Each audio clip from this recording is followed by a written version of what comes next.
Tantor Audio, a division of Recorded Books, presents Bratva Treasure by Sabine Barclay. Narrated by Iggy Toma and Marnie Young. Chapter 1. Nico.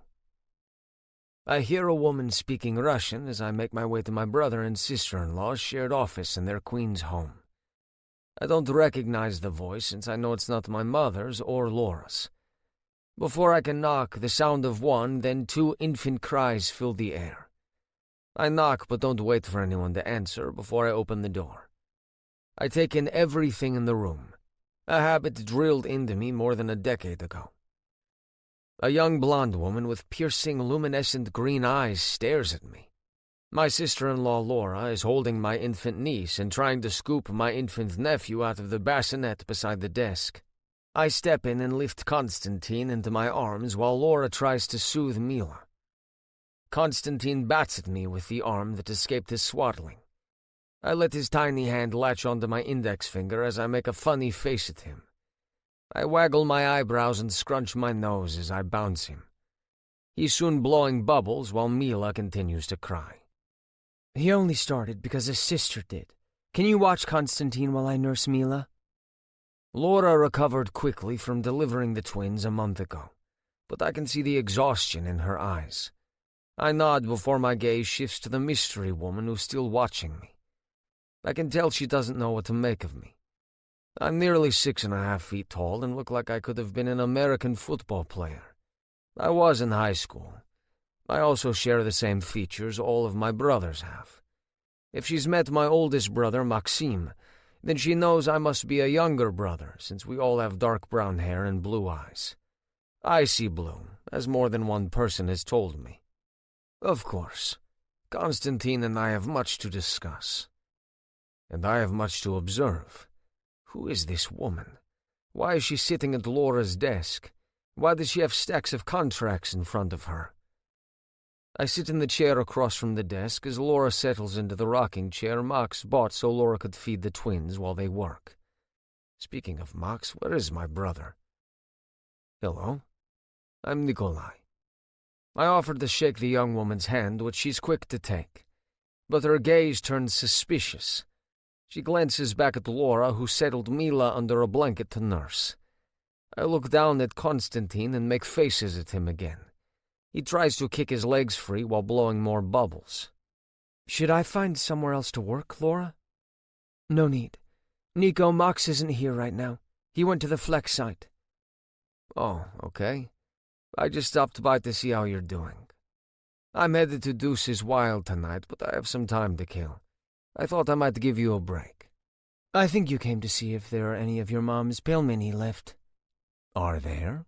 I grin at Laura, but my gaze shifts to the young woman. My mom makes the best Russian dumplings. Where does she get the minced lamb? I stare at her for a moment before I remember how to talk. There's a butcher in Brighton Beach that she prefers. How do you know what goes in pelmeni? Because I've been making them since I was 5. I know Laura is watching us because I see her shit-eating grin as she rocks a now-silent Mila. I didn't catch your name. I'm Nikolai, but as Laura said, people call me Nico. I'm Anastasia Antonov. Russian? Da. At least half. My father is Russian and my mother is American. Interesting. That explains why she speaks the language, unlike Laura, who learned in college. Now I need to know why she's in Max and Laura's house, and why she's got business contracts in front of her. Nico, Anastasia is my new legal assistant. Max convinced me I need help now that the twins are here. I know my face doesn't show a single reaction, but in my head my eyebrows shoot up to my hair. Laura was a corporate lawyer who worked for a fancy New York City firm. She represented a company that my brothers and my company, Kutsenka Partners, merged with. She negotiated a killer deal for her client. A couple months later, she and my oldest brother married, and now she's our business attorney. She only handles our legal ventures, but I know she's also privy to most of our less-than-legal ventures. She's counseled us more than once in the past year that she's been with Max. Welcome to Kutsenka Partners. What else can I say? If her father is Russian, as she bratva, Does she know we're Russian mafia? Thank you. Today is my first day. I figured, since I've never seen her before. I didn't even know Laura was looking for help. As the questions bombard my brain, Konstantin chooses that moment to explode his diaper. I look down to see the mustard-yellow ooze seeping into my suit coat and button-down shirt. Nico, I'm so sorry. Laura looks anything but remorseful. Her grin has only gotten bigger. I'm fine. I'll get him cleaned up, then I'll raid Max's closet. I'll be sure to leave this in his dry-cleaning hamper. I walk to the changing table attached to Konstantin's bassinet. I clean them up as I make faces at him again. What did you do, you little stinker? I shall remind you of this when you're older and asking if you can ride my motorcycle. I can do this if you want to get changed. I knew Anastasia was behind me. No one moves in a room, and definitely no one approaches me without me knowing. But I'm surprised by my reaction to her nearness. I get the whiff of her perfume that makes my cock twitch. She's taller than I expected, so her breath tickles my neck as she whispers. Mila's asleep now as Laura places her in her bassinet. I hide it, but a shiver runs through me. You don't have to. It's good practice for Nico. Laura's as observant as anyone raised in a mafia family, even though she wasn't. It comes to her naturally, and she reads people better than most. She knows my brother better than anyone, so it often feels like she knows me better than anyone. We're all 4 peas in a pod. It's disconcerting that I'm sure she's figured out what I'm thinking. This woman is beyond desirable. She's gorgeous in a rather non-conventional way. Now that I know she's half Russian, I can see the Eastern European features.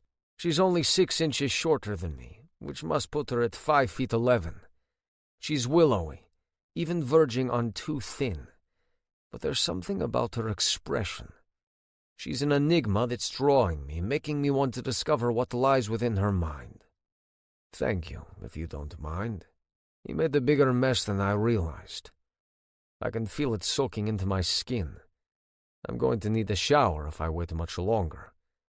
I step aside and let Anastasia take my place. But I can't bring myself to leave the office yet. I watch how natural she is with my nephew.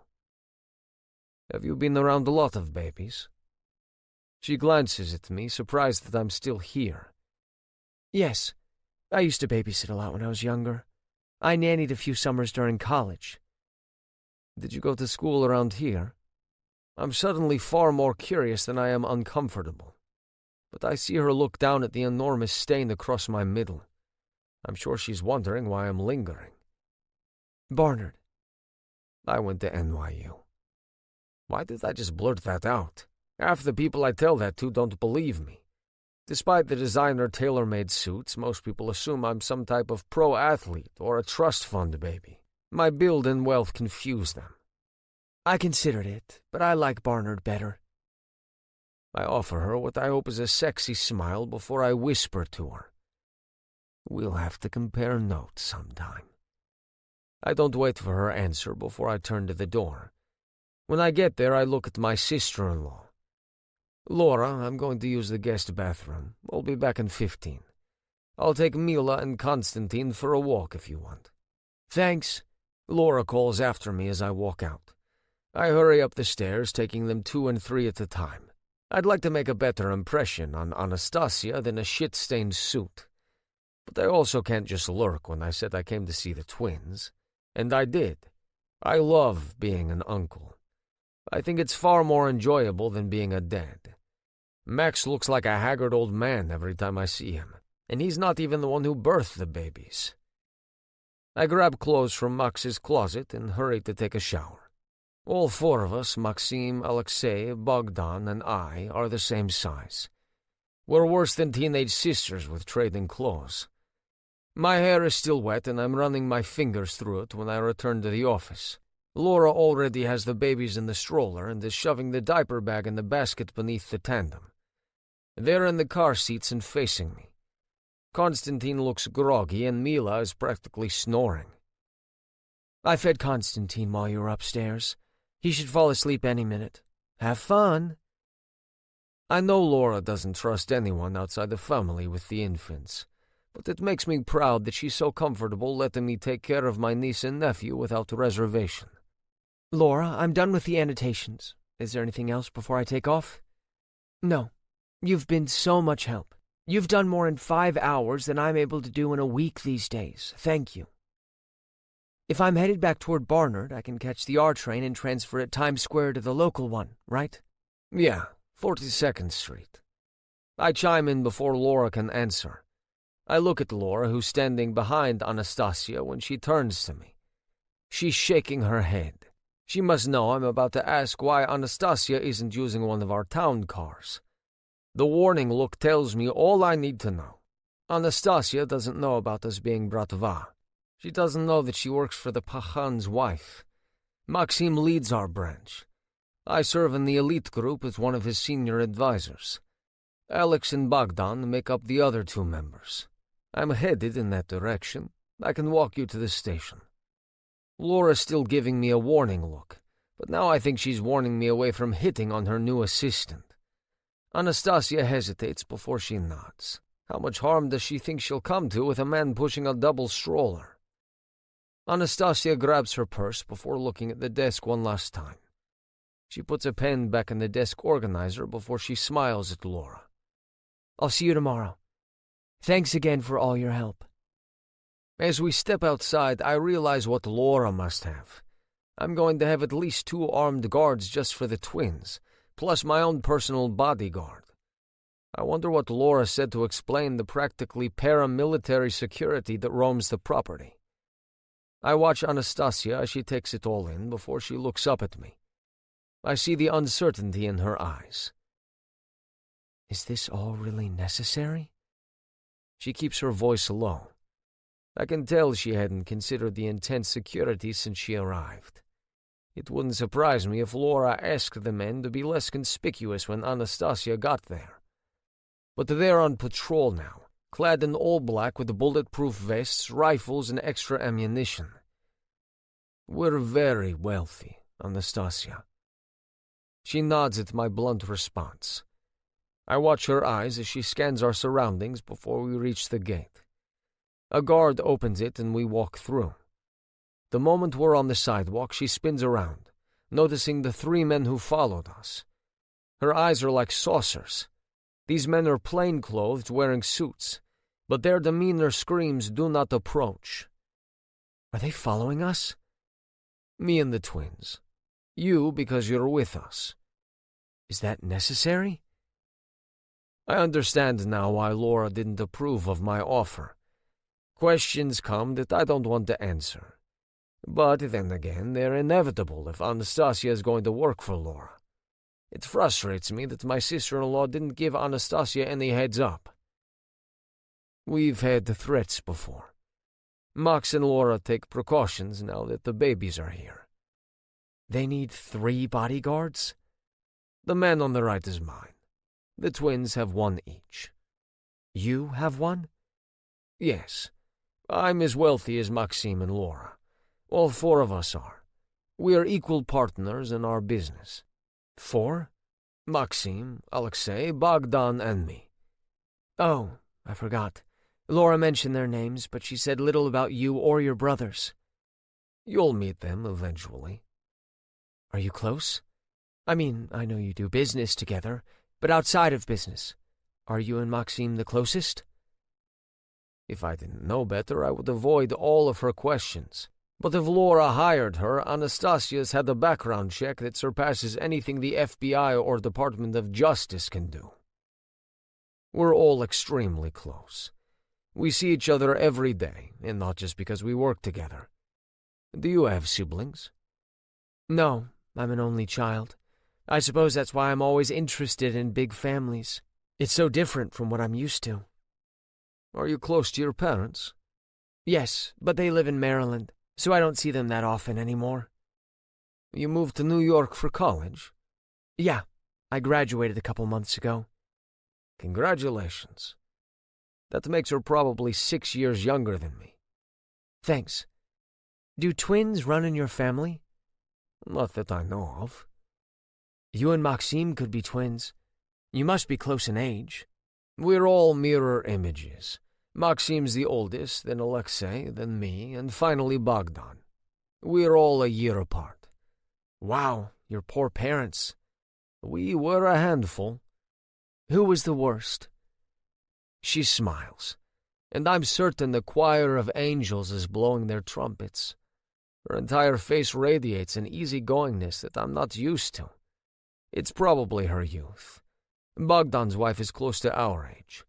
Christina worked for the city planner's office for nearly 5 years before she met Bogdan. Now she heads our construction division. Laura was an attorney for 4 years in private practice before marrying Max and becoming our corporate lawyer. Max was the ringleader, and not just because he was the oldest. He could find trouble like it was his sixth sense. Alex is the most reserved of all of us. Bogdan and I just wanted to keep up with Max and Alex. Most would say Bogdan's the most easygoing of all of us. You don't sound as though you agree. Don't I? I laugh. I think I am, especially now that Bogdan is married. He's still fun, but he's a bit more serious than he once was. I see her glance at my left hand, which is on the stroller handle. She looks back up at me and finds me smiling.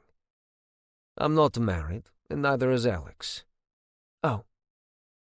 We're almost to the subway station, and I find I don't want to reach it. We're just sharing small talk, but I'm so curious about her. You grew up in Maryland and came here for college. Do you plan to stay? For now, yes. I'm thinking about law school. Have you applied? No. I want to work for a year and save up before starting a new round of student loans. I nod and hope my look is sympathetic. Bogdan and I went to NYU on academic scholarships. We weren't wealthy when we started. Our cousins Anton and Sergei went to college in Philly on athletic scholarships. Neither Max nor Alex had the luxury of college. They were already too entrenched in our bratva. Are you thinking about the law schools here in the city? Why do I want her to say yes so much? Yeah, but I'm also thinking about Baltimore and D.C. Those are closer to my parents. Do you want to practice in Maryland or D.C.? Maybe. I like it here in the city, but my parents are my only family, so it's tempting to go back. I'll have to see where I get in and how work goes. She flashes a smile as she realizes that she's talking to her boss's brother-in-law. I didn't know Laura was looking for an assistant. I don't think she was. She was at the park with the twins, and I was there with the kids I was nannying. We got to talking while we sat on a bench. I found out she was a lawyer and mentioned my plans. One of the little girls came up and burst into tears because it was my last day. The family is moving. Laura asked what I was going to do next. I said find an office job or move home if I don't. One thing led to another, and she asked if I would consider being her legal assistant. I've worked for law firms before. I only nannied as a summer job. Sounds like kismet. Maybe. I know whatever it was made me very lucky. This time her smile is timider, and her cheeks flush. I changed the subject to make her more comfortable. Where is your father from in Russia? Moscow. I think that's where Laura said your family is from. We are, but we've been here since I was 12. You must have been here for longer than you were there. We're always cautious and make sure people know we've been in America for more than a decade. We're all citizens now, and we have no business ties to Russia. We do still have family there. We have been. You don't have an accent. Were you raised here? Yes. My dad's family came over here just before I was born. Do you still remember much about Moscow? I force myself not to grimace. Yes. Maybe you know where my dad grew up, Serpuhovsky. My heart is racing even if I don't show any emotion. I know where that is. It's close to where I lived, and it's a neighborhood run by the Podolskaya Bratva, the very people we fled. Laura and Max must know this. For whatever reason, Anastasia passed the background check. I keep telling myself this. Is it close to where you grew up? Not far. Have you been to Moscow? Yes, but only a few times, and really only to be a tourist, since none of my dad's family is still there. Sure. Are they not there? Or does her dad not want her to meet them? Or does he not want to go back to his old neighborhood? Even if he was never Bratva, there's no way he's ignorant of them. A Russian dad and American mom aren't that common. How'd your parents meet? My mom worked for the UN. I didn't expect that answer. That must have been interesting back then. She wasn't there that long. My parents say just long enough to fall in love. Long enough for her dad to get married and qualify to immigrate with an American sponsor. People often joke that they got married so fast so my dad could get a green card. Is she a mind reader? They didn't, of course. My dad actually studied here in America. Technically they met in college, but his visa was only good for when he was a student. When my mom got an assignment to Russia, they reconnected. Well, here I am. Thanks for walking with me, Mr. Kutsenka. Nico, if you call any of us Mr. Kutsenka, you'll get all four of us. She blushes and nods. I watch her head down to the subway platform before I turn back toward the house. I have so many more questions, and I intend to get all the answers. Chapter 2. Stasia. Holy fuck! Nikolai Kutsenka is the hottest man I have ever seen. He has a brooding aura, but when he smiles... Shit! My panties must be soaked. And how he is with his nephew? Swoon. I nearly fell out of my seat when I saw him, and I might have fallen in love when he picked up Constantine. He took the gastropyrotechnics in stride. He rides a motorcycle? That's even hotter. Thank my lucky stars that he came at the end of the day. I wouldn't have gotten a damn thing done if he'd arrived in the morning. I can't stop thinking about him. When I shook his hand, I felt a charge zing all the way up to my shoulder, then all the way down to my pussy. I have experienced nothing like it. I'm sure he barely noticed me, but I sure as hell noticed him. Then again, he walked me to the subway. I cannot be his type. He probably dates models. That's so cliché. But I'm sure he dates them, not some girl from the outskirts of Baltimore who's a secretary. Legal assistant. Sure, I sort papers, answer emails, and maybe type some letters or contracts. It's more that he was so suave in his suit. Both of them. I feel dowdy in my sensible trousers, blouse, and ballet flats. I walk to and from the subway in summer in New York City. He probably has a driver. I saw Maxime get in a chauffeured car. He's got to be a millionaire, like Maxime. Regular people do not live in houses like Maxime and Laura if they aren't. I'm a practically broke recent college grad. We revolve around different planets. I can't believe how lucky I am. If Laura hadn't sat down next to me last week, I would be packing my apartment and heading back to Maryland if I didn't find a job soon. As is, I barely convinced my landlord to extend my lease. He wanted to double my rent at first. I mentioned it to Laura this morning. By lunchtime, my landlord texted me and is actually giving me a discount for extending. I think Maxime had something to do with that. While Nico is the hottest guy I've ever met, Maxime Kutsenka is by far the most intimidating. Maybe people think that about Nico, too, but he seems way easier going than his oldest brother. I'm meeting friends, so hopefully that will distract me. I enter the bar to an oppressive heat. There are way too many people packed in here for happy hour. I can see a ribbon tied to an AC vent waving, so it's on, but you can't tell. I see Beth and the others waving. I squeeze between people to get to them. There aren't many times when I appreciate being so skinny, but crowds are one. I bet crowds part like the fucking Red Sea when Nico walks in. He's one of those girls want to date him, guys want to be him kind of men. Beth is the first one to greet me. How was your first day? I got you a cider. Thanks, Beth. It was good. I think Laura is going to be a great boss. I can already tell she's not a micromanager, which I appreciate. How do you know? She gave me a stack of depositions to annotate and summarize. She explained what she wanted. Then she sat at her desk and worked until her twins needed feeding. Twins? Holy fuck! That's what I thought when I met her in the park. They're a month old. She said she needed to get out of the house before the walls closed in. It was her first time out and alone with the babies since they were born. She was only there long enough to chat and offer me a job.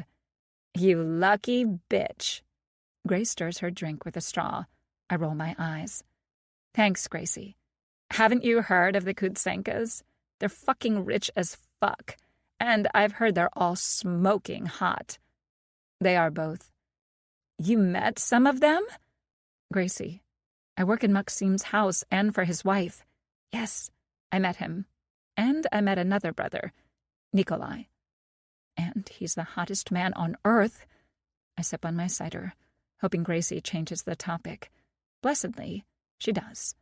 We all just graduated, so everyone is talking about new jobs and travel plans. I'm fortunate that I met Laura when I did. Maryland is fine, and I like Baltimore as much as anyone can. But I love New York. I have since the moment I arrived. Admittedly, it smells kind of funny half the time, and I can guess why. But the vibe is what I love. There's always something to do at any hour of the day or any day of the week. People could live in one borough their entire lives, never leave it, and still have a completely full life. To have 5 to choose from, to have tons to do in all of them, is what I like best. And not for nothing, I went to a great university. Hey, Earth to Anna. Huh? I don't know what Beth was just talking about. I know Laura calls me Anastasia, but she's my boss. I'm used to my friends calling me Anna. I still wasn't paying attention. Dreaming about the Kutsenkas? Actually, no. I was thinking about how I would have had to move back to my parents if I hadn't met Laura. How'd they take the fact that you changed your mind? Well, I felt badly backing out of the job at the mayor's office in Baltimore. It was a great opportunity, but I just like New York so much better. Is the pay just as good? Are you kidding? Working for a rich lawyer in private practice rather than barely being more than an intern for a public servant? This is way better pay. They even offered me benefits. I have health insurance and a 401k. For being an admin assistant? Yes, but Laura made it clear in the park and this morning that she intends to train me to be her paralegal. She said in a couple months, she has a major deal coming up and will need a paralegal's help. She wants me to be that person. I'm just getting my feet wet right now. That's really cool. I didn't know it was that big a deal. Yeah, Beth. She was crazy generous with the compensation packet. I guess she wants to be sure I'm willing to stick around in a house with 2 babies who cry during the day. I can only imagine what it's like at night. Her husband looked exhausted this morning. Twins. I think that would be cool. Gracie might, but I don't. I can't imagine having twice the diapers, twice the laundry, twice the feeding, twice the everything. Laura made it look easy today, but there were a few moments here and there where I caught how tired she was. I think she wishes she could have taken a real maternity leave.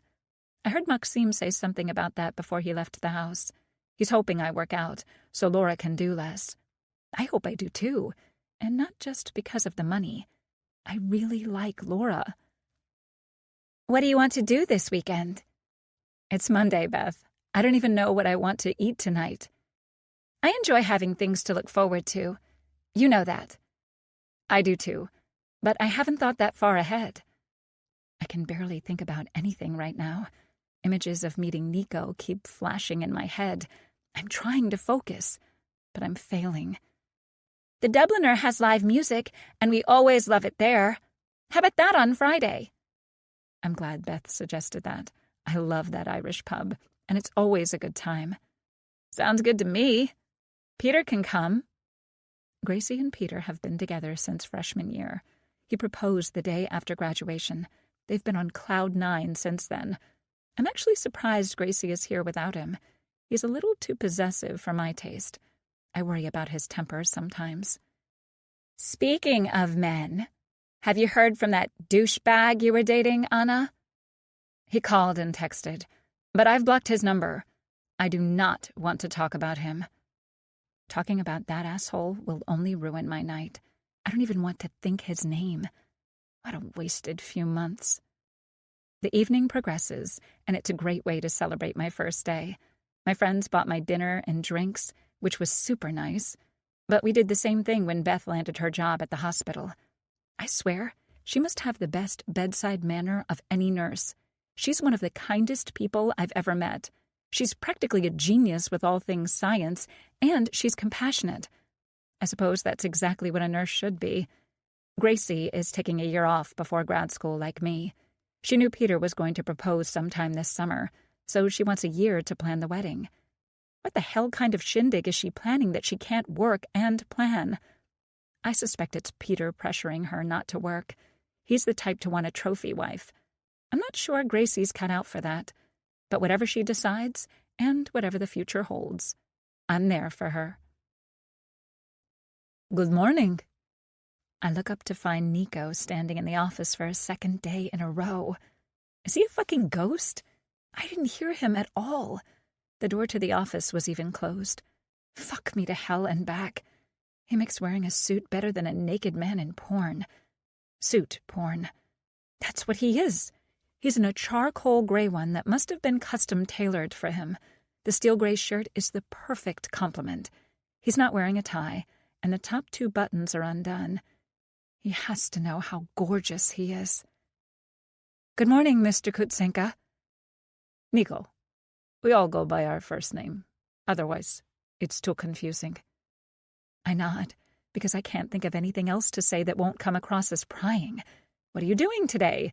Why are you here? Do you have a girlfriend? Do you want to fuck? Yeah, no. I can't ask any of those. Maxime and Laura are upstairs with the twins. Sure. What does that grin mean? I glance past him and can see the stairs. Maxime and Laura are on the landing, and the kiss they're sharing is definitely meant to be private. I can feel myself blushing, and it must be obvious because Nico twists to see where I'm looking. When he turns back to me, he cocks an eyebrow. Come on, Starik. Old man. I don't have all day. Nico's looking at me, but he's talking to Maxime. Nico said they're each a year apart, and Maxime definitely does not look like an old man. He's practically a twin to Nico. Good things come to those who wait, bratishka. You'll see one day. Little brother. Laura and Maxime exchange a quick kiss, but I can see him squeeze her ass. Oh, Lord. She does the same thing back to him. I look down at the contract in front of me. Laura left instructions on how I'm supposed to type it up. I shift my focus to the laptop in front of me, but I'm aware of Nico. Good morning, Anastasia. Hi, Laura. I've started on the contract that you left out. I think it'll take me about 10 minutes. At the rate I'm doing things these days, it would have taken me a week. Thank you. When you're done, I want to go over how to review a brief. I have a stack of case law that I need to familiarize myself with before an upcoming meeting. It's boring as all get out, but I really need the help. I'm happy to. I smile as Laura walks past, and I can feel Nico watching me. I'm trying to ignore him, or else my face is going to be scarlet. The brothers say their goodbyes and leave. I have no idea what they do during the day, but I know they own several businesses. Hey, you know it's lunchtime, right? You are way too silent. I smile up at Nico, who has 2 bags in his hands. It looks like he just came from a deli. I blurt out what comes to mind, but I feel way more comfortable around him than I did at the beginning of the week. I see him every day, and he makes a point of saying hello. We even chatted. He's asked me more about college, why I chose New York and stayed after graduation, about my family, like what my parents do and where I grew up.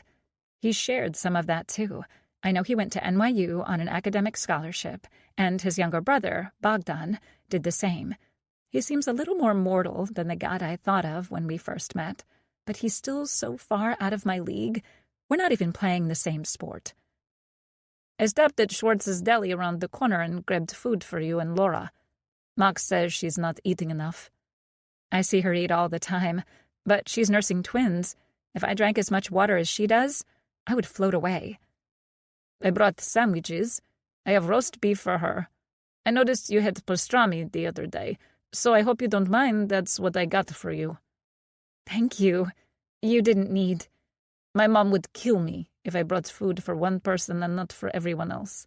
Besides, I don't know how to order anything that isn't enough for a small army.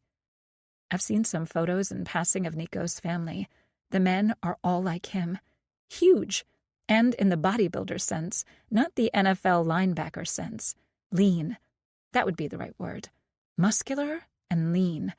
Bulging muscles and sex on stilts. Well, at least Nico is. My crush is only getting worse by the day.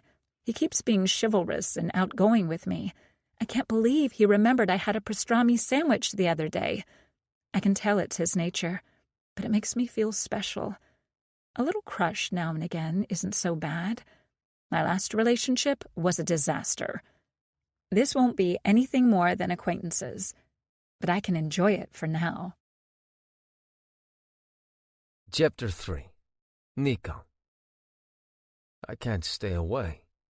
I have no reason to go to Max's place every day, but I keep finding excuses. I'm so intrigued, and I keep making it worse by feeding my curiosity. Part of me is genuinely interested in getting to know Stasia, but the other part of me is suspicious as hell. I trust next to no one who isn't family or bratva. My sisters-in-law are the rare exceptions, and I wasn't sure at first. I was impressed and respected Laura from the get-go. She wrapped us around her little finger to the tune of $40 billion when she out-negotiated us for a merger with a company she represented. Christina was an inspector for the city planner, and she showed up at one of our building sites for a rather untraditional and unforgettable meeting. Poor Bogdan. I will never forget the look on his face when he recognized her. He clearly wasn't over how they parted the first time they met a few days earlier. But she was incredibly helpful and sorted out more than one mess for us. She's so good that we made her the head of our construction branch. But Stasia, I don't know yet what to make of her. I want to fuck her in the next week, that much I know. She's beyond pretty. She's not stop you in your tracks beautiful until she smiles. Actually, I take that back. I think she's beautiful and hot as fuck, but I know a lot of men wouldn't see her that way. That's more than fine by me. She's almost too thin, but more in a leggy supermodel kind of way. Eastern Europe produces some of the most gorgeous women in the world. Her half-Russian side is strong.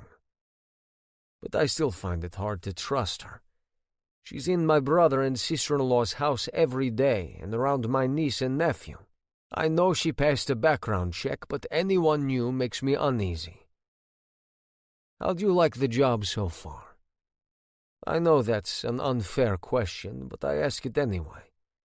I want to see her eyes, her gut reaction, not hear her profess she loves it. It's great. I love working for Laura. Sincerity. Either she's telling the truth or she's a sociopath with no compunction about lying. I think it's the former. Better than what you did before. I'm still changing a diaper here and there, but only because I offer. So yes, I prefer this. I like kids, but I enjoy doing things that are closer to what I went to college for. She majored in poli-sci and government, with a minor in urban studies. I looked at Sergei's background check. I know plenty of technical details about her. Only child, middle-class upbringing, graduated from Barnard with honors. One speeding ticket when she was 16, but other than that, a spotless record. That only tells me what anyone else can know. I want to know who she really is. If it's because I have a tiny crush, so be it. Has Laura started teaching you paralegal stuff? She laughs. Yes, plenty of paralegal stuff. Half the time we speak Russian, and I don't even notice. We have been today. It's enough to lull me into thinking that she might be fully Russian and would understand our life. But she'll stumble over a word or have to think about one for a moment. It all comes crashing back down that she isn't. She's only half. But all of her was raised in America. Then my suspicions start all over again. What happens if she finds out? What were Max and Laura thinking bringing a stranger into their home? Not just because we're bratva, but because the twins are here. She doesn't seem like the type, but I've seen the hand that rocks the cradle. I remember that Soul Asylum song I used to hear sometimes on the classic rock station, Runaway Train. That was one with the music video with the woman who grabs the baby out of the stroller. I watched it once and it stuck with me ever since. I have an overactive imagination. That's what my dad would tell me when I was really little. It was usually when I made Bogdan pretend to be my dog. My parents wouldn't get one. Our apartment in Moscow was barely big enough for the 6 of us. I would make Bogdan crawl around with me. I was 5 and he was 4. What was the point of having a little brother back then if I couldn't get him to do things for me? Big plans for the weekend? No, I'm just going to help my friend Beth move and then hang out at my place. My friend Gracie and her fiancé are going out of town. I don't miss the days of helping people move. I spent the summer working for one of those college guys' moving companies. Good money, but never again. I pretend to shiver. Monday nights are actually our nights to go out. There's a place near campus that has great happy hour specials. Tucking that little nugget away. Hey, Nico, when did you get here? I lean over and kiss Laura's cheek and hold up the bags. A few minutes ago. I brought lunch for you both. Are you staying? No, I have to go back to work. No rest for the wicked, huh? Laura grins at me. Don't I know it? Stasia's watching me, and I wonder what she's thinking. Her expression is speculative. Is she wondering just how wicked I can be? I'd show her if she gave me a chance. Fuck, yes. Relationship, no. Liar. You'd break that rule in a heartbeat if she agreed. You want her in a way you have no other woman. Why else can't you stop thinking about her? Why else are you so suspicious? You don't want your worries to be right. You want to go out with her and not have it blow up in your face. All of that is true. The warehouse is not where I want to spend my weekend, but here I am. It's a location we control. There are no city cameras anywhere nearby. It isn't on any city records or deeds. It's where we take care of people who are a complication or threat. It doesn't take that long to get here since it's in Queens. It's next to the Flushing River, which makes disposal easy. Why can't the Irish get the message? We've taken out the last 2 leaders. Donovan went after Laura, and Declan went after Christina. Now Dylan's fucking causing trouble. What's up with the D names, Donovan, Declan, Dylan? Original. Probably the best any O'Rourke can think of. It's about as far into the alphabet as any of them know. It's Monday night, and I've been here since Friday afternoon. I left the sandwiches and was about to head into Jersey to check on the casinos we own. Alex called, and my driver had to turn around. You've been here for 3 days. You think you're a badass because you haven't cracked. Fine. Take your secrets to the grave. We'll only draw out the agony. You know you aren't leaving here. Why make it so hard on yourself? Fuck you! Why would I need to when I can fuck your wife? It's not like you're doing it anymore. But I hear Danny Byrne is. Maybe you'll take a break long enough for me to slip it in. Fuh! I slam my fist into his junk. He sags forward, but we stretch his arms above his head and his feet barely touch the ground. You're repeating yourself. Tell me when the next coke shipment comes in. No. I grab a piece of wire and wrap it around his throat. I cross over the ends and stretch my arms out to my sides. I tighten it, and I know he's panicking. He pisses himself. He knows he's about to die. We give people like him just enough water to keep them alive and keep them talking coherently until we're done. There isn't much to come out, but it does. I step to the side to avoid it, and it allows me to tighten the noose. What? I immediately release the tension. There's a deep groove in his neck, and the wire broke the skin. He lost all of his toes, and we've slashed his belly and back. The cuts are deep enough that they bleed, but they aren't enough to kill him. He's actually held out a lot longer than I expected, but nearly choking him to death finally broke him. His voice rasps and his words are halting after choking him and the beating he's taken for 3 days. Dylan made a deal with Enrique. Since you took over control of the docks and now Salvatore pays you for access and protection, Dylan paired up with the cartel. He has the same arrangement as he did with Salvatore, but the reverse. Instead of getting paid, he pays Enrique to let his ships dock and to keep the feds away. That tells me nothing about the coke. I'm getting to it. Enrique wants to double the price. Dylan refuses to pay, but he knows he has to. He bought the coke from Enrique's rival down there. Those Colombians are trying to outdo Enrique, so they're undercutting the price to build their clientele. Dylan got a deal on the price. He's going to sell it to the Triad. He'll get the money he needs to pay Enrique, and he'll set up an arrangement with the Wo Shing Wo. That's the last thing we need. The Triad are the major Hong Kong-based Chinese organized crime syndicates, and they generally leave most of us alone. They don't get involved in our business. But some shit went down over a Triad girl years ago that's still causing bad blood between some of the Irish and the cartel. Enrique has kept it under control by not acknowledging it. But if Dylan is going to the Triad, this will blow up like a powder keg. We wouldn't care if they annihilated each other, but we're going to get stuck in the middle. Laura grew up next door to Enrique's nephews and was practically like a niece. She had clients who were Triad. That's going to put us in the middle, and clearly there's still bad blood between us and the Irish. When? Next month. Beginning, middle, or end of the month? End, but I'm not sure. I never heard a date. How much? 1 kilo can be worth upwards of 60 grand. 140. Shit. That's over 300 pounds. That's $8.4 million. That's a shit ton in one shipment. Dylan's got some balls. I'll give him that. Is it coming in through Jamaica? Yeah. That's all I'll get from him. He's not high enough on the food chain to know more. But that confirms what we thought. The Coast Guard only gets about a quarter of the drugs smuggled in by sea. The chances are in our favor this will get through. We will be waiting. We won't bring the product anywhere near the U.S. shores. It'll go straight to Belgium or the Netherlands, maybe split between the two. You've been helpful after all. Good choice. This'll be quick. I pull the gun from the holster at my lower back and put one between his eyes.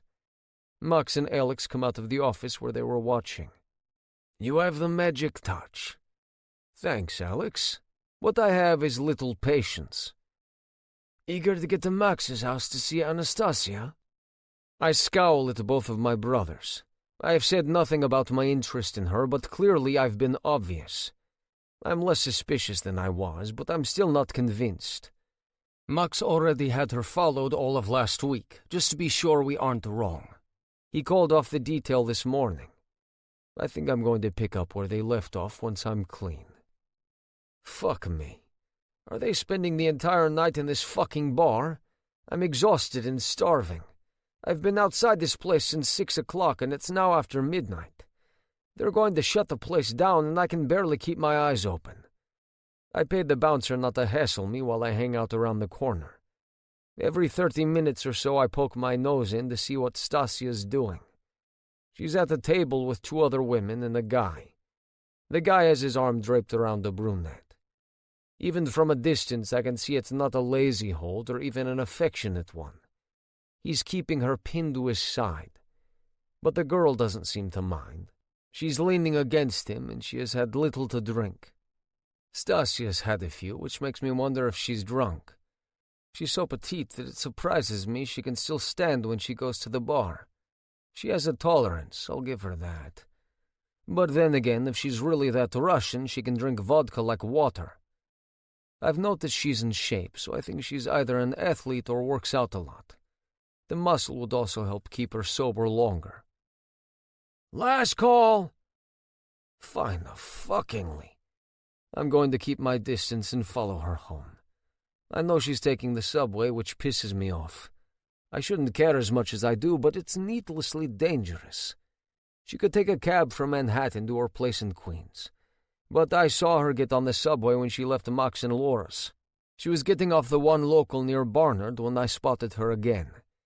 I asked some roundabout questions last week to find out how she usually gets around. Apparently she has a car, but she doesn't drive it into Manhattan if she can help it. I don't blame her.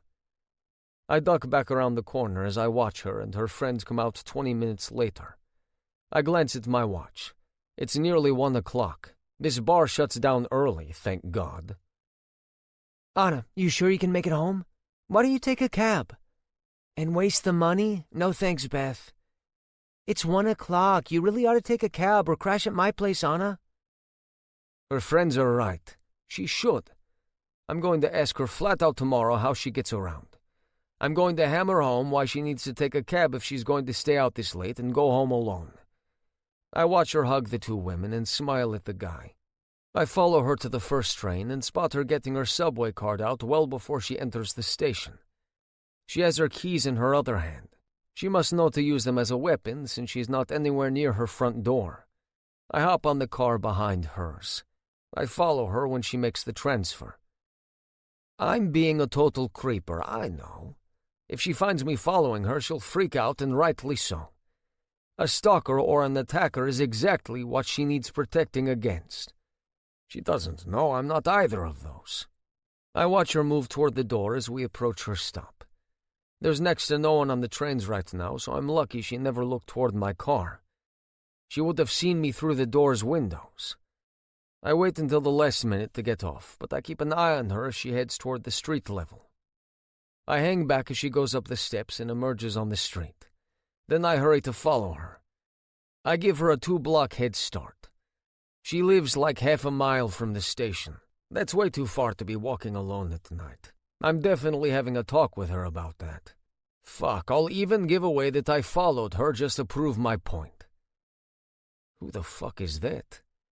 I creep closer as a guy steps out of the shadows toward her. She's not screaming or bolting. Her body language says she knows him, but she's tense. I know she still has her keys in her hand. She needs to get around him. What the fuck? The moment he makes a move toward her, I'm running. I'm in great shape and I run often. But this is more like a long sprint. I'm 2 blocks behind her and she has a block left to get to her place. Thank God for streetlights or else I wouldn't be able to see any of this. The guy's chasing her. She's got her key in the door as I make it to the end of her block. She's inside, but the guy slams through the door. Whoever he is, I'm going to fucking kill him. He tried to touch my Malishka. Chapter 4. Stasia. I have never seen a more gorgeous man in my life. I can't stop thinking about him. It's on a loop in my head. Gorgeous, gorgeous, gorgeous. I've seen my boss's husband plenty of times over the past week, and I didn't exaggerate that they look like twins. But there is something about Nico that makes my panties wet. The way he smiles. He's fucking sin incarnate. My cheeks must look like apples every time I see him. I feel myself blush, and my skin is way too fair to hide it. He must have thought I was a simpering idiot the first time he met me, but he's been really nice since then. I still feel nervous, but I think I can at least hide that. I like how much we've gotten to know each other in the past week. I realized we've talked a lot about our lives and our past. Anna! Fuck me. I met my friends for dinner and drinks again near campus, but now I'm almost back to the ground floor studio I rent in Queens.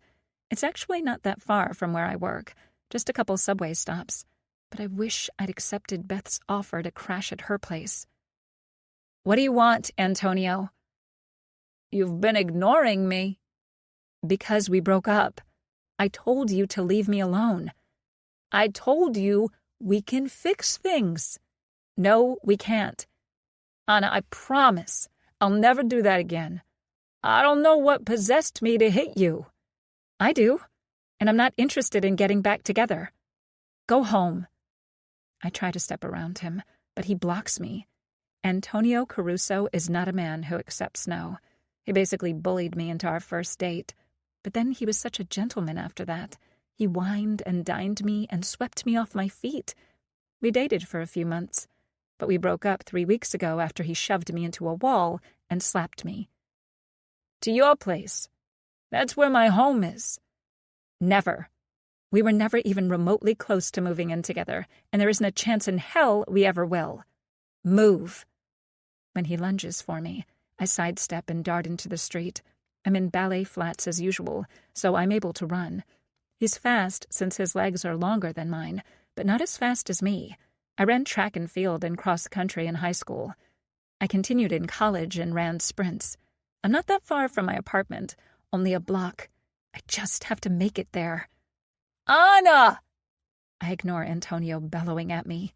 The streets are quiet because it's past midnight, but he's going to draw way too much attention. I hope he keeps yelling. Maybe someone will stop him. Who am I kidding? This is New York. No one's going to notice, and if they do, they won't get involved. I make it to the steps of my apartment and push my key into the lock. I always carry them in my hand from whenever I leave a place until I lock my front door. I push it open and spin around to slam it shut, except Antonio is already there. He rams his shoulder into it and barges in.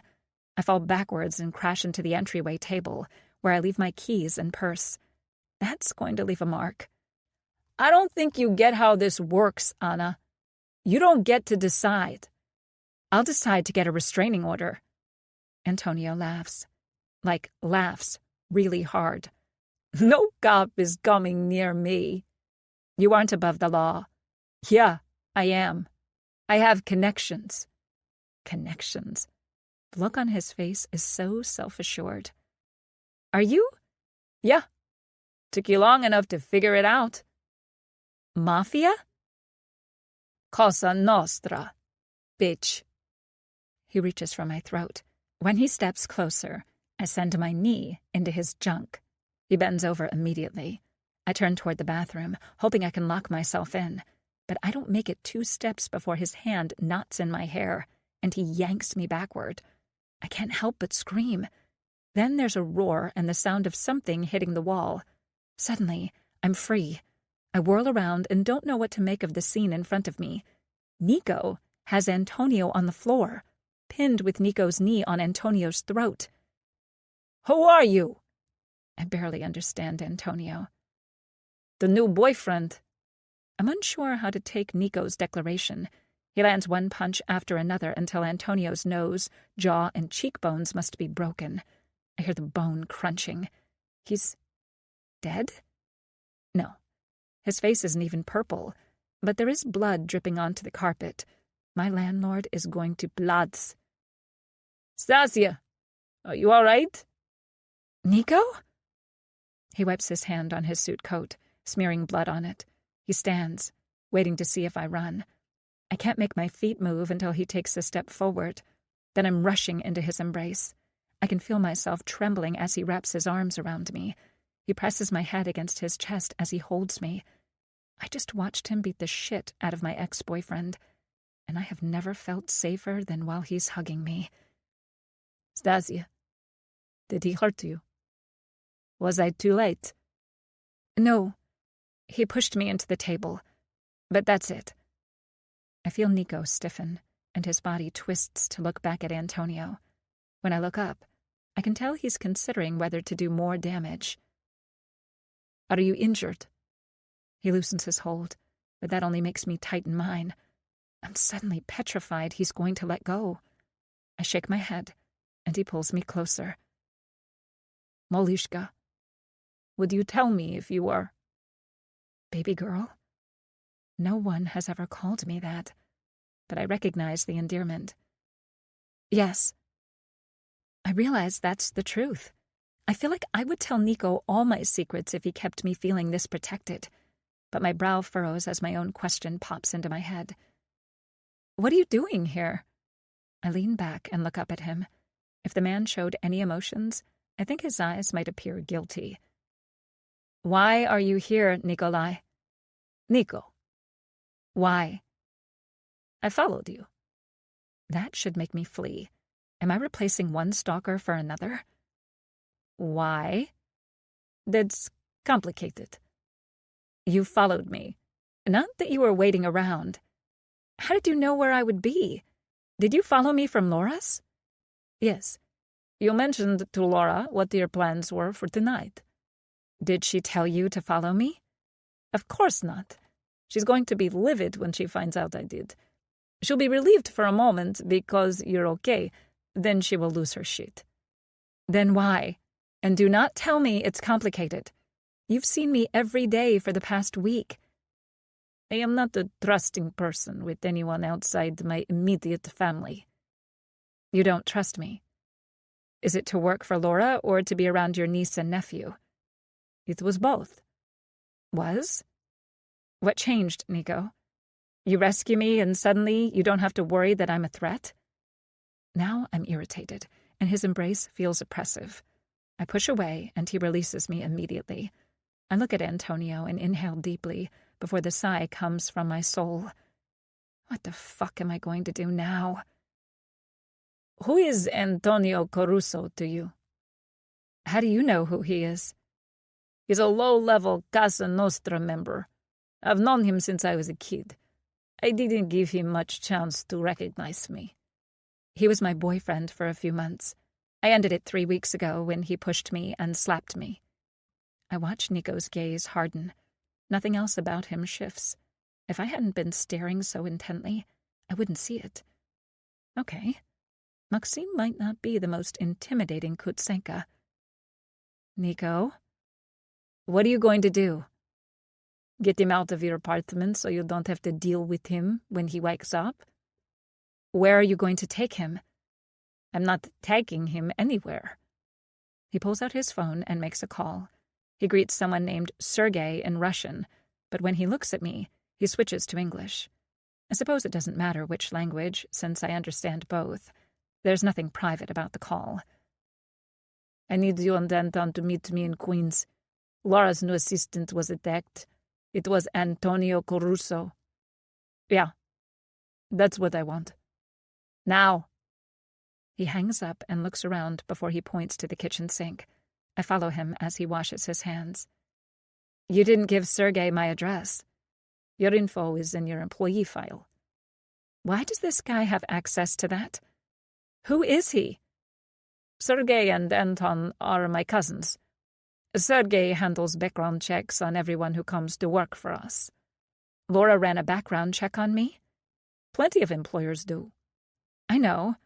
I just didn't think about it. Nico, you still haven't told me why you are following me. I told you. I'm not that trusting.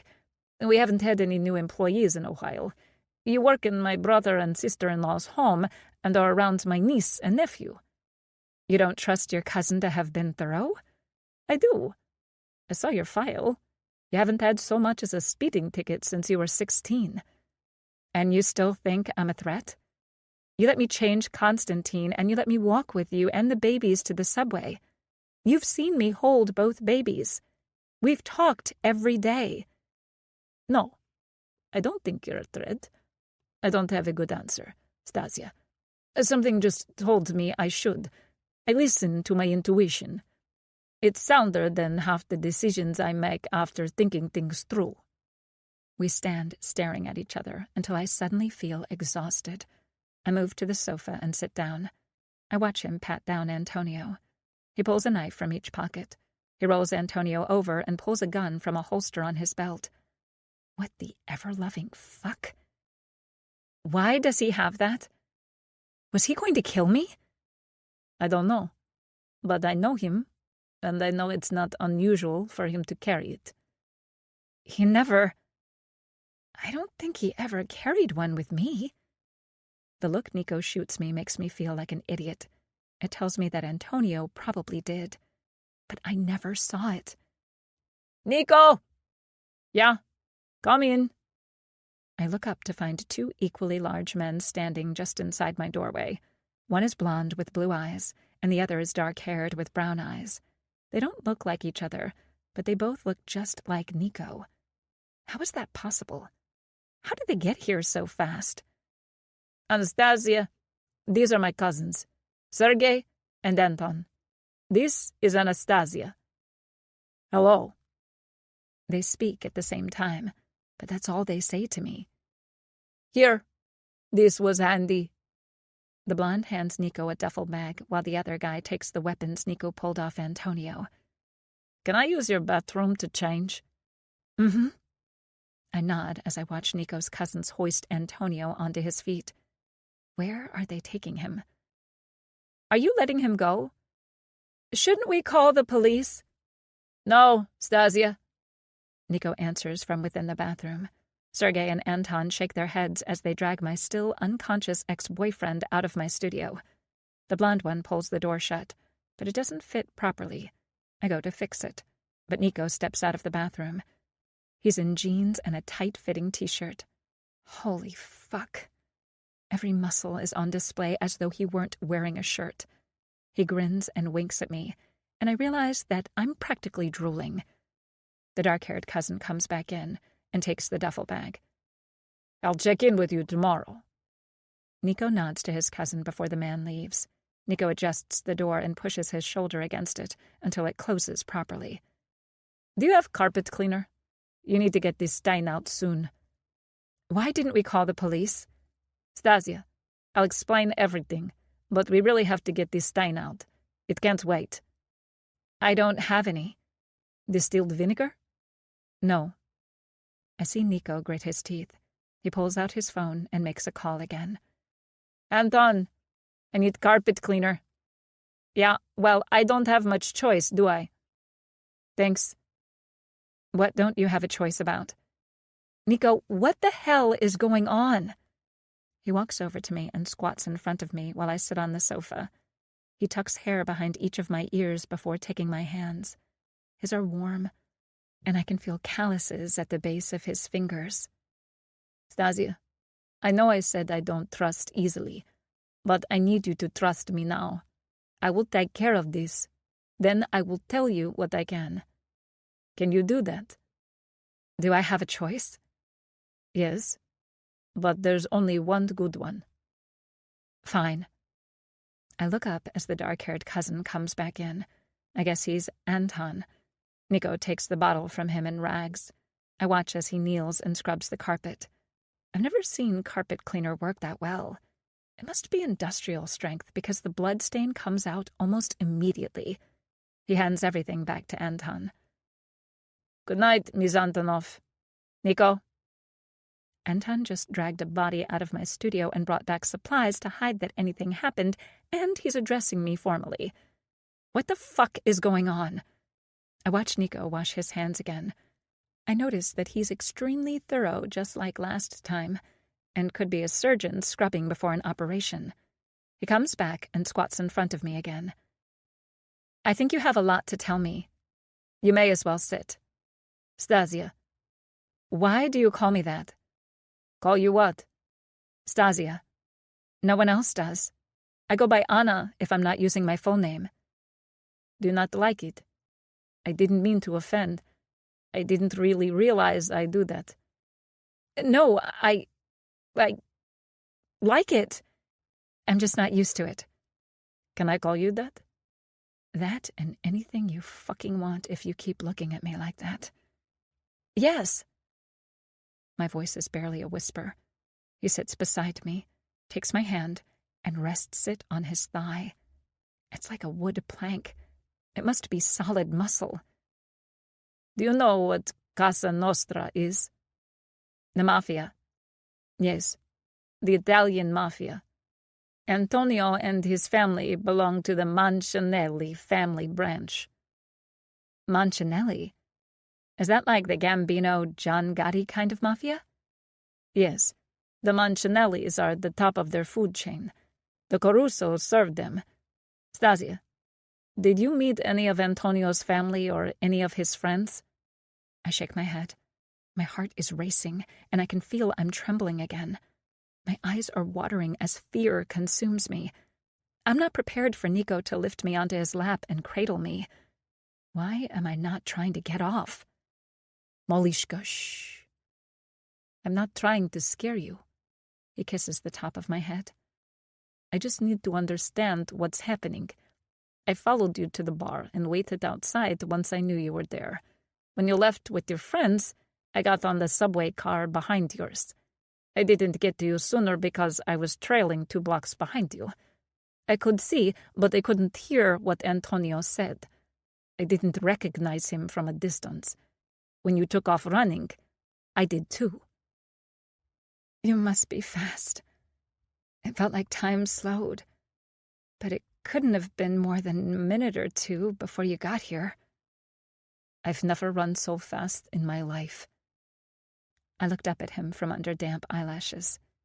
I didn't notice the tears falling. Thank you for coming to me. It should freak me out that you followed me, but I'm too grateful that you did. And I suppose, with the security around Laura's house, it shouldn't surprise me that you don't trust newcomers. I'm glad I did, but I regret being suspicious of you. I'm sorry. Have you always been this untrusting? He doesn't answer for a moment, and I think he won't. I'm waiting for him to change the subject. No, but I dated a girl once who I thought I was helping get out of a dangerous situation. She played me and nearly hurt my family. That sounds horrible. Why did your cousins bring you clothes? And how did Anton get the carpet cleaner so fast?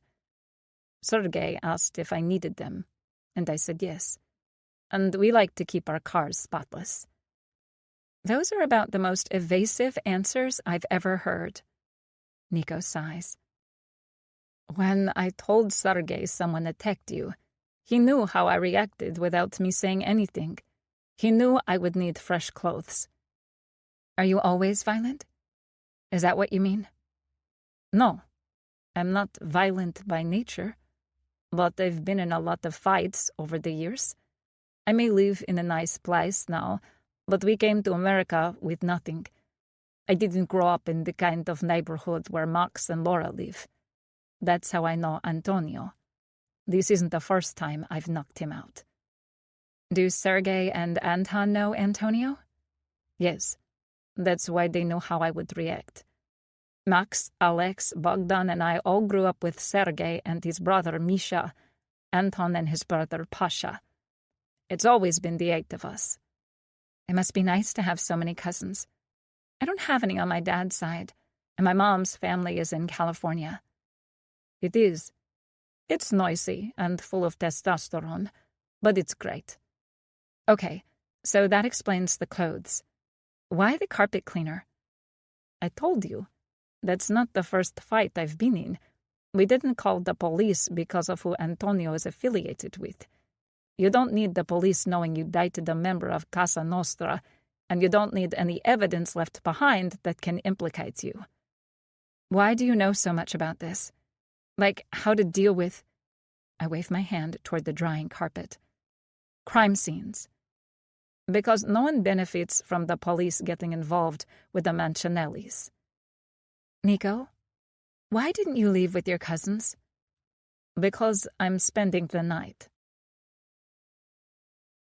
Chapter 5. Nico. No, you're not. Stasia's shaking her head, but she's not the one who's going to decide. I wish she would stop because she's wriggling in my lap. She's going to feel how hard she's making me in a moment. I need to put her back on the sofa. Yes, I am. I don't know who Antonio might have told that he was coming over here. I don't know if anyone else followed you or him. I don't trust your door to withstand a strong wind, and I don't want you to be alone. But I will sleep on the couch, Stasia, or I can pull your armchair toward the door and sleep with my back toward you. You're not sleeping in a chair, Nico. But I am sleeping here. Stasia, please don't fight me on this. I'm not leaving. She's staring at me, and I think she can tell she won't dissuade me. She nods and stands up. I watch her head to the bathroom and close the door. I hear the water run and an electric toothbrush turn on.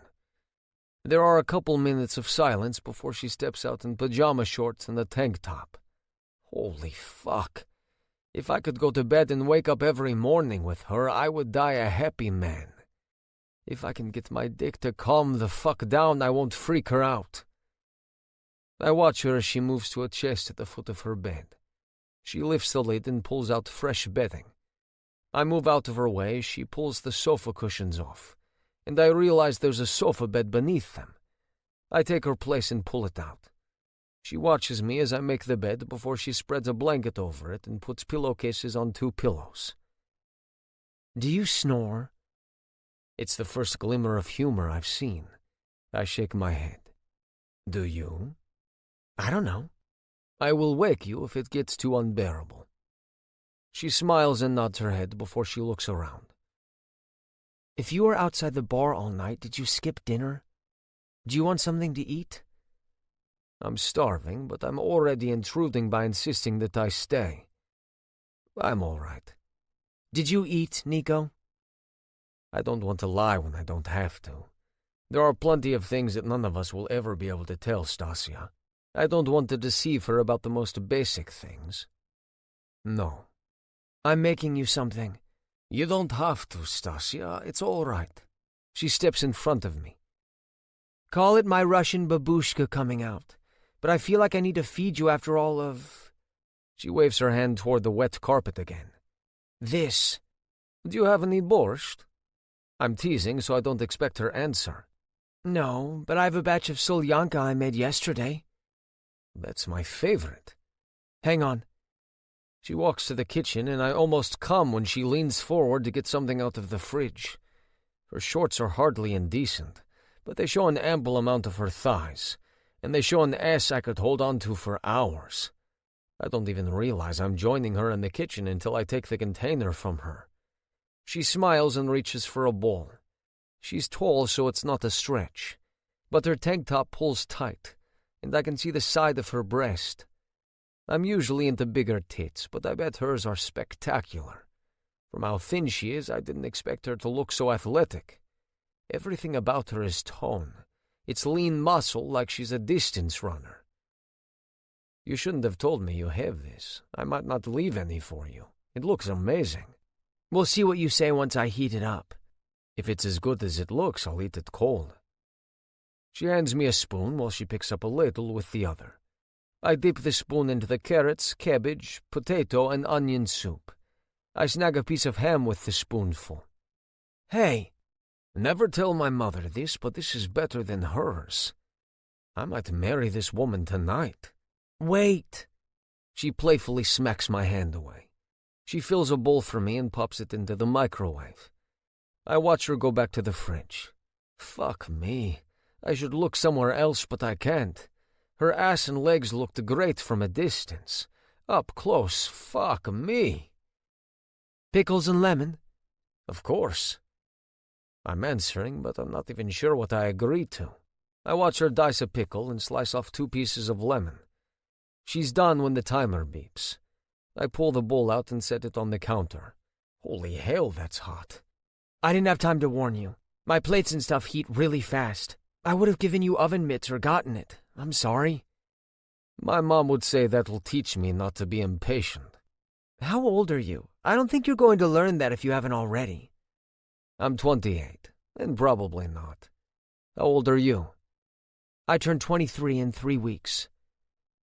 She adds the pickles and lemon to the soup and grabs a set of oven mitts. She carries the bowl to the table before coming back to the kitchen. I watch her trying to stay out of her way. She opens the freezer and pulls out a bottle. 1 or 2 fingers. You really are Russian. You can see it's mostly full. It's here for when my parents visit. I drink a little now and then, but my dad is the vodka drinker. It's our water. That's what he says.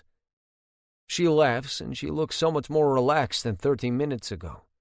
She pours me a drink, and I take the glass from her. Our fingers touch again, and this time it feels like a burst of electricity shoots through my arm and down my spine. When I held her hand before, I felt calmer. Now I just want to drag her to bed and fuck her until the sun comes up. We're staring at each other, neither knowing what to do. I think she felt it too. I slide my arm around her waist. She lets go of the glass and her hands slide up my chest to my shoulders. She's tall enough that I don't have to bend over as my lips hover next to hers. Stasia. My voice sounds breathy to me, but she must like it because she lifts her chin. Then our lips are fusing together. I reach behind me until I can find the counter. I place the glass on it before I wrap my other arm around her. I back her against the side of the fridge. I'm ready to maul her. My tongue slides into her mouth as she tunnels her fingers into my hair with one hand and clings to my t-shirt with the other. I rock my hips forward, letting her know what she does to me. Her moan is my encouragement. I press against her and lift her leg to hook over my thigh. She tilts her hips toward me and I tug on her lip. Malishka, tell me to stop if this isn't what you want. I want you to keep calling me that. Her admission surprises her. I can see it from how she sucks in a breath. Tell me when to stop. Dawn? Malishka, if we do this, I know I want more than one night. Is that what you want too? I don't know, Nico. I can't think straight. Are you saying we'll hook up again? I'm saying that I want more than just to fuck you. Will you let me take you out? Would you consider dating me? I can't stop the words from tumbling out of my mouth. I don't date. I don't even hook up that often. I mean, I'm not a monk and I don't have to pay for sex. I go out sometimes, but I'm not Bogdan. He's the only one who used to have a girlfriend all the time. When he met Christina, it had been 3 years since his last serious relationship. Our lives are not conducive to them. Your sister-in-law is my boss. You're practically my boss. I work for your company. I let go of her leg, but she doesn't move it. What do you want, baby girl? This, you, tonight. Nico, I don't know beyond that. Fair enough.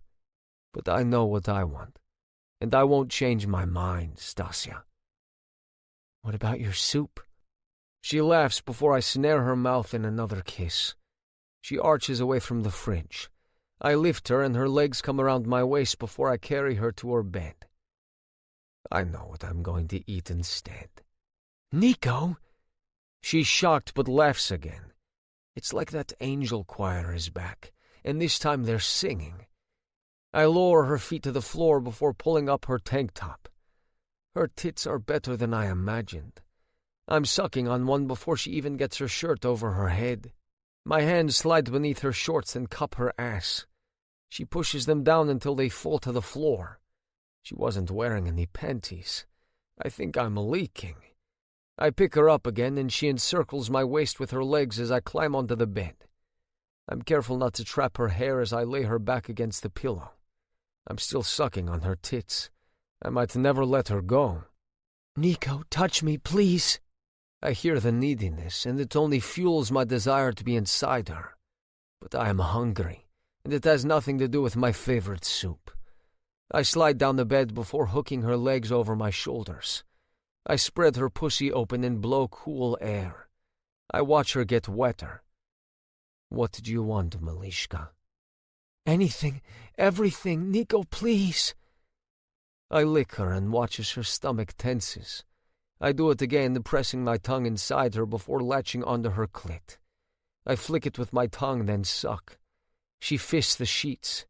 She's so responsive, and I know she's not faking it. Her cheeks are already flushed. Do you want me to make you come with my tongue? Yes. You're delicious, Malishka. You might be my new favorite. She gasps as I go back to licking and sucking her clit. I slide a finger into her, and she tries to lift her hips off the bed, but my free hand presses her belly down. She tries again, but my hand grasps her hip and holds her in place. A second finger slides in, and her increased breathing tells me she likes it. I press a third in and start working her. Nico, more. God, I want you. I'm going to taste you while you come. Then I'm going to fuck you, Malishka. Hard. Really hard. Part of me wants to take my time, drive her wild with need. But the other part of me needs to be inside her. My thumb works her clit as I flick my tongue in and out. I feel the moment she comes. Her heels press into my back as her thighs tighten around my head. Condom, bedside table. I shift and reach past her. I pull the drawer open and snatch one. I notice there's a variety. I didn't buy all of those, and no, guys didn't leave them here.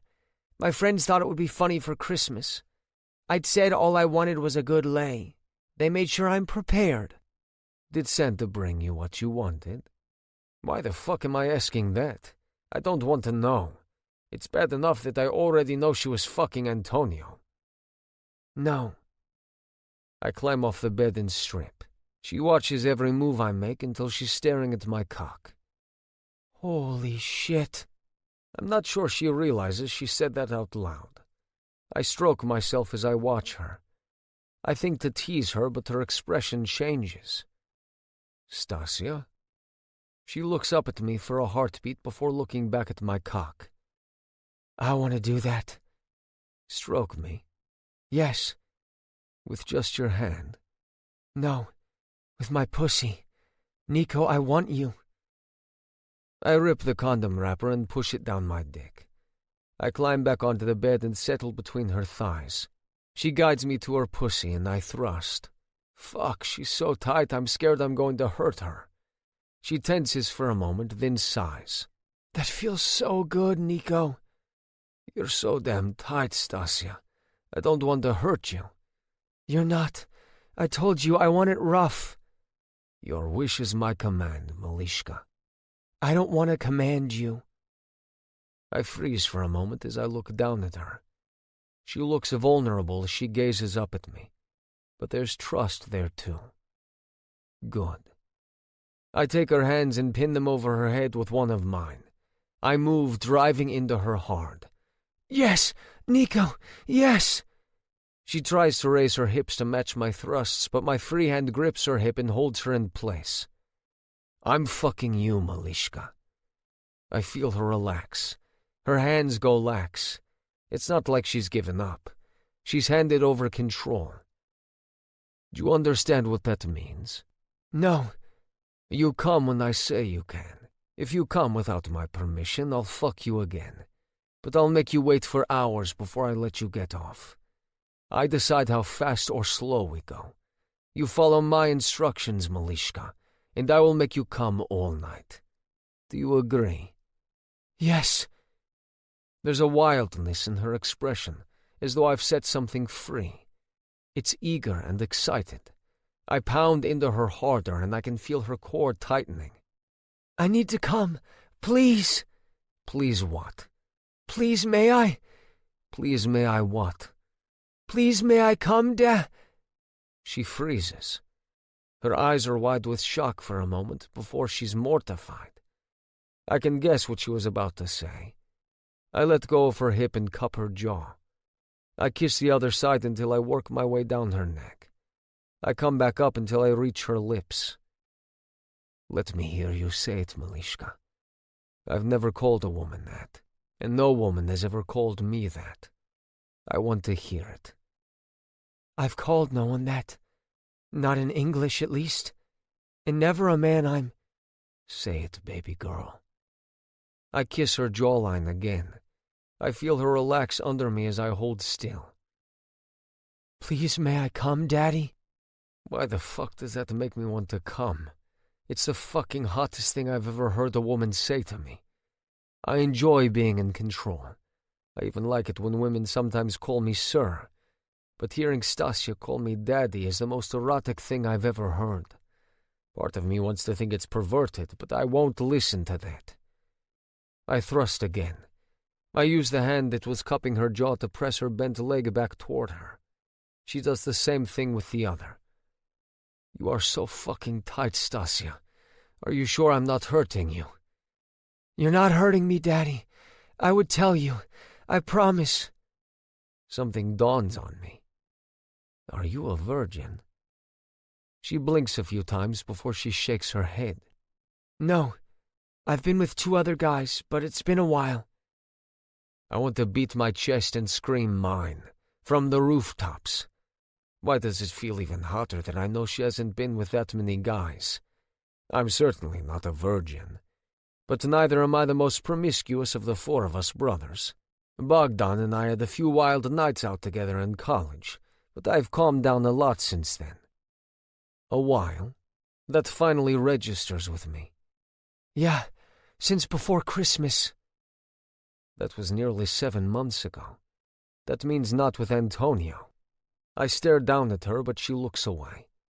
I nudge her chin until she's looking at me. What's the matter? Why won't you look at me? I've stopped moving again.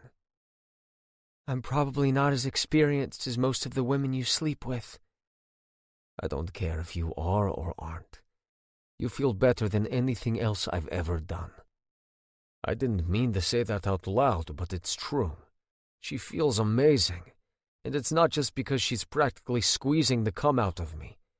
Everything about being with her, being inside her, feels as emotionally right as it does physically. That should freak me the fuck out, but it doesn't. Realizing it is actually calming. I don't have a lot of experience actually having sex, but I have enough experience with guys to know that no one has ever felt like you. Not while going down on me or having sex with me. Daddy, I need you to fuck me. My pussy aches so much it hurts. Please. Shh, Malishka. Let me make it good for you. You are, Daddy. She seems less shocked every time she calls me that, and I love it more each time she does. I don't hold back. I slam into her over and over. I feel when she comes. The moment her body relaxes, I pull out, flip her onto her belly, and land 3 stinging slaps to her ass, before I flip her back over and thrust into her. But the moment I'm back where I belong, I freeze. My ears are ringing and my heart is racing. But it's not from physical exertion. Oh my God, Anastasia, I'm sorry. Are you okay? I didn't ask. I'm so sorry. That you spanked me? Yes, I didn't ask if you were okay with that. After what happened earlier, Daddy, let go of my hands, please. I do immediately. I'm ready to pull out, but she locks her ankles just beneath my ass. She cups my jaw with both hands. Nikolai, you didn't hurt me, and I didn't ask if I could come. You told me you would punish me, and I liked the idea. I didn't come on purpose. I tried to hold off, but I couldn't. I like the spanking. You didn't hit me or slap me out of anger. It's not the same. I should have gotten your consent. Am I pushing you away? Daddy, I liked it. If you need to hear me give my consent, then all right. I want you to spank me. I want... What, baby girl? What do you want? I still feel horrible. Are you? I watch her swallow. What, Malishka? Are you a dom? No. Have you been the sub? She shakes her head. I'm curious about some of that, but I don't want to be a sub. I don't want to be a dom. Definitely not your dom. I don't want you as a sub either, Stasia. I told you. I want to go out with you.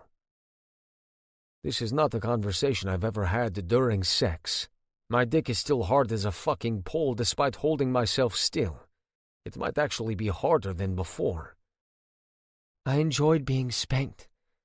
I think I'd like other things too, but I don't know. I lower myself onto my forearms and kiss her cheek. I rock into her again. I'm not hammering her pussy like I was a couple minutes ago.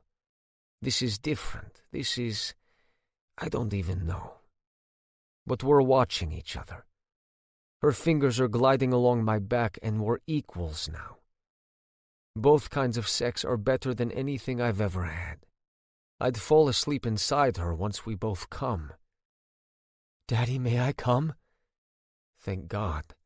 I don't think I can last any longer. Yes, Malishka. She arches beneath me and our mouths meet. I pour all these feelings swirling around in me into this kiss. I don't know half of what I'm feeling, but I'm having the best orgasm of my life with a woman I met a week ago. A woman I want to stay buried in until my last breath. Chapter 6. Stasia. I haven't slept this well in years. Probably since before I pulled my first all-nighter in high school. I could stretch and purr like a kitten. Nico is grazing his fingers up and down my spine, while his other hand rests at the top of my thigh, which is bent and resting on top of his. My head's on his chest with my arms slung around his waist. I'm so utterly content. Until I remember what happened last night. All of last night. Molishka. Just that one word, and I can feel my body relax. Nico rolls us, so he's now hovering over me on his forearms. He kisses me with such tenderness that I can't help but wrap my arms around him and open my legs for him to rest between. How do you feel this morning, Molishka? Like I haven't slept that well in years. I can't believe after what happened last night that I slept at all. His grin is pure temptation and sin. He snares my mouth in another kiss, and this one is demanding and unrelenting. His left hand squeezes my breast, and I arch into him. He pulls away from my mouth and bends to suck my nipple. When his teeth tug on it, I can't help how my fingertips dig into his back. As he keeps sucking, his hand trails down to my pussy. I'm watching him. The muscles in his shoulder and arm bulge as he supports his weight on one forearm. The palm of his free hand is pressing against my clit as he dips 2 fingers into me. Were you dreaming about us? He shifts and settles his shoulders between my thighs before his tongue laps my pussy. I was. I must be drenched down there if he guessed. Yes. I hope it was as good as reality. No dream could ever be as good as reality. Fuck. He's going to make me come. Nico. My body tenses. I'm right there. But he pulls away. His gaze darkens as his eyes meet mine. Oh. We're not done with the role play from last night. That makes my clit ache even more. Papichka. Tell Papichka what you need, baby girl. I'll give you whatever you want. I need to come, Daddy. Not yet, but soon. Why is calling him Daddy so fucking hot? Why doesn't it feel as awkward as I thought it would this morning? Both languages feel natural. I watch as he keeps eating me out. I'm fisting the sheets to keep from pressing my hips up and my pussy into his mouth. I don't want to think about how he got so talented, but thank God for whoever he practiced on. I'm getting close again. Daddy, I need to come.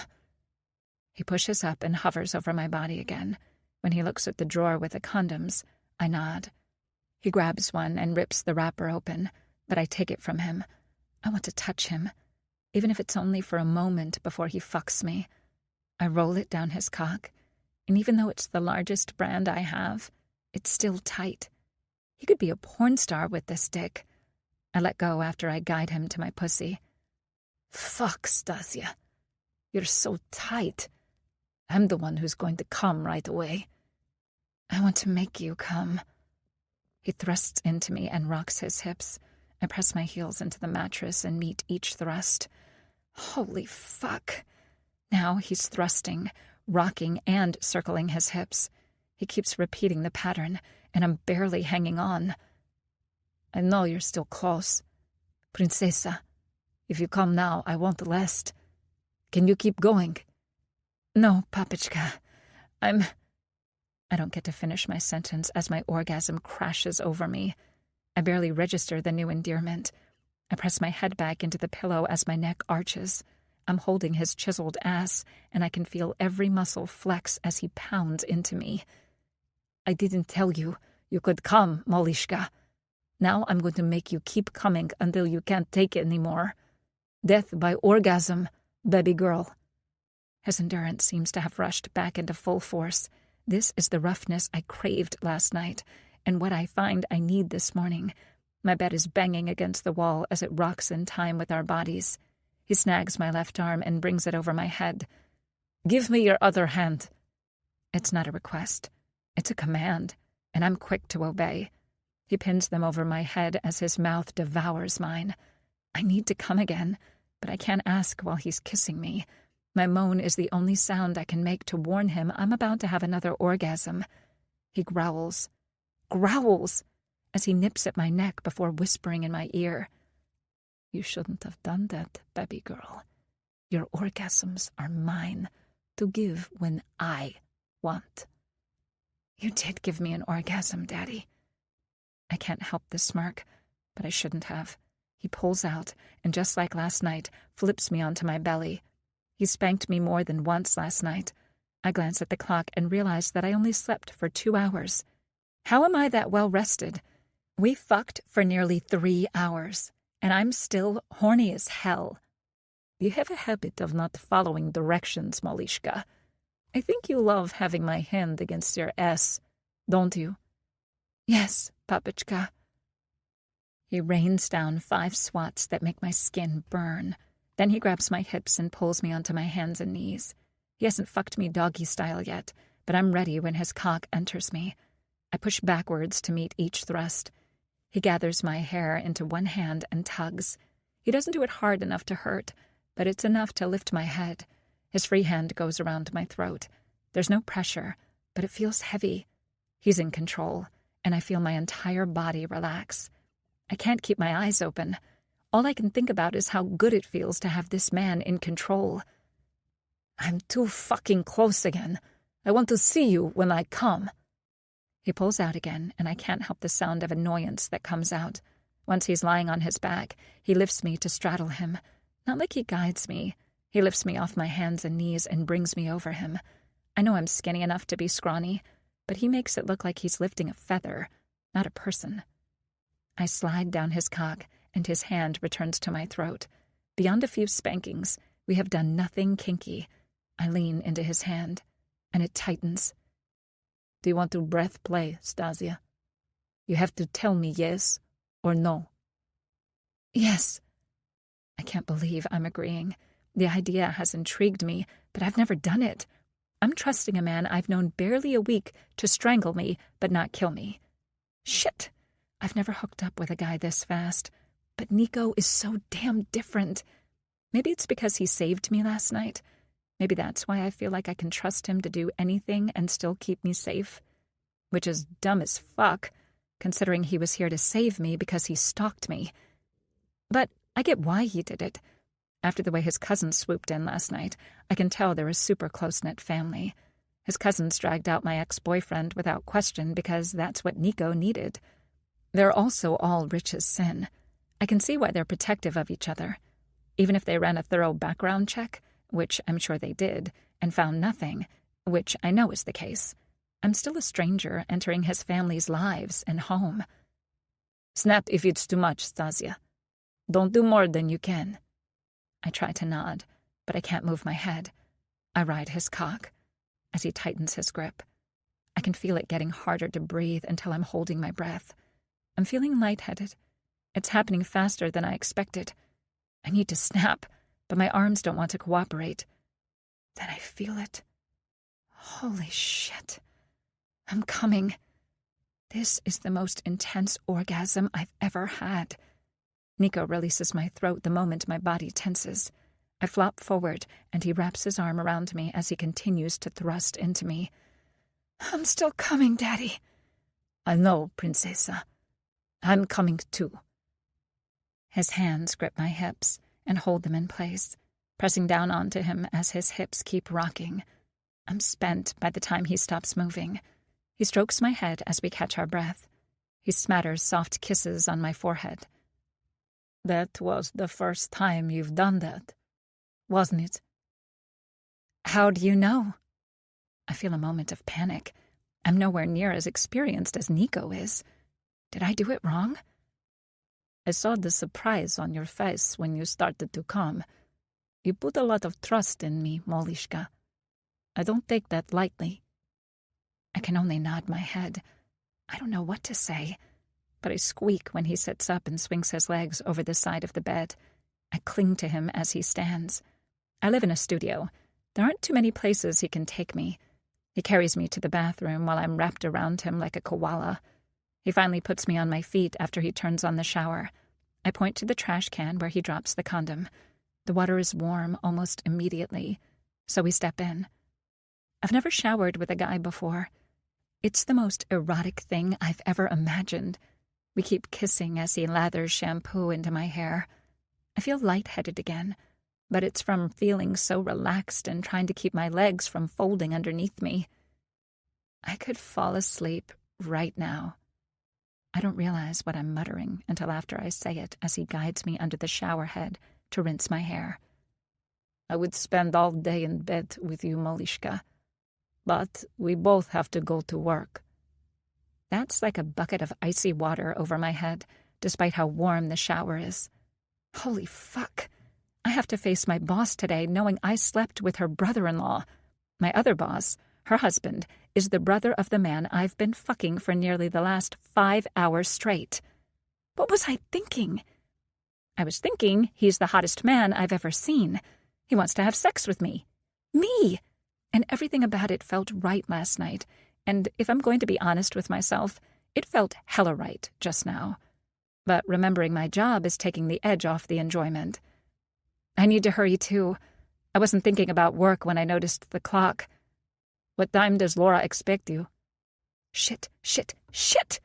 I thought that would be enough for him to take a cue and hurry too. I have plenty of time. 8?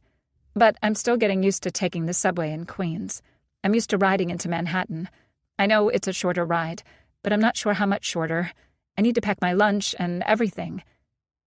Would you let me take you out to lunch? And I can drive you there? I thought you took the subway last night. Do you live near here? No. I live in Manhattan, but I can have a driver take us. I just stand and blink.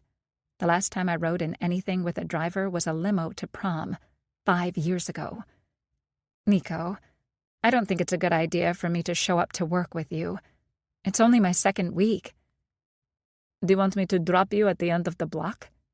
His grin is irrepressible and makes me want to smile too. But this is serious. That might be a good idea. Now he's scowling. He doesn't agree. Or I could say I saw you walking from the subway and offered to drive you the last few minutes. I don't know, Nico. Do you regret this? No. I blurt that answer. It's the easiest thought I have.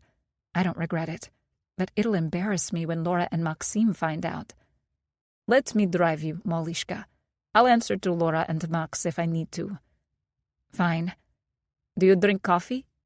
Yes. That's not what I expected him to say next. How do you take it?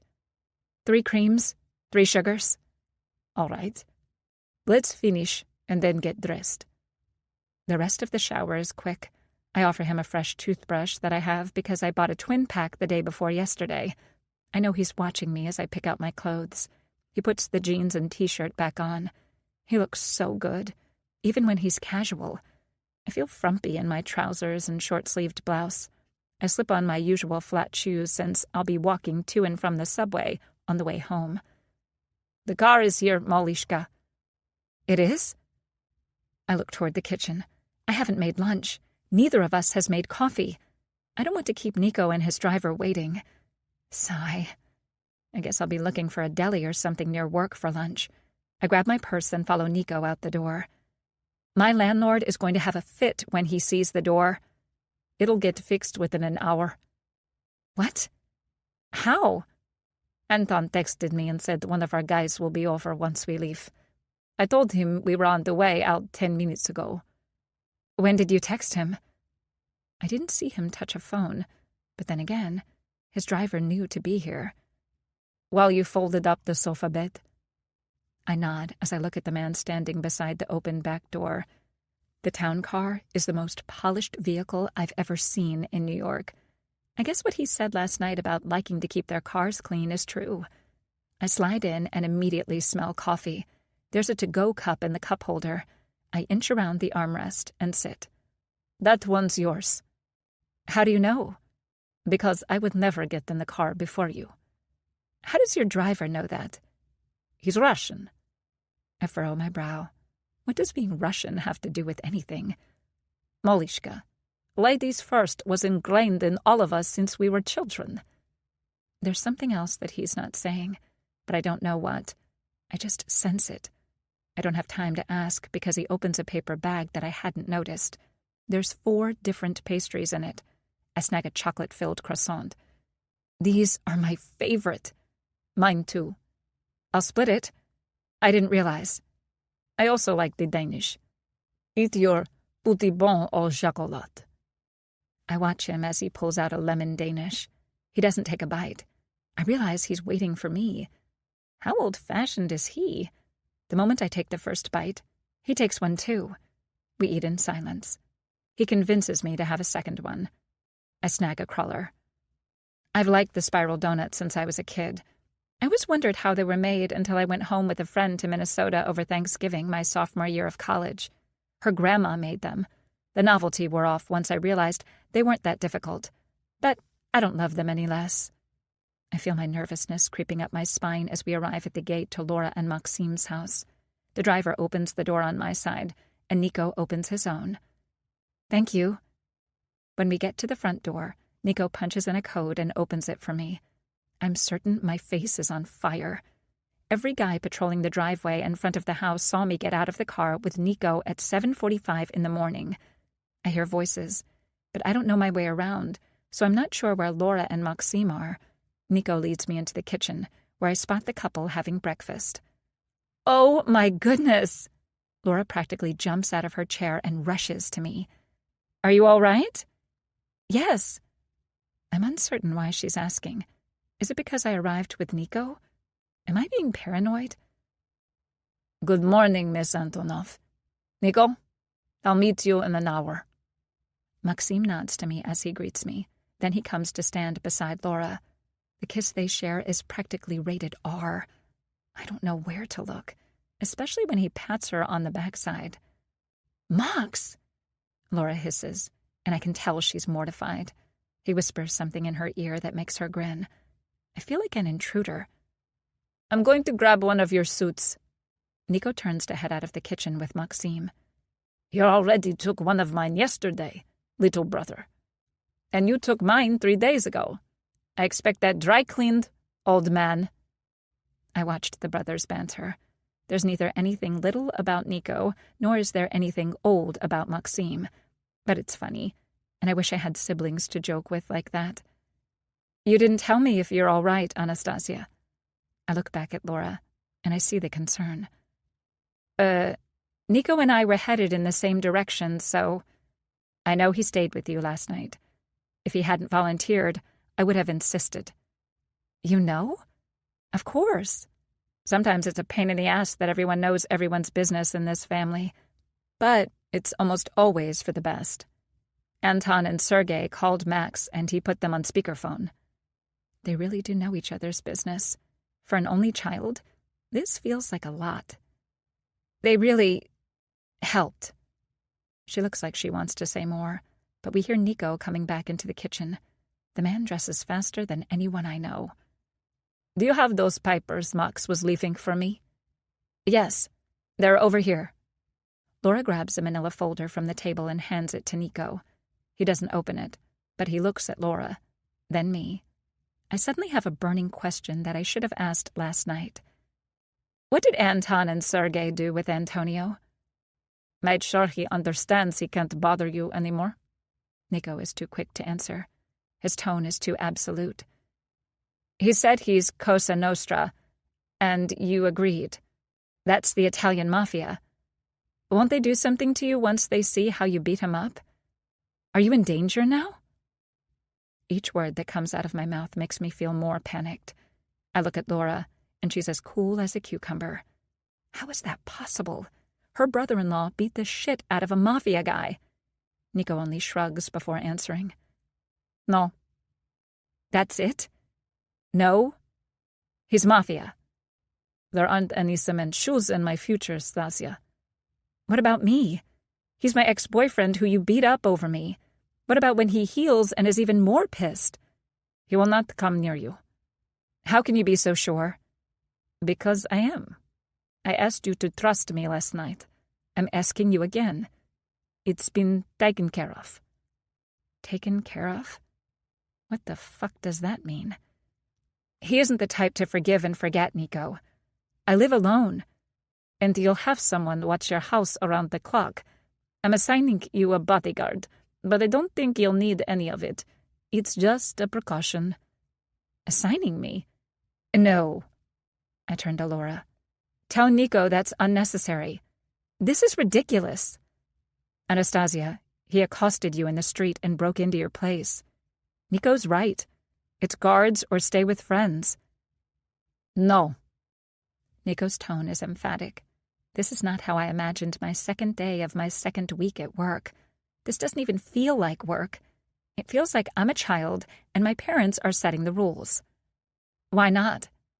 And I sound like a petulant child. Because being with friends might complicate things, but it won't stop someone who's determined. But I'm telling you, Stasia, this is only a precaution. I'm certain this is over with. Neither Antonio nor anyone else will do anything.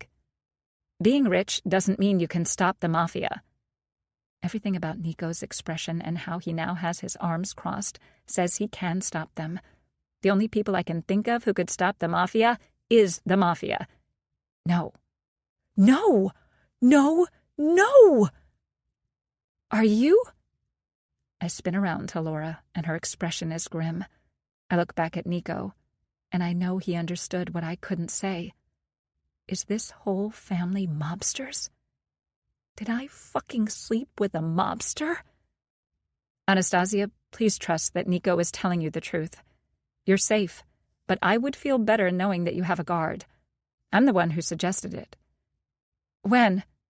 Nico, how many texts did you answer in the 2 minutes it took me to fold up the sofa bed? Laura may have suggested it to Max, but I decided last night. Last night? I'm tempted to say I quit, but if I hadn't met Nico through work, he wouldn't have followed me. Antonio still would have showed up, but there wouldn't have been anyone there to stop him. Nico reaches out his hand. I stare at it.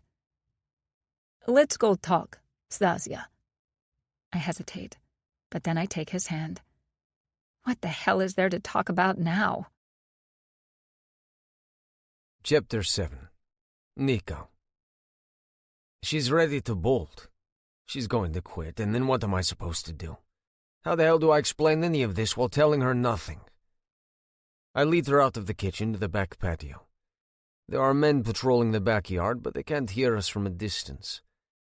I lace my fingers with hers and tug her forward until I can wrap my arm around her waist. Her gaze darts around, nervous that the men will see us. They know she works for Laura. If they didn't, she wouldn't have been allowed onto the property last week when she arrived. It looks questionable that I'm holding her against me, but none of them would know how and why she got hired. Stasia, whatever you think, my love, is a guess. This is a lot for your second week of work, and after only knowing me for that long, way more has happened than anyone could call normal. I get that, but if I hadn't been there, he would have hurt you. I'm not trying to scare you or control you with a safety detail. I truly don't think anyone will come near you, but I would feel better knowing someone is there if I can't be. If you can't be? Nico, what happened happened. You make this sound as though you're my boyfriend. I know you said that to Antonio, but it was just to intimidate him. Can you not see yourself with me? I can see us together clear as day. I don't think you're the type for one-night stands or fucking a guy the night you meet, Stasia. I'm past those days, and I have been since college. I don't do one-night stands or sleep with guys I just met. Until last night, I hadn't. She snaps her mouth shut. She closes her eyes and turns her head away. She hesitates when I lead her back inside, but this time it's into a sunroom with the shades drawn. I back her against a wall and pin the hand I'm holding above her head, then do the same with the second. My other hand cups her jaw. Until last night, what, Stasia? Nothing. Don't lie to me again. You lied last night, didn't you? I was too embarrassed to tell you the truth. Why would you be embarrassed to tell me you were a virgin? I was way too rough with you. I shouldn't have taken advantage of you. That is not how your first time should have been. You were not too rough. It was what I wanted. You did not take advantage of me. I knew exactly what was happening, and I wanted it. As for how my first time should or shouldn't have been, that was my decision. Why last night? Why me? I don't know. Not putting out made Antonio mad the first time. My heart was pounding from our nearness, but now it's racing. Did he try to force you? No, but he was angry when I kept turning him down. He said I was a cock tease not to have sex with him after 3 months together. He knew from the beginning that I was a virgin. When he pressured me, I broke up with him. You said he'd slapped you and pushed you. Did he do anything else, Stasia? Tell me the truth. He didn't. I'm telling you the truth. We were outside his place and someone saw him. The woman threatened to call the police and I got away. He texted and called, but I didn't answer, then I blocked him. I saw the bruise this morning. You fell hard against the table last night. Yeah, I saw it in the mirror. Malishka, what made you decide to go through it last night? Why me? Because it's the only time it's ever felt that right. She whispers her answer. What do you mean? I need to know. I'm certain about how I felt last night and this morning. There's something about Stasia that's already under my skin. Never have I been so drawn to a woman. I don't have a sound reason. I know that. But it felt right. It wasn't adrenaline. It didn't feel indebted. I didn't feel pressured. Everything about the way I felt when you held me made me want to finally have sex without any doubts. It's not like I was a nun. I've done everything but have sex, but something always held me back. I've had boyfriends, but I never felt the same need as I did last night. It's not like I expected the heavens to open up and angels to appear when I met the right guy. I wanted my first time to be special, to be with someone who I was so into I couldn't bear turning him away. That it was you is a surprise, but I don't regret any of it. I press a kiss to her lips and she opens for me. I try to be gentle. Every time I am, it feels like such a contradiction. I'm not gentle during most things. I'm not gentle during sex. I'm not gentle with the men I deal with. But Stasia is so... I don't know. She's not frail or weak, despite how thin she is. But she's precious. Like a treasure I want to make sure I don't break or spoil. I reach over and push the door closed. If there were a lock, I'd turn it. But next to no one uses this room. It's why I brought her here. I continue to kiss her as I unbutton her pants and slide my hand beneath her panties. Her hips tilt forward, meeting my fingers and inviting me in. I press two into her pussy and find she's as wet as I am hard. She yanks her hands and I release them. She's unbuttoning my trousers and sliding down the zipper. I'm wearing boxers and my dick is practically shoving its way through the opening. As I work her pussy, she strokes me. I'm going to fucking come and have yet another of Max's suit that needs cleaning. How the fuck am I supposed to see Laura with cum all over me? I seize her wrist and pull away from our kiss. I want to enjoy making you come, Malishka. No distractions. And if I want to make you come, Papichka? Maybe later. But... who decides? You, Papichka. Good girl. Now let me finger fuck you until you're struggling not to scream. That's exactly what I do. I thrust my fingers into her pussy over and over while my thumb works her clit. She's kissing my cheek, then my neck, before she latches onto my earlobe and sucks. Holy fucking shit, I'm going to come anyway. I fight against the desire to pull her pants down and fuck her. Daddy, I need more. I want you to fuck me again. We're pushing our luck, but I don't want to deny her. I reach back to my wallet and pull it out. I have a condom in there that I pray isn't expired. I don't even remember when I put it in there. I shove my wallet back in my pocket before I rip the wrapper and shove that into my pocket too. I pull down my boxers, then roll down the condom. Turn around, Malishka. I want to see that fine ass of yours while I fuck you. It's too bony. I spin her around and land 3 hard spanks. Do not insult yourself. I said I want to see your fine ass. Believe me, it's perfect. I pull her hips back and thrust into her. I'm back to not being gentle. Her hands rest against the wall. I'm careful not to slam her into it. Stasia, tell me if it's too much after last night and this morning. I'll be upset if you let me hurt you. It feels amazing. I told you I want it rough. We'll see how you feel in a few hours. Are you going to fuck me again then? I growl next to her ear. I'm going to fuck you until you can't see straight, Malishka. Your pussy and orgasms are mine. Good, Papichka. That only makes me ram my dick into her harder. Her fingers bend as she fights not coming. Ask. Please, may I come, Papichka? Yes, Malishka. Fuck. Her cunt is fucking squeezing the cum out of me. I can't hold back. I press my hips into her and feel my cock shooting my load into the condom. Fuck. How does coming inside her keep getting better? Thank you, Daddy. Thank you, baby girl. I pull out and only now think about what I'm going to do with a spent condom. I'm not throwing it away in my brother's house. I shouldn't have been fucking anyone here. I knot it and put it in my pocket. Gross, but it'll have to do. Once we have our clothes back in place, Stasia turns back to face me. She looks at me and I try to guess what she's thinking. I know the moment her post-orgasm calm ends. Nico, I need the truth from you. What have I gotten into working for your family and spending the night with you? Are you Mafia too? Do you work for the Italians? I chuckled, but it's not humorous. So much for cuddling. Right back to business. I definitely do not work for the Italians. What do you know about the neighborhood your dad grew up in? Not much. He had little as a kid, but most people didn't during communism. It was a rough neighborhood with crime. He was in the military before he went to college and met my mom. He was in the army? That surprises me. That's not what usually happens with men from that neighborhood. I think so. I know he worked for the government for several years. He's 10 years older than my mom. Do you know what his job was in the army? No, he won't talk about it. Does he have any tattoos? Yes. One of them is a lot like yours. My stomach knots.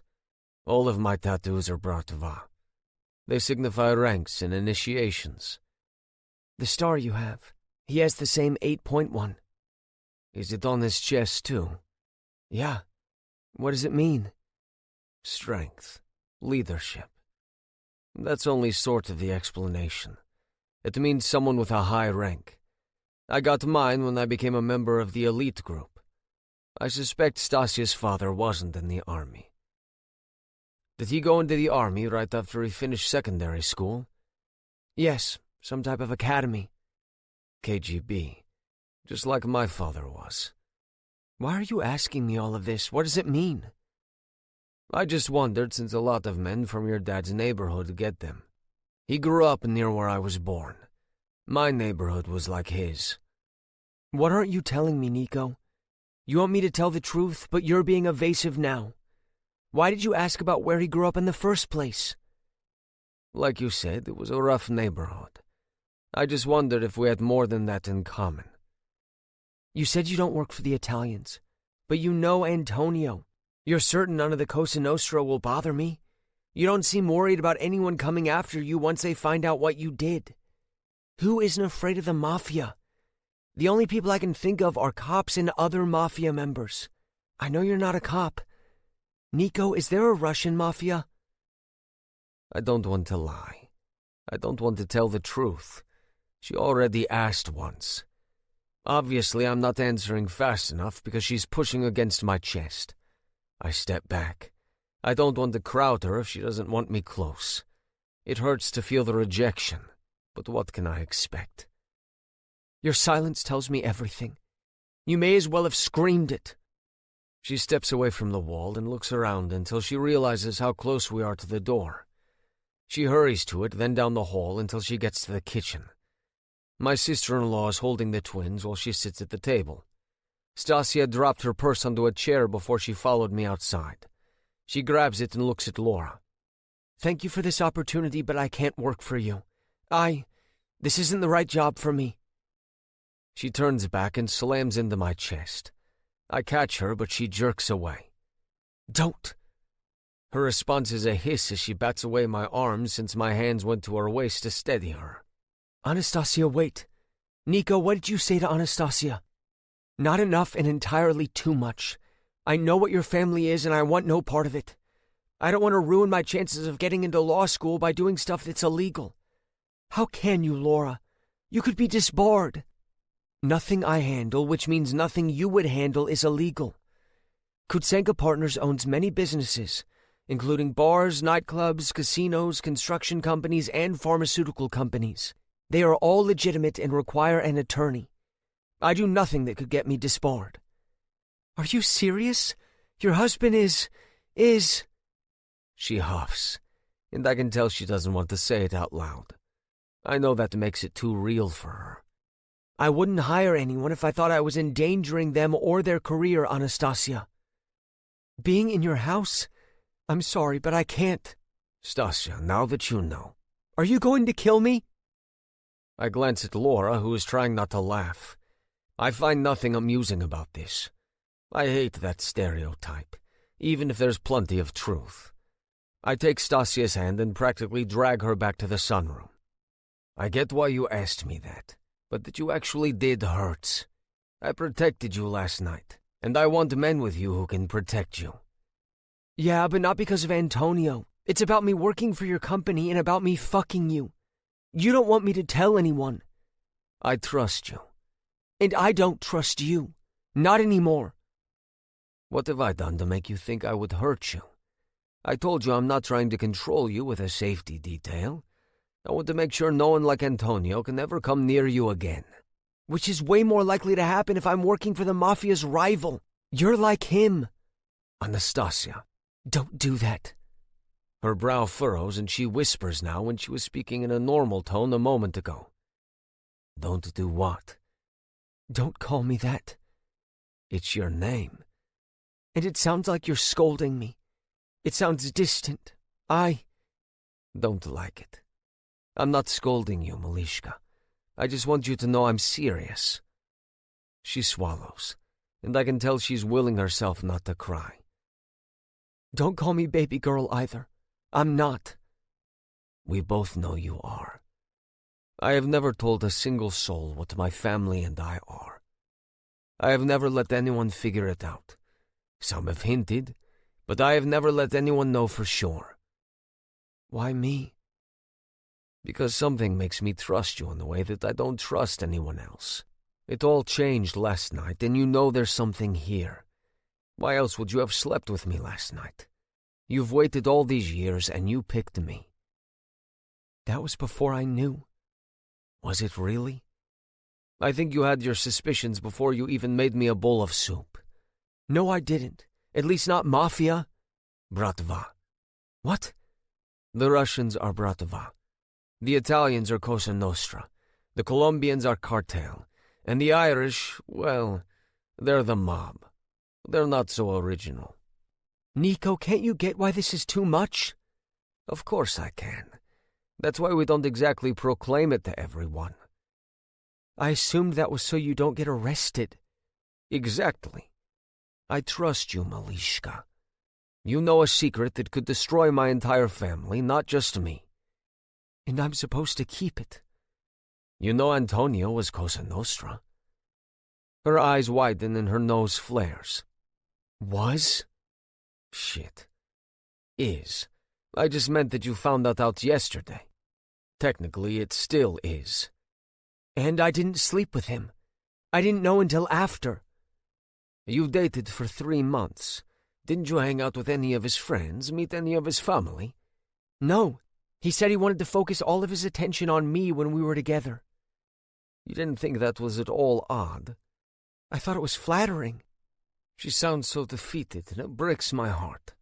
I cup her jaw, and she lets me. She doesn't pull away when I kiss her forehead. Nico, I still can't. I will always keep your secret. You've only been kind to me, but I'm sorry. I just can't. She kisses my cheek, then walks to the door. She looks at me before leaving the sunroom. I follow her, but neither of us speaks. I glance at Laura before I watch her walk out the door. I haven't felt this kind of loss since I was 11 and my dad died. It's like my heart is withering. I barely know her, and yet I feel like my entire future is evaporating. Nico? She isn't coming back. I'm sorry. I never imagined she would find out so soon. I hoped she never would, or at least not before she knew she could trust all of us. I need to talk to Sergei. Her father was KGB. What? Did she say so? No, but I'm sure of it. Did you tell her? No, and I'm certain he was Podolskaya Bratva too. How do you know? The neighborhood he grew up in, it was like ours. He couldn't have escaped it. She said he has a star like all of us. He had a high rank. How did Sergei not find any of this? I pull out my phone and dial my cousin. He's the head of our intelligence gathering and is an expert hacker. It shocks me he didn't know this. If he did, I would know. We would all know. This type of information isn't a secret for anyone to keep. Who knows what would happen if... No, what will happen when she tells her dad that she worked for us for a week. Privyet. Sergei answers me in Russian, and I continue in it. Laura's been fluent since before she met our family.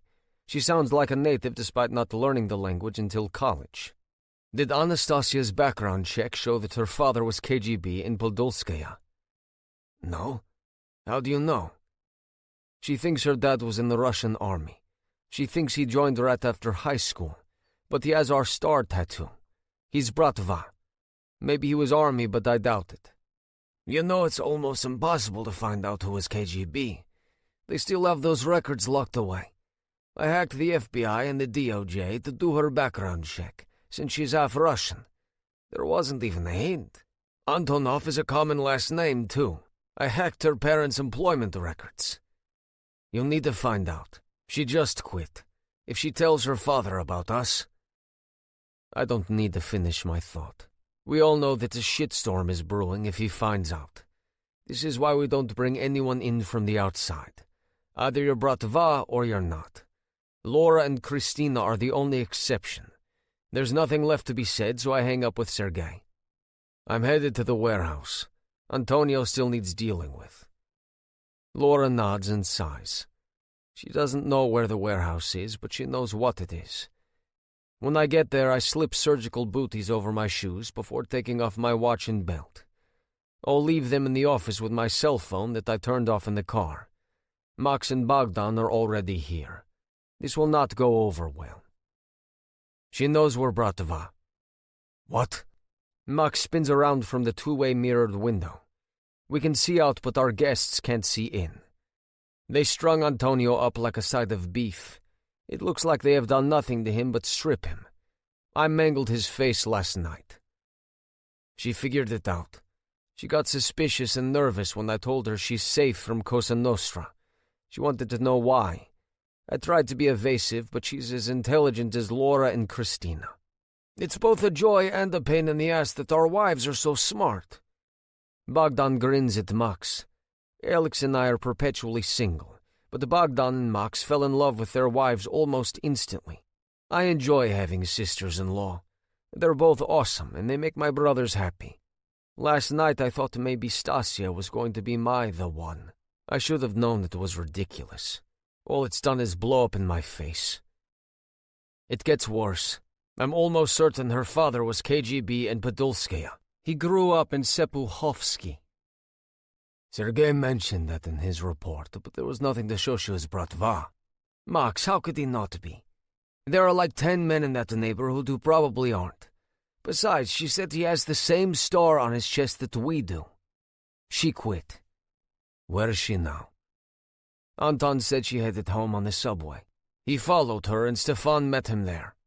Do you think she'll tell the police? Bogdan's humor from a moment ago has completely evaporated. Maxim was never smiling. No, I'm positive she won't. But I think she's going to tell her dad. Why wouldn't she? She's going to have questions. If she is going to call, she probably already has if she's home. Give her a few hours, then go see her. And force my way in like Antonio did, Max? Of course not. Check on her and tell her as much. I saw how you looked at her this morning. What's that supposed to mean? That I know you did more than just keep her company last night, and that she's more than just a quick lay. No one outside our family can read us like we can read each other. Laura sees more with me and Christina more with Bogdan. But we can't hide from each other what we do the rest of the world. Don't deny what I already know, Nico. There is something about her, but I don't know that it's like you and Laura or you and Christina. I look at each of my brothers. I thought I would never meet a couple more in tune with one another than Max and Laura, but Bogdan and Christina are the same. It reminds me of my parents before my dad died. I've known her for a week. So, not so different from Tina and me. Or Laura and me. True. Fine. Let's deal with this shitbag, then I'll go see her. I go out to the main area and pick up the iron pipe laying on the table. I swing it like the baseball bat I used to swing while on my high school team. It cracks against Antonio's right ribs and he howls as he comes around. What made you think you could touch Anastasia like that? Fuck you! No, but I did fuck her. He isn't leaving this warehouse alive, so I'm not worried about him telling anyone else. I have a pang of guilt for talking about her like that. It was more than just a fuck. No, you didn't. Her pussy's locked up like Fort Knox. And there's a key to every lock. My dick was it. What made you think you could touch her? I decide when I'm done with a woman. You aren't deciding anything ever again. Now it's my turn. I'm going to decide how to torture you, then I'll decide how to kill you. And while you're here, who's watching the bitch? Salvatore knows where I went last night. Does he know you intended to rape her? He's old school. He'll kill you himself. But I get to have that fun. Salvatore Mancinelli is the Don in New York City. He's as brutal as any of us, but he draws the limit at hurting women. They're to be respected and protected in his book. He would kill Antonio if he knew what he tried to do. What he did do. You really want to start a war over that skinny, tight-assed bitch? A war implies both sides fight. I'm going to give you misery unlike anything you can imagine. Then I will toss you in that vat of acid alive. The next 2 hours pass in a blur. I follow through on all my threats. Antonio is unrecognizable by the time I'm done. Even his own mother wouldn't know it's him. I'm in the office stripping down when Sergei arrives. I look over my shoulder as I get into the shower. We never leave the warehouse until we've scrubbed every part of us, and we always wear fresh clothes. We will incinerate the suit I wore before I leave the property. The ash will dissolve in the river. Nico, she's on 95 headed south. What? She's going home. Fuck. I thought she'd call. I never imagined she'd go see her parents. I'm so screwed. Chapter 8. Stasia. I need to see my dad. There's more than what Nico told me. When I told him where my dad grew up, something changed. Nothing about his expression gave it away, but it's like there was a pulsing high voltage in the air. My dad doesn't talk much about his life in Russia. I get why. Other than when he was in university in America, it was rough. He grew up poor, and I can't imagine anything about the Russian military is enjoyable. I used to ask him to tell me stories when I was little, but he would only tell the same ones about meeting my mom. I can't imagine having this conversation over the phone or via text. I want to look him in the eye and know if what I've thought all my life was a lie. Was he not in the military? Nico didn't say it, but I feel like there is way more to my dad's past than what I've been told. I'm feeling more anxious with every mile. I'm dreading hearing my dad's answer, but I need it. It's going to frustrate me because it'll be lies, or it'll devastate me because he will be what I'm sure Nico is. Maybe the movies exaggerate what the mafia does to people, but every stereotype has at least an ounce of truth at the beginning. Everything I know about Russia makes me think that how the Kutsenkas handle things is violent and final. I don't want to imagine Nico hurting people any worse than what I saw him do to Antonio last night. I know he only stopped because I was there. Damn! I need to get gas already. I'm barely in Delaware. I need to stop now, and I suppose I could grab a snack, too. I got home, threw some clothes in a bag, and took off. I didn't think about lunch. Ms. Antonov. I spin around as I lock the pump into place. It's the dark-haired man from last night. Which cousin was he? Why are you here? I followed you. When I back up toward my door, the man puts his hand in the air. I won't come any closer, Ms. Antonov. Nico will kill me if I scare you any more than I already am. The only reason I came over rather than keeping my distance is because your rear right tire is getting low.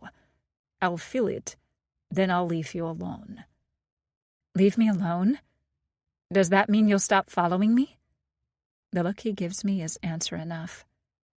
I didn't agree to a security detail, and I definitely didn't agree to being followed. I know. But here you are. Ms. Antonov, I think the same thing Nico does. I don't think you're in danger from anyone Antonio knows, but I do think it's worth the precaution in case we're wrong. I think Nico doesn't trust me not to tell. The man's brow furrows before understanding dawns. He didn't know I'm aware of who, or rather what, their family is. I believe Nico trusts you a great deal. For his sake, I hope it isn't misplaced. Or what? You whack me? I keep my voice low for the second question as I look around. I want to be sure no one hears me, but I also want to know if there's anyone to stop this guy. None of us harm women, and I definitely wouldn't hurt someone important to Nico. How the hell am I important to a guy I met last week, unless it's to keep me silent? Which cousin are you? I'm Anton. Popular name. My first name and your last name are quite common. I think it's rather funny that they're so similar. It's odd to say it.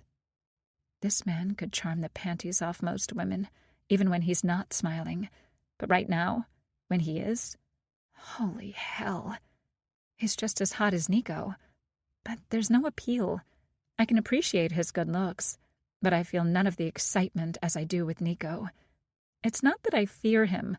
I'm surprisingly at ease, which makes me feel like a fool. But I don't get the same sensation, like I'm a magnet being pulled toward another. Fitting analogy, since my life and Nico's couldn't be more opposite. Will you let me fill your tire? My pump just clicked off. I look at it, then at Anton before I nod. I put the nozzle back on the pump and get in my car. I pull around to the air station and keep my doors locked. I hear Anton moving around before he comes back to stand a few feet from my window. I only open it a quarter of the way. You can stop following me. I know it's futile. He only shakes his head. I wind my window back up and pull out of the gas station. I still have a couple hours ahead of me, but I'm banking on him not knowing his way around. I get off Interstate 95 and hop onto 695. It's not that congested, but I drive like I'm from Maryland. I weave and speed. I usually use my turn signals, but I don't want to give Anton any hints. I watch my rearview mirror and see him falling farther behind with every lane change. When I get to my exit, I can't see a black town car anywhere. I pull into my parents' driveway and park in the same spot as I did in college. My little compact car sits off to the left. I haven't been home since Christmas, and I didn't tell them I'm coming. I know they're both at work right now, so I let myself into the house. Huge sigh. This doesn't exactly feel like home anymore, but it's still comforting. Since I didn't grab a snack at the rest stop, I raid the fridge. I'm ready to sit down with my salad and sandwich when the doorbell rings. Please no. No, no, no. Fuck me. It is. Nico, you shouldn't have come. And you shouldn't have bolted. You shouldn't have your cousin following me. And you shouldn't have bolted. You're repeating yourself. it bears saying twice. Do you want to have this conversation on your front stoop? I don't want to let you in. He looks genuinely hurt before he masks his emotions. It makes me reconsider. My shoulders droop, and I step back. When he walks in, I sense he's taking in every single detail at once. I bet if I blindfolded him right this minute, he could describe the entire foyer and living room. He pushes the door closed behind him and watches me. I think he wants to touch me, hug me, but he's uncertain. Why did you follow me if Anton already was? Because Anton isn't the one who scared you. He isn't the one who... Stasia, I told you I can't do this. And you ran to your parents as soon as you could. You went home, grabbed your stuff, and took off. How do you know? He only arches a brow and crosses his arms. Anton followed me home. How did he get a car so fast? He did. It was easy for him to have one of our drivers bring one. Why him? Because I couldn't get to you fast enough. I had to leave a meeting before my other cousin could tell me. I took off from there. I lean to see out of the window and notice a Porsche parked behind the black town car. So much for losing Anton. He must have my address. Why wouldn't he? They're the fucking mafia. Nico, there's nothing to talk about. He crosses the living room and picks up a photograph. His face goes ash white. He carries it with him as he opens the front door and waves to Anton. His cousin rushes to the door. He doesn't say a word as he hands the framed photograph to his cousin. Anton has the same reaction. Is this your father? Yes. Why? Do you know who these men are? Do you know why he has this photo out? They were army buddies of his. He said they were his best friends. They're the only thing from Russia he misses. Why? I watch Nico swallow. I swear there are tears in his eyes. He points to a man in the middle, next to my dad. This was Kirill Kutsenka, my dad. This is Anton's dad, Grigory. This is Sergei's dad, Radomir. This had to have been taken a couple months before my dad died. It's in... He can't finish. He's still white as a sheet, and his hand is trembling. Anton is staring at Nico, who's still staring at the photo. Nico? My voice is barely a whisper. I'm sorry. I haven't seen a photo of my father that doesn't belong to our family since I was 12. I wasn't ready for it. Anton says something in Russian that I can't make out and takes the frame from Nico. I never imagined he could appear so rattled. He'd stood up from beating the shit out of Antonio and didn't have a hair out of place. He barely showed any emotion this morning, except for a couple quick flashes in his eyes before the mask fell back into place. The way Anton is watching him, I can tell this is not normal for Nico. Nico? Why don't you sit down? Do either of you want something to drink? Nico only nods. Anton does nothing. I go into the kitchen and think about getting him a glass of water, but I decide to open the freezer. I pull out the vodka and grab 2 glasses. When I get back to the living room, I pour one for Nico and one for Anton. They both down the full glasses as though they're shots. Neither seems to find it any stronger than water. I would be ready to hurl. When does your dad get home, Stasia? Not until 5. I think you better call him and ask him to come home sooner. Nico is staring at the picture that's now sitting on the coffee table. What's going on? Your dad wasn't in the army. They took that photo in Chechnya during the Second Chechen War. Of course he was in the army. Look at his clothes, and he's carrying a rifle. Stasia, my father was never in the army. Neither were either of my uncles. You need to call your dad right now. I can't disrupt Molishka. Please. I glance at Anton, but he doesn't seem to notice the endearment. He's staring at the photo, too. I look closer and realize that Nico's dad and Anton's are practically twins. But the third man looks exactly like Sergei. I can see similarities to Nico. Your family genetics are remarkable. I pull out my phone and call my dad. He answers in English, but I switch to Russian. No one at his work will understand him. «Папа, меня нужно, чтобы ты вернулся домой. Я дома. Я в порядке, но это очень важно. Я не могу объяснить по телефону». Papa, I need you to come home. I'm at the house. I'm all right, but it's really important. I can't explain over the phone. Что не так? Ты правда в порядке? Почему ты дома? What's wrong? Are you really all right? Why are you at the house? Вернись домой, пожалуйста. I just need you to come home, please.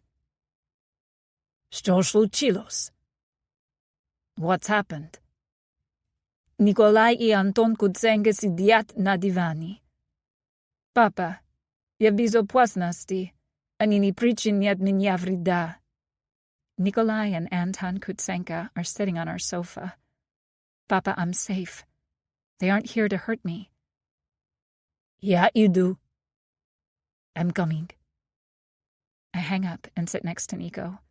He's poured himself another drink, but he can't stop staring at the photo. His elbows are resting on his thighs as he leans forward. I don't know what to do. I slide my arm around his and rest my hand on his bicep. He turns and kisses my forehead, but he still says nothing. I lean my head against his shoulder, and I finally feel him relax. Not completely, but he doesn't feel like a spring about to pop. Do you want me to make you something to eat? I'm guessing neither of you had lunch. I already have some salad made, and I can make more sandwiches. You eat, Molishka. I didn't mean to interrupt your meal. He speaks as though he's in a trance. I lift my head and look over him at Anton, who shakes his head. I don't know if he means no to the food, or that he doesn't know what to make of Nico's reaction.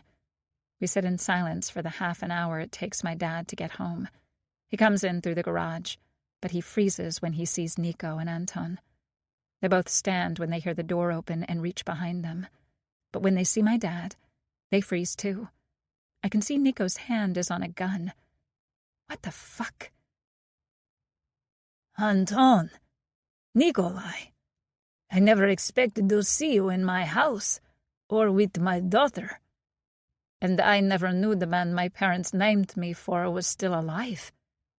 What? I can't help but blurt out my questions as I look at Anton.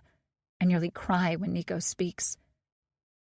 My father saved your father's life and died in the process. Chapter 9. Nico. Antonov is a common last name. Never would I've guessed that Stasia could be one of these Antonovs. I'm still reeling. I can't gather my thoughts, but I know that the moment she wrapped her arm around mine, I felt better. But now I'm back to being sucked into a black hole. I cannot believe Yuri Antonov is standing in front of me after all these years. Nico, you still look as much like your dad and your uncles as you did when you were a boy. Anton, you could be your father. You're not as scary as you were when I was 12 and you showed up to tell us my papa was dead. You've met? Why didn't either of you say so when you recognized my dad?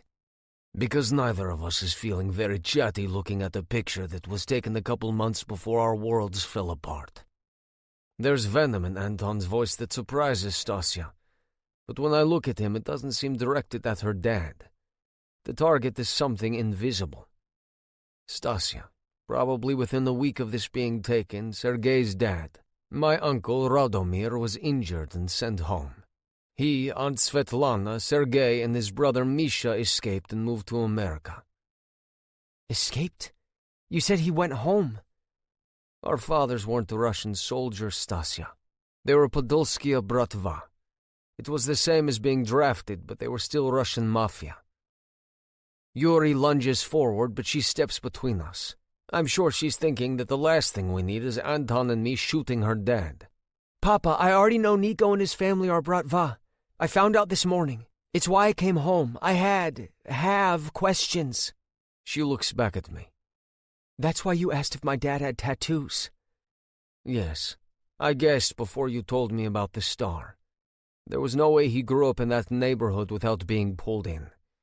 Anton's dad got my mom, my brothers, and me to St. Petersburg, and onto a plane to America after my dad died. He barely made it home to my Aunt Alina, Anton and his brother Pasha. They went into hiding before they could leave Moscow too and come to New York. Is that how you all became Bratva? Because your dads were? No.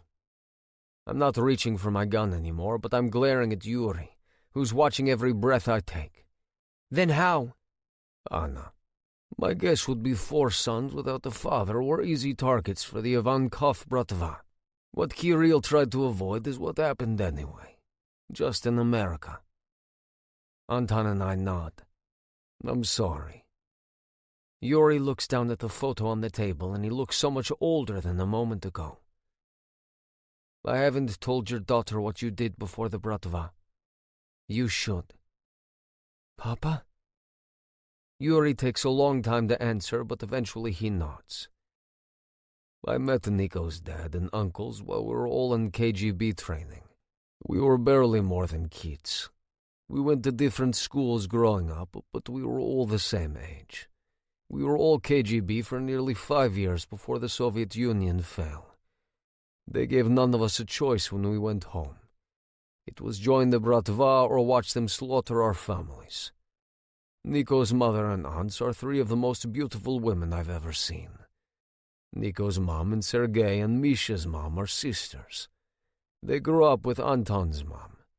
All of them were in danger, but Nico's mom, she was a target because of her looks. Galina and Kirill had their 4 boys, one after another, to protect Galina. It saved her when all of us went to Chechnya. Trouble was already brewing, so it wasn't a surprise when they sent us. Where was Mom in all of this? Still in America for parts of it. Anna, I didn't come to America for college. I was in the KGB then. What? But the photos I've seen. They sent me here. Stasia doesn't look like she can take all of this in. She looks up at me, and I'm already watching her. I wrap my arm around her back and draw her against me. She inhales my expensive cologne, and I'm certain she can feel the heat radiating from me. She sags against me, but she watches her father. I glance over and see the surprise, but there's no disapproval. It's more like acceptance. None of us knew you left Russia. Anton speaks up while I look back down at Stasia. She whispers to me. I'm all right. It was best for everyone. There's a big Russian community here, but no Bratva. Does Mom know all of this? Of course. If you didn't meet in college, how did you meet? Yuri clams up as he looks at Anton and me. Do you really think we're going to endanger your wife with whatever you tell us? That annoys me. You let your half-Russian, Russian-speaking daughter move to New York, to Queens, and you didn't warn her. And you're worried that we might tell the wrong person how you met your wife. Stasia knows who we are. We could already be at Rikers if she told anyone. I think we're already showing a lot more trust than we ought to. How do you know, Anna? I met Nico's sister-in-law in the park the last day of my nannying job. She mentioned she needed a legal assistant because she has newborn twins. She's Kutsenka Partners' corporate lawyer. You went to work for the Bratva? She didn't know. My sister-in-law only handles our legitimate business deals. Anastasia wouldn't have been any the wiser, but there was an incident last night with her ex-boyfriend. You probably should have warned her about the Manchinellis, too. I think she was a target. What? I'm no longer looking at her. She shifts her focus back to Yuri, understanding written across his face. No one knows about my past. Neither my wife nor I have uttered a word about it in nearly 25 years. If your sister-in-law hired Anna, then no one knew about her ties either. They wouldn't know. She wasn't a target. Stasia, did you tell Antonio about your dad being in the Russian army? Yeah, we talked about our families a little. I arch an eyebrow, but Yuri shakes his head. There are plenty of Russians in New York who are not Bratva. She's from Maryland. Maybe they didn't, but you can't deny that they could have. Nico, you think Antonio dated me because he thinks my dad was Bratva? Is. There is never any was unless you're dead. It doesn't matter if your dad hasn't spoken to a person in Russian in 100 years, or never met a Bratva member in America. He's still marked. You don't just walk away before you want to. Stasia's still overwhelmed. Who wouldn't be? She sinks back into the sofa and I sit next to her.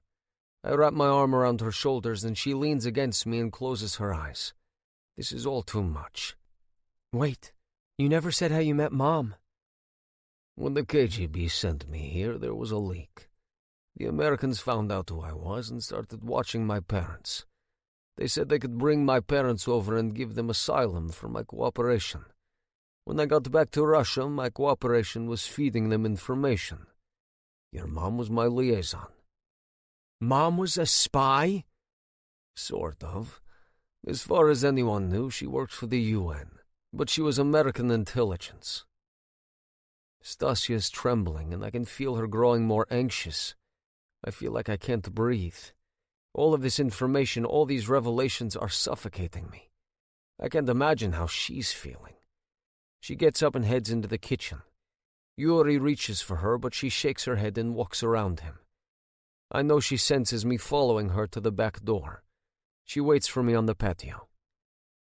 Nothing I believed about my family is true. Malishka, I'm sorry. This is my fault. No, it isn't. Even if last night hadn't happened, I would still work for your company. I would still be ignorant of the truth. And who knows who else might have guessed what you did? Who knows if Antonio did, or someone he told did? I never imagined this is how you would find out. I suspected your dad was KGB in Bratva, but I never imagined he was my dad's best friend. What did you mean your dad saved my dad and died for it? I sigh, and she looks like she regrets asking. My dad saw a landmine tripwire that your dad was about to step on. He pushed your dad out of the way, and in the process triggered it. She pulls back and covers her mouth. My guess is she's picturing the gruesome scene. It had to have been horrifying. It is whenever I imagine it. Did you know that when you found out? Yes. Uncle Grigory and your dad came to tell us together. My mother sent us all to our rooms after we found out. Maxim and Alex shared a room, and Bogdan and I shared a room. Bogdan went with Maxim and Alex, but I said I wanted to be alone. I sneaked back out and heard your dad to tell my mom what happened. I burst into Max and Alex's room and told them. Max was 13 and almost as tall as he is now, even though he was much skinnier. He ran downstairs and hit your father before anyone knew what was happening. Your dad hugged him while he sobbed. Uncle Grigory hugged Alex, and Bogdan and I clung to our mom. Everyone was sobbing. That was the only time I ever saw your dad. Nico, I'm so sorry. It was a long time ago. Don't do that. Don't pretend like it doesn't still hurt. I saw your face whiten when you spotted the photo. I haven't had to think about that day or how my dad died in a long time, Stasia. I still think about my dad all the time, but not about that. It all came flooding back. She cups my face and brings it to her before she kisses me. She slides her arms around my neck as I return the kiss. This isn't passionate or sexual. It's about her offering what comfort she can, about connecting with me in the way words can't. Malishka, please don't run from me again.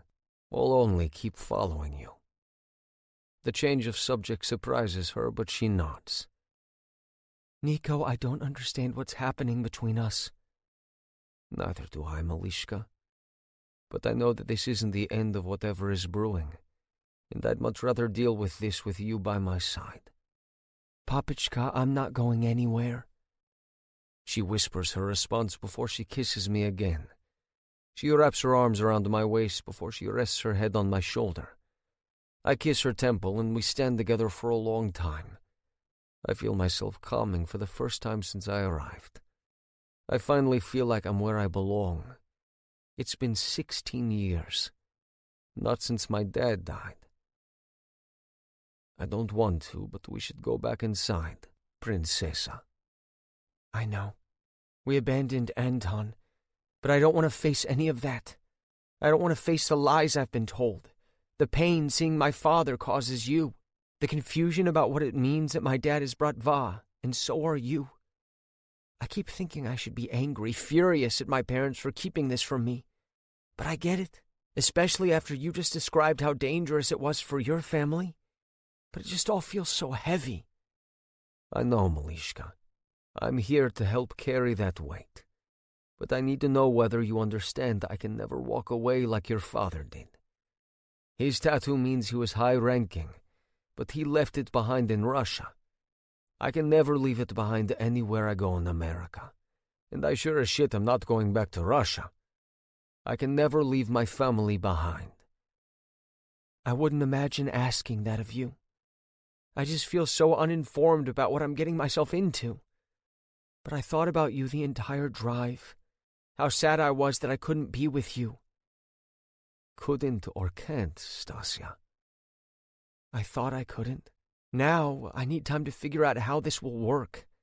I don't want you or your family to fear I'll tell anyone if we don't work out. Obviously, my family is up to their eyeballs. If I said anything about you, I would give away my family too. I will give you whatever you need. If it's time, then we have all of it in the world. If it's space, it might kill me, but I'll do it. But the one thing I will not back down on is a safety detail. You don't have to see me if you don't want to, but one of my brothers or cousins will be with you at all times, even if it's the night watch in the car. Max can't. He has babies at home. Bogdan's a newlywed, isn't he? That leaves Alex and you. You mentioned a Misha and a Pasha. I don't want your family to babysit me. It's not babysitting, and I don't want you to think it ever is. Your safety is paramount to me. There are only 7 other people in this world who I trust implicitly with your life and their ability to protect you. My 3 brothers and my 4 cousins. No one else is good enough. When we walked to the subway, none of the men who came with us were your family. Yes, they were. They had sunglasses on, so you must not have realized it. The twins guards are Misha and Pasha. The man who was there for me was Stefan. He was my driver this morning. I thought I recognized him, but he had sunglasses on that day too. I can take care of myself, but I have a guard as extra help. But Max doesn't trust his children with anyone other than our brothers and our cousins. Sergei is usually Laura's guard if she has to go somewhere, and Anton is Christina's. If we don't need the Misha and Pasha to guard the twins, and they'll be with you. I'd rather it was you, Daddy. You don't want space? Time, yes. Space, no. I want us to get to know each other to see if this will work. Space won't let us do that. Stasia, I won't share you. Good, because I definitely won't share you. Either we're a monogamous couple or we're not anything, Nico. Nothing about any of this is normal. But it is us. Malishka, I will go as slowly or as fast as you want. But I've never been so certain of anything in my entire life as I am about how right being with you feels. I know. I had to flip a coin to decide between my top choice colleges. It took me years to know what I wanted to study in college. I'm still not sure about law school. But you're as easy as ABC 1, 2, 3. She grins before we kiss again. I hear the back door open and she looks over my shoulder. From Stasia's expression, her mom must be there, and she doesn't look pleased. She lets go and takes my hand.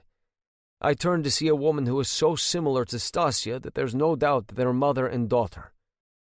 Mom, this is Nikolai. Kutsenka. I know.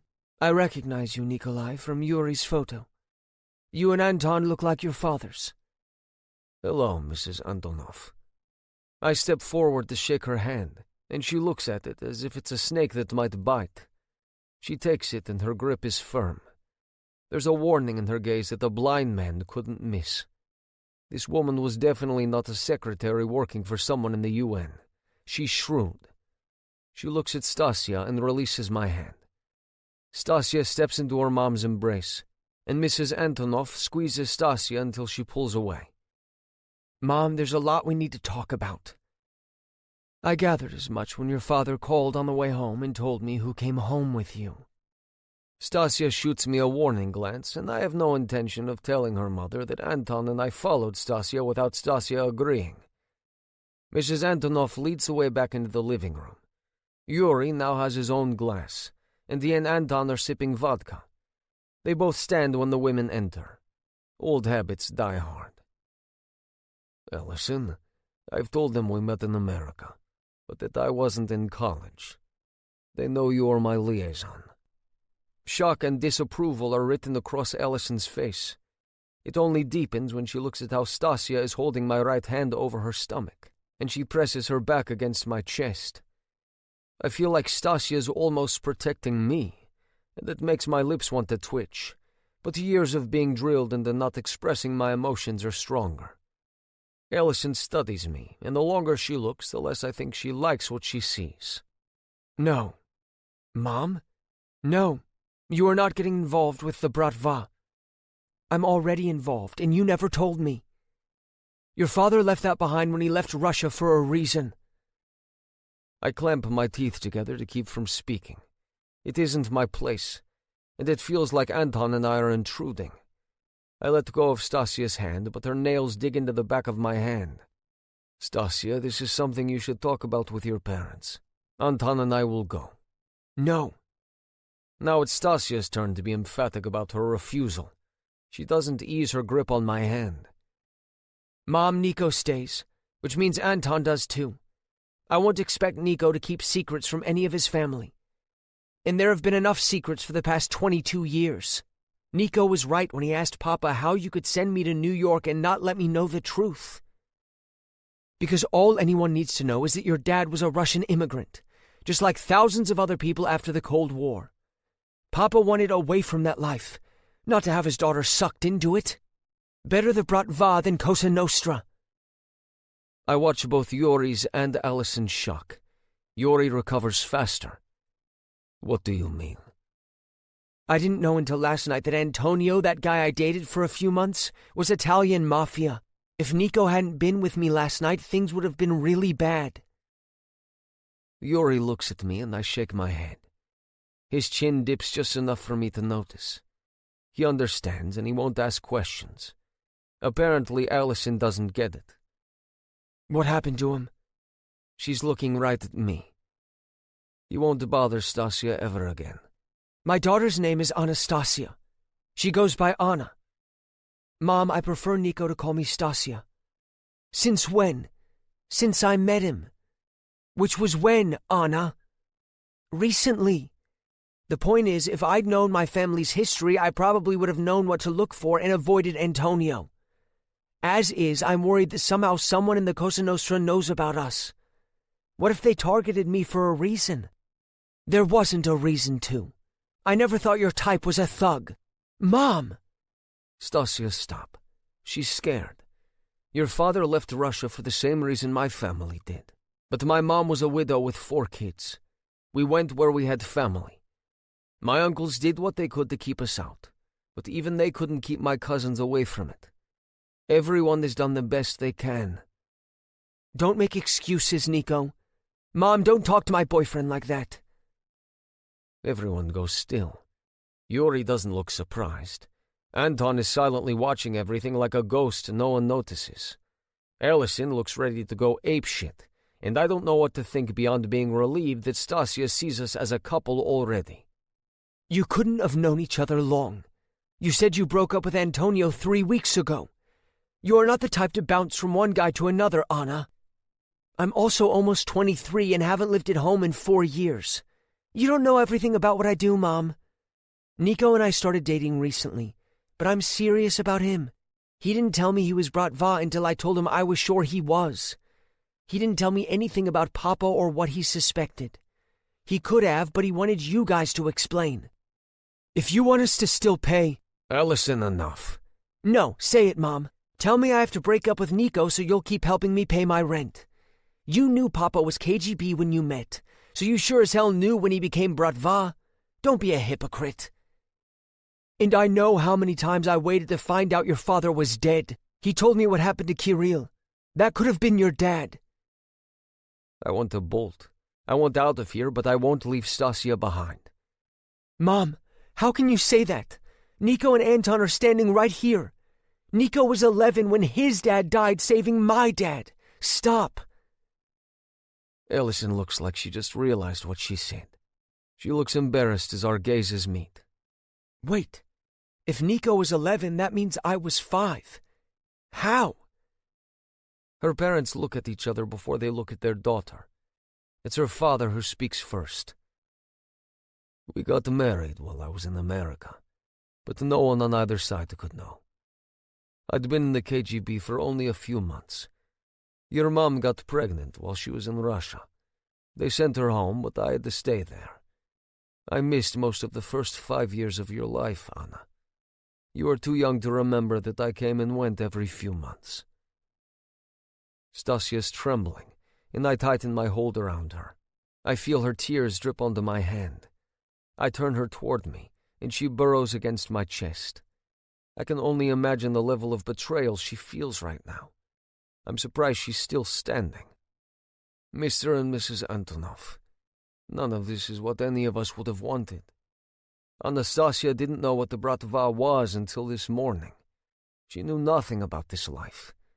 I didn't want to be the one to tell your family's secrets. But I will stand by her, and I will protect her if she wishes to be with me. She knows there's danger, and she knows that being with me means accepting a safety detail. She's smart enough to understand why without anyone spelling it out. There are parts of my life that I can never share with her, and I will have to explain that soon. But you both know what that means. Mr. Antonov, I'm certain I am everything you assume, but I'm also Kirill and Galina's son. You know what that means. You know how I will treat Anastasia. I do, Nico. Anna, I want to talk to you alone. Chapter 10. Stasia. I'm not sure I can leave my mom with Nico and Anton. I don't know what she's going to say. She's acting completely out of character, but I get it. She's freaked out. We're all freaked out. I don't know how I'm going to convince her to accept Nico. Can I live with her refusing? Anna, sit down. I take a seat at the back patio table with my dad. He looks out at the backyard, and he could be 1,000,000 miles away. Kirill, Grigory, and Radomir were best friends when I met them. Kirill was less than a year younger than Grigory. Radomir grew up with them and married Nico's aunt a month before Nico's parents got married. They accepted me into their circle like I was a fourth brother. We all saved each other more times than I can count, both in the KGB and the Bratva. You and your mother were here when Kirill died. He gave up a life with his family. He made his sons give up having a father. He did it without a second thought because he saw I was in danger. They got me out of the way just as someone screamed that there was a mine. It startled us both, and he took a step sideways. I still have nightmares. Nico didn't have to tell me he's Kirill's son. I can see it in everything he does. It's not just because he looks like his father. He stands like him. He talks like him. He carries himself like him. He was a child when his dad died. These are not things that he could have learned back then. It's nature and nurture. They are the product of how Kirill and Galina raised their boys. He will die before he does anything his father would disapprove of, or anything that would disgrace his father's legacy. You know all that from just an hour? Not even? I know it about Nico and Anton. If I met any of the other brothers and cousins, I'm certain I would see the same thing. Do not think I don't know how dangerous the Kutsenkas are, but I also know how honorable they are. I can try to explain this to your mom, but she's never met them, and she's understandably scared for you. I know, but I'm nervous about even leaving them alone in there. Nico and Anton get it, Anna. But I want to talk to you about what life will be like if you decide to be with Nico. I've never hidden it from your mom that I'm still in touch with Grigory and Radomir every year on the anniversary of Kirill's death. I know what they went through when they moved here. I know what type of man ruled the Bratva back then. That man is dead now. And Nico's brother, Maxim, is in charge.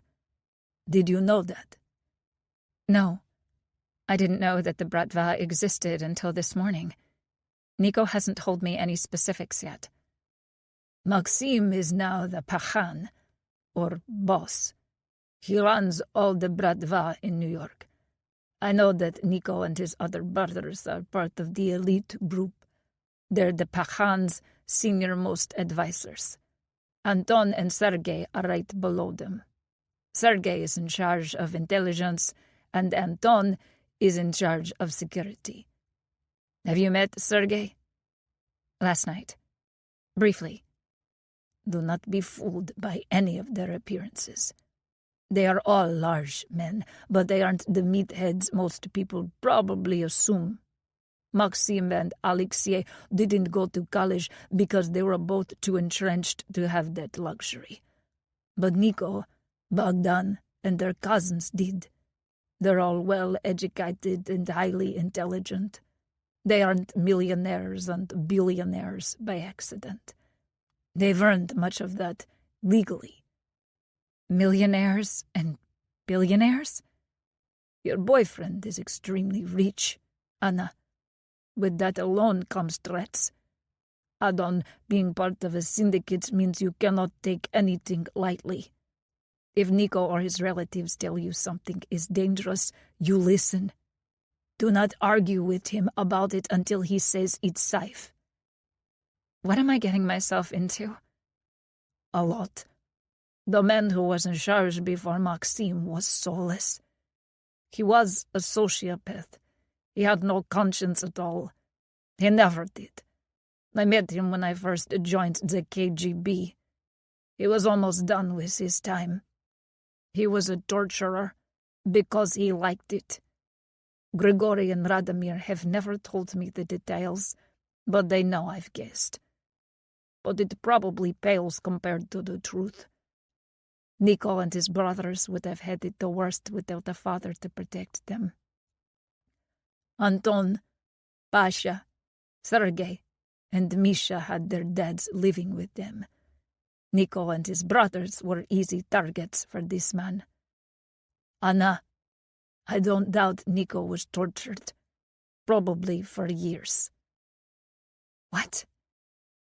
I look back toward the house. I saw scars last night, and I didn't ask about them, but I never imagined they came from torture. I don't know what I assumed caused them. I was pretty distracted. The old Pachan likely used tactics that made grown men crack. That all 8 of those boys grew into men and are functioning members of society is a miracle. But not only were they tortured, they were trained. They were probably boys when they learned to do the things that I learned as a man. Nothing about Nico makes me think he would ever physically hurt you. Just the opposite. I don't doubt he would kill anyone who threatened you. Oh my God. Antonio pushed his way into my apartment last night. Nico stopped him, Anton and Sergei came and took Antonio. Do you think he's dead? I watch my dad. He doesn't say a word, but I can hear everything he's thinking. Did Nico do it? Probably, Anna. But I wouldn't know without asking, and I won't. You shouldn't either. If Antonio was Cosa Nostra, then it was for the best. You don't need them around you, especially if they learn you're Russian. Even if you didn't know the Kutsenkas, there are people among the Italians that would gladly hold a Russian girl hostage, knowing the Kutsenkas wouldn't ignore you. Do you think Nico's killed a lot of people? Men, not for women, and not for children. I know his parents. I don't want to answer that, Anna, so I think you know what that means. Am I with a murderer? It's not that simple, sweetheart. I told you they trained him to do the same things I was. I was Bratva before I left for the war. Are you a murderer? My ears are ringing. I'm trying not to panic. Anna, it sounds barbaric, but it's kill or be killed in this world. If I hadn't done what I had to, someone else would have done it. Then come after me. I had to defend myself, but it was only me. If Nico didn't do what that man wanted, the old Pahan had 7 other boys and 2 men to punish. I don't know any specifics, so please don't think I'm keeping them from you. But I know how the Bratva operates. There is somewhere, probably a warehouse or factory or something like that is abandoned. That will be the place they can control. It will be a place where they take care of the things no one can know about. He will never tell you where it is, and he will never tell you what happens. Do not push him about it, and do not try to find it. He will hide every secret he keeps from you. But he will do it to keep you and the people he loves alive. Are you saying that's where they kill people? I'm saying that's where things happen. When he goes there, he will not have a way to communicate with you. If he disappears for a few days, that's why. I suspect someone in his family will let you know, but if they can't, you need to know that something serious happened. If he ever tells you to stay away, it's not because he doesn't want you. It's because he doesn't want you to see him that way. Something will have happened that wasn't in a controlled environment. I know how I was.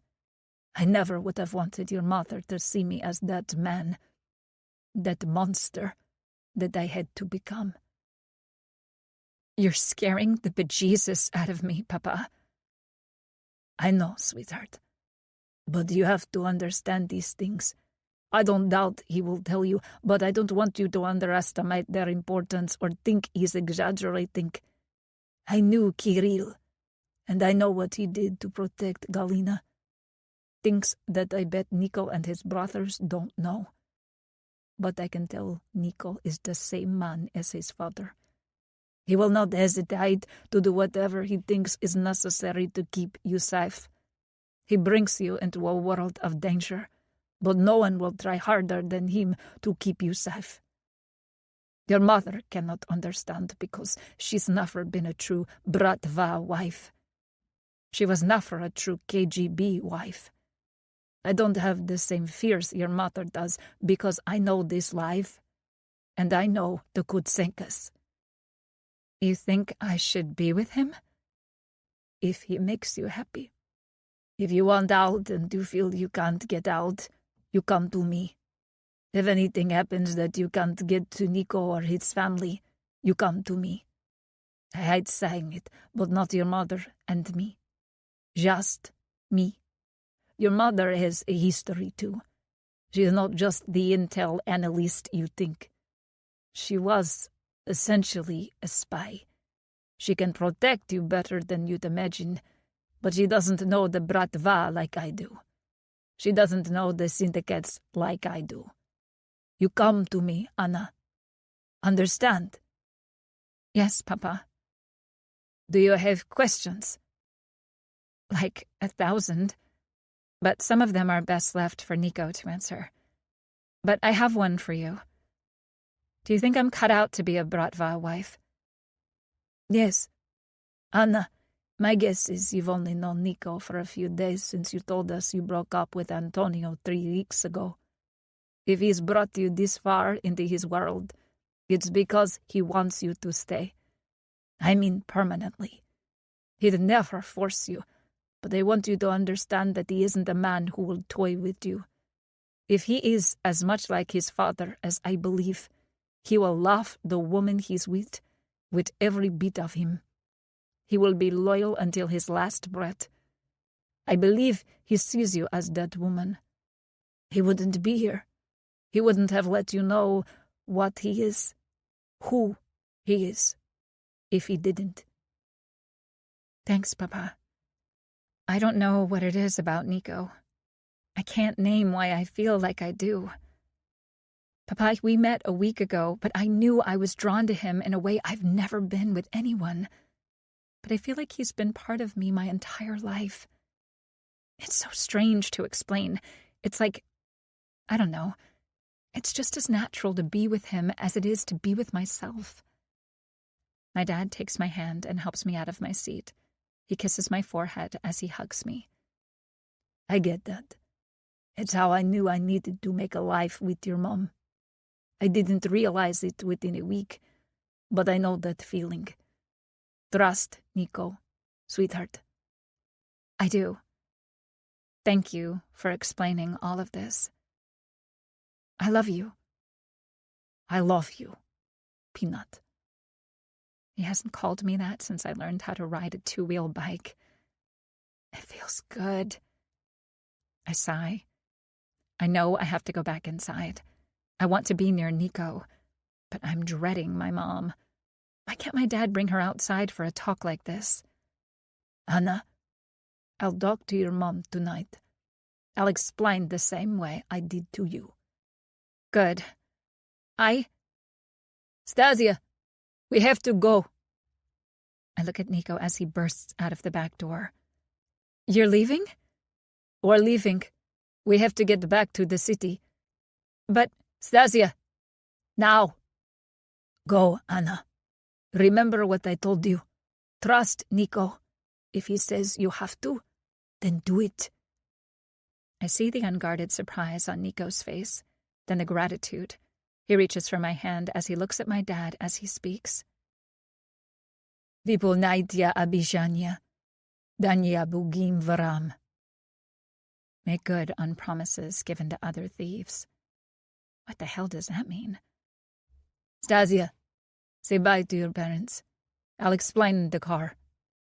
In the car? We drove separately. We're riding together. They have men on the way to drive our cars back. What? Why? I will explain, I promise. But we really have to go.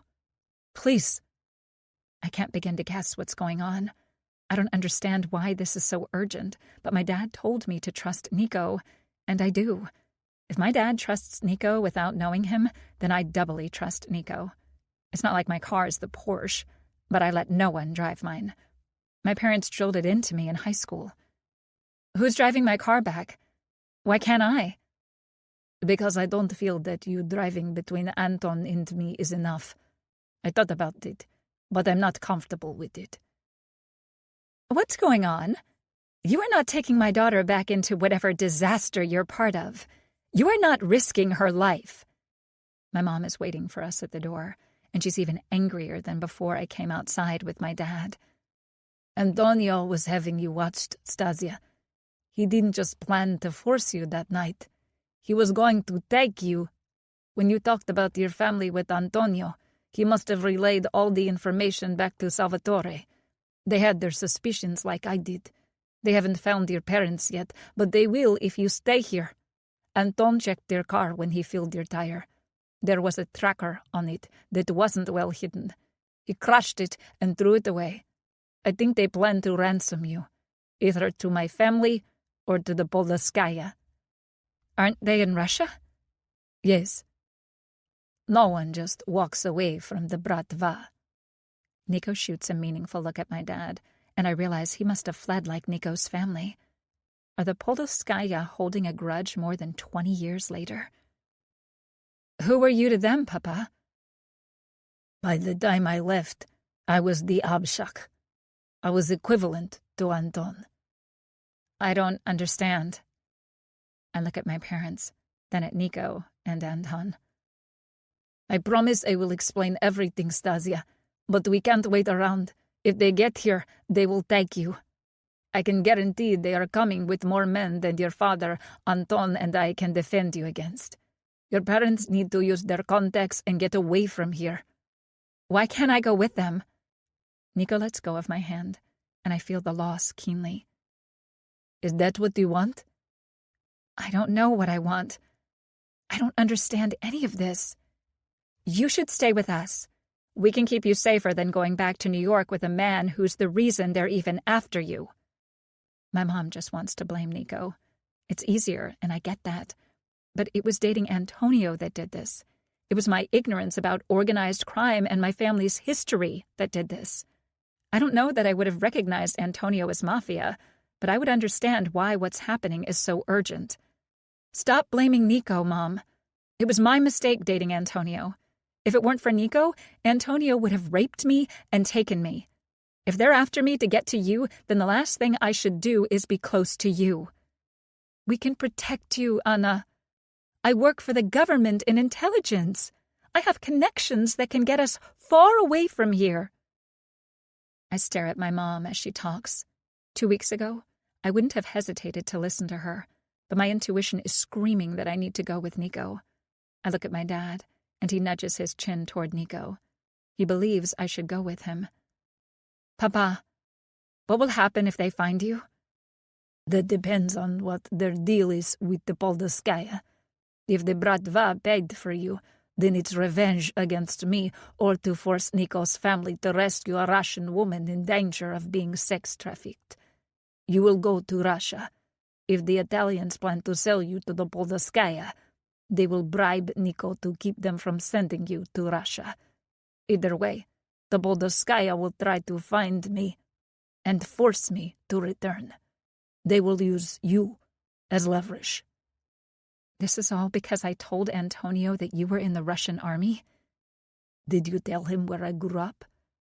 No, he never asked. Did you tell him about my tattoo? Yes, I mentioned it when I asked him about one of his. A Russian girl with a father who has an 8-point star is connected to the Bratva. Stasia, whatever you choose, it has to be now. Nico's voice is growing more strained each time he talks. I look past his shoulder and see a black town car pull up, and 3 men rush from it. Nico! I point behind him. He pulls his gun as he turns. Anton does the same. My dad yanks open the coat closet he's standing next to and reaches to the top shelf. He pulls out a rifle I have never seen before. I didn't even know there was a gun in the house. This isn't a hunting rifle. This is some type of semi-automatic thing. They're ours. They're here for the cars and to escort us back. Stasia. Nico and Anton holster their weapons, and my dad puts the rifle back. Dad? Why do you have that? Because no one just walks away from the Bratva. I feel so utterly betrayed. My parents blithely sent me off to school for 4 years in New York City, the capital of gangland in America. I never knew what to watch for. I never knew I could be in danger. We did what we thought was best, Lapachka. My dad has called me sweetheart all my life. It's always made me feel better, until today. I reach for Nico's hand again, but I'm looking at my dad. I'll remember what you said. I'm going with Nico. Anna, no! My mom takes a step forward with her hand raised like she wants to grab hold of my arm, but I step closer to Nico. He wraps his arm around my shoulder. Mom, I'm going with Nico. I love you, but Nico has a team of men to protect me. I step away from Nico and hug my mom, then my dad. They both look distraught, and I can't blame them. I feel that way too, but the government won't get involved between the mafia and some illegal group in Russia. Bye. I hope this isn't the last time I speak to my parents. I'm scared to leave them behind. I want to ask Nico to bring them with us. Stasia, trust your parents to take care of themselves. You're the target. Wouldn't they want my dad instead? No. You're worth more to the Italians and the Polskaya. You're young and beautiful. I follow Nico outside and hand my keys to one of his men. Nico gives another guy his. Anton and the new driver get in the front seats while Nico and I climb in the back. I notice the privacy screen is already up. I watch the house I grew up in fade in the distance. Nico lifts me into his lap and holds me close. I feel safe with him. But how long will that last? Chapter 11. Nico. Stasia is curled into my lap like a kitten, and all I can do is hold her while I gather my thoughts. I trust Sergei did as thorough a background check as he could. I believe Stasia and her parents have no public or private records with the FBI or the DOJ. Between that and hacking their employment records, he wouldn't have dug any deeper than that because none of us suspected a half-Russian girl from outside Baltimore would have any type of Bratva affiliation. It just isn't a thing in that area like it is in other large cities. Stasia, when you're ready, I'll explain what I can. Ask what you want, but if I can't answer, it's to protect you, your parents, or my people. I don't want to be purposely evasive. I know. My dad and I had a good talk. I know there are things about your past and your present that you can never tell me. My dad warned me not to press you on it, and he said that if you tell me to do something, I need to trust that you're telling me the right thing because of your experience. He's right. I haven't brought anyone into my world because of things like this. I can't reveal to people that I'm Bratva, and I don't want to risk people guessing. Some friends have, but I keep most people at arm's length. Would you have brought me into your life if my dad wasn't who he is? Yes. I don't hesitate with that answer. It's like it's deep into my marrow that Stasia should be part of my life. You'd bring me into this danger because you want me. Stasia, most of the time my life is pretty normal. I go to work and I come home. I spend time with my family, go out to eat, go to the movies, that sort of thing. When I was younger, I went to parties and nightclubs. I'm cautious and I take a bodyguard, but there's always risk. There's also a lot of my life that I can't share, even if I wanted to. It isn't safe for anyone involved. I've always hated it, but now that I've met you, I doubly hate it. It's who I am. Will you keep a lot of secrets? My dad said there's probably a place you go where you handle things. He said I'm not to ask about it or try to find it, that you could be gone for a while. He said that if you say you don't want to see me, it's really because you don't want me to see you like that. Malishka, I will always tell you what I can. There are a lot of secrets. Some you'll learn, and some you can't even imagine. Who was the man who was Pahan before Maxim? What the fuck did her father tell her? This is jumping on the ground I have no desire to tread. Those days haunt me because they made me who I am. My parents raised the good part of me, but that man made the monster in me. Vladislav Lushak.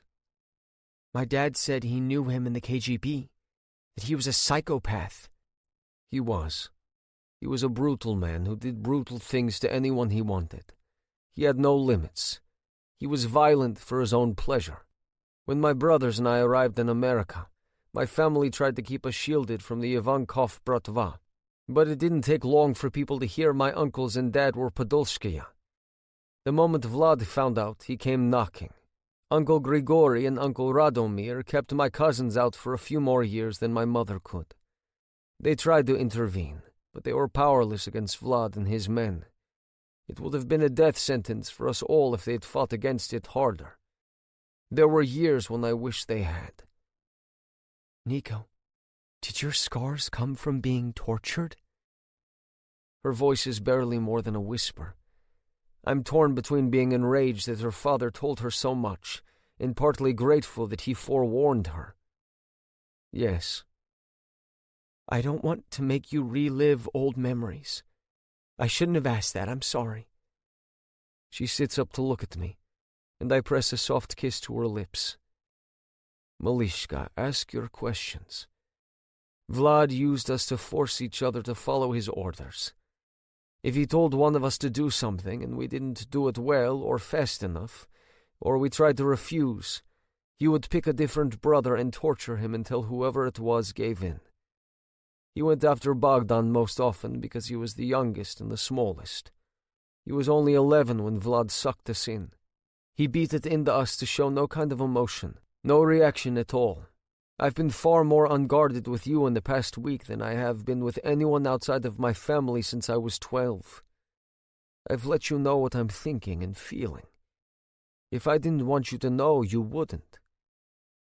Did he teach you how to torture and kill? I don't want to answer that. She already knows, which means she already knows that part of me is no better than Vlad. I take no enjoyment in what I do. None of us feel compelled or seek a thrill. Sometimes retribution is satisfactory, but none of it makes us feel good about ourselves. We do what we have to protect the people who rely on us, and that's more than just our family. You didn't call the police last night, and I understand better now. But what happens if you get hurt or arrested? You'll end up in prison and likely on death row. We have a doctor on staff, and we avoid going to the hospital at all costs. Our doctor can heal most things. Hospitals ask too many questions. As for the police, most are smart enough to leave us alone. Many are funding their retirement with what we pay them to leave us alone. But if anything ever happens when we're together, you get to one of my brothers or cousins immediately. If we're apart, one of them will protect you. My dad said not to question you if you say something's urgent or dangerous, that I should trust you and that you'll explain if you can. I will. What did you mean when you said, Vypolnyajte obещания, данные другим ворам? Make good on promises given to other thieves. There is an oath we all swear, Vor of Zakonia. It's known as the Thieves' Code. That is the last line of it. Your father made the same pledges I did, as my brothers and cousins did, and as my father and uncles did. I promised your father that I will protect you. I will always make good on that promise, Malishka. Always. Nico, I'm really scared. I know, Malishka. I am too. You are? Yes. Anything that puts you in danger terrifies me. We just found each other. I don't want to lose you. How can you be so certain? Because you're mine. Heat flares in her eyes, and I can see she likes my possessiveness. I pull her in for another kiss. She runs her hands over my neck and into my hair, but I capture them. There's still something we need to discuss. You ran from me, Malishka. I freaked out. I know, and I get that. But we could have done this together. We could have come to your parents and asked together instead of me having to chase you. You can't run just because you're scared. What if Anton hadn't followed you? What if he hadn't spotted the tracker? My expression is stern and she looks repentant. I fucked up. You put your life at risk, and that's not acceptable to me. The entire way here I kept thinking about how itchy my palm is. Itchy? Yeah. And the only way to scratch it is to lay it across your perfect little ass. You want to punish me and spank me? Thoroughly tempted even right now. Really, Daddy? Fuck. My cock hurts from how badly I want to be inside her. Is she giving me permission? Would you let me? She bites her lip before she nods. You have to say it, Stasia. Yes, Daddy. I unfasten her pants and pull them and her thong off. I guide her over my lap and I can see her pussy glistening. Have you been wet for me all along, Malishka? Yes, Papichka. Since you arrived. My mind was on our conversation, but my body was on you fucking me. Do naughty girls deserve a good fucking? She looks back at me with serious doubt in her eyes. She really thinks I'm going to forego the chance to fuck her after spanking her. I don't know. Her voice is little more than a whisper. If you take your spanking well, then all is forgiven. This was serious, though, Stasia. I need you to understand that. I do, Nico. I am sorry. 10 spanks to each side. Do not get your hands in the way. If I hurt you by accident, I won't be pleased. I've never been spanked, except for the ones last night. I haven't spanked a woman before. Hold my ankle if you don't think you can keep your hands out of the way. I'm careful with each slap. She's so thin that there isn't much to absorb my strength except for bone and muscle. It's still the most perfect ass I've ever seen. She must be a runner. After every couple on each side, I rub away some of the burn. When there are only 2 left for each side, I lean and can see her pussy is dripping. Her thighs are wet and her clit is swollen. I slide my finger into her and she jerks on my lap. You like it when Daddy spanks you, don't you, Malishka? Yes, Daddy. So much, it hurts like hell, but I like it. I can tell. Don't you dare come yet. If you do, there won't be any point in fucking. There's always a point in fucking, Papichka. I can't help but laugh at how earnest my nearly virgin Malishka is. I rain down the last 4 across her horizontal cracks. I know they burn, and I can feel her tense after each one. Her ass is bright pink and so tempting. Today isn't the day to claim it. That might be a while, but just like her cunt, her ass is mine. All of her is mine. I sit her up, careful not to graze her sore skin against my pants, so her ass rests between my thighs. I fist her hair and hold her head in place as I control the kiss. She's happy to follow my lead. As the kiss deepens, she moves to straddle me. I guide her hips against my cock, which has been hard since the moment she sat on my lap. I unbutton her blouse and kiss my way down to her bra. She arches her back and pulls her bra down. I unclasp it and pull it and her blouse off. She's pushing back my suit jacket. I let go and she helps me take it off, tossing it on the seat beside us. Then off comes my button-down. Her clothes are on the floor. I cup her tits and make a meal of them. Daddy. Fuck. I love hearing that word. I never in a million years thought it could be such a turn-on. But I want to fuck her more than I want to take my next breath. I twist so she's lying on the seat and I'm kneeling. Thank heavens for privacy glass. Maybe Stefan and Anton have guessed what's happening. It means they won't open that glass without warning. I can see the promised land. I hook her legs over my shoulders before leaning forward to kiss her mouth. It was clear last night that she had experience, even if she was a virgin. That's something I need to give more thought, but not right now. When her nails graze along my scalp, I pull back. My tongue laves her pussy and I inhale.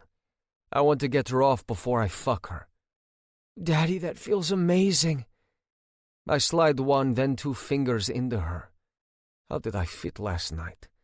I work her inside with my fingers while my tongue flicks and sucks her clit. Her hips try to rise to meet my mouth, but my free hand holds her down. Who decides, Malishka? You, Papichka.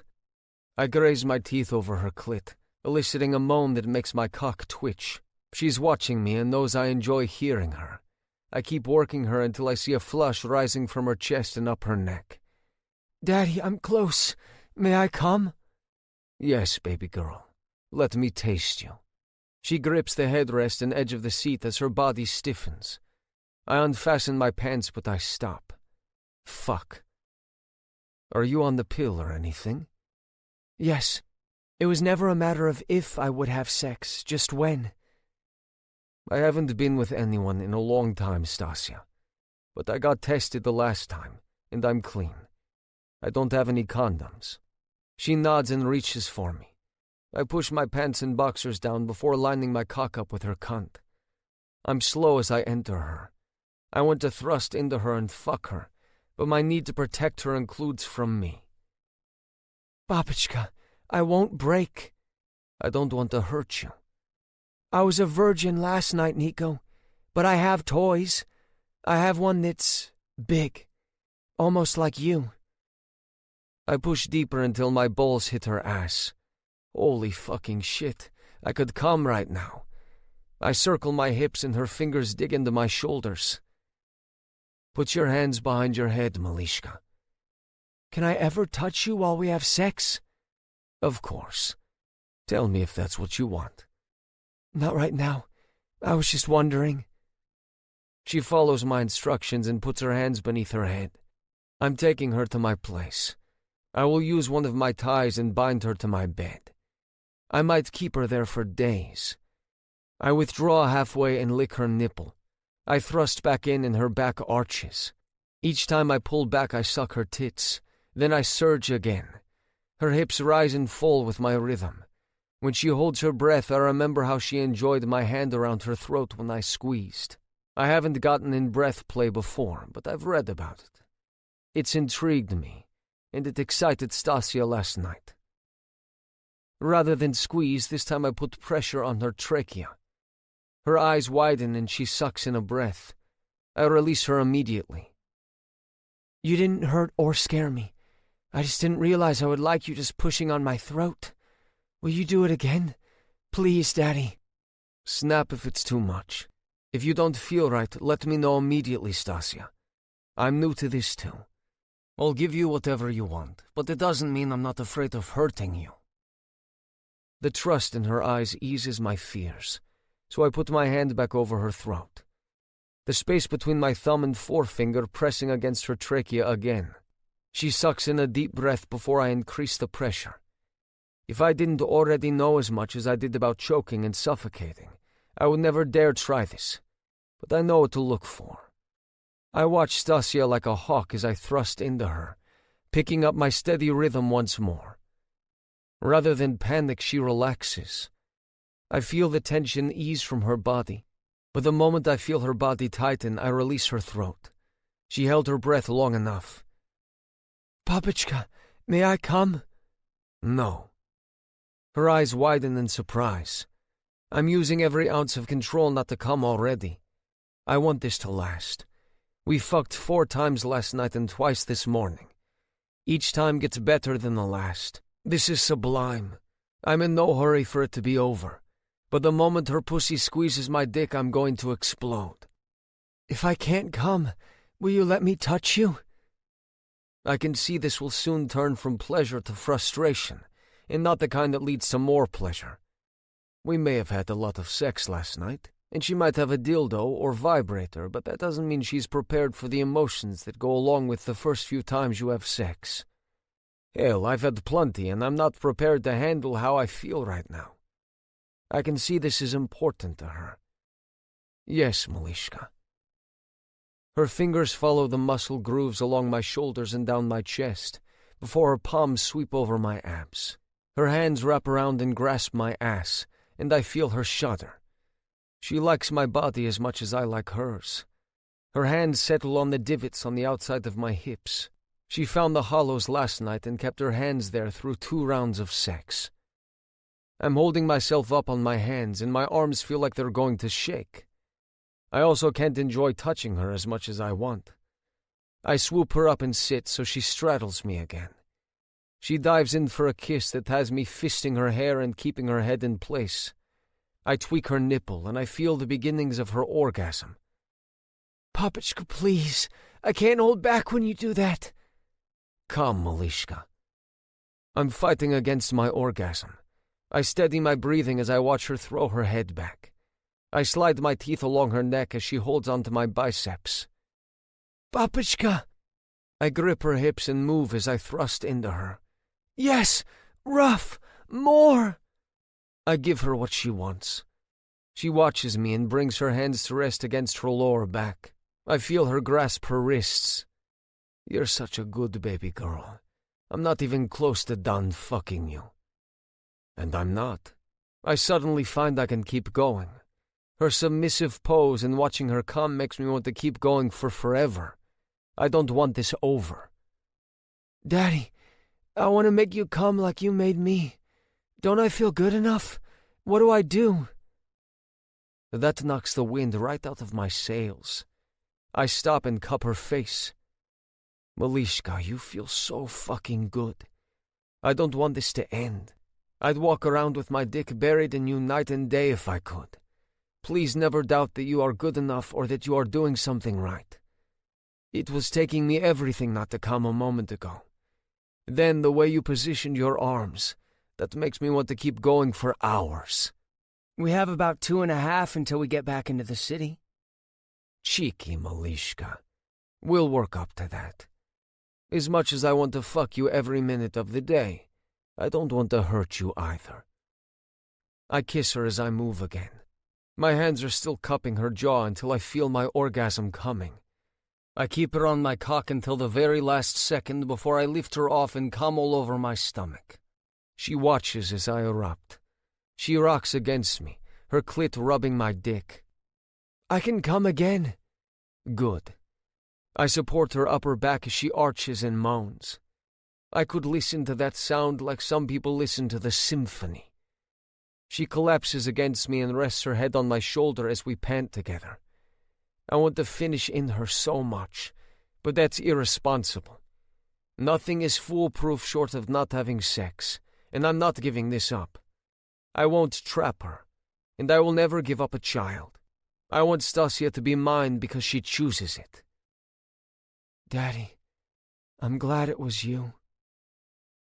I understand what she means.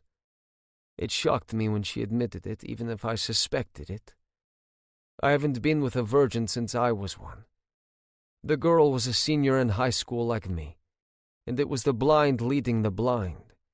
It lasted about half a second with lots of fumbling, me embarrassed and her dissatisfied. Not one of my finer moments. That Stasia picked me is something I don't take lightly. I want to be worthy of that privilege, and not just during sex. She's placing her life in my hands. I've never wanted a woman to trust me, and I've never felt so driven to protect one who isn't my mother. I'd lay down my life for my 2 sisters-in-law without reservation, but it's not the same. I might not be in love yet, but I get Max and Bogdan now. Here. Stasia hands me some tissues from a box in the door. I wipe myself off and crumple them into a ball. I reach for my pant pocket and shove them in. While my cousin and driver wouldn't disturb us on pains of death, we can't remain naked the whole time. Disappointing as that is, Stasia realizes that too as she puts her bra back on. She reaches for her thong, but I snag it first. I sniff and smile wickedly. Mine now. Just this once. She winks and presses a hard kiss to my cheek before she pulls on her blouse. Once we're dressed, she sits beside me and leans against my shoulder. I wrap my arm around her, and her left hand comes to rest on my chest over my heart. I cover her hand with mine. What happens now, Nico? I'm taking you to my penthouse. We're going to stay there until Sergei has more information. If I have to leave, I'm taking you to Laura. She'll know what to do, which is keep you occupied and distracted. She'll want the same from you. If I'm gone, that means my brothers will be too. Anton and Sergei will stay in the house with you, and Max and Laura have a full security detail there. Are you going to... I feel her stiffen and her face flinch. Malishka, I don't know. Is it always necessary to go that far? Antonio's dead, isn't he? Don't ask questions you'll regret the answer to, Stasia. You said I could ask. You can, but that doesn't mean you'll always like the answer. So you killed Antonio? She pulls away, and I'm not sure if she's upset at my evasiveness or my actions. Maybe both. Stasia, that's something I can't tell you whether I did or didn't. Now you know the type of man I am. If I tell you if that sort of thing happens, you become an accomplice at the worst, and you're aiding and abetting. They will make you to testify against me. Even if I was certain you would reveal nothing, I don't want to put you in that situation. If you were certain? You think I'd narc? What the hell, Nico? I didn't mean you do it intentionally. You aren't part of this world. You don't know what little detail could endanger all of us.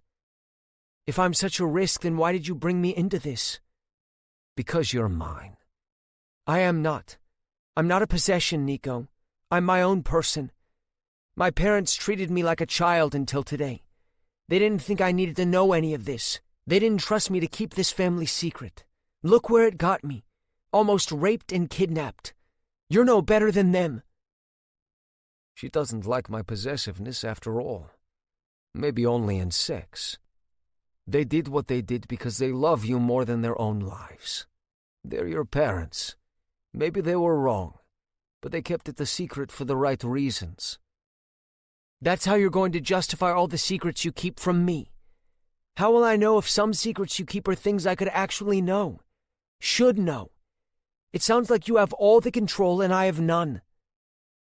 While you're learning about this world, yes, I have the control. No. You want to be controlling when we fuck? Fine. I'll play along. But I decide what I'm doing with my life.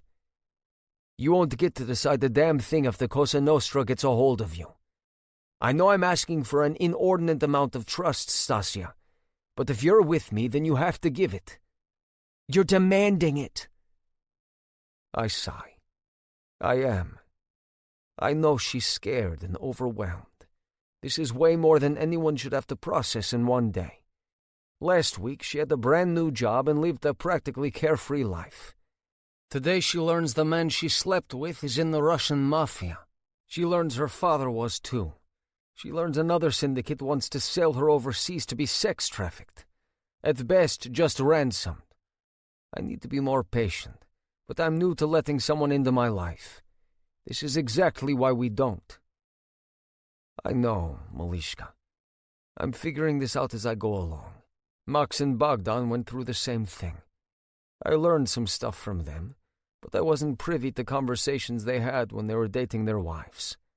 I don't know how to do this, but I'm doing my best. She watches me before she nods, but she pulls away and looks out the window. Stasia? I need to think, Nico. You want me to trust you, but you don't trust me. But I do. If I didn't, I never would have let you know what I am. You could turn me over to the police. You could turn me over to Cosa Nostra. You could sign my death warrant and those of every member of my family. Don't tell me I don't trust you enough. I think it's the other way around. You're the one who knows how to defend himself and what to do. I don't have a fucking clue. I'm supposed to place all my faith in you. One person against at least two mafias. Do you not see how terrifying that is? Of course I do, Malishka. I was 12 when I learned about this. That makes her go quiet. I didn't say it to be spiteful. I meant it as empathy. I need to give her space. We drive north for a half an hour before she says anything. We're both looking out our windows. She doesn't turn to me when she speaks. What happens if I want out? Do you? Don't answer me with a question. Am I in for life? It's not a prison sentence. It feels like it. Life without the possibility of parole. I grit my teeth as her comment pierces my heart. I don't know if it's today's events, or if she would react this way even if I tried to ease her into it. But I can't fault her. Fuck. I wanted to run away from home the first time we met Vlad. There were years when I wished I was dead. For me, it is life without parole. I don't want her to feel like that's how a relationship with me will go. I will ensure you still have a safety detail until I'm certain the threat isn't there. If you decide to stay in New York, I recommend you get your own bodyguard if you don't want one of my men. I offer mine for as long as you want. If you aren't with me and don't want my protection, the best thing to do would be to leave New York. She looks at me slack-jawed. Anastasia, people know who your father is. Even if you never see me again, you're still his daughter, and people know. You're safer with me even if we don't have a relationship than you are on your own. If you want to work for Laura or not, we're still the best people to protect you. Once this threat is over, if you want me to take you back to your parents, I will. Your dad is the only other person you can trust to know what to do." That's what he said. He's right. I'm always going to be looking over my shoulder, won't I? Not necessarily. I don't know yet. Sergei hacked into some networks that let us know who's involved, but there wasn't a lot of information available. You know what I know. When I find out more, I will tell you everything I can. Basically, I don't have a choice about having a bodyguard. I need one, and I get that. But I don't want you, Nico. Forget Vlad the Impaler Lushak. He was a fucking fairy godmother compared to the pain that one sentence causes me. I rest my head back and close my eyes. I haven't cried since I was 12 and Vlad held a knife to Bogdan's throat and broke all his fingers because Max flinched. It's been 16 years, and I'm ready to sob. Chapter 12. Stasia. Why did I say that? Or at least, why did I say it like that? He's resting his head with his eyes closed. His face looks at peace, and I didn't see any reaction when I said it. But he warned me he won't share his emotions unless he wants me to know them. Despite not seeing any proof, I hurt him. It was careless and vindictive. I lashed out, and he doesn't deserve that. He's doing his best, and I know that. I at least understand that much. I'm so fucking torn right now that I don't know what the fuck to do. My intuition is telling me to trust him implicitly, so I will. My heart is yelling that I'm a fucking crazy bitch who just ruined her entire life. But my mind is telling me to run as far and as fast as I can from Nico and everything to do with the Bratva. But I can't. Even if I leave Nico's protection, then what? If the Poldaskaya knows where my dad is, will they have to move? Do I go with them? I'm lost in my thoughts for the next hour. I don't realize we reached Manhattan until the car stops. I look past Nico to a high-rise. Then I look at him. Can't I just hide in the car? Anastasia. Stop calling me that. You did it earlier, and I don't like it. It doesn't feel right. I'm sick of being treated like a child. I don't need that from you. I don't need to feel like you're scolding me. And you dumped me. I didn't think I had the privilege of calling you anything else. My shoulders slump. Why the fuck does it matter to me that he isn't calling me Stasia? Until yesterday, it wasn't a name ever used for me. I like that only Nico uses it. It feels special. I feel special. Anastasia feels closed off, remote, uncaring, disinterested. It's all the things I'm being to him that I don't want him to be to me. I'm a fucking hypocrite. The driver opens Nico's door since he's by the sidewalk. He steps out and offers me his hand. I stare at it before I take it. He helps me out, then drops it as I look around. We're in a part of Manhattan I've only passed by. I can't afford a cup of coffee in this area, let alone anything more. Anton steps beside me, and the driver closes the door and follows behind us. I'm shielded. I notice Nico and Anton each have a hand in their pocket. I bet, if I look, the driver is doing the same thing. What do they have in them? Knives? Do they expect someone to jump out and attack? I enter the building with the three men, and Nico greets the doorman and the concierge in Russian. I'm almost positive both men are armed. Nico's place doesn't make up this entire building. Who else lives here that they need this kind of security? Or are those men placed here just for Nico's sake? I have so many fucking questions. I step into the elevator with Nico and Anton. The driver doesn't join us. I watch the floors tick by until we reach the penthouse. Nico uses biometrics to get us to the top floor. I don't know what to expect when the doors open, but I should have guessed there would be an armed guard stationed there. The man doesn't look at me. It's as though I don't exist. I want to say it's a courtesy, but who the fuck knows? We walk down a short hallway. There's only one door on this floor, so we're at Nico's place. There's another armed guard stationed here. He nods to me, but he goes still. I look up at Nico and see his glare. I guess no one may be polite to me either. Motherfucker, you're home! I'm not prepared for that greeting when Nico opens the door. I missed you too, Sammy. There's a medium-sized gray parrot in a cage by the floor-to-ceiling window. About time, motherfucker! Sammy, enough. The bird draws his head back, and if birds can glare, this one is spitting daggers at its owner. Hi, pretty lady. How the hell does he know that? How many pretty ladies does Nico bring here? Why do I fucking care? Bogdan thought it was hilarious to teach Sammy to swear. The only good thing he did was teach him to be polite when my mom arrives. That's basically the only nice thing he knows how to say. My mom is blonde, too, so that's why he probably knew what to say to you. I nod. Stasia, I don't bring women home. Okay. It's written all over your face. You thought he says that to all the women who walk in my door, and you thought there must be plenty of them. Fine. He sighs before he takes a deep inhale. He motions toward a door, and I follow him. He opens it and steps aside. It's clearly a guest bedroom. It looks like no one has stepped in it except to dust. The bed is freshly made, but there are no decorations in here.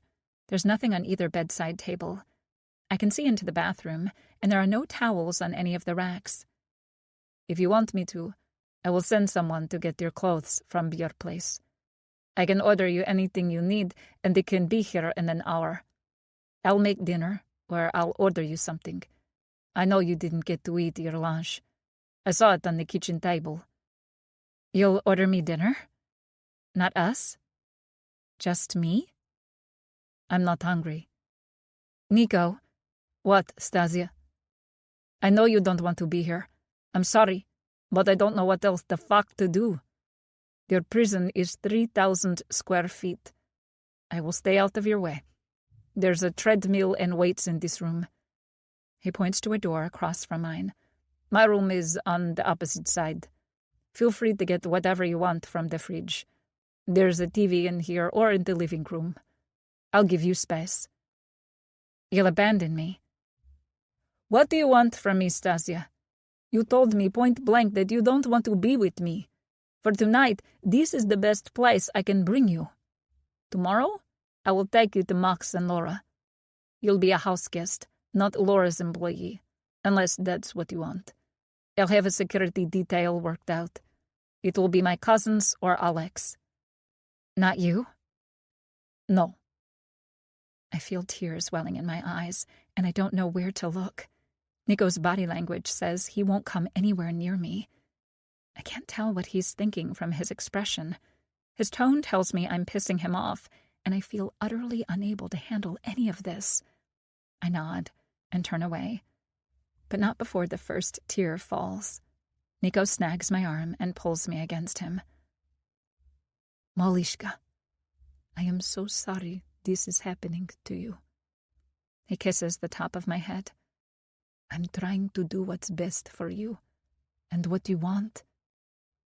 I cry against his chest, and my heart and intuition are yelling at me to stay right where I am, that it's right where I belong. But my head is louder. It's telling me I'm a stupid girl with a death wish to stay with him. My tears are soaking his shirt by the time I pull away. I feel better for the cry, and I needed Nico's comfort, but I haven't changed my mind. I don't want to be with a man like him. It's too much. Thank you. I'm sorry I'm being such a colossal bitch. I know you're doing your best, and I appreciate it, even if you can't tell. If you need anything, let me know. Do you want me to make dinner? Can I make myself a sandwich or something? He nods, and I can tell he thinks I'm rejecting him, that I won't even accept food from him. I'm sure you have stuff to do, Nico.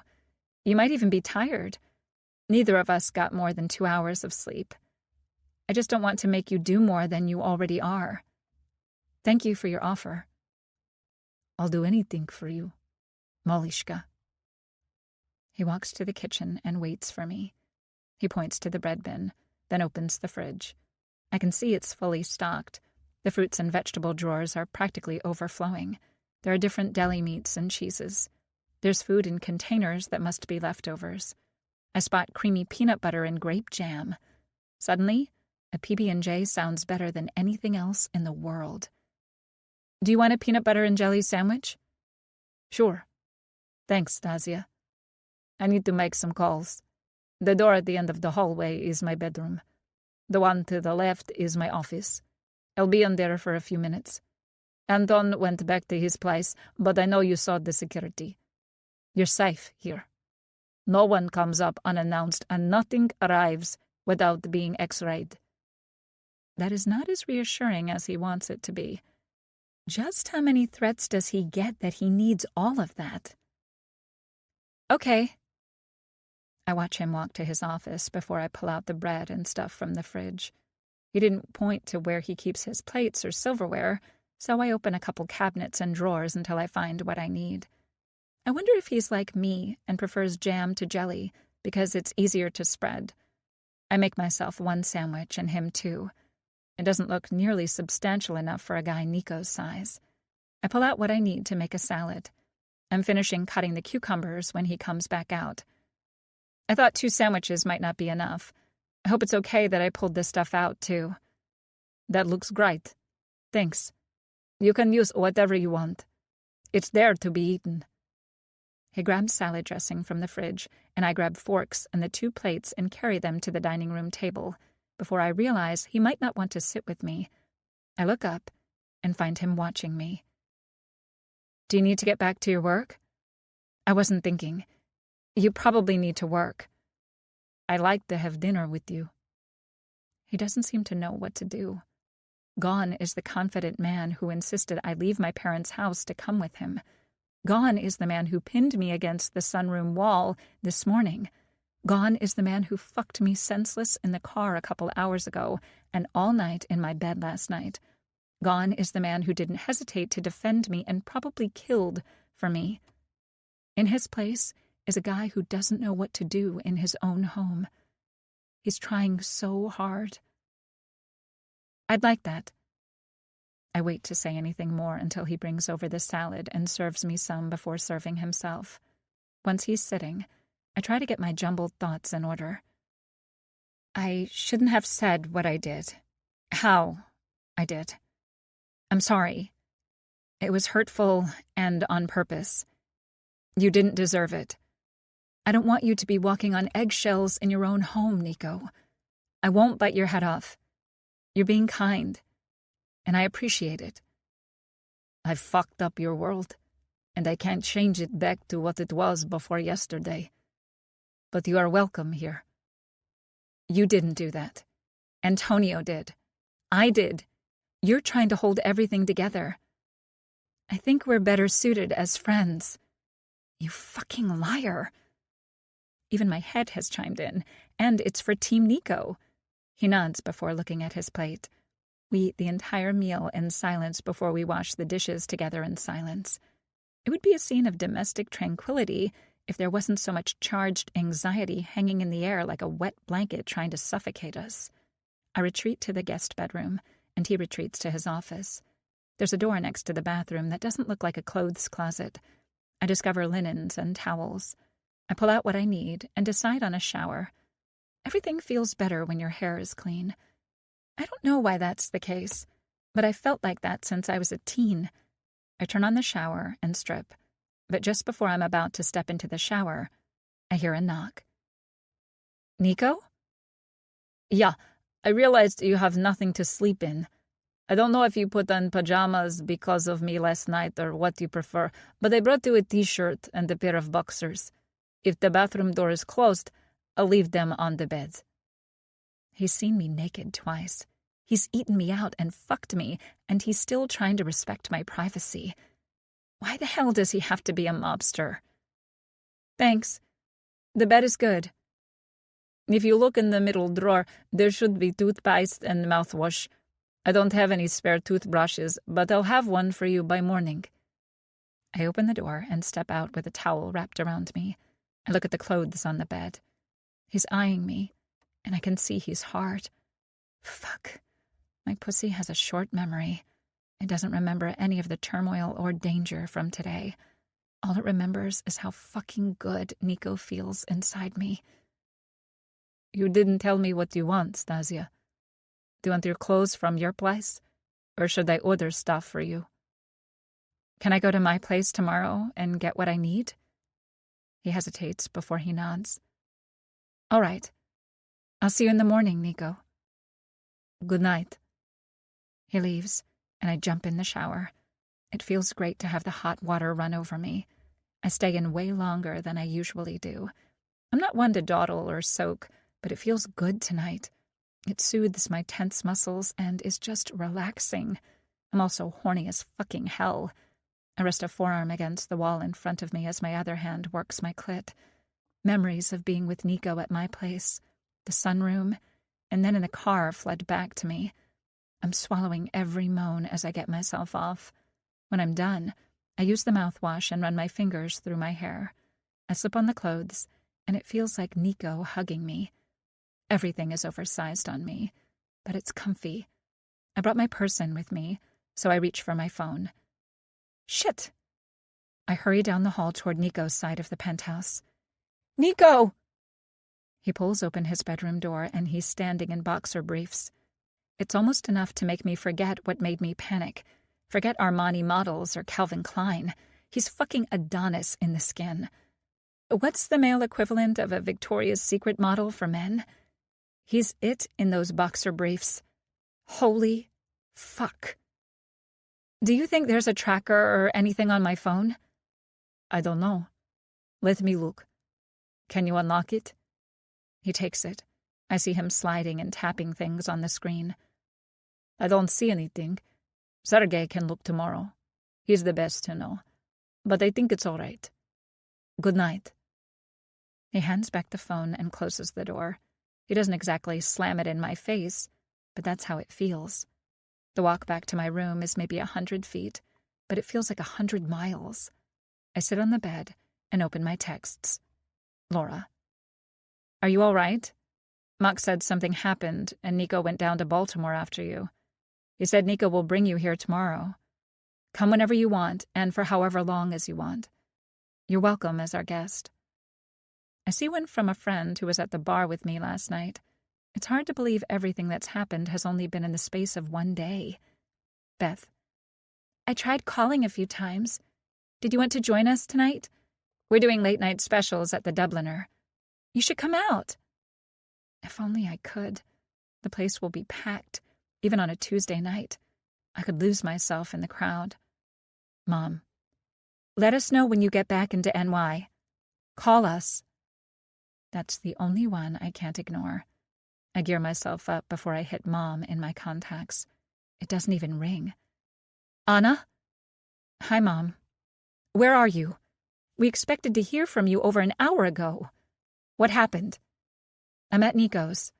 I'm sorry I didn't call right away. We ate, then I took a shower. I'm about to go to bed. It's 7 o'clock, Anna. And I'm exhausted, Mom. What's he doing? I don't know. Probably going to sleep, too. We have our bedroom door shut. Doors? Mom? I can't believe my mom. Who is she today? As you pointed out, you're an adult with a boyfriend. Yeah, well, I'm only an adult right now. You broke up? Try not to sound so excited, Mom. Come back home, then. Not for good, but for a little while. We'll go on vacation until everything blows over. Where's Papa? I'm here. You're on speaker. Hi, Papa. You broke up with Nico? Yeah. We had an argument in the car on the way home. I told him this isn't what I want. I still feel safest with him, but I don't want to be in his world. Good. Allison, don't. What? I'm not supposed to be happy that my daughter isn't dating a mobster? You're married one, Allison. You knew when you met me. That's how we met. You were KGB then. Same difference. But you knew about the Bratva, too. Yeah, and you left Russia to leave all that behind, Yuri. Anna, Yeah, Papa. if you're done romantically, then be done. He won't let you know if he's hurt unless he wants you to know. But don't confuse his lack of emotion for lack of feelings. He's human, too. And that's exactly what I did in the car. I didn't make it any better when he was showing me this room. I don't know what I want from him. I'll remember that. Thanks, Papa. When are you coming home, Anna? Mom, I don't think I can leave New York, and if people are watching me, I will not lead them to you. I hope you're not still at the house. We aren't. We're somewhere safe. But you could meet us somewhere, or we could come to you. Mom, you cannot come here. That's the whole point of us staying apart. You come here and you may as well knock on the Don's door. Do they call them that in real life? Yes. Get to the UN and we can meet you there. Ask for Robert Monahan. He was my boss for years. He'll help until we can get there. No, Mom. Stay wherever you are if it's safe. I'm safe with Nico. He's going to take me to his brother's place tomorrow. Which one? The Bajan, Papa. He and his wife have around-the-clock security that patrols their property. It's like Fort Knox. I'm going to stay with them. Anna? Allison. She's safer with Nico than roaming the city to get to the UN. Anna, that's our last recourse. Understand? Yeah. My battery's low and I don't have a charger. I need to go. I love you both. We love you. My parents answer at the same time. Bye. Bye. My mom gets the last word, as usual. I know I'm terrified of all this. I can't imagine how my parents feel. I'm trying to be patient with my mom. I know how much she loves me, but it feels like another weight added on top of everything else. I put the phone on the bedside table and crawl under the covers. I'm asleep before I know it. I hear music. I rub my eyes as I try to focus in the dark. It's a piano, but I don't remember seeing one. It doesn't sound like it's playing on a device. It sounds live. I creep out of bed and open the door a sliver. Someone is definitely playing. It has to be Nico. I could only describe the tune as a lament. It's probably Russian. I tiptoe down the hallway until I can see inside his office. I never would have guessed, but there's an upright piano against the right wall. Nico's back is to me. You should be asleep, Malishka. I freeze. How the fuck did he know I was here? The shampoo scent carries. There was a draft when you opened your bedroom door. I have a sixth sense for when someone is creeping up behind me. It's how I lived to the ripe old age of 28. Couldn't sleep? No. I woke up to the music. Please, don't stop the music, music, music. Your bird knows Rihanna? He's very cultured. Who's a pretty boy? Who's a pretty boy? Sammy. I look over at the parrot, who's bobbing his head as though Nico were still playing. At least someone is lightening the mood. Play it again, Sam. What doesn't your bird know? When to be quiet. Nico grumbles, but he's smiling when he turns around on the bench. About time, motherfucker. I can't help but laugh. The bird is hilarious, and I need some comedic relief after the day it's been. I walk over to the cage. Polly want a cracker, pretty lady? I thought your name is Sammy. The parrot nods his head and lifts a claw. It almost looks like he wants to shake, but I don't trust him with any of my fingers. Who's a pretty boy? Sammy. Sammy. The bird flaps his wings, and I laugh again. Did you teach him most of this? Everything but the profanity and the pretty lady compliment. Those were bugged on. Shithead. Sammy, be polite, or I will cover your cage. Go ahead. Make my day. I laugh so hard I almost snort. This is beyond hilarious to me. Maybe I'm overly tired, but hearing a parrot tell a mobster to make his day like he's Clint Eastwood is feeling pee-your-pants funny right now. Good night, Semi. Night, jackass. How long did it take Bogdan to teach him all that? Unfortunately, not long at all. African grey parrots are supposedly the most intelligent of the mimicking birds. I swear he isn't mimicking at all. I swear he thinks everything he says is the God's honest truth. How else does he know the right thing to say? Nico grabs a cover that fits over the cage. Semi flaps his wings in disapproval, but the moment it goes dark in his cage, he settles and goes quiet. How long have you had him? 14 years. 14? Yeah. He was a gift from my brothers when I turned 14. At 13, Bogdan thought he was hilarious teaching Semi bad words. My mom threatened to wash Bogdan's and the bird's mouth out with soap. Why a parrot? Back then, I thought I could grow to be an ornithologist. I furrow my brow. Someone who studies birds. They fascinate me. How they navigate and know how to fly in formation. How intelligent crows are. Scientists suspect crows might even be sentient. And you didn't? I regret the question as soon as it's out of my mouth. Vlad gave me a very different type of gift that year. I gained a skill they didn't teach freshman year of high school. Nico, I'm sorry. That was thoughtless. It's a normal question normal people could answer. You're normal. He just stares at me. I'm digging myself deeper. If I thought there was anything normal about him and his life, I wouldn't have told him what I did when we were in the car. What did you study in college? Finance. That's it? No minor or anything? I knew I was interested in law school, so I studied poli-sci and government with a minor in urban affairs. Music theory. That was my minor. I can't help but stare. Nico is a Renaissance man.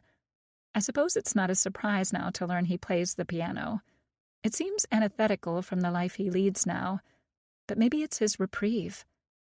Bogdan minored in medieval literature and art. Be sure to point that out when you meet him. He loves to talk about it. From his grin, I know Nico is joking. Perhaps it's payback in perpetuity for a bird that cusses. I'm sorry I woke you, Stasia. I know you must be tired. Aren't you? Yeah, but playing helps my mind settle. I was just about to go back to bed. Good night. Good night. I thought we made a moment's headway in becoming friends, but Nico just slammed the door shut on that. How the fuck long is this going to go on? Chapter 13. Stasia. Nico? Yeah? I'm poking my head out of the bedroom door, and I can hear Nico in the kitchen. Yesterday and last night have left me feeling adrift.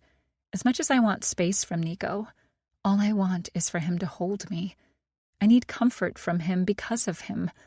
I'm trying not to panic after everything I learned about my parents, but it keeps rushing back in, despite how I try to push it from my mind. Why did I call out to him? He clearly wants me to leave him alone. What do I want from him? I wish I had said nothing. Fuck! Now he's coming over here. Stasia, do you need something? I swallow and want to shake my head, but I burst into tears instead. He runs down the hallway toward me. When I step back, he eases the door open. His gaze sweeps the room before he looks at me again. He opens his arms, and I fall against him. I was about to get in the shower when I suddenly felt like I needed to see him. I have a towel wrapped around me like I did last night when he lent me some of his clothes. What happened, Molishka? I shake my head and burrow closer. He tightens his arms around me and kisses the top of my head. I'm so tall that I barely fit beneath his chin, but I'm just short enough that he can offer me that comfort. It's all too much, isn't it? I nod. He runs his hand up and down my back. I press closer to him and can feel he's hard. It's probably the worst idea I've had in ages, but I need him even more than 2 nights ago. I reach between us and tug my towel loose and let it drop. I press my naked chest and belly against him. I feel his inhale, and he gets even harder. Malishka, this isn't what you want. It's exactly what I want, Babechka. You made what you want very clear, and I made it clear the other night that I don't want to just fuck. My dad warned me not to toy with Nico, that if we're over, then we're over. But I don't know what I want anymore. Nico, I'm confused and scared shitless. Everything feels so fucking out of control in my life right now. I only feel safe when I'm with you, which I know is completely contradicting what I said in the car. I don't know up from down anymore. Watching TV or scrolling social media will make none of this go away. I need you. He doesn't move for what feels like forever. Then his forefinger tilts my chin up. He looks into my eyes, and I feel everything slipping away. What do you need Daddy to do, baby girl? Whatever you want, Daddy. He chuckles. Whatever I want involves tying you to my bed, fucking you senseless all day, then making you dinner and snuggling with you all night. Sounds good. He stares at me as though he's trying to decipher a code. You want this just for today? No more, no less, right? I think... Nico, I'm not trying to string you along. I'm drowning, and you're the only life vest I trust. Do you want me to take control for today, Malishka? Yes, Babechka. I don't want to think about any of this shit. I just want to follow your instructions and not have to worry about what's going to happen next. I spanked you in the car yesterday for running away. That was for putting yourself in danger. We talked yesterday. You had a chance to ask me questions. You could have told me you needed time to see and talk to your dad. I could have ensured you got there safely, even if you wanted me nowhere near you. It felt deceitful. I was going to give you space, then check on you after my meeting. I know, Babechka. I freaked out and didn't trust you. Stasia, have I done anything that makes you not trust me? No. I drag my teeth over my lower lip. He swoops in and kisses me, tugging on my lip. He nips, and it almost hurts. I love it. He fists my hair, and I feel my pussy getting wetter. I wrap my arms around his neck. His hands cover my ass and squeeze mercilessly. If you want this, then you accept that it's my way, Stasia. You need to tell me a safe word, something that you only say if you really can't take anything more. I think for a moment. I've never needed a safe word before. He told me to snap if the breath play got to be too much. Captain Crunch. It's disgusting. All right. What are your limits? I don't know. You're the only man I've had sex with. I know, Malishka, but you said you've done almost everything else. Is there anything you don't want? As I look at him and feel him pressed against me, I realize that I'll say yes to just about anything he wants. I know a lot of that is my fraught nerves and overstimulated emotions, but part of me believes I would feel that way regardless. Can I say no if we start something I don't like? Of course. I will never force you, Malishka. I want to bring you pleasure and make you happy. The way he's looking at me suggests he's talking about way more than sex we're about to have. I nod. Get on the bed, face down, and wait here, princesa. Nico leaves my room, and I'm tempted to peek to know where he's going. But I said I didn't want to be in control. That means curbing my curiosity. I climb onto the bed and lie on my belly. He's only gone a couple minutes. Close your eyes, Malishka. I follow his instructions as he approaches the bed. He slides a blindfold over me, and it makes me relax when I thought I would tense. I hear the cap of a bottle flip open, and the sound of Nico lathering something on his hands. He climbs on the bed and straddles my thighs. His hands are warm when he slides them up my back. He kneads the knots out of my shoulders and mid-back. His hands are strong, but he's not inflicting any kind of pain. He spends so long on my back that I'm nearly asleep. My right leg twitches. Are you awake, baby girl? Yes, Daddy. I don't think I've ever been this relaxed before. Good. He shifts, and his body moves away from mine. Roll over. There's a note of command, and I love it. I hear him pour more oil onto his hands. Then it dribbles over each nipple and down my belly to my pussy. He spreads my pussy open, and a drop lands on my clit. One hand massages my right breast as the other rubs my clit. He pinches my nipple hard and pulls. I feel him lean forward toward my ear. Your body is mine, Malishka. I will make you come all fucking day as long as you ask. If you come, and I don't give you permission, I will edge you until you cry because you need me so badly you can't think straight. Do you understand? Yes, Papichka. You fell asleep before I did the other night. I didn't imagine you would run from me or tell me you didn't want me. I did some shopping, and those things arrived. They are for just us, Stasia. We're in this room because it's only for you. You aren't sharing any of this with my memories or any ghosts from my past. This is only about us. Holy fuck. That's almost enough to make me come. I'm sure I would have wondered if he was recycling whatever he's about to use, and I would have wondered how many other women shared his bed. I would have gotten over the latter, but I'm not sure if I could get past the former. Gross on multiple levels. It sounds like he's forgiven me, at least a little. It sounds like he might be willing to have more than today. God, I hope so. He pinches and twists the other nipple hard enough for me to yelp. He sucks on it, taking some of the sting away until he bites. The pain shoots straight to my pussy where he's still rubbing my clit. Daddy. I know. You're close already. Don't you dare come yet, Malishka. Papichka, please. Just once. Let me get out of the way. Then I'll calm down.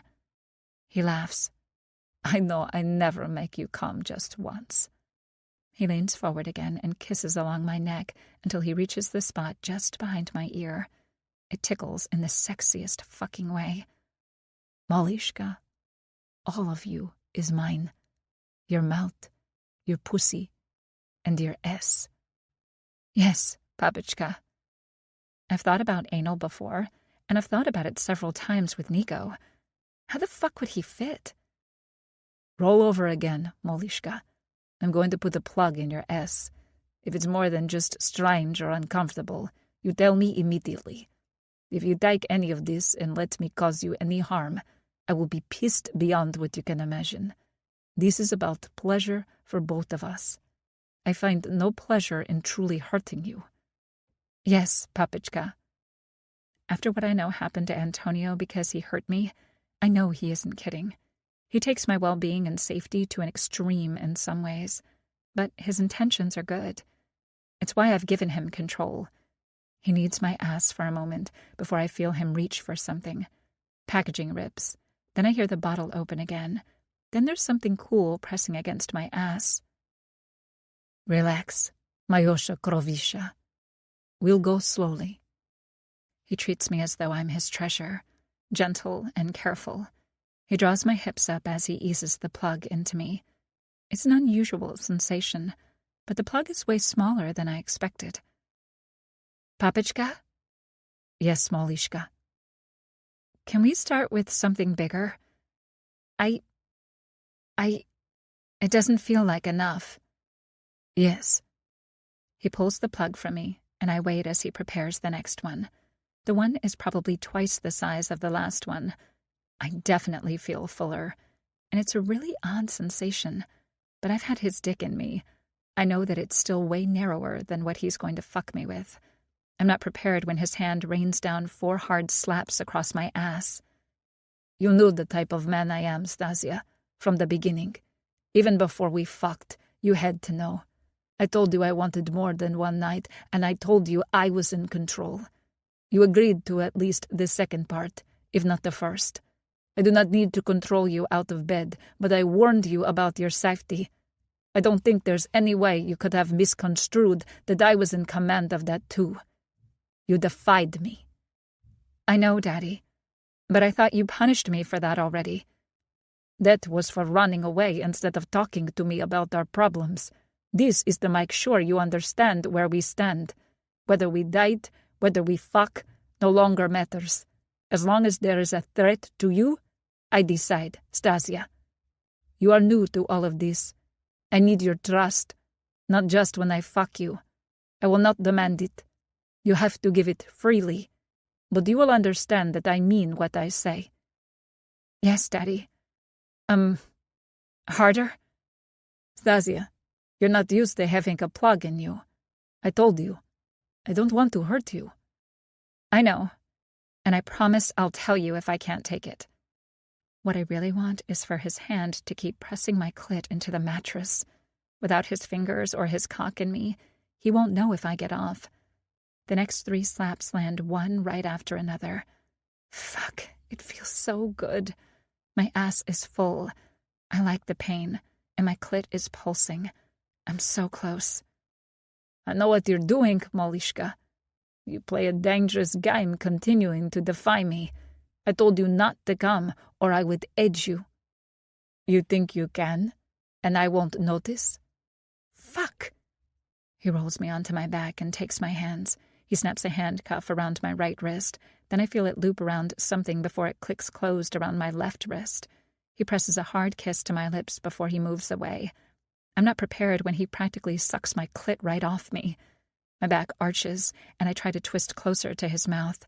He pulls my right leg back and lands the palm of his hand against my pussy. He presses 3 fingers in, then withdraws.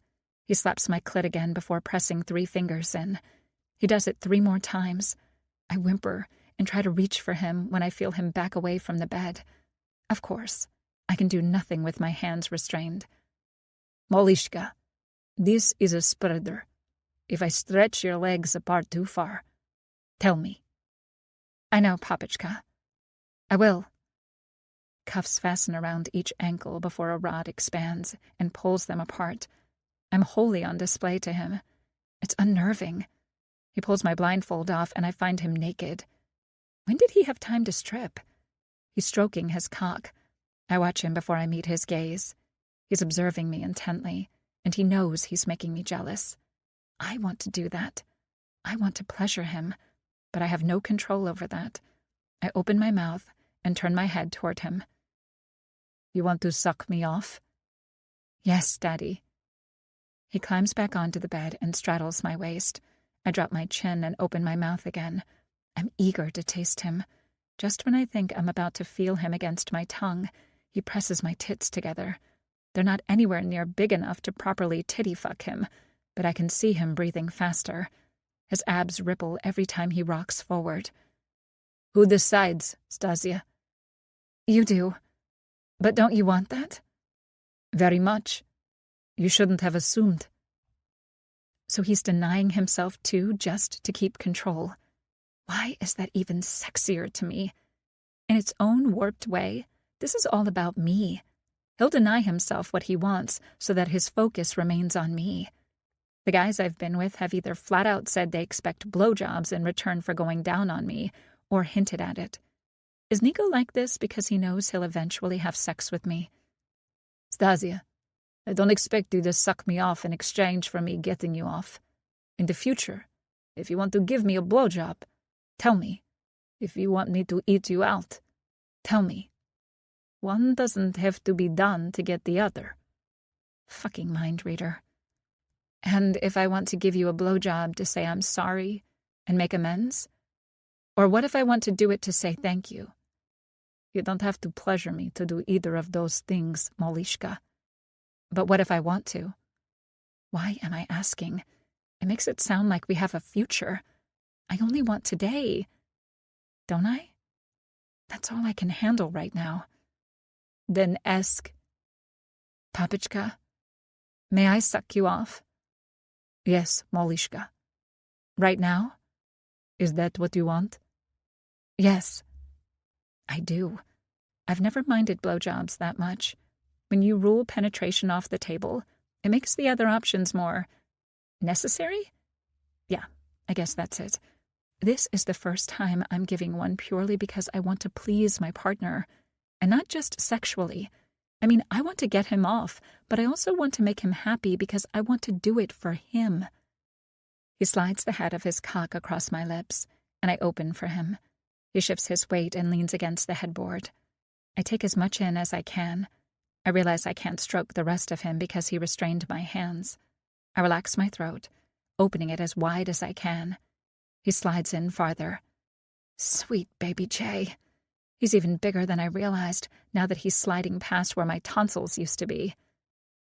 Do you not have a gag reflex? He pulls out so I can talk. I do, but I want this, Daddy. I'm ready. It's never been this easy before.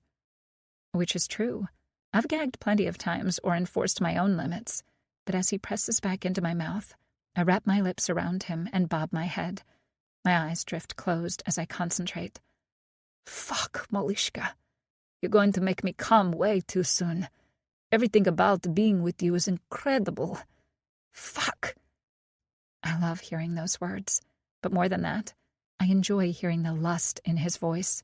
He's rocking his hips and thrusting into my mouth, but he's not like some guys who seem to want to choke me. I taste the first drop of pre-cum, so I redouble my efforts. Enough! I don't listen. I open my eyes and look into his. I suck so hard I practically swallow him. I see his determination. He thrusts harder and faster, making tears come to my eyes. But I don't cave. I keep working him until I see his abs tense. Stasia! His head tips back as he roars my name. His cum shoots down my throat. I don't expect him to pull out so fast. He hops off the bed, picks me up, and flips me back onto my belly. This spanking is hard. I try to kick my feet, but the spreader doesn't allow me to. My wrists are crossed, and the handcuffs keep me in place. Well, that was hands down the best blowjob I've ever gotten. You disobeyed on purpose. So now I will punish you on purpose. I watch him turn on a vibrator that almost rivals mine. It's big. Like, really big. The one I have is only slightly narrower than Nico's cock, but shorter. This one is just as long, but not as broad as his cock. He knows I'm soaking wet, so when he presses it in, it's like the thing is moving along a slip and slide. Next, I hear something else turn on. I shift and see a wand massager with a foam head. He holds that in one hand while he grabs a paddle with the other. Fuck me. Like really, please, fuck me. I know he won't let me come. I already think I might expire from unsated lust. Daddy?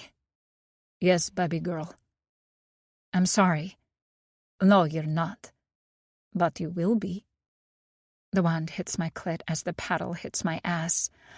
Ah! Yup. I clench my fists as I fight not to come. I don't know what I'm going to do if it happens. This is almost too much. I don't know that I can withstand more than this, which is exactly what I'll get if I come without permission. I feel sweat dripping along my temples. Daddy, please, may I come? The moment I ask, I wish I hadn't. The vibrator gets yanked out, and he doesn't touch me. My pussy aches so much it might be on fire. The need to come is making me tremble. I can't cross my legs to ease any of it. I force myself to breathe.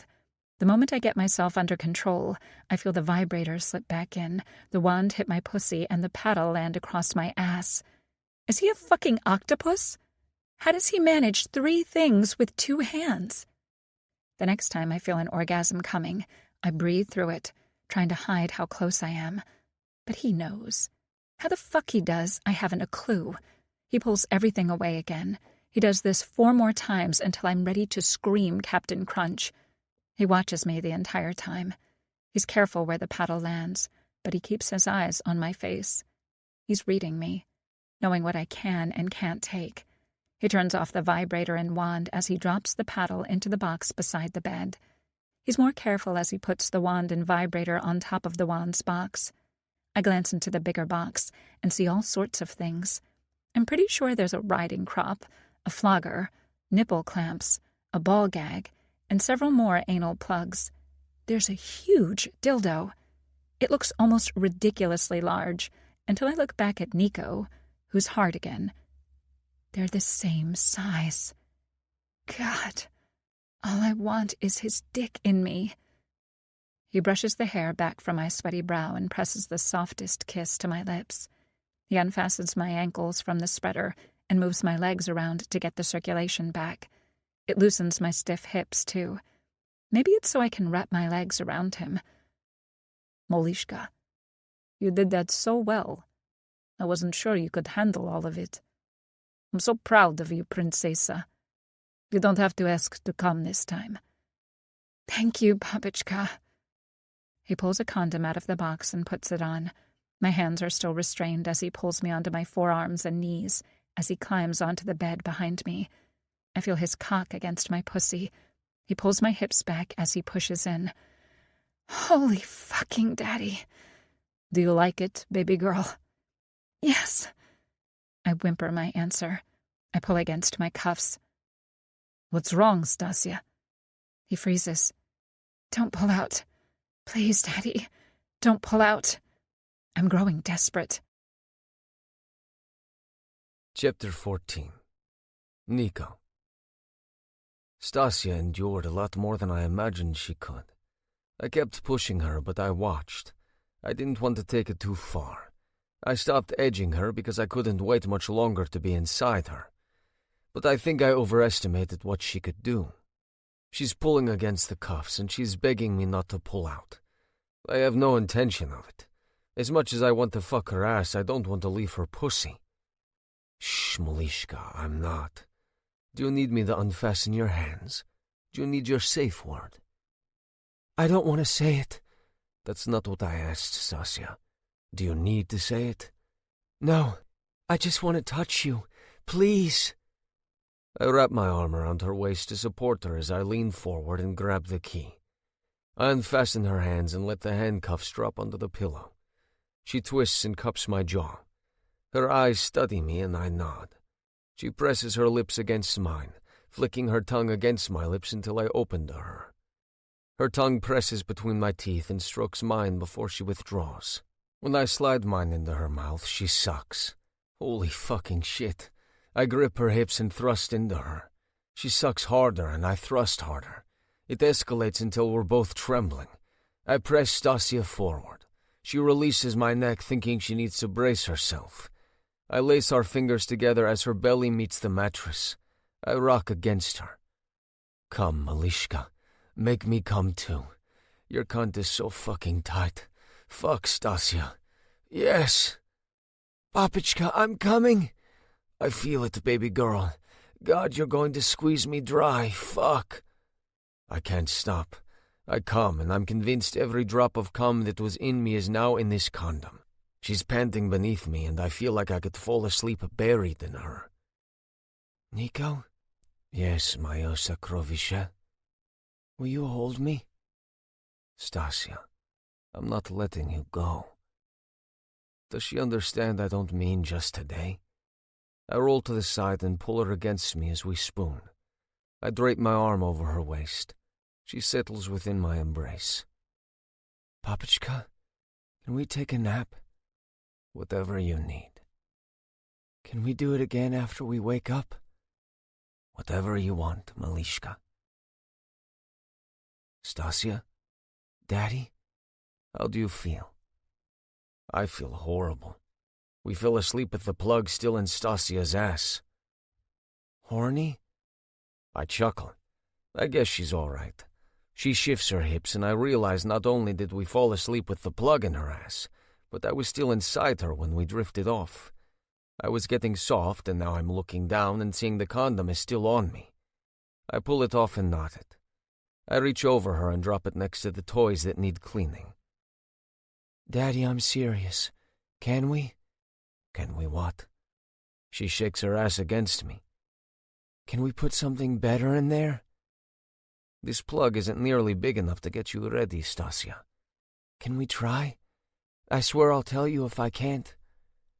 I'm not convinced this is a good idea, but she's looking over her shoulder at me.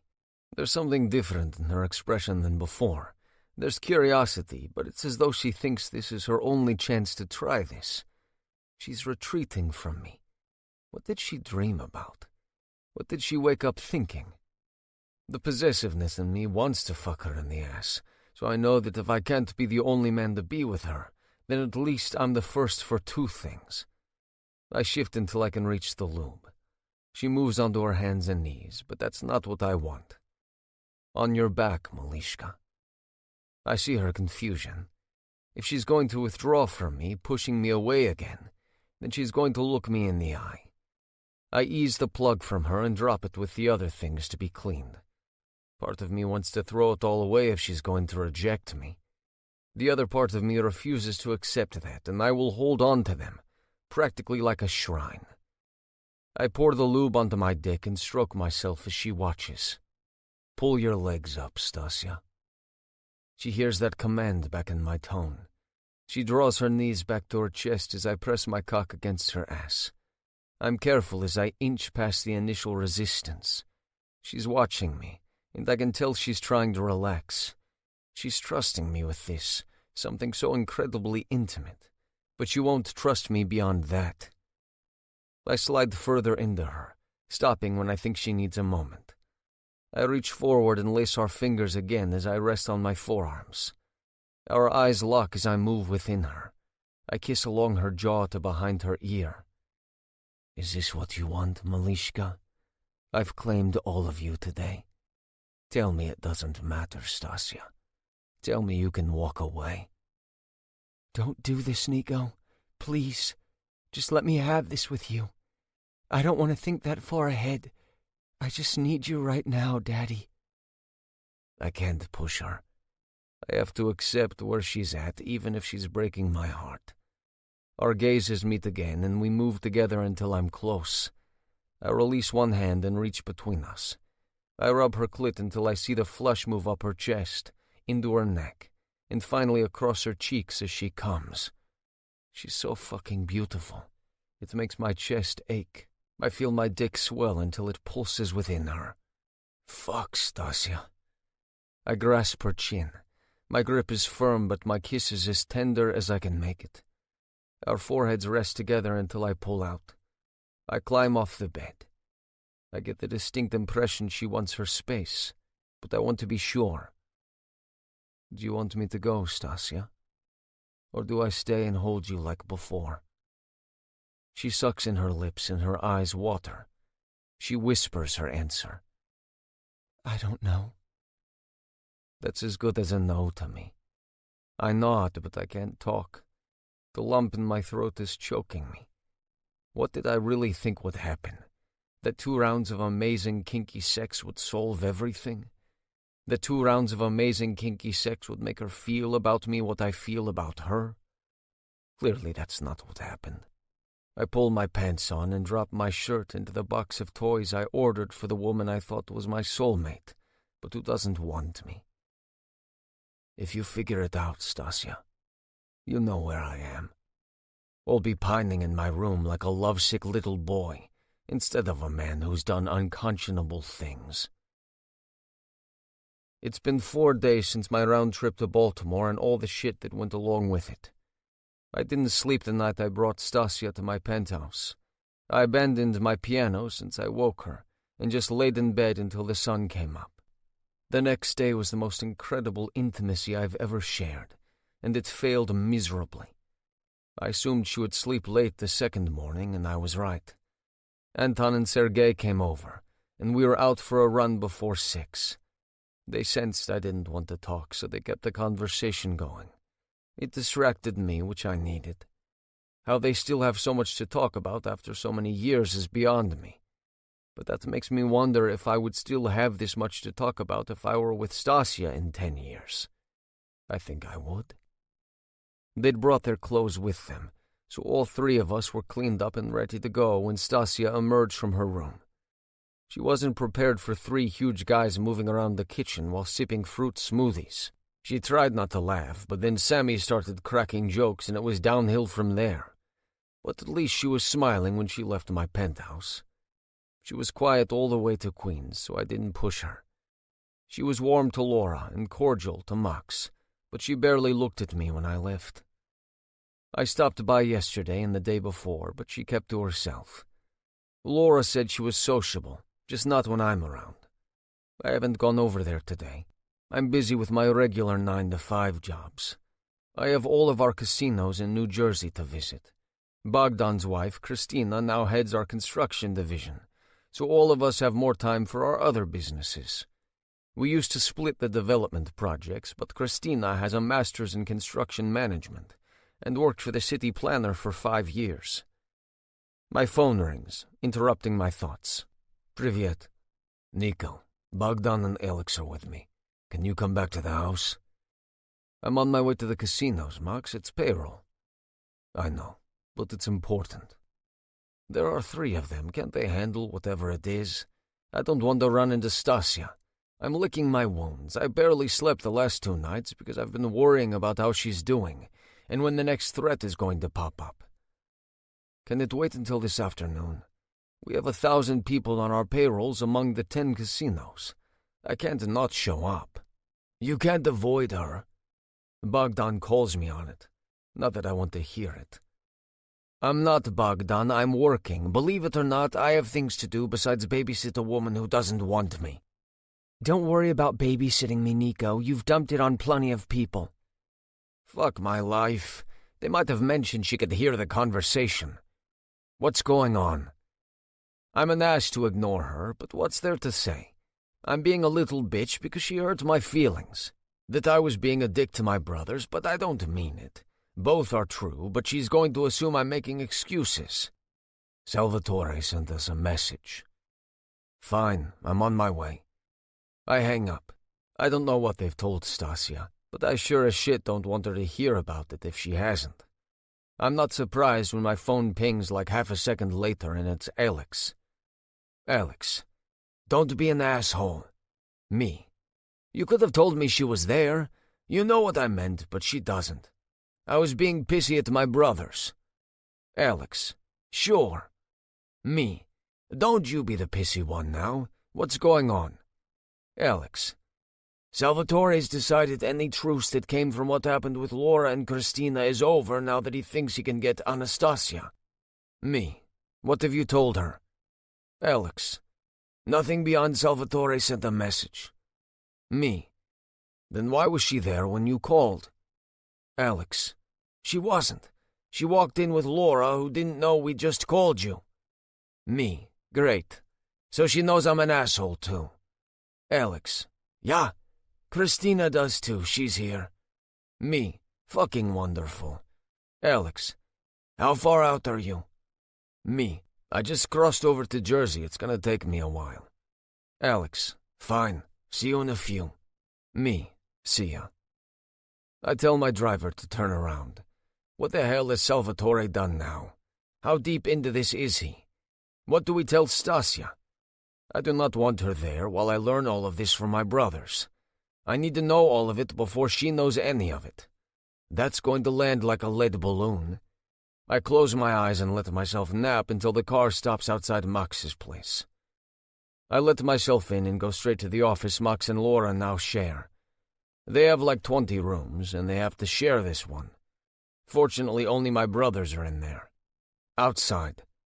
I don't want any of our voices carrying. I don't wait for their agreement. I head out through the sunroom. I look at the spot where I'd pinned Stasia's arms over her head, then fucked her. It was also the spot where everything turned to shit, where I realized what her father is. I couldn't bring myself to tell my brothers what I learned about our father and Stasia's. I chickened out and let Anton explain. I couldn't. I stood there while he spoke and nodded along, but my throat was too clogged to speak. It's hard to imagine 8 men, all nearly 6.5 feet tall, embracing. It was like a football team huddle. What was Salvatore's message? We're halfway down the garden past the pool. We're far enough from the house that no one there can hear us, and our guards know better than to come within earshot. Max pulls out his phone and holds up a picture. My ears ring and my stomach knots. Salvatore's nephew Luca, who's his heir, is standing outside Yuri and Allison's house, waving at the camera. Were they there? No.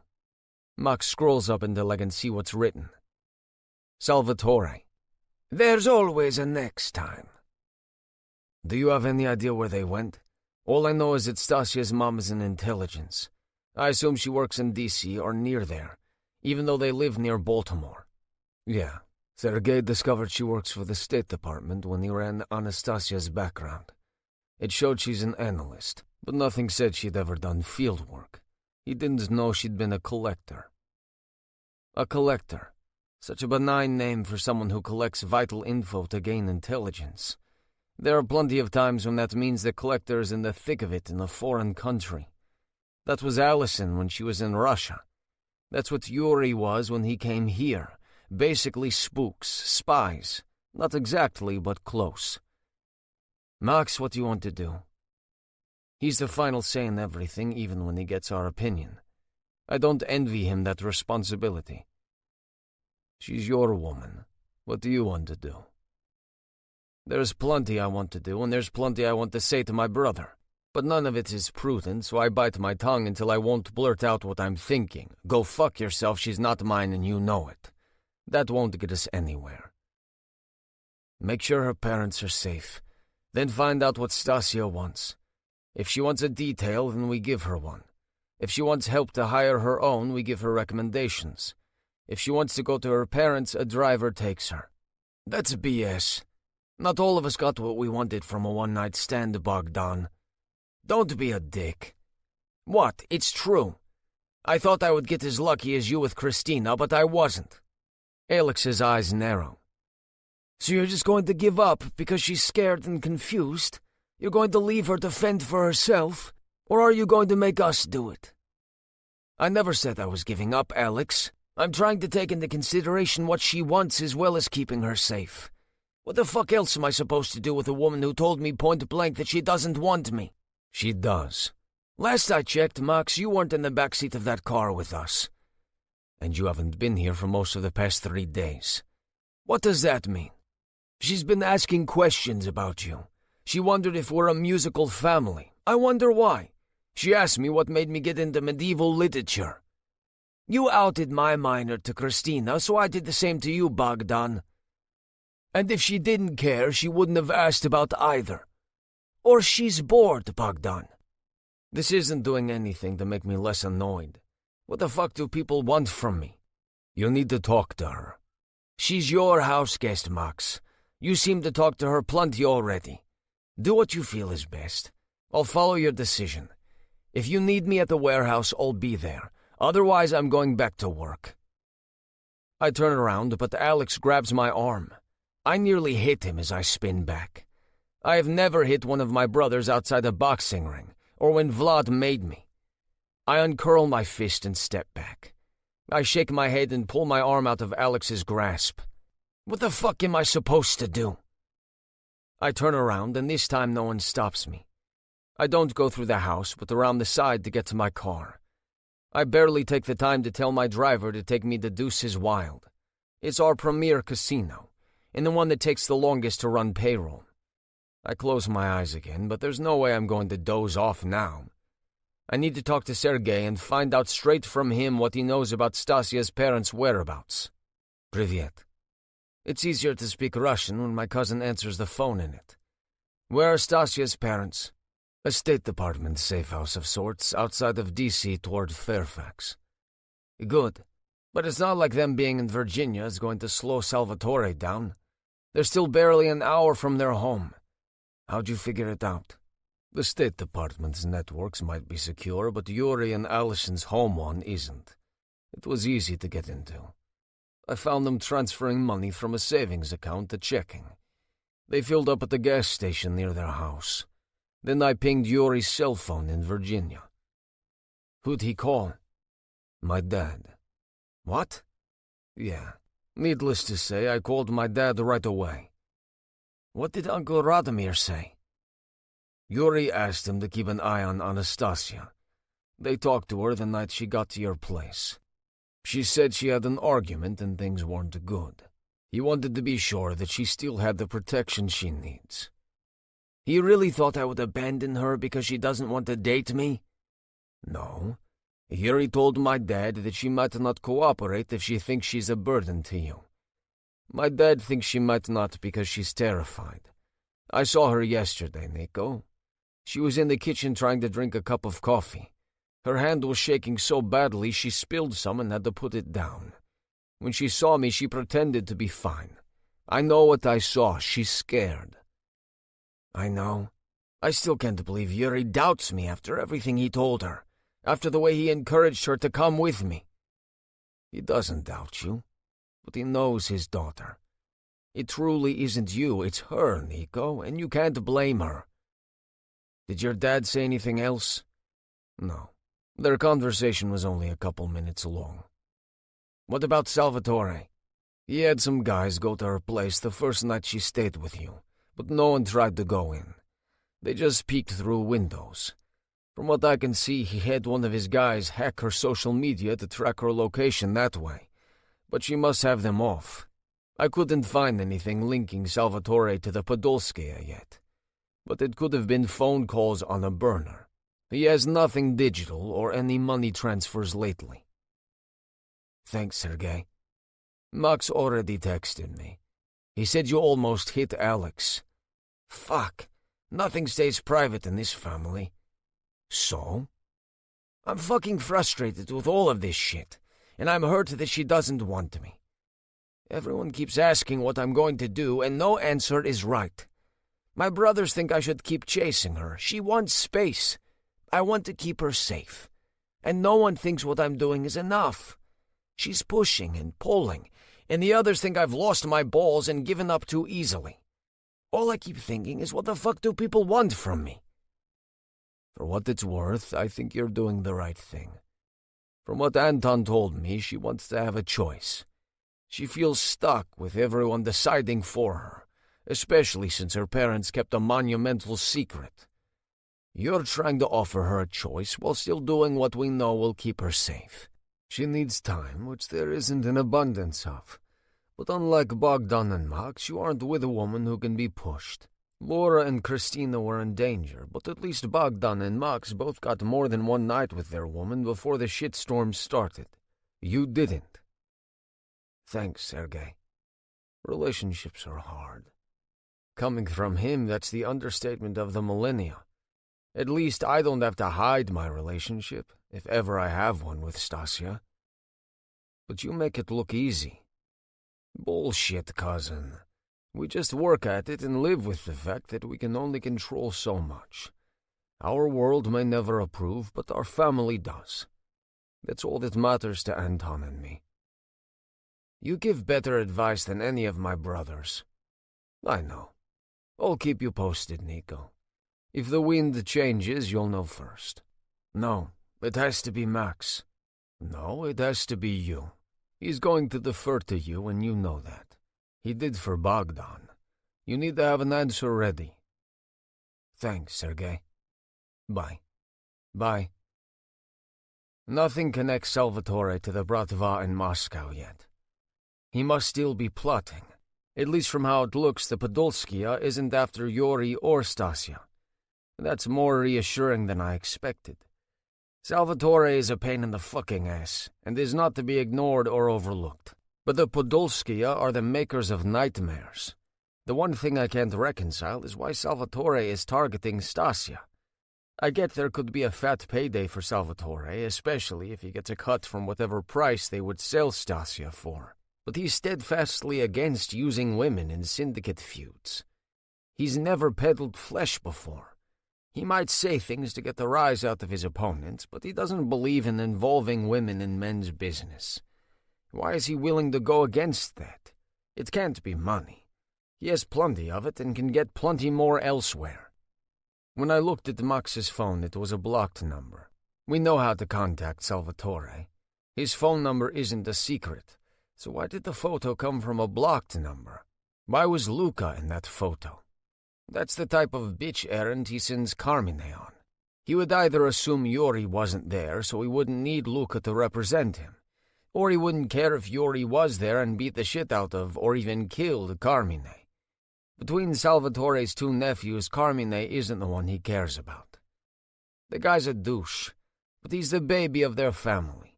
Unlike Bogdan, no one's ever taken Carmine seriously.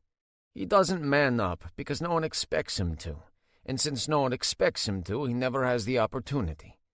It's a self-defeating cycle. He's not stupid, I know he isn't, because I've known him since we were kids, but he's been the whipping boy his whole life. Given the chance, I think he's actually the one we should all worry about the most, and that day will probably come sooner than any of us expect.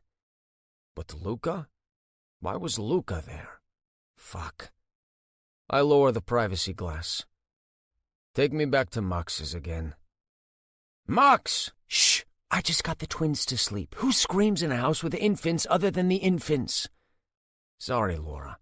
Where's Max? He and the others are still outside. Thanks. I hurry back out to the garden. It surprises me they're still out there. They must still be talking about things they don't want Stasia to hear, even if it isn't about her. It's not Salvatore. It's Luca. What? 3 practically identical faces turned toward me. It's like being in a house of mirrors, since it's like looking at myself. It's not uncommon for people to mistake us for one another, even people who have known us for years. That wasn't Salvatore's number that the photo came from. It was blocked. When has Salvatore not been arrogant enough to show his number? Why is it Luca in the photo? This is the type of job he'd send Carmine on. He wouldn't risk Luca for something like this, and I doubt he thinks there's much information to get from Yuri if he's already discovered the connection. This isn't him. This is Luca, and this isn't sanctioned. Pahan! One of our plainclothes bodyguards is running toward us from the side of the house. He spots me and goes white as a sheet. He stops and looks like he doesn't want to come any closer. I glance at the house. Where is she? There's only one reason he's looking at me and not my brother after calling out to Max. She gave us the slip at the subway station. I stalk forward. Why the fuck was she at the subway station? And who is us? David and me. Who the fuck assigned you to her? I spin back to my brothers. I trusted you. You knew I didn't want her with anyone but you or our cousins. Nico, she said you gave her permission to go for a walk. She said you'd already talked to Pahan. You were already gone, but I saw you talking earlier. She walked at the normal speed until we got to the subway station. She bolted down the stairs and got on the train while David and I were halfway down the stairs. The doors almost trapped her. And why were you that far behind? We weren't any farther behind than normal, but she's a lot smaller and more able to push through a crowd than we are. Which one did she get on? I'm telling myself not to panic, not to lose my shit, and not to strangle Stasia when I find her. And I will find her. When I do, her sweet little ass is going to be apple red by the time I'm done. The F toward Coney Island. The F?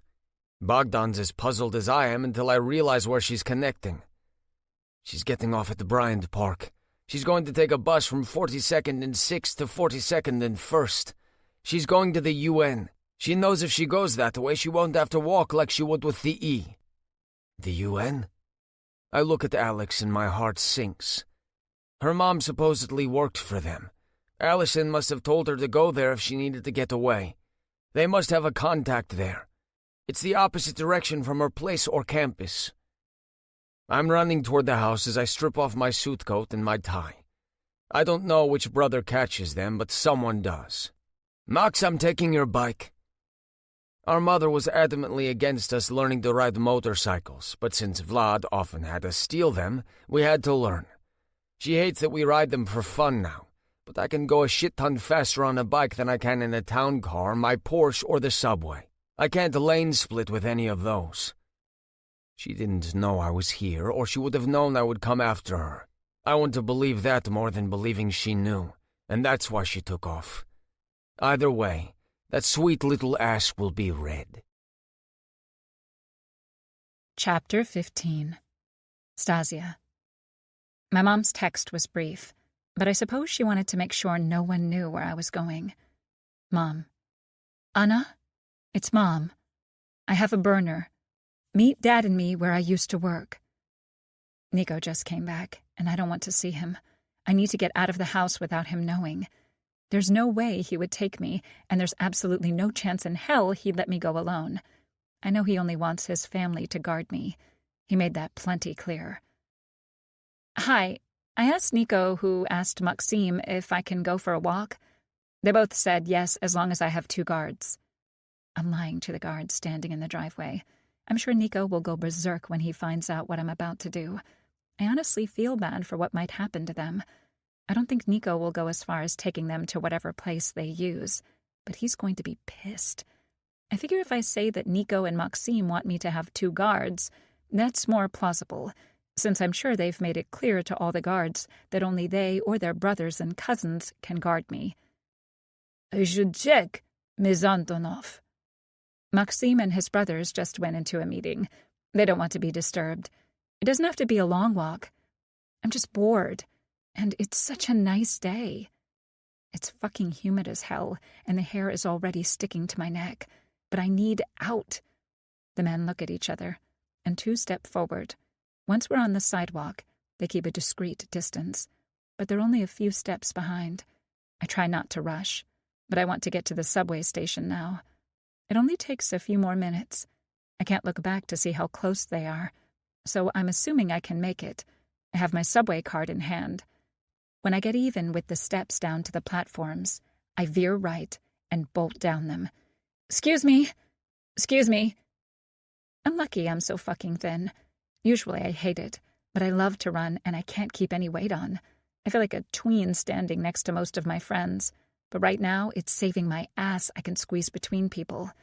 As I turn sideways to get around a heavy-set man, I can see my guards barreling down the stairs. They're large enough to make people want to move, but there's not enough room for them to pass easily. I blow through the turnstile as I pass my subway card over the reader. When I get to the platform, the announcer is warning the doors are about to close. I glance up and see it's the F train. It's the one I want. I'd be fucked if it were the E. I barely make it onto the car before the doors trap me. I stumble a step before catching myself. It's New York. No one notices or cares. I grab hold of the pole and watch the men shrink as they wave at me from the platform. It's going to take me nearly an hour to get to the United Nations headquarters. I can take this train most of the way, but I'm going to have to transfer to a bus. It's better than the other train. I would have like a 15-minute walk from the closest stop to the UN. I pull out my phone to look like I'm reading or scrolling social media, but I'm watching everyone who gets on and off. No one looks in my direction. I squeeze out of the car when we get to Bryant Park. I get my bearings and head up the correct stairs to the street. I look around and spot the bus stop. There are some people already waiting. They're a couple with a stroller, so they seem harmless. As I wait, a few more people join us. A guy who looks a little older than me, probably closer to Nico's age, stands next to me. He smiles, and I can tell he thinks he's God's gift to a tired world.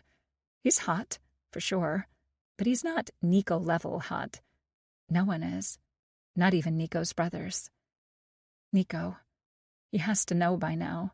He's going to lose his fucking shit. Thank God for AC. It's gross out today. I glance at the guy, and I catch the touch of an accent. I can't tell what it is. I nod.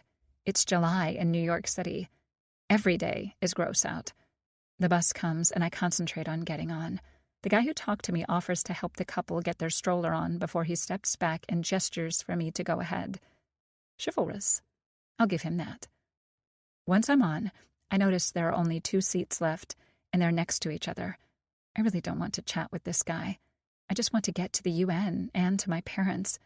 Please don't let him be talkative. Please let him get the hint. Looks like we got lucky. Here we go.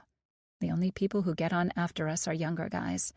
There's no one for Prince Charming to give his seat to. Yep.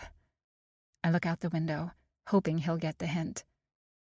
I take the bus every day, but I've never seen you. You don't look like a tourist, though. I'm not. That's not creepy at all. You don't sound like a New Yorker, either. I'm not. Not chatty, either. Nope. He seems to get the hint and sits back. I look out the window and count the blocks. It's like a 5-minute bus ride, but we're catching every red light. Fine a fucking lay. Excuse me. This is my stop. Mine too. The guy gets up as the bus approaches the stop. A car cuts in front, and the driver slams on the brakes. I pitch forward, but the guy grabs me around the waist. I feel something sharp poking in my waist. It's a fucking knife. Make a sound between here and the car we're getting in, and I will gut you and run. I try to look back at him, but he nudges me forward. I try to move slowly, hoping someone might notice that I'm going against my will. Get the fuck off the bus, putana. I know you're fucking Nico. Putana? That's Italian. Antonio called me that the night we broke up. I used Google Translate to find out it means bitch.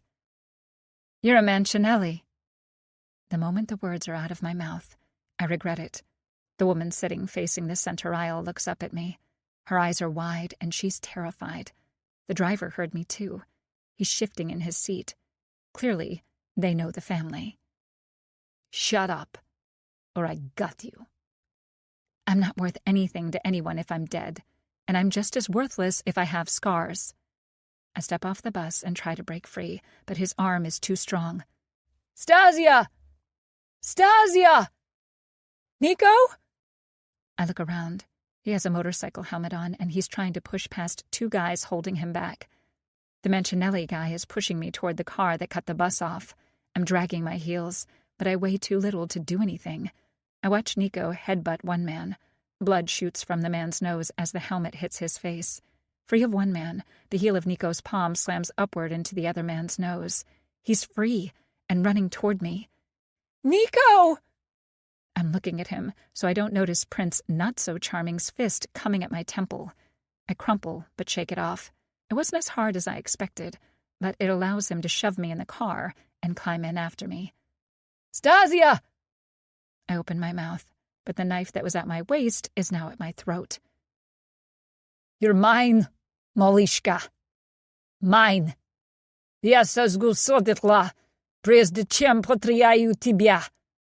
I'll burn it all to the ground before I lose you. I don't doubt Nico for a moment. God help whoever this guy is and whoever the Mancinellis are. The rage I just saw on Nico's face is enough to make the devil piss his pants. I know this guy with the knife at my throat saw it. His hand trembled for a moment. Nico intended him to see his anger. Otherwise, it never would have shown. You're Italian, right? You better pray to the Trinity and Mary.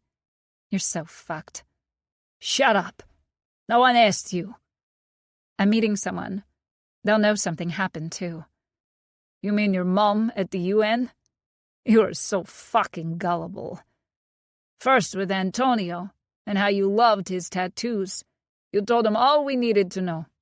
Now with the text, your phone isn't as secure as you thought. Nico didn't look too pleased when you got off that bus. Where were your bodyguards? That's right. You ditched them. And they weren't even your real guards, were they? I don't answer. You keep making this easier and easier. The moment my guys saw you walk out that gate with men who aren't Nico's family, you gave us a fucking Christmas gift with a huge bow. Then you ditched them. It's like Christmas and my fucking birthday all rolled into one. My guess is Nico told you not to do something so stupid, and you did it anyway. Selfish bitch. If you'd fucked Antonio, he'd still be alive, and we'd already have our money. So he is dead. How does this guy know? I saw Antonio's dick. Not impressed. Maybe I'll show you mine. Open wide. I'll fucking bite it before I suck it. I snap my teeth at him. Feisty. Now I get why Nico likes you. Definitely not for your skinny ass. He likes it rough and kinky. Been watching him to get off? How the hell does he know that? Nico said it's been ages since he's been with someone. He and his brothers enjoy certain clubs. They offer a fuck-ton more than just strippers. Sex clubs. I try not to sound shocked. Yes. Their tastes all lean toward being doms. Has he spanked you yet? Did it make you come? Did he chain you to his bed and make you beg? No, but I would. If it weren't this skeezy guy saying this raunchy-ass shit, it would be hot thinking about Nico doing just that. I know next to nothing about doms and subs, and I don't think I'm a sub, but Nico could do just about anything, and I think I would ask for more. Sex isn't our problem.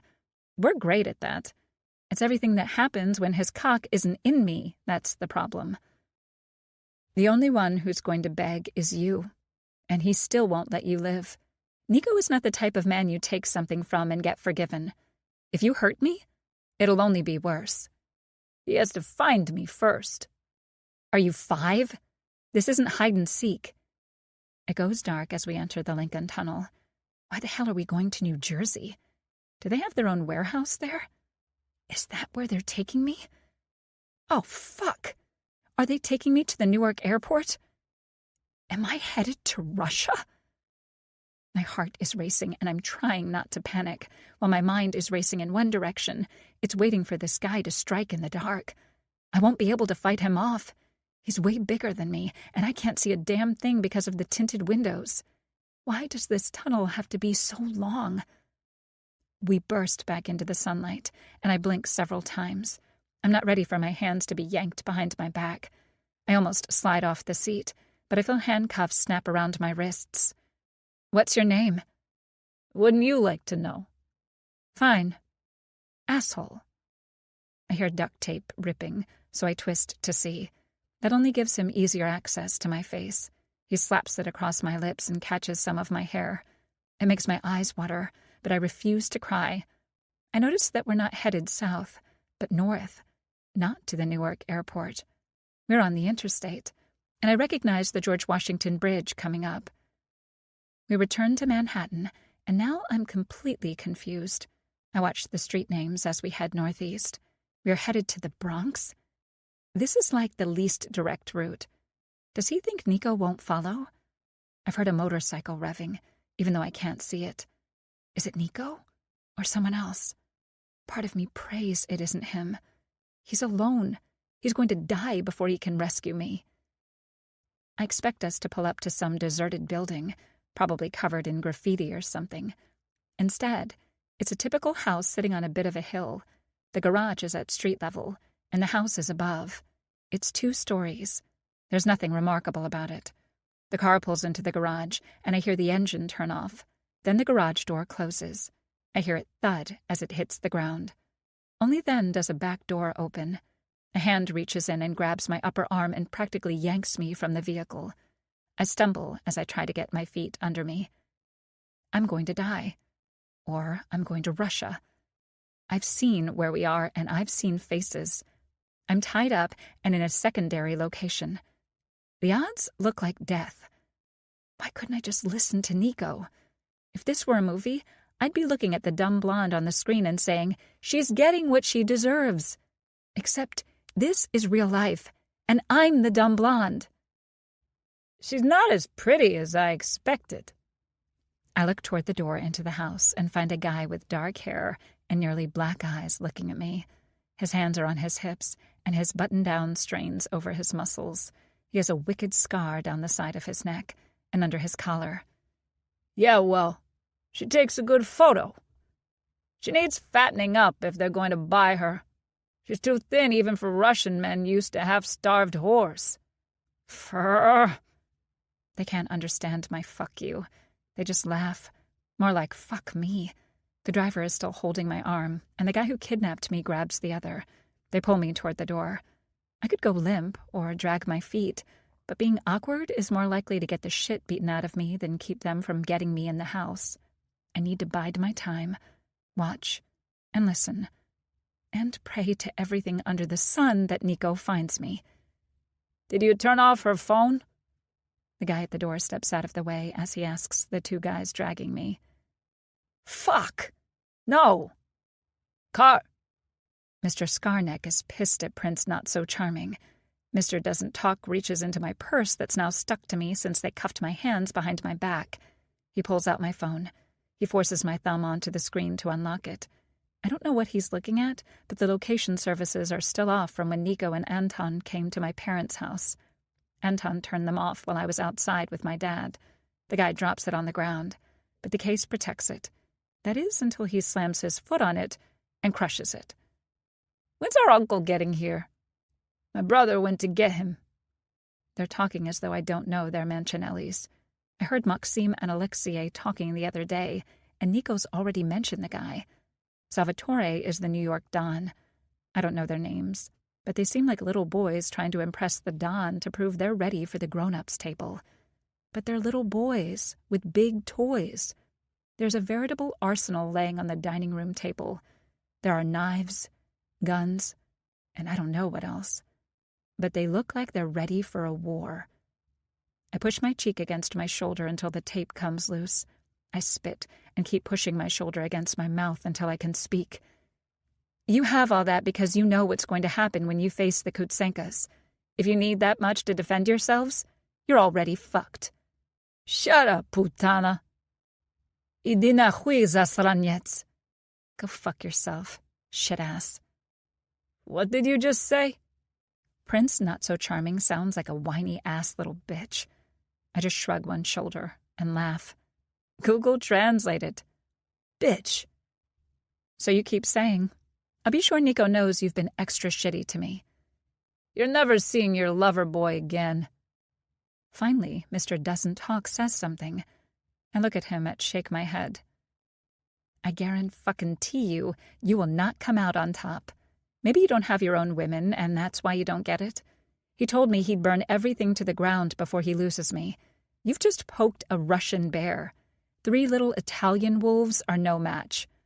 I hope you didn't drink too much today, because I guarantee you're going to piss yourself before the day is over." "Shut the fuck up!" Once again, I'm not prepared for the fist coming at me. This time, everything goes black. Chapter 16. Nico. There have been moments etched in my brain because of trauma. Seeing Carmine Mancinelli push Stasia into a car with a knife at her ribs is among the worst. "Max, Carmine took her. Gabriele was driving. I couldn't get to her. We're headed into the tunnel." I'm on my brother's bike talking into the helmet's Bluetooth. I'm following the town car into the Lincoln Tunnel. I have the license plate memorized. "They're going to Jersey. My guess is to confuse Stasia and lose me. I think they're going to head north and come back into New York via the George Washington Bridge. But why back into Manhattan?" "The Bronx. My guess that's where they're really headed. Luca owns some real estate close to Little Italy. I bet they're taking her to one of those. If Salvatore didn't sanction this, they won't take her directly to him. That gives us some time, Nico." "No, it doesn't. They aren't working for him, so they'll do whatever the fuck they want. I need all of you, Max." "I know. I'm texting our cousins now. Alex and Bogdan are here and suiting up. I'm half-dressed." That means they're putting on all their bulletproof gear. Vlad was KGB and connected to the Badulskaya. He trained us to be paramilitary. We have the gear, the weapons, and the skills. The Italians only have 2 out of the 3, and only the ones you can buy. Our skills were beaten and carved into my family. Call Mama. Let her know we may be gone for a while. When we get Stasia, I want to take her to Mama's. I don't want any of this near the twins. Mama needs to stay with Laura." "I'm already working on it. Christina is on her way here." "Did Stasia find the tracker I put in her purse?" "No, I'll pull it up. Hold on." It's not that I thought she would bolt, again. I was afraid someone might take her. That's why I slipped the tracker into her purse the morning I dropped her off at Max and Laura's. I thought about how pissed she would be if she found it, and it tempted me not to do it. And now I'm glad I did. They've either turned off, disabled, or broken her phone. And I know her location services are off. I stressed that several times.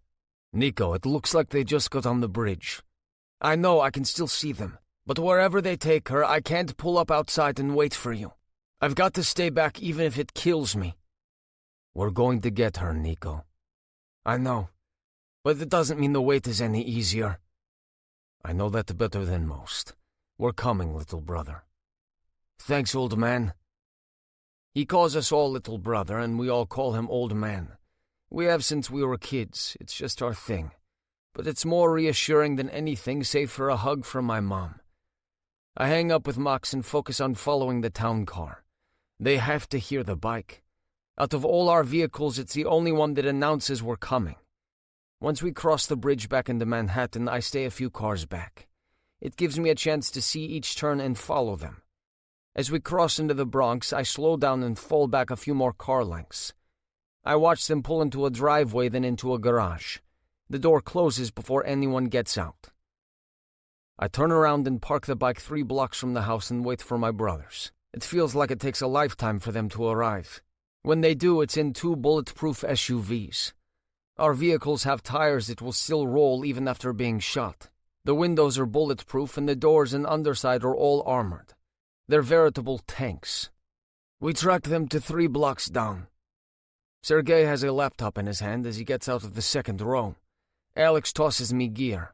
I open the back doors of one SUV and strip. I don black utility pants, a black long-sleeve pullover, and a bulletproof vest. I've never dressed so fast in my life.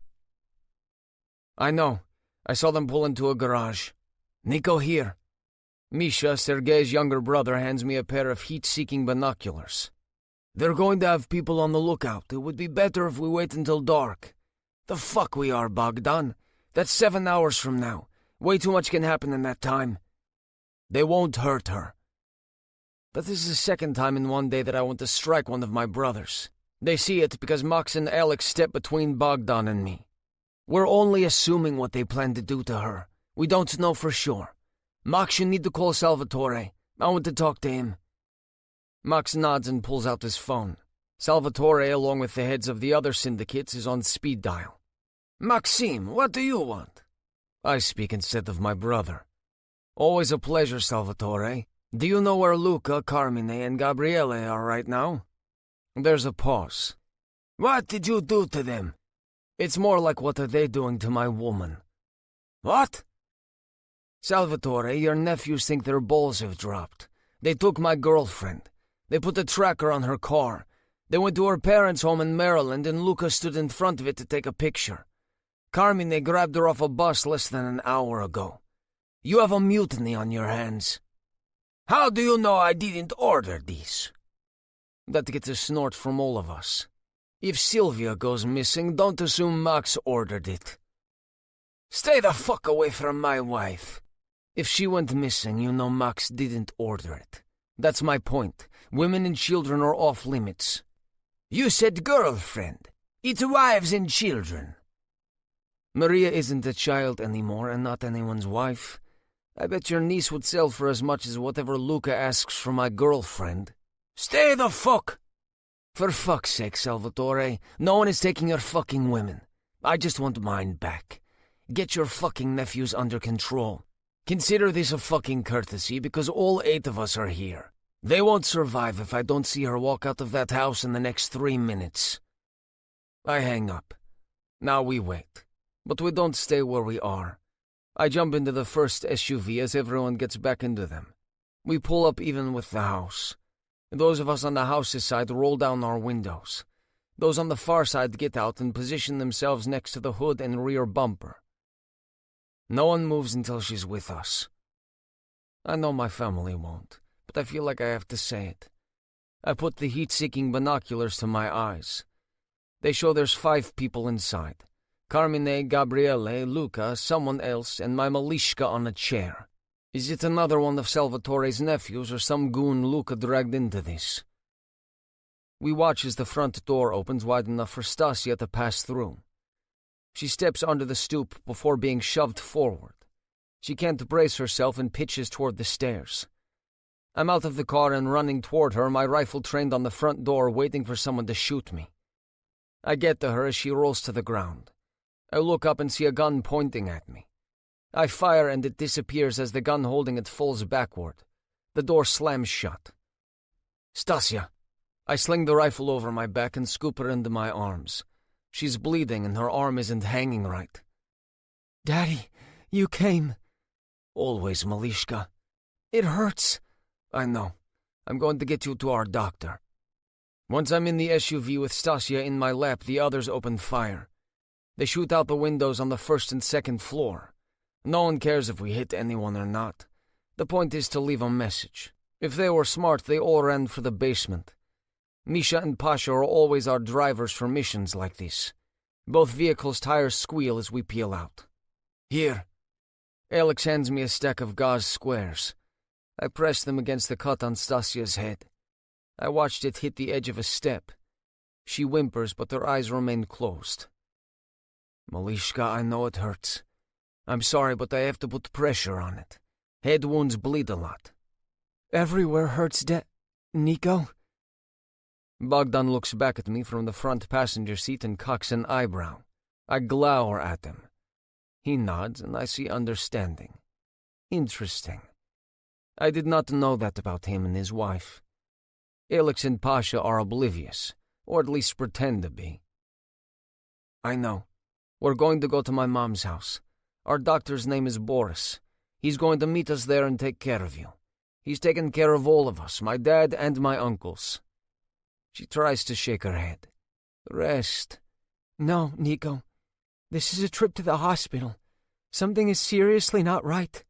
I can't feel my legs. I look down at her before I look at Alex and Bogdan. Alex presses on his earpiece and talks quietly in Russian. I can't hear who answers him. Malishka, I need Alex to hold you for a few minutes. No! She tries to sit up, but screams in pain. Stasia, I cannot take you into the hospital dressed like this. I need Alex to hold you. My clothes are in the back.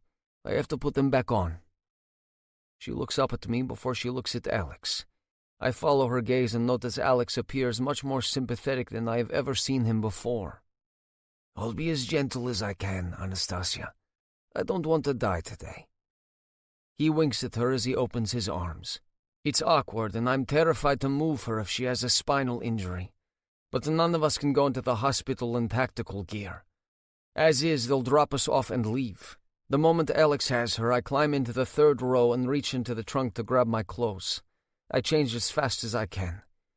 I crawl back over the seat, careful not to jostle Stasia. Alex hands her back to me, but he leans forward to keep the pressure on her head wound. We're headed to the Queens location of the best hospital in New York. It's in Flushing, but it's the closest one to my mom's house and Max and Laura's. I would take her into Manhattan, but that's a 30-minute drive. The Bronx to Flushing is less than 20. That's assuming there aren't any major traffic delays. All of us have complicated relationships with God. We're all lapsed Russian Orthodox. We all were altar boys before we moved to America, and for the first year we were here. It's hard to believe even the most merciful God can forgive our sins. But it doesn't stop me from praying right now. I recite every prayer I ever memorized in Russian. I repeat them in English. I add my own intercessory prayers in between. None of it is about me. I don't ask God to heal her for my sake or for her to live, so I can be with her. I just want her to be well. After all this, I doubt she'll ever let me see her again. Nico, will you stay with me? Her voice sounds so tiny. She needs someone until her parents can get here. I won't abandon her, but I'm prepared for the inevitable. Of course, Malishka. I don't just mean while I'm in the hospital. I mean for good. I'm so sorry for what I said and how I've behaved. It wasn't just my life I risked. I saw all of your family. You all came for me. Your mom and both sisters-in-law and the twins could have lost you all because of me. Shh, no more, Stasia. Just rest. No, not until I have your answer. I made such a colossal mistake even before I left the house today. I was going to talk to you, but I got a text from my mom. At least I thought it was her. They hacked my phone. I was going to tell them that I want to stay with you. I needed to see them one more time in case... I'm not going anywhere if you're not by my side. I kiss the uninjured side of her forehead. How did Max and Bogdan cope so well while their wives were in danger? I'm barely holding it together. Alex's free hand rests on my shoulder and he squeezes. I'm sorry about earlier. I look at my older brother. Guilt for yet another mistake gnaws at me. He shakes his head before responding. We were pressuring you too much. Her voice trembles as she speaks. What happened earlier, Nico? When you were talking outside with your brothers? I glanced down at Stasia. Her eyes are closed. Nothing. You promise not to keep secrets if you don't have to. Is this really something I can't know? I will not keep secrets or tell lies if I don't have to. We were talking about the message we got. They frustrated me, and I was ready to leave in a huff. Alex grabbed my arm and I nearly swung at him. What happened with Bogdan? I could see outside. Stasia tries to turn her head toward the front seat, but winces. I almost hit him too. Nico, maybe it's a mistake to ask you to stay. You can't fight with your brothers over me. No. Bogdan looks back at us again. Anastasia, if my brother didn't care about you, he wouldn't have been frustrated. There's something about our family. When we meet the right person, we know from the start.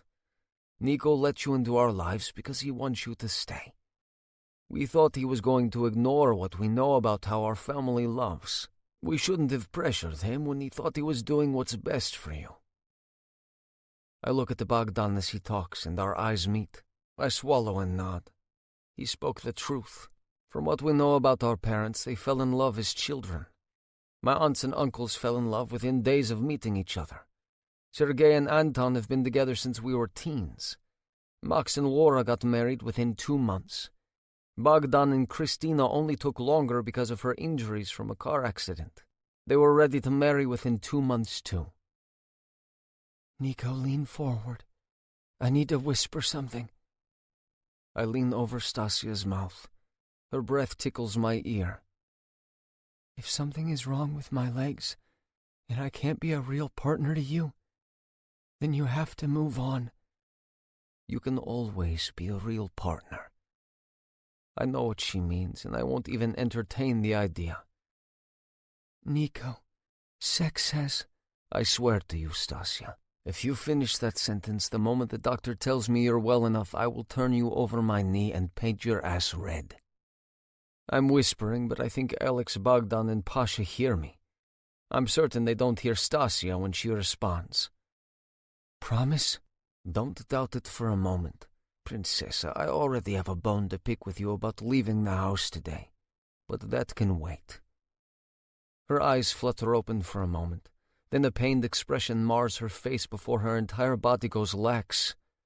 I lean over her again, but I don't feel her breath. I put my fingers to her throat and can barely feel something that might be a pulse. Pasha, hurry! She's not breathing! Alex, help! Together we lay her on the seat while we kneel between the seats. I breathe for her, and Alex does chest compressions the entire way to the hospital. When we pull into the ER driveway, Pasha hops out and opens the door on my side. Bogdan goes in to get help. The time to worry about people seeing how we're dressed is over. Nurses, or whoever they are, rush outside with a stretcher. Bogdan and Pasha get back into the car. Alex helps me pass her out of the back seat. They put an oxygen mask over her nose and mouth while a woman steps onto a crossbar on the stretcher and takes over chest compressions. I know when my brothers and cousin leave, but I don't look back. I run into the ER with Stasia.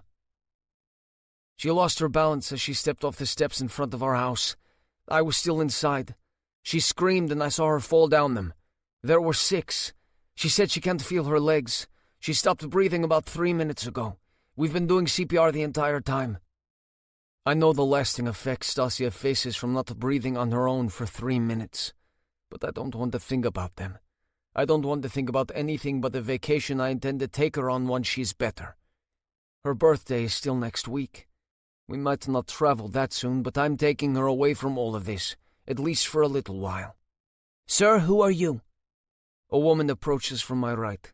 I don't look at her. I'm still beside the stretcher. But they're about to take her through secured doors. I have her hand in mine. Her husband. I know what I feel. It's Stasia's hand squeezing mine. Her eyes flutter open and the nurse stops the compressions. It's only for a moment, but I can breathe again.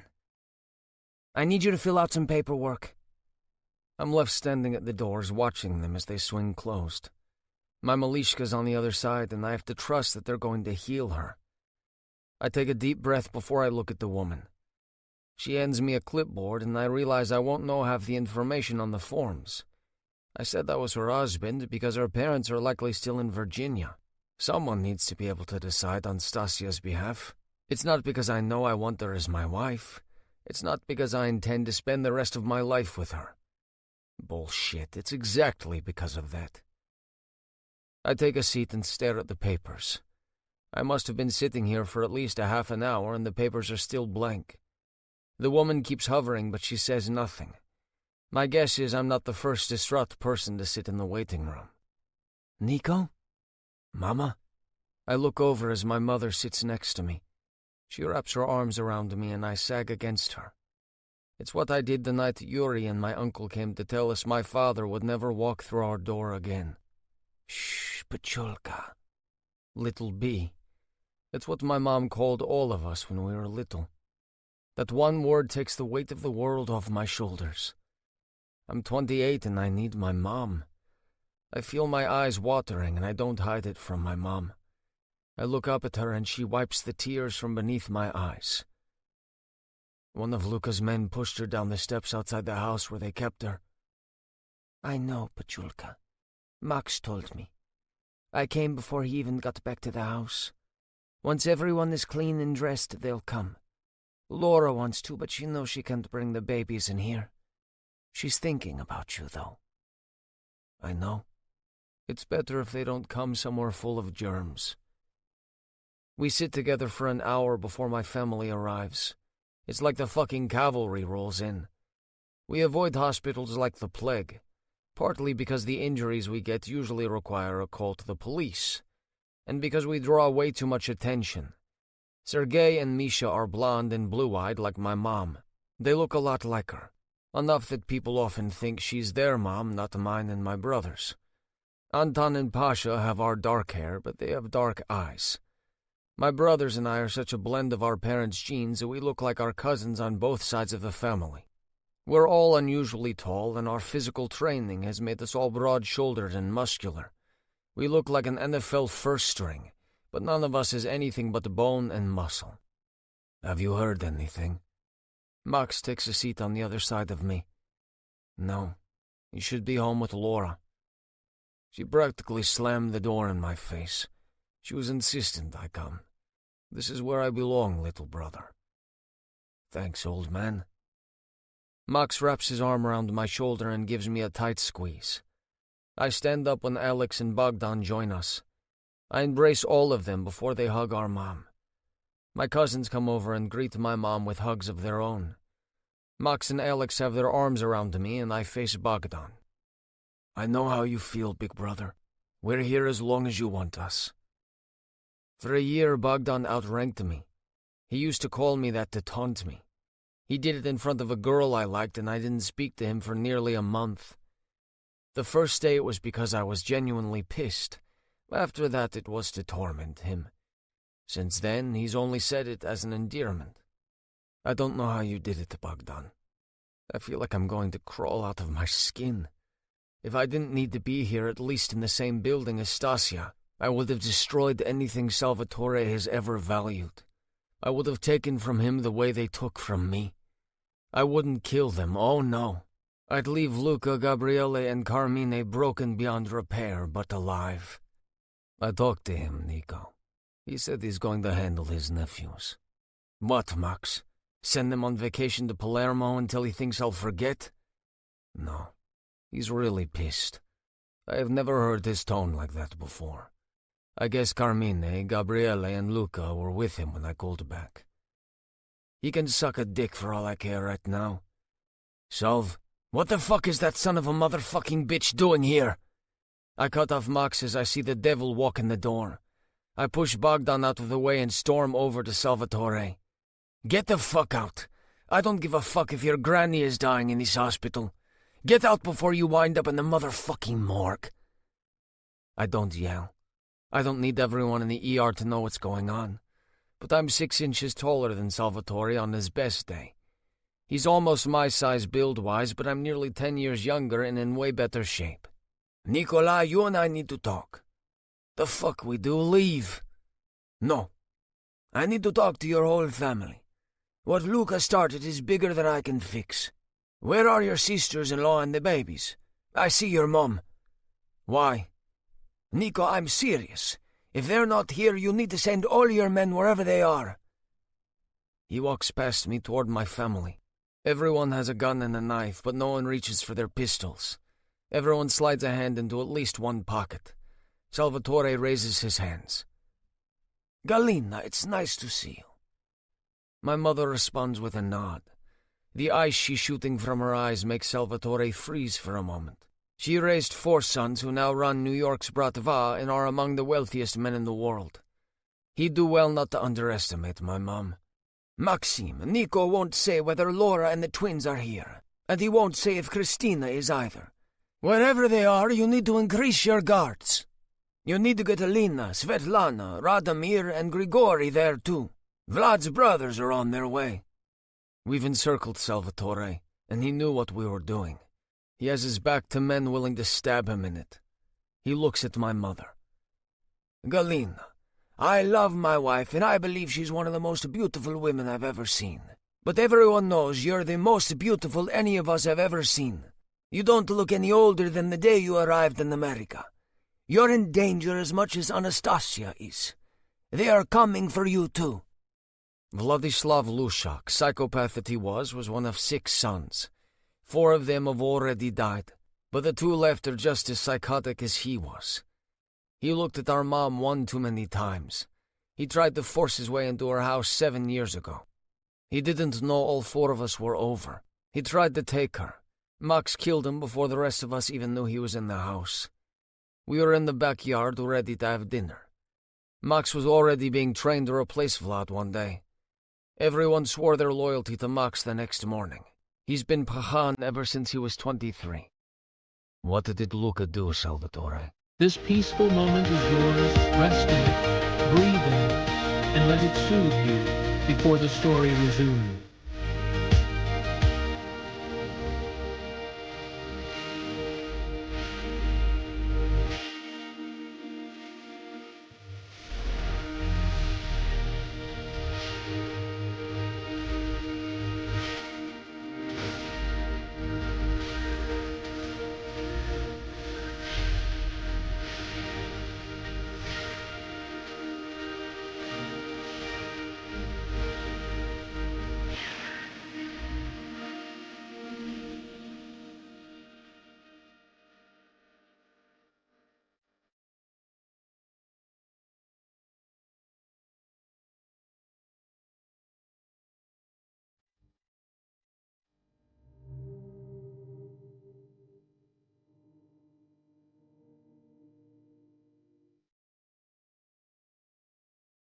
Max stands in front of him.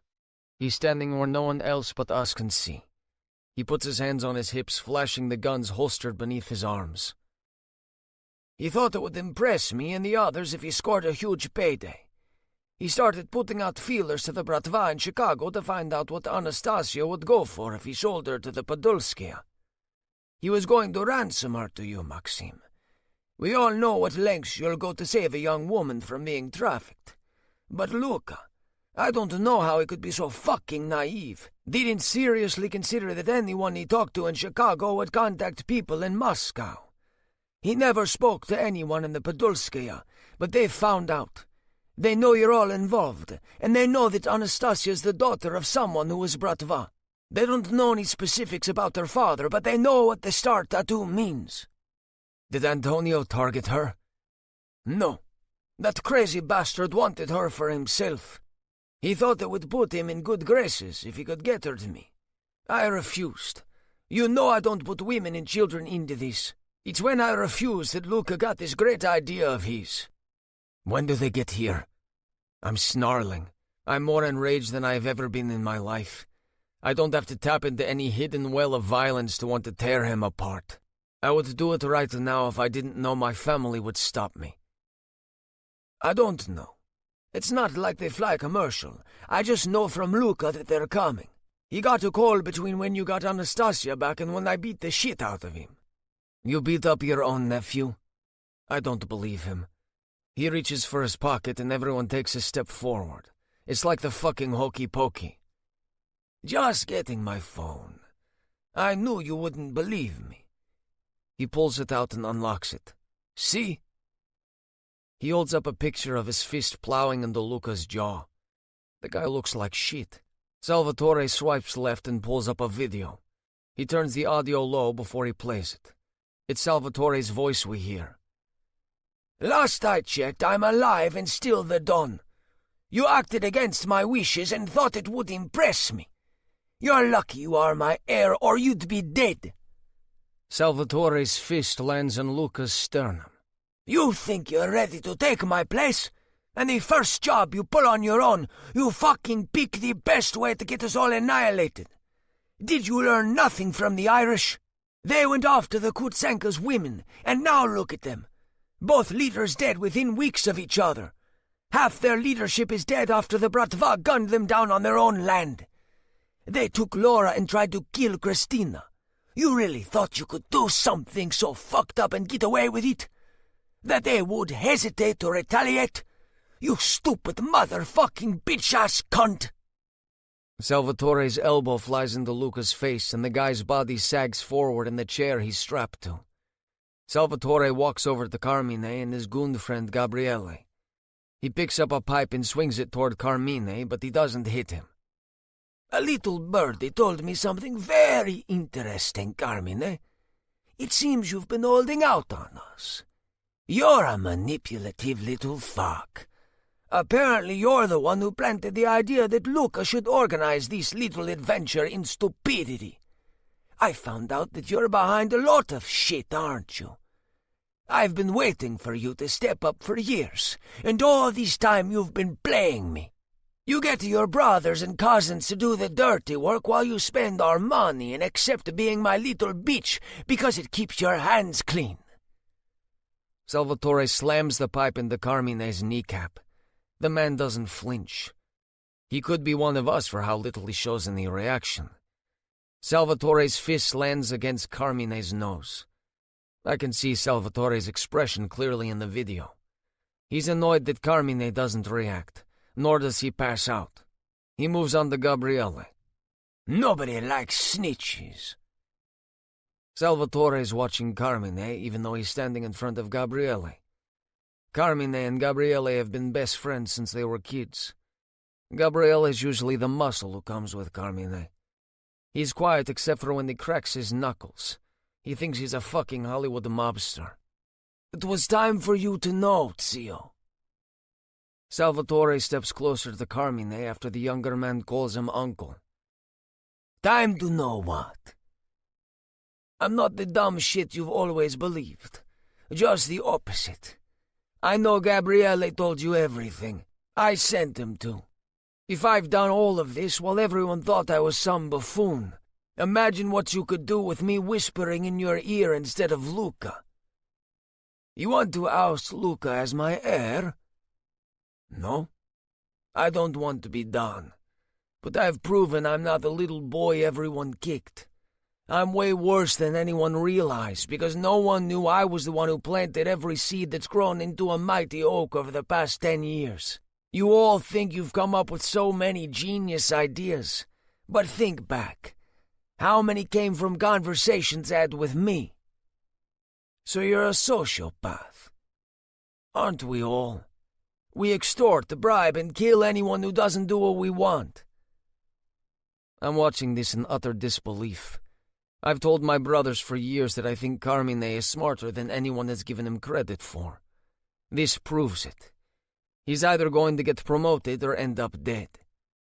Salvatore looks like he's trying to decide.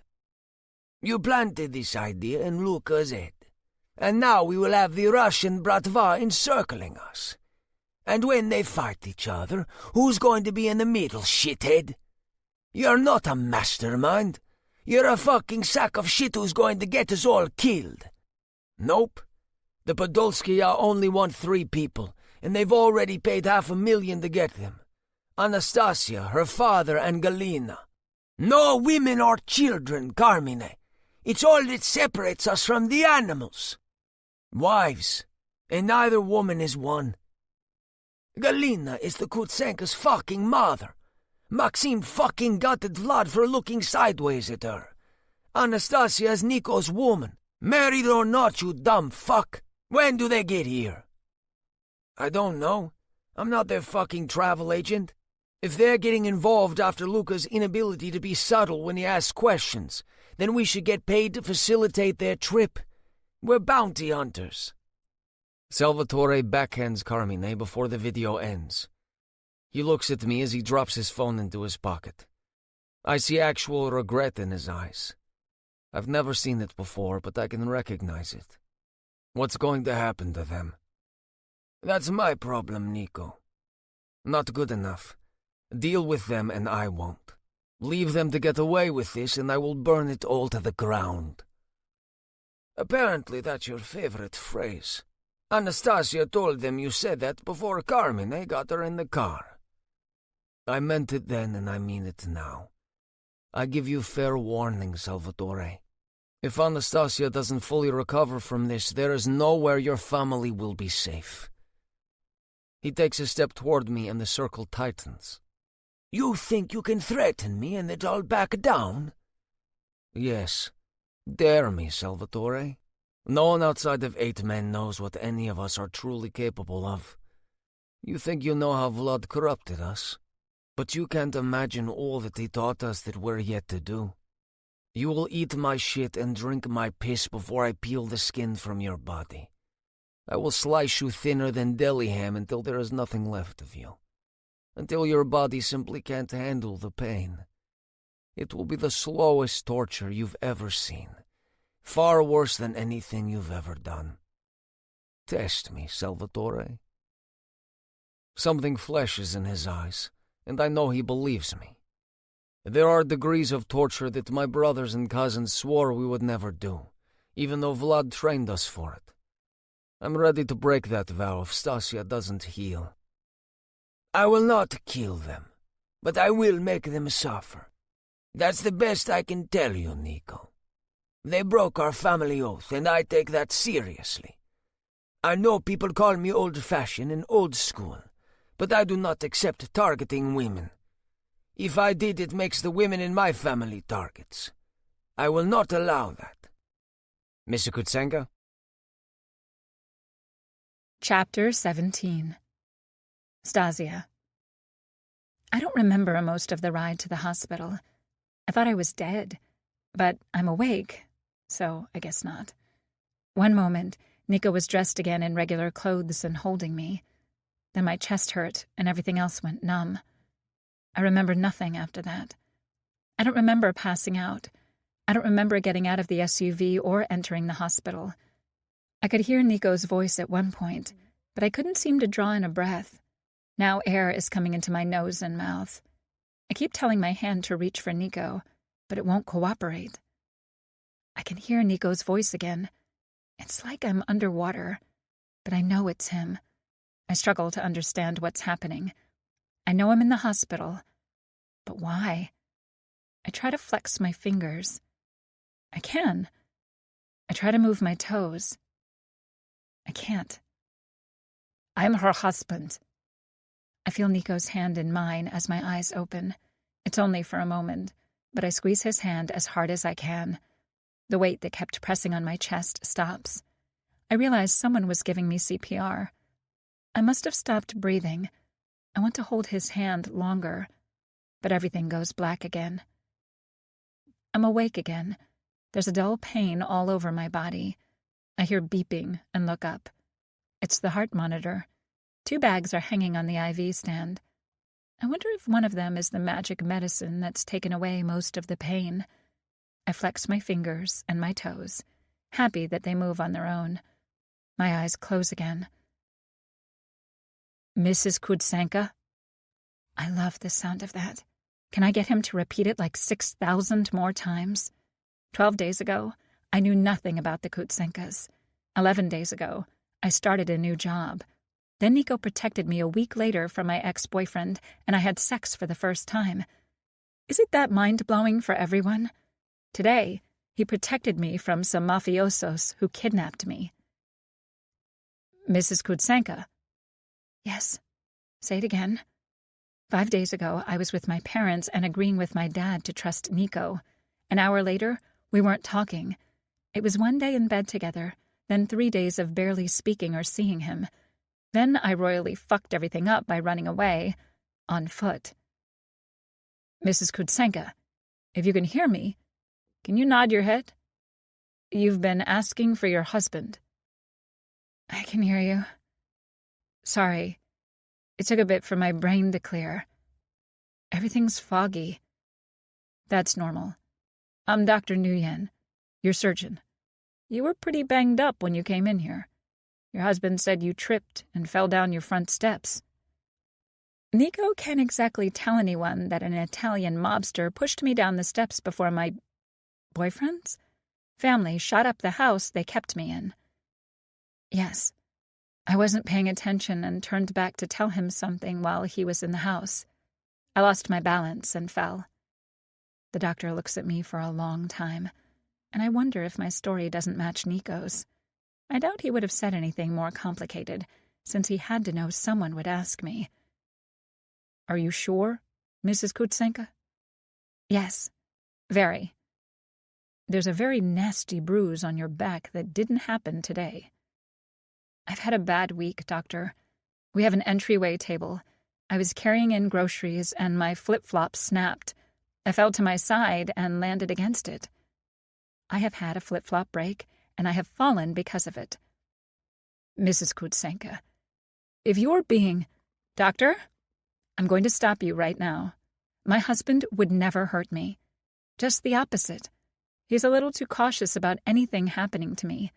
Clearly, I'm accident-prone, and if it were someone else who did it, well, my husband is just the right amount of protective. All right. If you change your mind, I will not. I know his size and mine makes it look like he could snap me in half, but my husband would never hurt me, and if he did, he has 3 brothers, 4 cousins, 2 uncles, 2 aunts, 2 sisters-in-law, and his mother, who would never forgive him. When can I see him? I'm growing anxious the more the doctor presses. I get it. I completely understand how it looks, especially with the older bruise. I don't know if the doctor recognizes Nico's, supposedly our, last name, or if he's seen Nico's size, but I know why he's asking. I don't like it. I'm insulted on Nico's behalf, and I'm getting angry. I'll fetch him in a moment. I want to go over a few things. You have a couple bruised ribs, a jarred shoulder, and 2 discs we had to replace in your lower back. You're going to need to spend the night here. If you can tolerate solid food and complete some exercises, we should release you tomorrow. It's going to be a few weeks before you feel more like your usual self.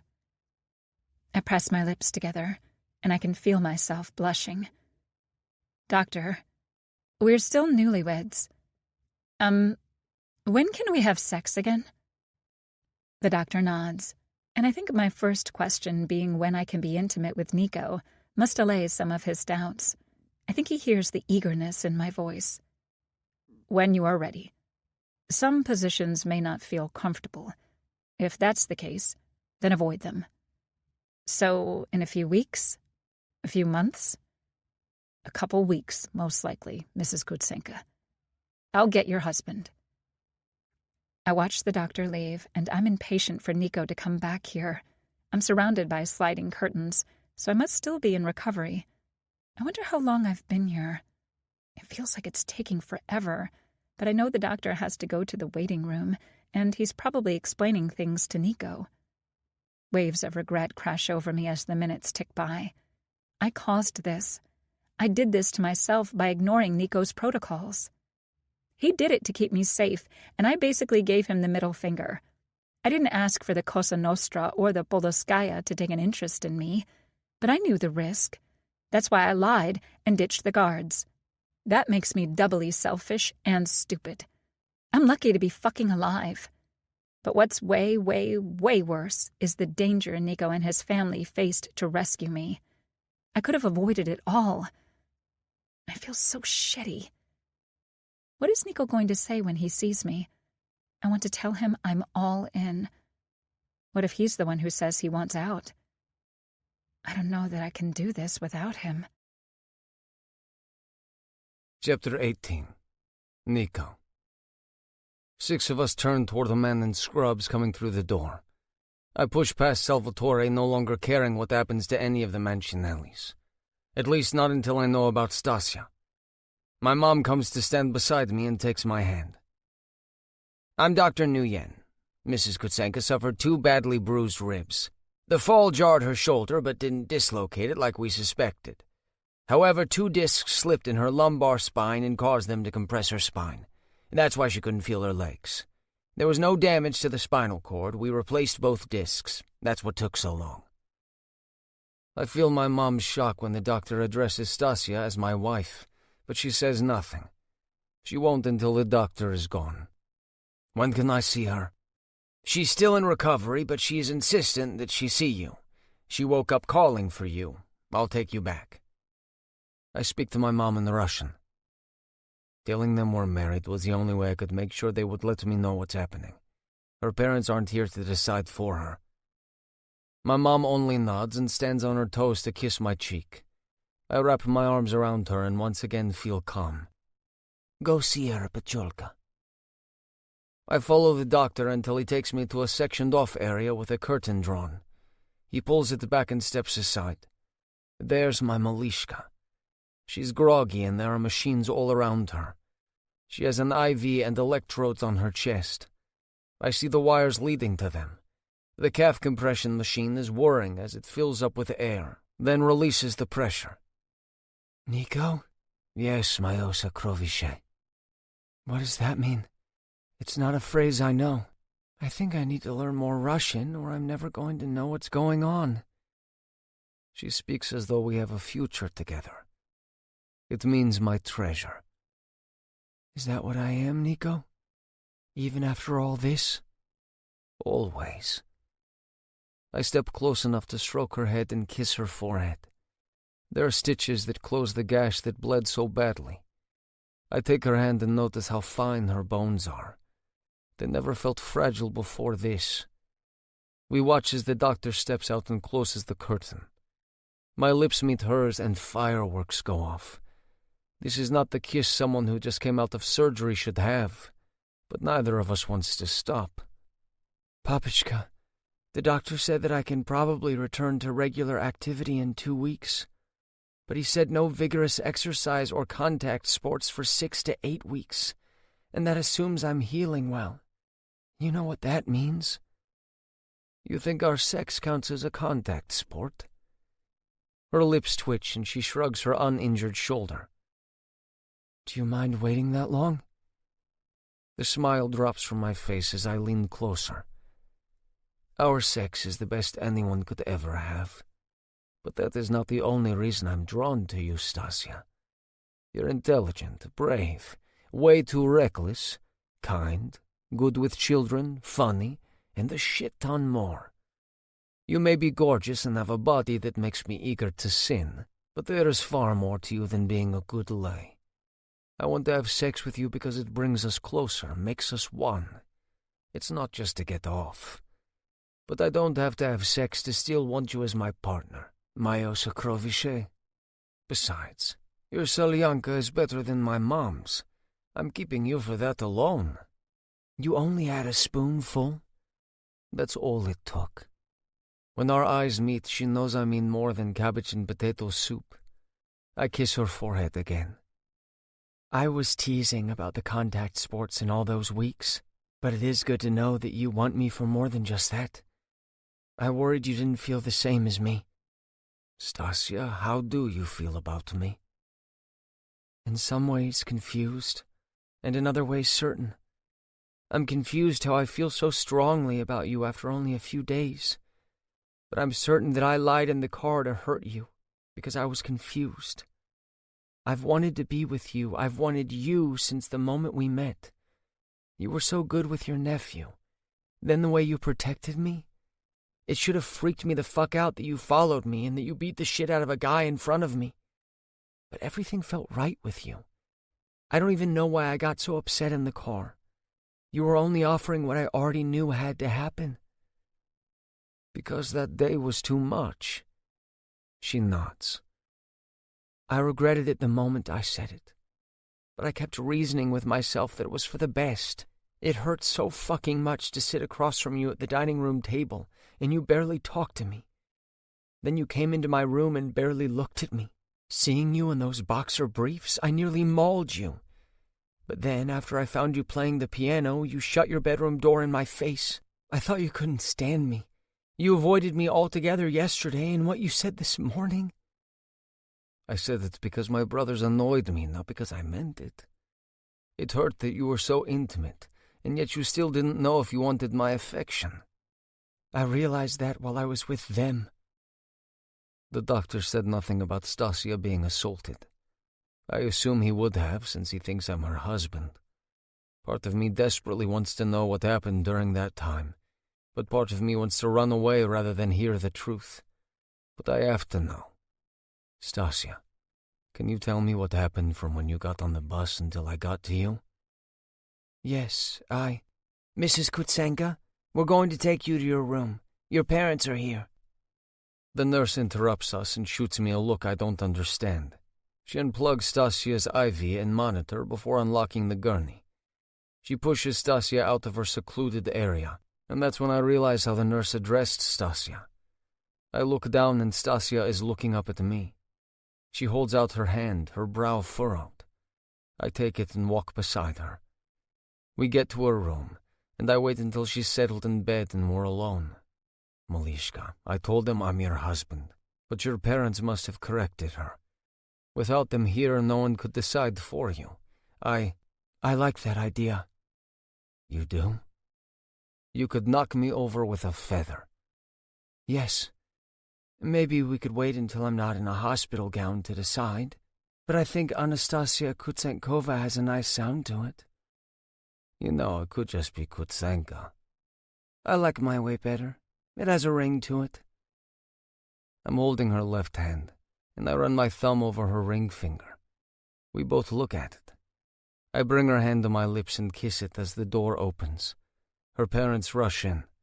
I try to let go, but she wraps her fingers around mine and holds on like she thinks I'll float away. Peanut. Her dad comes around to my side.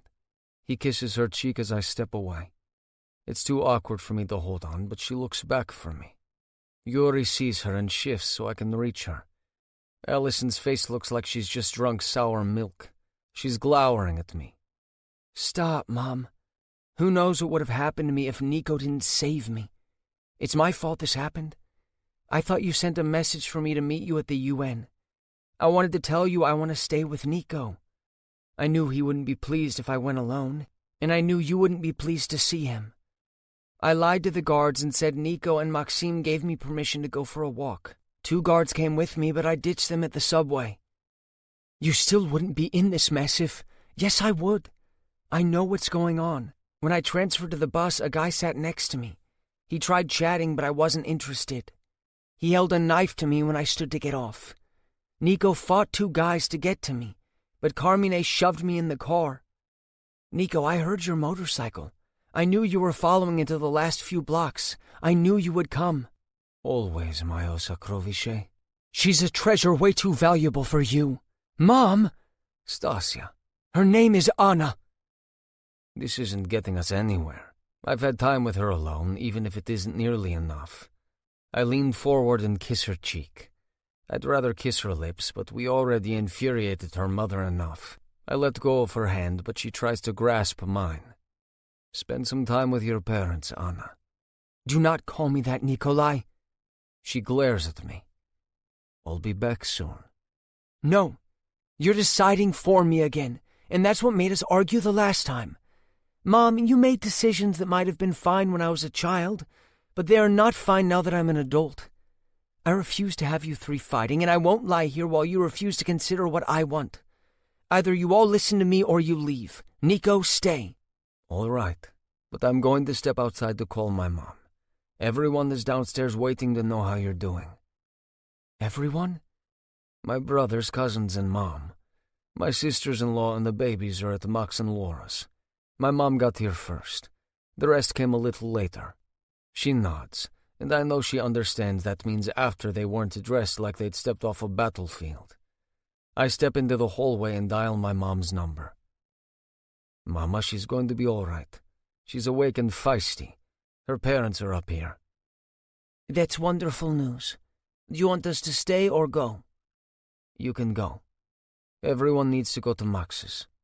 Svetlana, Alina, Grigory, and Radomir are already there. Hold on. Misha and Pasha are staying. The rest of us will go to Max and Laura's. They're coming up. All right. Thank you, Mama. I love you, Pacholka. I love you, Mama. I slip back inside and the conversation stops. I look at Yuri, who appears frustrated. Allison is still glowering, but her face is red. And Stasia is crying. I cross the room, and Stasia reaches for me with the arm that isn't in a sling. I try to take her hand, but she grabs my shirt and pulls. I'm careful not to put any of my weight on her chest or arm as I lean forward. What's wrong, Stasia? She shakes her head as she clings to me. I lean to whisper in her ear. I can't help if I don't know what's wrong, Malishka. You're scaring me. My heart is racing. What the fuck happened in the 2 minutes I stepped outside? Tell him!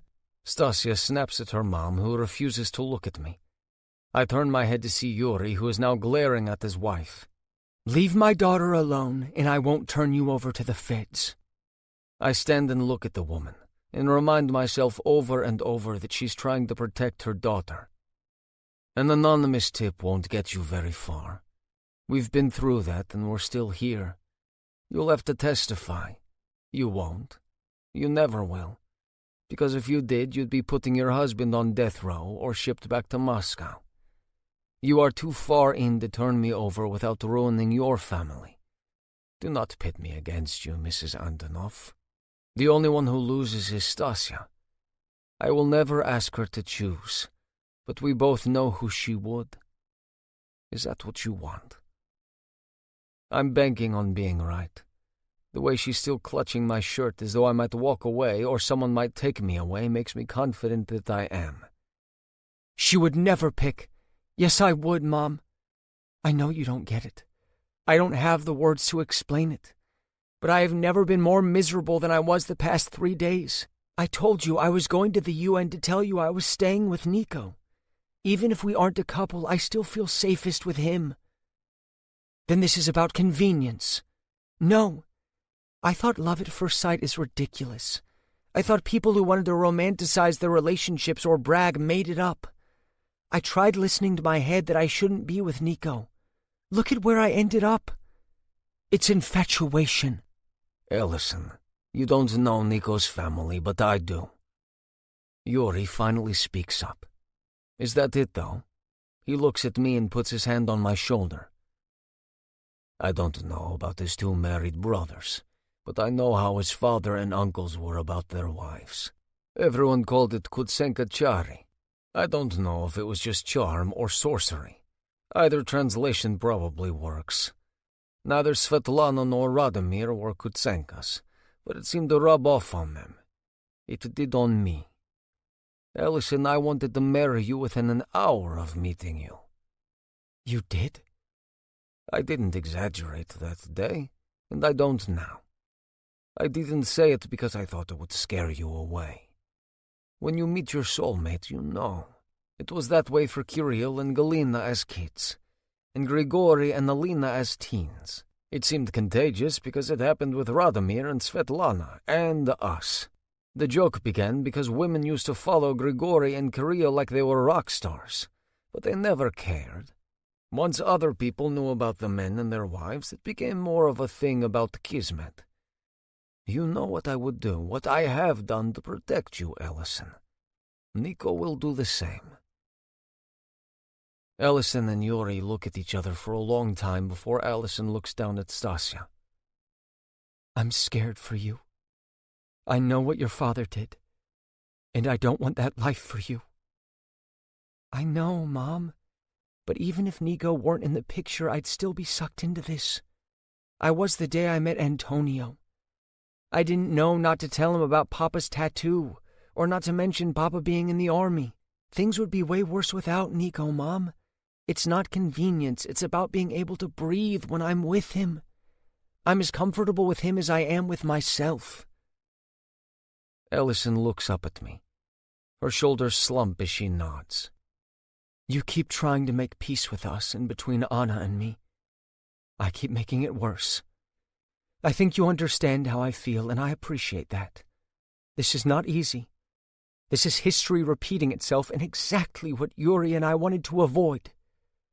But we made some huge mistakes, even if our intentions were good. It's easier to lash out at you than admit we're largely to blame. If I'm being honest, I've known since the other day that Anna's safest with you. That hurt. I didn't want to let go. You don't have to let go, Mrs. Antonov. I'm not taking her from you. She nods, and I think she finally believes me. I reach out my free hand, which is my left, so it's awkward, but we shake. And this time she doesn't look at it like a snake ready to bite. I shift my attention back to Stasia. I need to know what happened after you got in that car. Stasia inhales deeply and nods as she exhales. It's not good, Nico.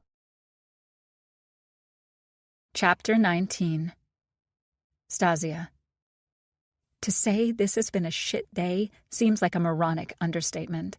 Nico stepped out for like 2 minutes, and my mom immediately threatened to report him and his family to the FBI and a slew of other federal organizations. I stared at her for a minute before I burst into tears. My dad tried to convince me she's just scared.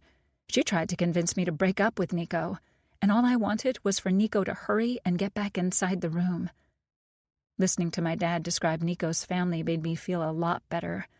Whatever it is, magic, sorcery, charm, it describes us, and apparently it describes my parents too.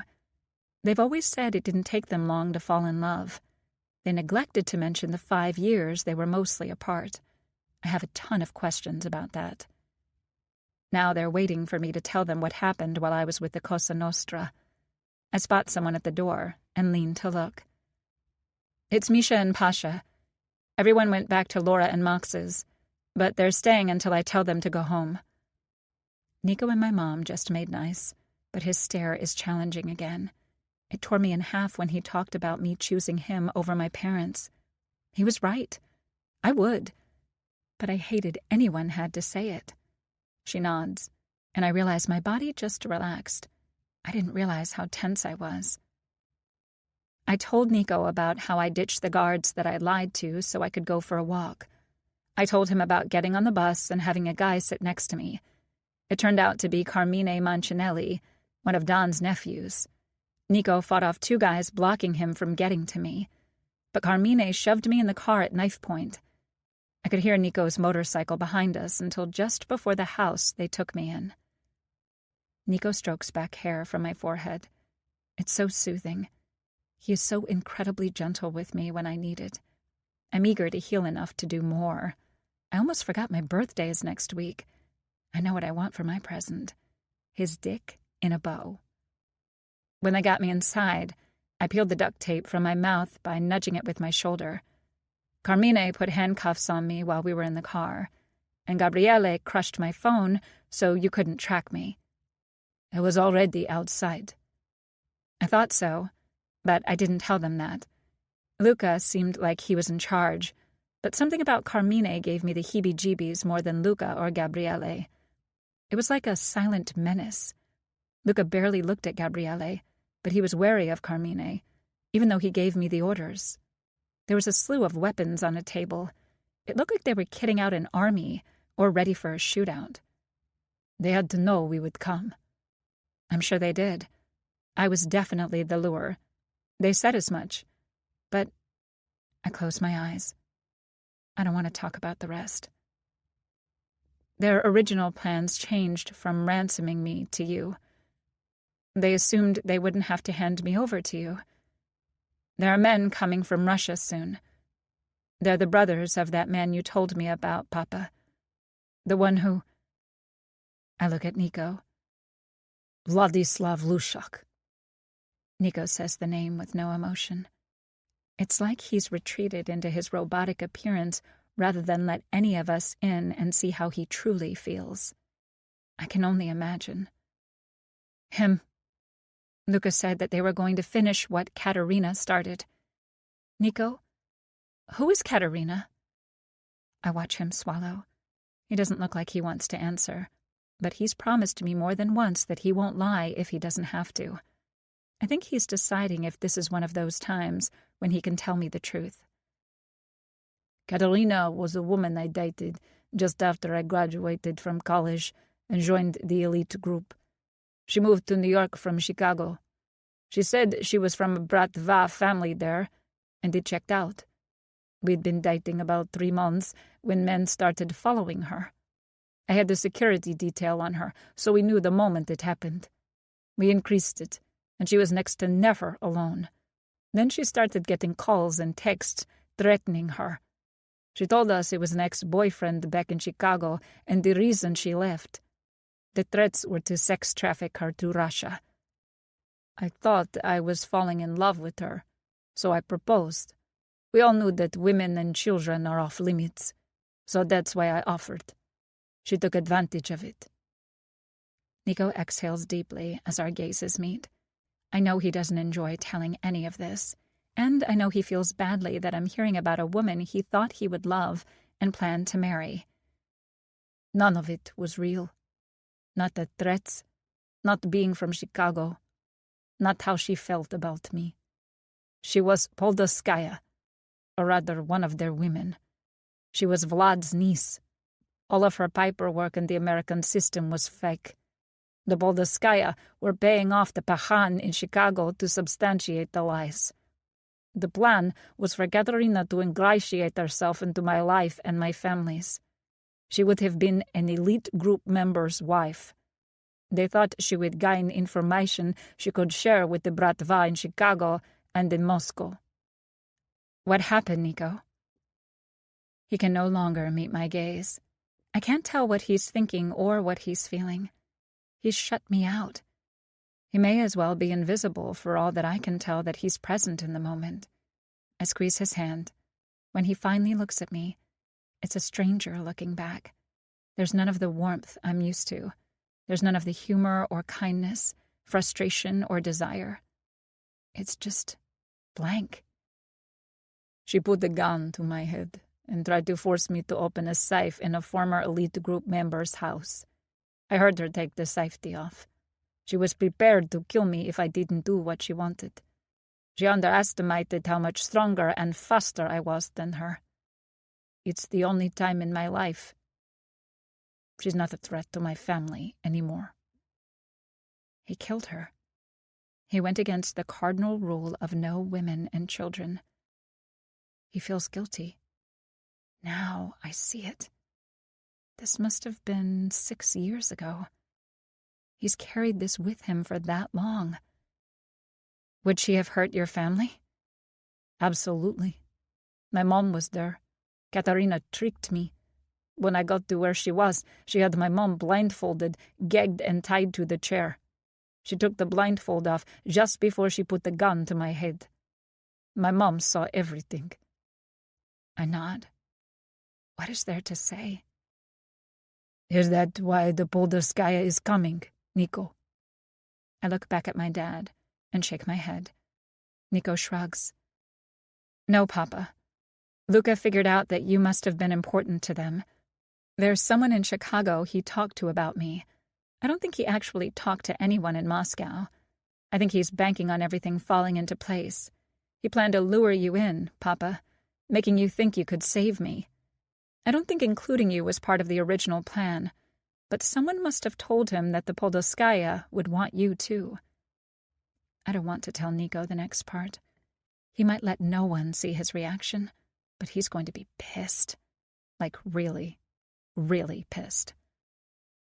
He held a gun to my head and wanted to record me telling you lies about me being all right. He planned to sell Papa and me to the Poldoskaya. He was going to use those recordings to bribe you into paying a ransom, but I would already be in Russia by then and Papa would already be dead. He knew you would pay, Nico.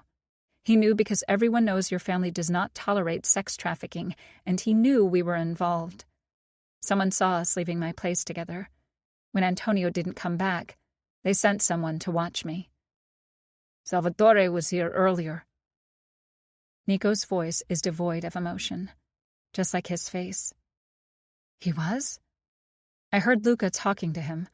I recognized the name when he called the person on the other end Zio. I didn't understand what they said because it was all in Italian. He'd barely hung up when you arrived. Whatever Salvatore said made him willing to release me. I don't think any of them would have if Luca hadn't talked to his uncle. Yeah. Apparently, they thought they could make a deal behind Salvatore's back. Majosa Kravisha. Salvatore didn't even remotely sanction any of this. They're also coming for my mom. As best as Salvatore knows, the Podolskaya don't know who you or your dad are specifically. They just know that he has the 8-point tattoo and was Podolskaya. I'm sure they've guessed. Luca may have appeared to be in charge, but it was Carmine who was really pulling the strings.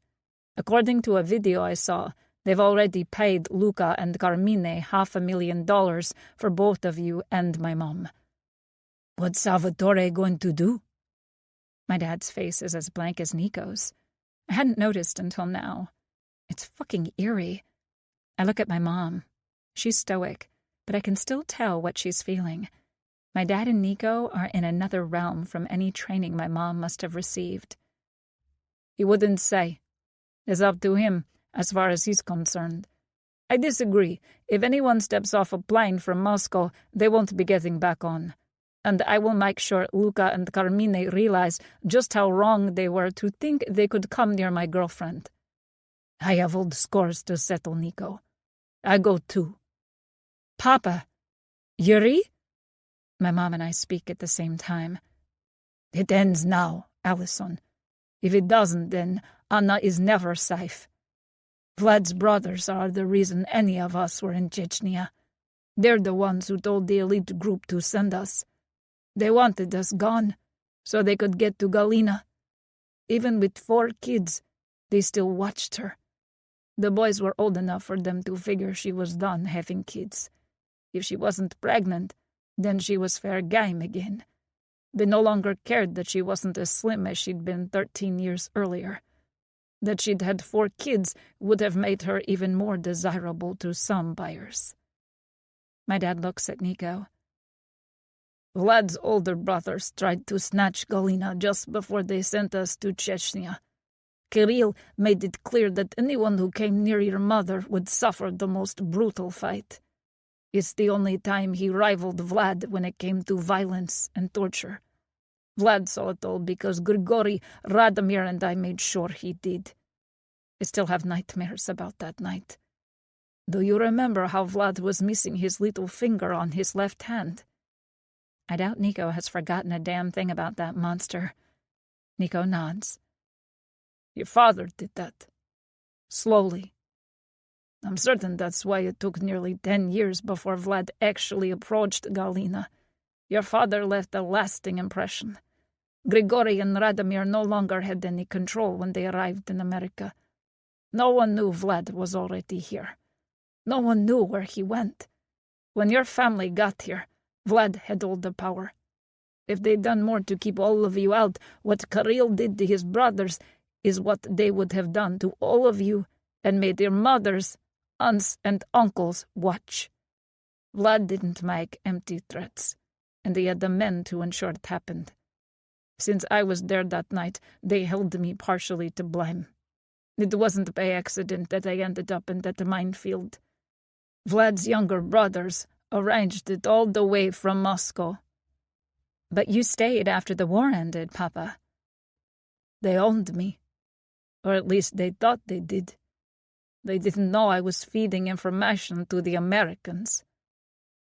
I lean my head back and close my eyes. This is all so fucking complicated. All these names that I didn't know a week ago. All the lies and secrets that I never guessed. The betrayal and deceit. No wonder my mom wants me nowhere near all of this. But it was inevitable. Even if I never met Antonio, there was always the possibility that somehow Someone would find us.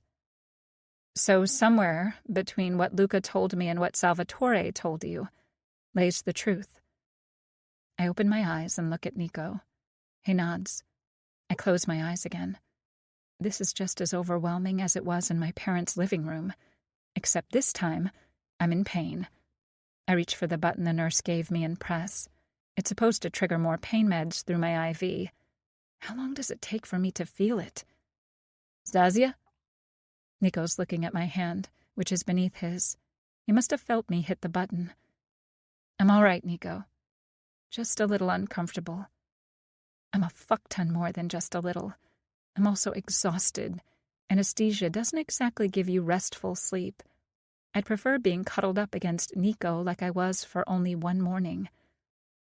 Stasia, you need to rest.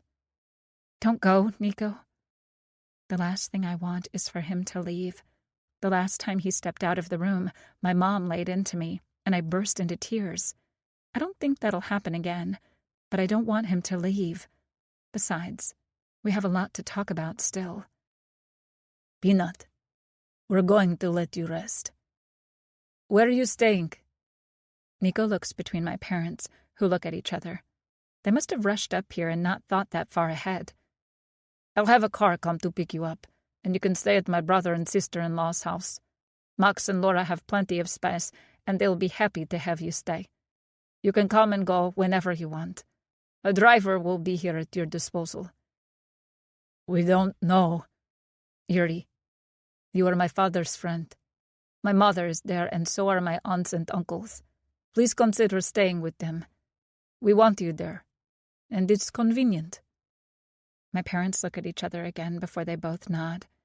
Nico steps away from the bed and pulls out his phone. We can hear him, but he's given my parents space to say goodbye. How did you know what happened? How did you know to come up here? Maxime called. My mom sounds as exhausted as I feel. We'll be here in the morning, sweetheart. Thanks, Papa. The doctor said that if I can complete all the exercises, then they will discharge me tomorrow. Nico can let you know if it's worth coming here or waiting until we get to Mox and Laura's. I know he won't take me to my place or his. All right. I love you. I love you too, Mom. I love you, Papa. I love you, sweetheart. Nico returns to my bedside and smiles at my parents. Mox and Laura are happy to have you stay with them. Be prepared. There are a lot of people there. My 3 brothers, 2 sisters-in-law, 2 uncles, 2 aunts, 4 cousins, and my mom. Plus 2 infants. And a partridge in a pear tree. I grin, and my parents chuckle. Nico shrugs. I think he loves having a large family and being with them. I wonder what it would be like to live surrounded by so many loved ones. My parents leave, and Nico pulls a chair closer to my bed. Nico?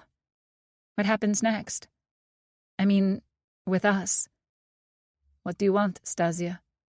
I won't push you. I was serious earlier. I like the sound of Anastasia Kutsenkova. Do you? I'm nervous that he's changed his mind. I like it better than anything else I've ever heard. Other than when you moan because I'm making you come. Daddy! I hiss the word, but I'm smiling. Stasia, we are likely never going to be a typical couple. I know it's been a couple weeks, but I feel like every day has aged me 10 years. I know you might not be ready to say I do, and I get that. But I want us to be together. If that's in separate homes or living together as a dating couple, then I'm happy with either choice. It sounds so odd for you to say it's only been a couple weeks. I know that too. But you're right. It feels like years instead of days. Do you believe in soulmates? Yes. My parents were undoubtedly soulmates. My dad's been dead for 17 years, and I know my mom misses him as much today as she did when he died. I don't know that she would have made it if she didn't have 4 sons to raise. I know I wasn't sure how I was going to survive losing you. I'm sorry, Nico. I truly am. I regret so much of what I've done the past few days. I caused all of this. Don't do that, Stasia. Did you make some poor choices? Yes. But you didn't know any better. Not really. This is all new to you, and you've had it all dumped on you. I've seen my brothers and their wives. If I didn't believe in soulmates based on my parents, then I would because of them. I see in us what they saw in my parents and what they see with my brothers. I want that with you. I want it too. I don't know Bogdan and Christina, but I know I want what Maxime and Laura have, and I only want that with you. Let me take you away next week for your birthday.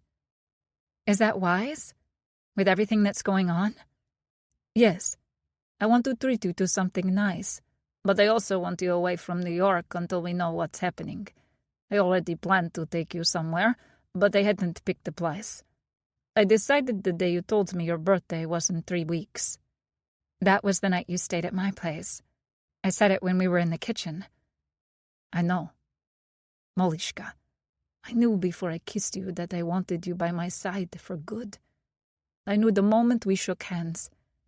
I didn't believe in love at first sight back then. But now? Nico shrugs. He looks anxious and unguarded. He's letting me see that. He's being vulnerable in front of me, and I know how precious this is. Miko, drop the bed rail and lie next to me. I don't want to hurt you. Please. He's careful as he lowers the rail on my good side. He arranges the tubes and wires so he doesn't press on anything. He's barely on the edge, and he looks so nervous. Daddy, I won't break. I have a bionic spine, and I only bruised myself otherwise. Don't joke, or you will go over my lap the moment we leave here. Promise? Yes, Molishka. Why did the chicken cross the road? I warned you about making jokes, and it's a horrible one. He snares my lips in a kiss that has been brewing for days. Finally, I give myself over to it, and things feel right in the world again. We rest our foreheads together as I run my fingers through his hair. Where do you want to go, Stasia? Anywhere in the world. My brothers and I own a jet. We have homes around the world. Or I can arrange for the best resorts or hotels. Of course you can. I grin. How easy it is to forget that a billionaire is lying on a hospital bed next to me. Can we go somewhere in the Mediterranean? Or is that a little too close to you-know-where? Russia? No, it's not too close. Do you want to sail or stay in one place? Do you want to visit more than one country? I'd like to go to Greece. Yacht or hotel? Both it is. I didn't say that, Nico. I know. I decided for us, Molishka. Because you're in charge. Because I want to spoil you. Thank you, Nico. I can't stifle the yawn that escapes. I try to cover my mouth with my hand, but I can't reach between Nico being next to me and my other arm in a sling. Stasia, you need to sleep. I'll stay with you. That love seat converts. If I move over, I can make more room. I'm way too big to share, Stasia. I'm already crowding you. Nico, please don't go. Not even 3 feet away. I feel tears welling in my eyes. Shh, baby girl. I'm not going anywhere. Are you scared I'm going to leave while you're asleep? No. Yes. I don't know. I just want to be next to you. Everything goes to shit when I'm not. I know your cousins are outside the door, and I know there's plenty of hospital security, but honestly, I'm scared when you're not next to me. Do you think Luca or Carmine will come here? Or whoever's coming from Russia, or the Irish, or the cartel? I don't know what to think about all of this. The drugs in this IV definitely help, but I'm still sore all over. It's impossible to get comfortable, but the best I've felt since waking up is when you're next to me. I'll do whatever you need, Moja Sokrovisha. I like that as much as Malishka, but I want something I can call you. How about Sakarak? Piece of sugar? I grin. You can be awfully sweet when you want to be. I'll be whatever you want, Stasia. Sakarak it is. Now shh, Babechka. I'm tired, and I'm sure you must be too. You look wrecked. Thanks. He doesn't exactly sound appreciative. I kiss his cheek as I settle against him. He's careful as he eases his arm behind my neck. I roll onto my good side as best I can. He adjusts the sheet and blanket around me. Sleep, Malishka. I'll be here when you wake up. I'm drifting off as I hear him whisper, I love you, Stasia. I'm certain he thinks I'm asleep. I love you too, Nico. He kisses my head, and I wish everything could be as blissful as it is now. I doubt it will be. Chapter 20. Nico. The last few days have aged me. I brought Stasia home from the hospital this afternoon. We're in the guest room Laura offered, and I can tell Stasia is still exhausted. She passed her exercises with flying colors despite being in pain. I think she desperately wanted out of the hospital because she didn't feel safe there. It breaks my heart to know that. Saharok, will you help me in the shower? I know I'm allowed to move my shoulder now, but it hurts if I raise my arm too high. I'd love nothing more, Milia. If I'm her sugar, then she's my darling. I don't think there's a damn bit of me that's sugary, but she enjoys calling me that. That could be the only word she utters again until I die, and I would gladly hear it every time. Can you check the dressing, please? I'll put a little more tape on it. Then I'll put fresh gauze and everything on once we're done. Can you stand long enough? Do I need to order a shower seat? Do you... Nico, I'm all right. Stop whittling. I want help as much for my hair as to see you naked. Stop wasting time. Cheeky Malishka. I guide her into the bathroom and help her undress. When do I get that spanking you said I earned? I can't imagine doing anything remotely like that when I can see the bruising marring her entire body. It's not like the one from the entryway table, which was bad enough. There are bruises across her back and on her belly. Her legs are the only part that didn't suffer. I can only shake my head. Come on, my Osikrovishe. We'll both feel better once we're clean. I turn on the shower and wait for it to warm up while I strip. Once I'm sure the water is comfortable, I step in first and hold her hand. I don't trust the slippery tiles. Maybe I should get one of those rubber suction cup mats. She steps toward me, and I think she needs my support. I wrap my arm around her high enough to not be anywhere near her incision. She wraps her hand around my cock, which is of course already hard. Thinking about Stasia makes it come to life. Being in the same room as her makes me want to adjust my pants. Seeing her naked is making me leak. And now she's touching me. Stasia. Nico, let me. Please, I just want to touch you. Your body is exquisite, and I enjoy knowing I can pleasure you. You do a shit ton more than just pleasure me. Maybe we can start there for now. I'm nervous. She laughs, turning her head against her good arm. When she looks up, I can tell she's fighting her laughter. She sucks her lips between her teeth, but there's mirth in her eyes. I mean about hurting you. I know, but it still sounded funny coming from you. I love you, Stasia. I'll always be nervous about your well-being. I will. I am so much larger than her. I fear not being gentle enough with her. I fear rushing her when she still needs rest. I fear her doing too much too soon. Daddy, will you kiss me, please?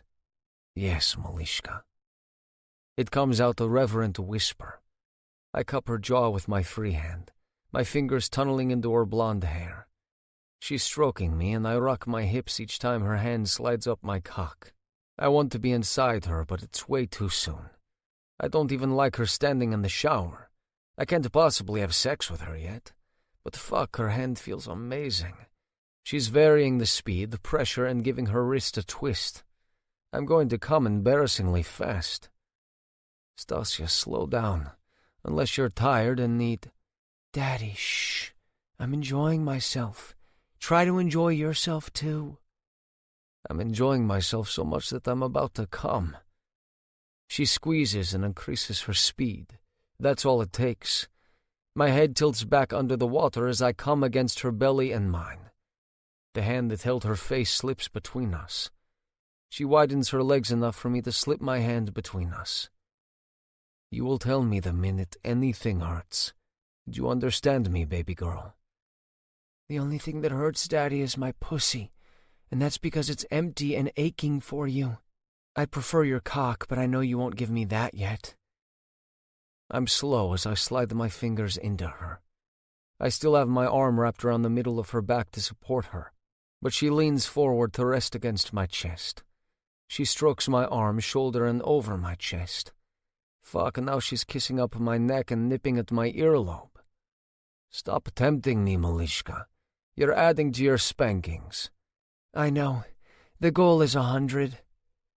I snare her mouth in a kiss that has her digging her fingers into me. Her nails press into my skin, and I love it. I love the tinge of pain. She's not the only one who likes to receive it, and I know I'm not the only one who likes to give it. Daddy, I'm close. May I come? Yes, baby girl. Humph. What does that mean? I thought you would tell me no. I thought you might edge me for a bit. Nico, I'm injured, but I'm not broken. I don't want everything to change between us with our sex life. I enjoyed the delayed gratification and submitting to you. Please don't take that away. Whatever you want, Milaya. I slow my fingers, working inside her cunt longer between thrusts. My thumb moves in lazy circles on her clit. I feel you're close, Princessa. If you come, I'll be very disappointed in you. I'll try, Papichka. I don't want to disappoint you anymore. That's like a bucket of cold water. I lean back so we can look at each other. Stasia, you don't disappoint me. I don't love the choices you've made, but I understand them. I've made a mess of introducing you to this life. I've left you floundering. You gave me the space I thought I wanted. You didn't disappoint me, Nico. If you were a disappointment, I wouldn't love you the way I do. I can say the same for you. She nods and rests her head against me again. I go back to finger-fucking her. I'm hard as a fucking rock again. How the fuck does that happen? I'm not 19 anymore, but she does this to me. I can't get enough. Malishka, come. She exhales in relief, and I feel her cunt tighten around my fingers. Fuck, she's so goddamn tight. I press kisses to the uninjured side of her forehead, her cheek, and her lips. She wraps her good arm around my waist. Let me wash your hair. She turns around. I lather shampoo into my hands and work my fingers into the nearly waist-length blonde hair. I didn't realize it was this long since she often wears it in a ponytail or messy bun. I massage her scalp and her upper back rests against my chest. We're careful not to have anything rub against her incision. Once I'm through with her hair, I squeeze body wash onto a poof and run it over her body as she rinses the suds from her hair. She watches me as I wash myself. Once we're dry, I'm careful as I peel away the dressing over her surgical site. It looks way better than I expected. There's a type of clear film over the incision, kind of like a glue. She has dissolvable stitches. I put a fresh covering over it before we walk into the bedroom. Daddy? Yes, Malishka? She looks hesitant to ask for what she wants. She shakes her head and looks toward the closet where her clothes hang. Someone went to her place and gathered most of her belongings. Only the furniture, linens, and kitchenware remain. Stasia, you can tell me what you want. It's stupid and embarrassing. I cup her face with both hands this time and tilt her head back. We're partners, remember? If there's something you want or need, I don't want you to ever feel like you can't tell me. She looks skeptical. When she tries to nod, I release her face. I want to sit on your dick. She blurts it and turns fire engine red. The color fills her face and down her neck. I try not to laugh before I walk backwards to the bed, her hand in mine, as I draw her with me. I sit and am cautious as I put my hands on her waist. I lift her and she wraps her legs around my hips as she slides down my cock. Her sigh sounds like it comes from her soul. She wraps her arm around my back and sags against me. Her entire body goes lax. If I didn't know better, I would think she'd fallen asleep. Is this what you need, Malishka? To be close to Papichka? She nods. I stroke her wet hair as my other hand rests on her ass. Neither one of us tries to make it into sex. We're just joined and at peace. Never could I imagine being inside her and not trying to make her come, not getting myself off. But this might be the best thing I've ever done. If you get bored, tell me and I'll get off. Stasia, this is about the most sublime thing I've ever experienced. It ties with making you come for the first time. Really? You knew what we needed. Being one. This is a kind of intimacy I never thought about. I enjoy discovering and sharing these things with you. I want you to stay where you are as long as I can keep my dick hard. She does something that squeezes my cock, but she doesn't move. Fuck, Stasia. You're going to make me come and then it'll be over. Nope. I'll do Kegels and never let go. Your dick is mine now. It's always been yours, Milia. You said you wanted to be a monogamous couple. I want that and to be a married couple. When you're ready, I'll ask. Does that mean today? We both laugh, but we both know that there's seriousness to that question.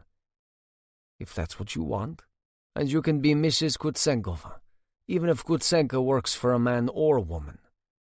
She leans back and nods. You don't think it's too soon, Malishka? It probably would be if we were any other couple. It hasn't even been 90 days like on that TV show. Hell, it hasn't even been a month. We don't have to have the wedding today. But I want you to know that I wasn't loopy on the drugs when I told you I wanted to be Mrs. Kutsenka for real. I want people to use my first name because they don't want to confuse me with the other wives. Just like you want to use your first name so people don't confuse you with your brothers. I want to turn around when I hear Mrs. Kutsenka and know that person might be talking to me. I want to be the one you come home to. I want to be the one you can trust and turn to when it's us against the world. I want you to come home because you know I'm waiting there for you. I want you. It's the opposite of the last time we had a similar conversation. She's saying what I've desperately needed to hear. I knew she didn't mean it when she told me she didn't want me, and I know she means it even more when she says that she does. Even though I want to stay like we are forever, and I can't think of a more perfect way to be one with you, I'm not asking the day after you get out of the hospital. I want it to be special, and not tinged with the memory of violence and fear. All right. But I'm not patient, Nico. If you don't ask soon, I'll get a ring and ask you. I wouldn't put it past her. Fair, Malishka. You look tired. I know you didn't sleep with nurses coming and going every 2 hours. I tighten my grip, prepared to lift her off me, but she does another Kegel. Her movement and mine presses her clit against my pubic bone. Her hand squeezes my shoulder. I flex my hips while holding her in place. I do not want her moving and hurting herself. My movement is enough to make us both come. We sit together until my body no longer cooperates. As we crawl into bed, I kiss my sort-of fiancé's shoulder. I've already thought about our trip. I'm going to ask her properly in Greece. And God help any motherfucker who thinks to mess this trip up. Chapter 21. Stasia. It's been 2 weeks since I left the hospital. We've just landed in Greece, and I can't wait to see what Nico planned. I wasn't up to such a long flight, even in a private jet, before this. Nico's family has joked about building a compound so everyone can live close together, but we know it would only draw unwanted attention. In the meantime, everyone in their family, plus my parents and me, have been staying at Mox's and Laura's. They bought such a large house because they wanted to have room for family to stay.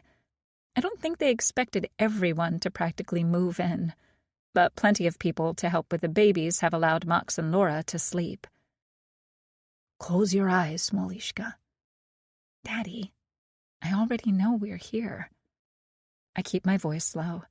I don't mind people hearing Nico call me baby girl, but it's uncomfortable for people to hear me call him daddy. I'm worried they'll judge. Nico's hinted that Mox and Bogdan probably have similar relationships, but I can't do it. I've never heard Laura or Christina call their husbands that either. That doesn't mean there isn't a surprise for you. You mean beyond the amazing private jet your family owns? That wasn't a surprise. I told you how we were flying. But you didn't mention that it may as well be gold-plated for how nice it is. Close your eyes. I sigh as my shoulders drop. I relent and close them. He slips the blindfold over my eyes and helps me out of my seat. I can hear other people moving around. Sergei, Misha, Anton, and Pasha came with us. Not exactly a romantic addition to our getaway, but I'm glad they're with us. I feel better for it. Nico! Any excuse to have you in my arms is a good one. I don't want you to trip.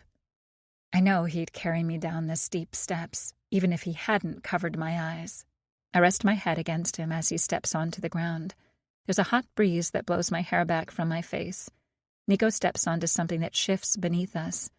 We must be on some type of boat. He sits with me on his lap. Salt water sprays onto us as the small craft takes off.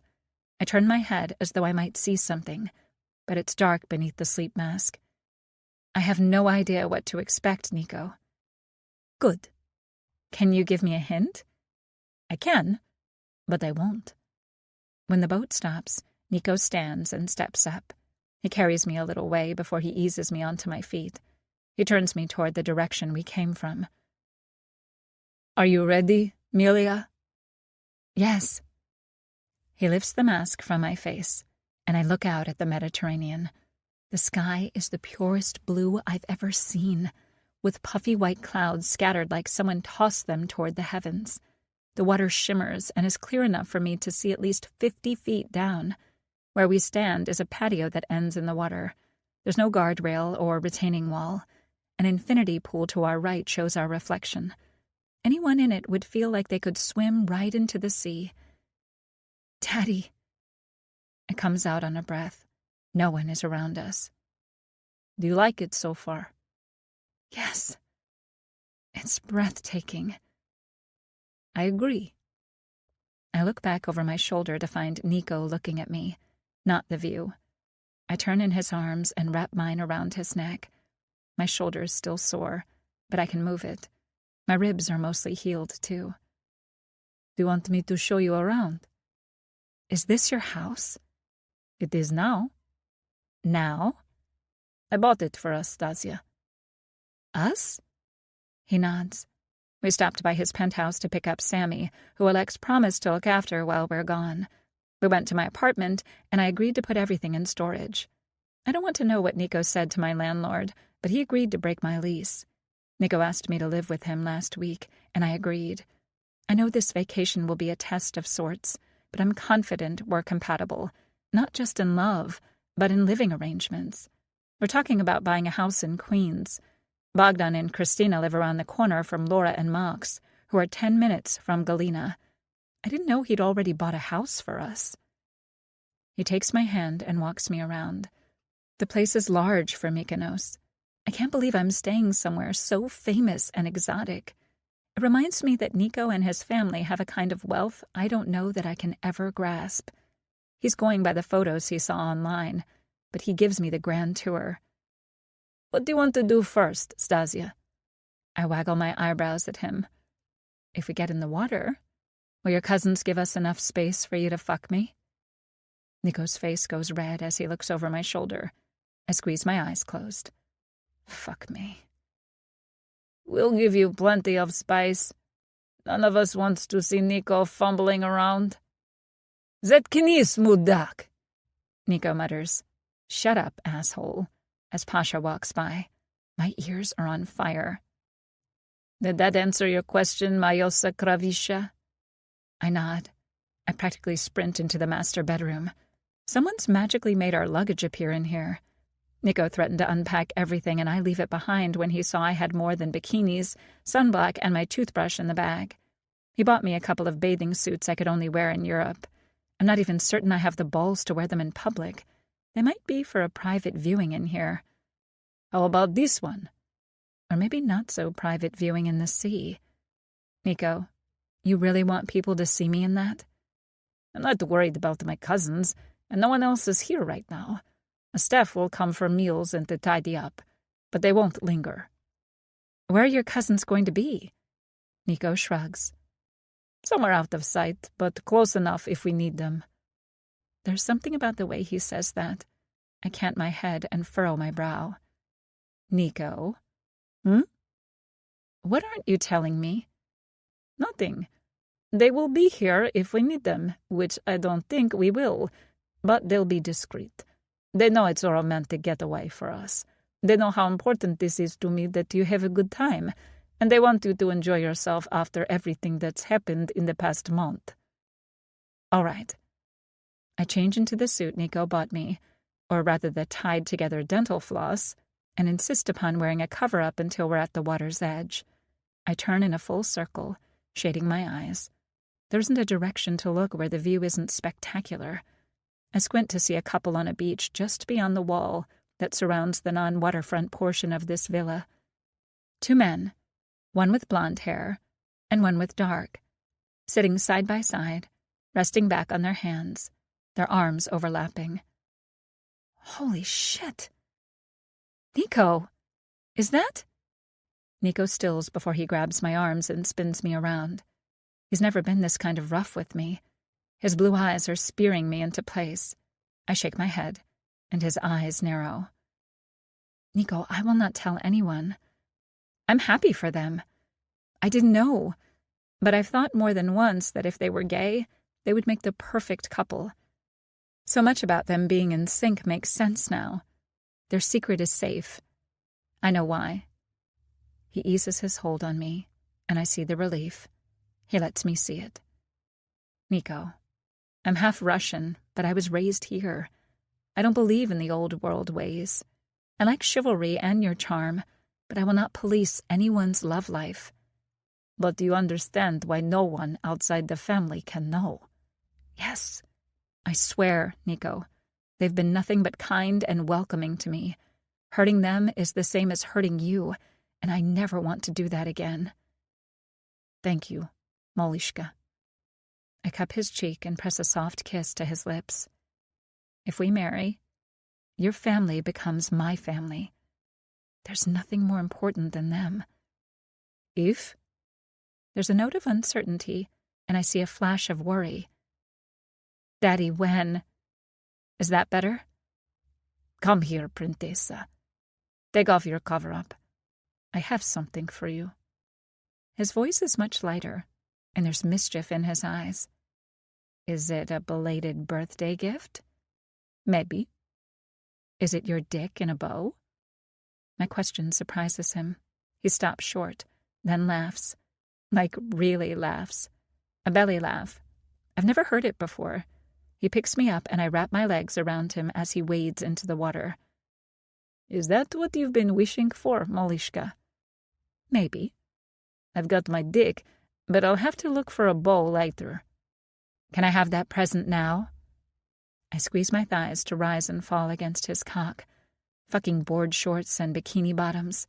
I notice there's a bench built into the rock where the ground drops off. Nico pushes down his shorts before sitting. He pulls my G-string aside, and I slide onto him. It's like coming home after a long day at work. I feel comfortable enough to talk about some heavy shit. I know we just arrived, but we've been avoiding talking about what's going on. I haven't asked you questions because I didn't want to know while we were at home. It was too real and too nearby. What's happening? As of right now, nothing. Luca, Carmine, and Gabriele disappeared. I'm certain Salvatore left them alive. He can't lose 2 nephews and a cousin of some sort. Luca's his heir. He won't want to train a new one. He has 2 young daughters, so they aren't an option. Patriarchal, I know. But that's how it is. None of us has heard a whisper about Vlad's brothers. We've put out feelers to the family we still have in Moscow. After how badly things went with Katerina and how Vlad died, we've had a truce of sorts with the Poldoskaya. They stayed away from our family still in Russia. But they could still plan to come to New York? Yes. Sergei hacked into Cosa Nostra's accounting system. They got into Luca's, Carmine's, and Gabriele's offshore accounts. None of them have received $500,000. No one we tracked has any unaccounted-for business transactions. Carmine may have been bluffing with Salvatore, especially since there's still no evidence that any of them spoke to someone in the Podolskaya. Could this all blow over? He's hesitant to answer. Nico? I shift, and he groans. Fuck, baby girl.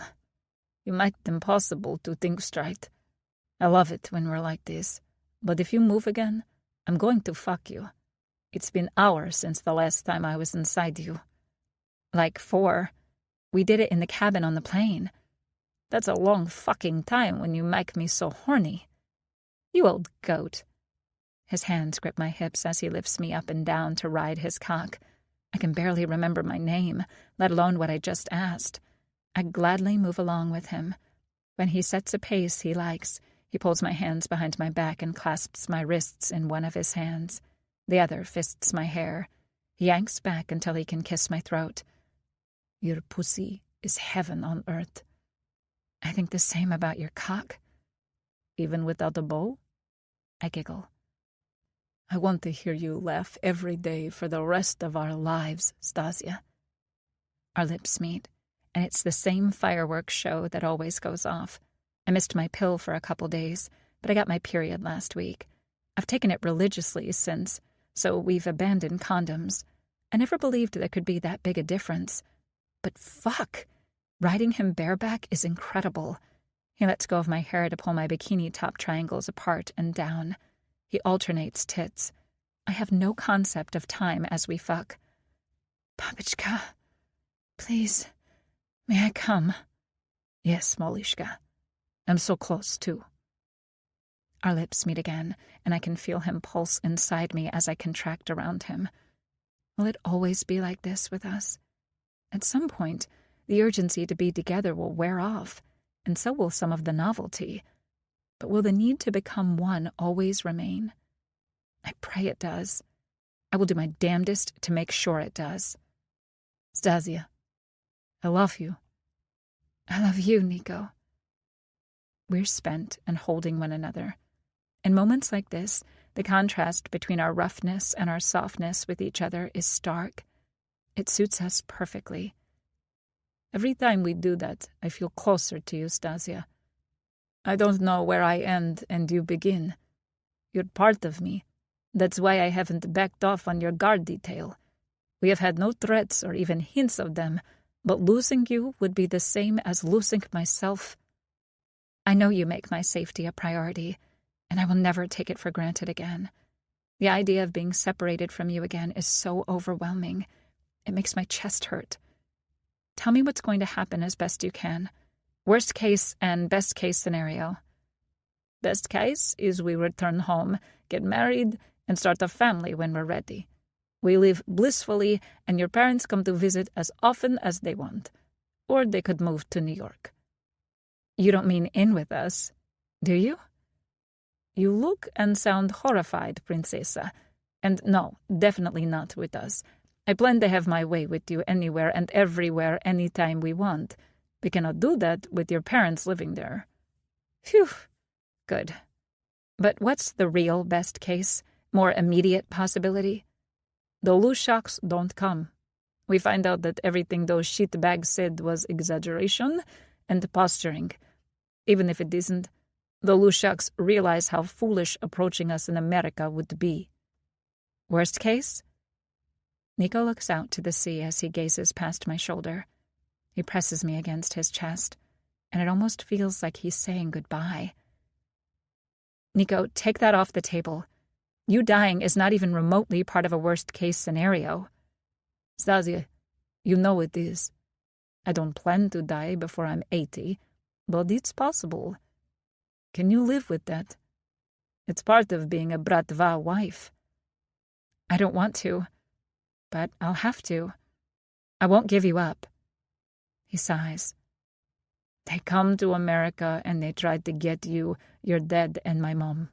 They succeed, and it forces my family and me to go back to Moscow. Misha and Pasha were there last year for a funeral. But other than them, no one has been back in a decade. None of us wants to go. The funeral was for a guy they'd known since preschool. He'd been an informant for us and died for it. They lost a close friend and felt responsible for his death, even if indirectly. If I end up in Russia, I'm never seeing you again, am I? You following me would be about retribution, not recovery. Nico presses me back so we can look at each other. It will always be about getting you back. I told you, I will burn everything to the ground before I let anyone take you from me. He closes his eyes. You know, there is a side of me I never want you to see. It's the one I keep hidden from the world, and particularly from you.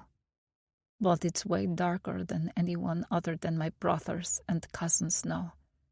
We all have it within us, and we've sworn to never let it loose.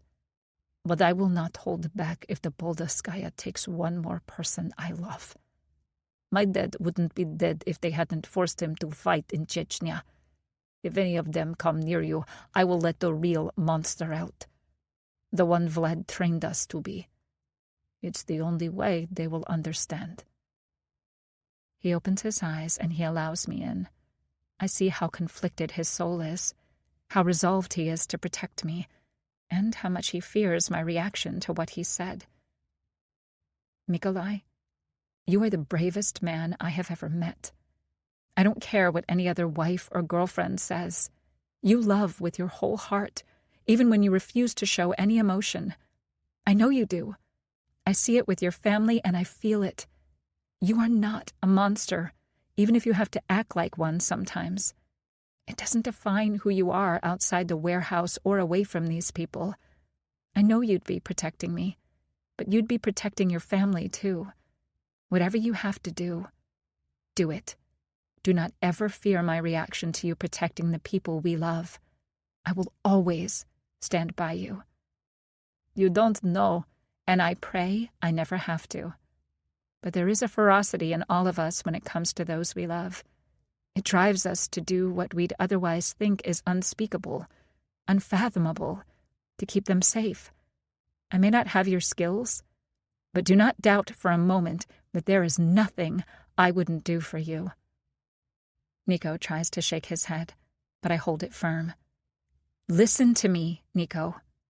I need you to understand this. I am not exaggerating. Maybe I'm warning you, but I mean every word I've said. A month ago, I couldn't imagine the extremes I realize I'm willing to go to. I couldn't imagine my dark side being so consuming and violent. But you are not alone in your devotion.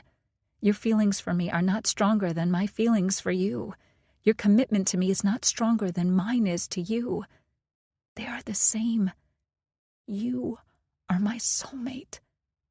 Without my mate, what is left for my soul? Nico stares at me and blinks. I can see he's holding back, and it's a struggle.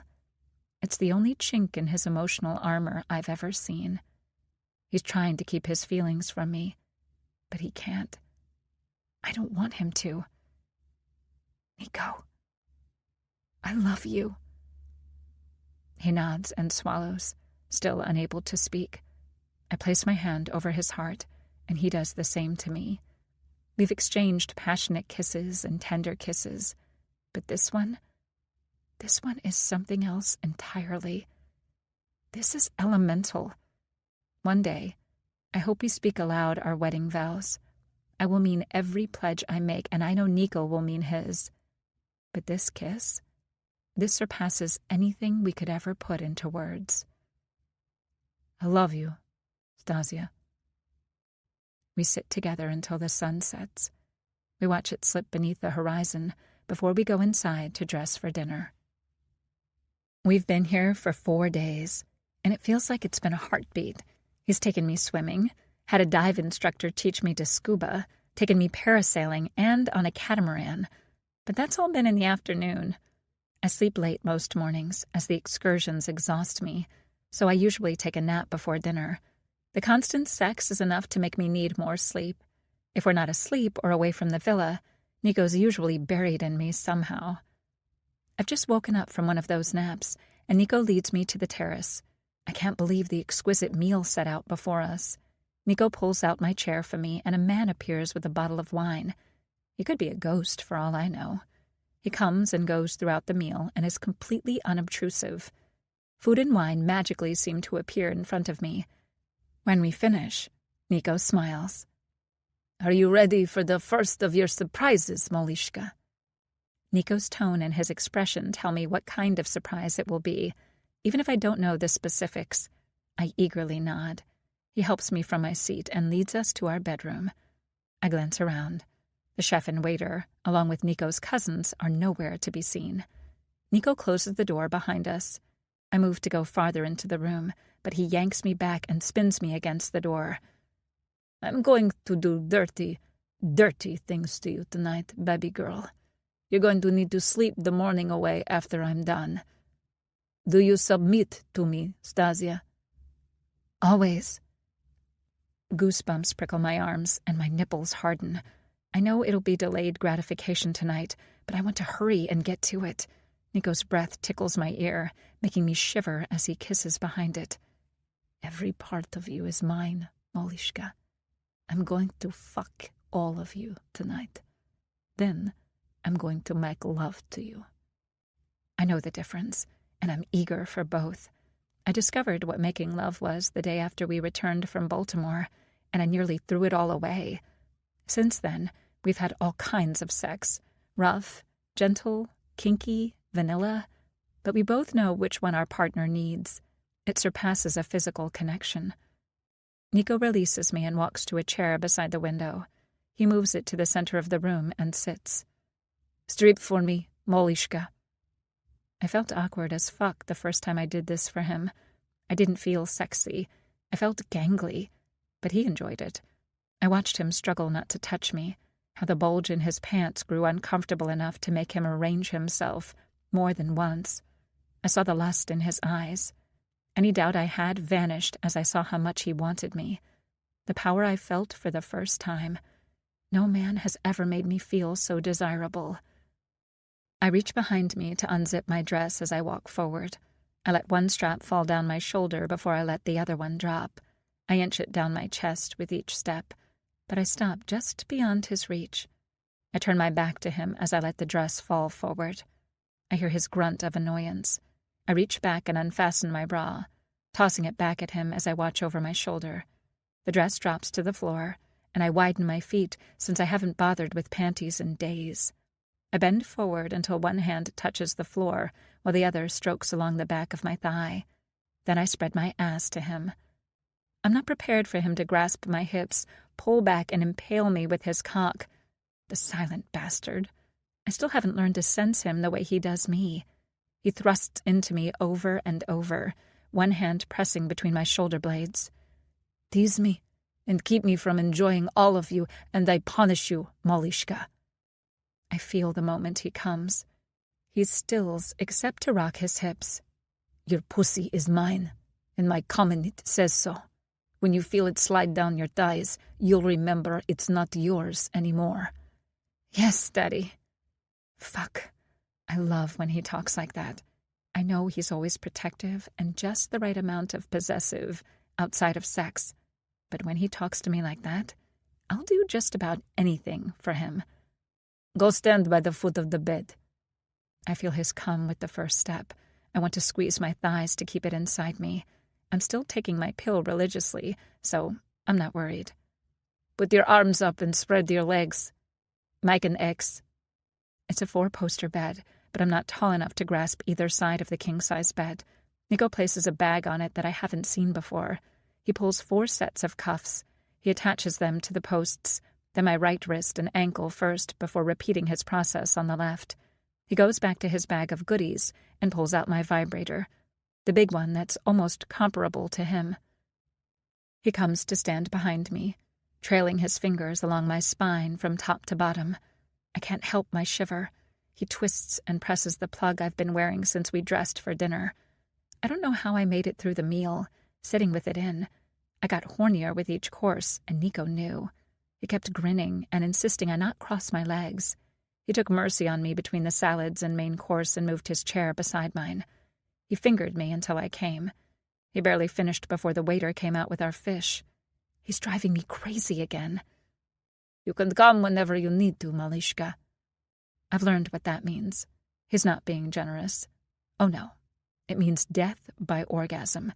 He's going to make me come over and over until I can't remember my name. I can barely stand up, I can't talk, and my clit is overly sensitive. But it also usually means he'll go down on me and make it all feel better before fucking me. He turns it on and holds it up for me to see it vibrate. He slides it into me, and there's no resistance between my wetness and his cum. My legs tense, and I wish I could cross them. I'm fighting not to come, but it's a losing battle. I close my eyes as the orgasm crashes over me. I barely catch myself from screaming as the riding crop lands across my ass. Fuck, that stings. Nico rubs out the burn, then he lands it across my ass again. The sound of it whizzing through the air, then my moan as he rubs my ass, becomes a steady cadence against the buzz of my vibrator. I'm sweating as I take one slap after another. He gives me a break when I rest my head against my arm. I wipe my forehead against my bicep and straighten. "More. Please, Daddy." I feel him hesitate. He's already given me 10 swats. I wiggle my hips. He grabs each ass cheek and squeezes. "Daddy." I can only describe the sound as a croak. "Who decides?" "You, Daddy." "What happens to baby girls who think they know best?" "They don't get to come." It's all part of the game we play. He listens to me when I ask for more and gives it to me, but it's always in some way other than what I ask for. This time he pulls the vibrator from me and pulls my hips back as he kneels behind me. His tongue slides inside me and my legs tremble again. When he gets to my sensitive clit, he's gentle. He sucks, and it's more soothing than anything else. He brings me back from the edge. He rubs my ass again, this time taking the burn away. He lets me come once before he straightens. He walks around the side of the bed and watches me speculatively. When he decides whatever he's going to do next, he unfastens me. "Go sit in the chair. Mojosa krovisha." I follow his instructions and watch when he pulls some type of contraption out of the bag. He walks to the end of the bed and climbs onto it, then stands. He has a strap of some sort that he flings over the exposed rafter above the end of the bed. He catches the end that goes over the wood beam. I notice a carabiner, but he steps down and blocks my view. "Come here, Molishka." My eyes widen as I see what he's set up. Holy fuck. I mentioned one time I was curious about sex swings. Now there's one hanging in the bedroom of our villa. He guides me to recline into the straps, and I trust him that it will support me. "Grab onto the hanging straps." "Good. Rest back on the swing while I lift your legs." I do as he tells me, trusting him implicitly. He brings my feet to his chest before he fists his cock and guides it to my pussy. His hands go to my waist, and he thrusts. "Ah!" I don't scream, but neither am I quiet. He lets the swing help move me as his thrusts push me away, and the swing slides me back onto his cock.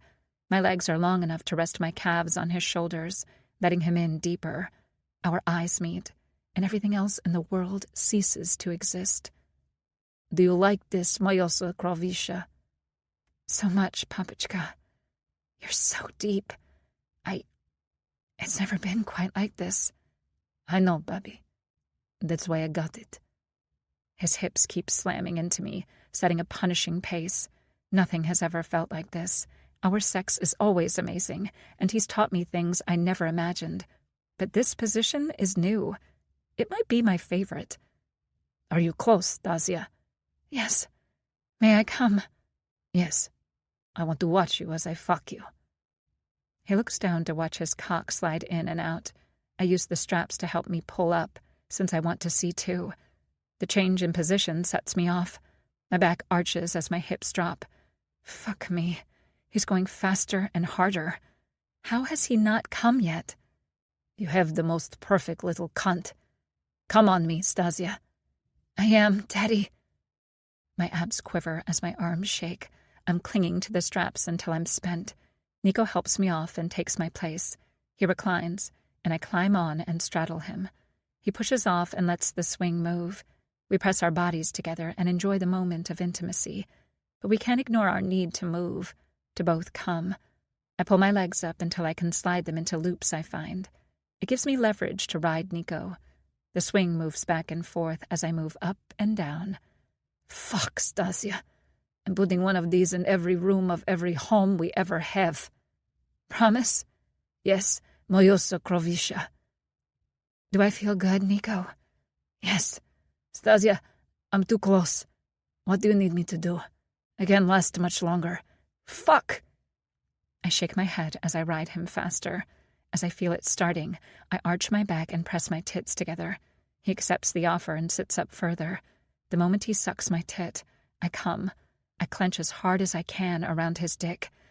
I'm coming, Daddy. I know. Me too.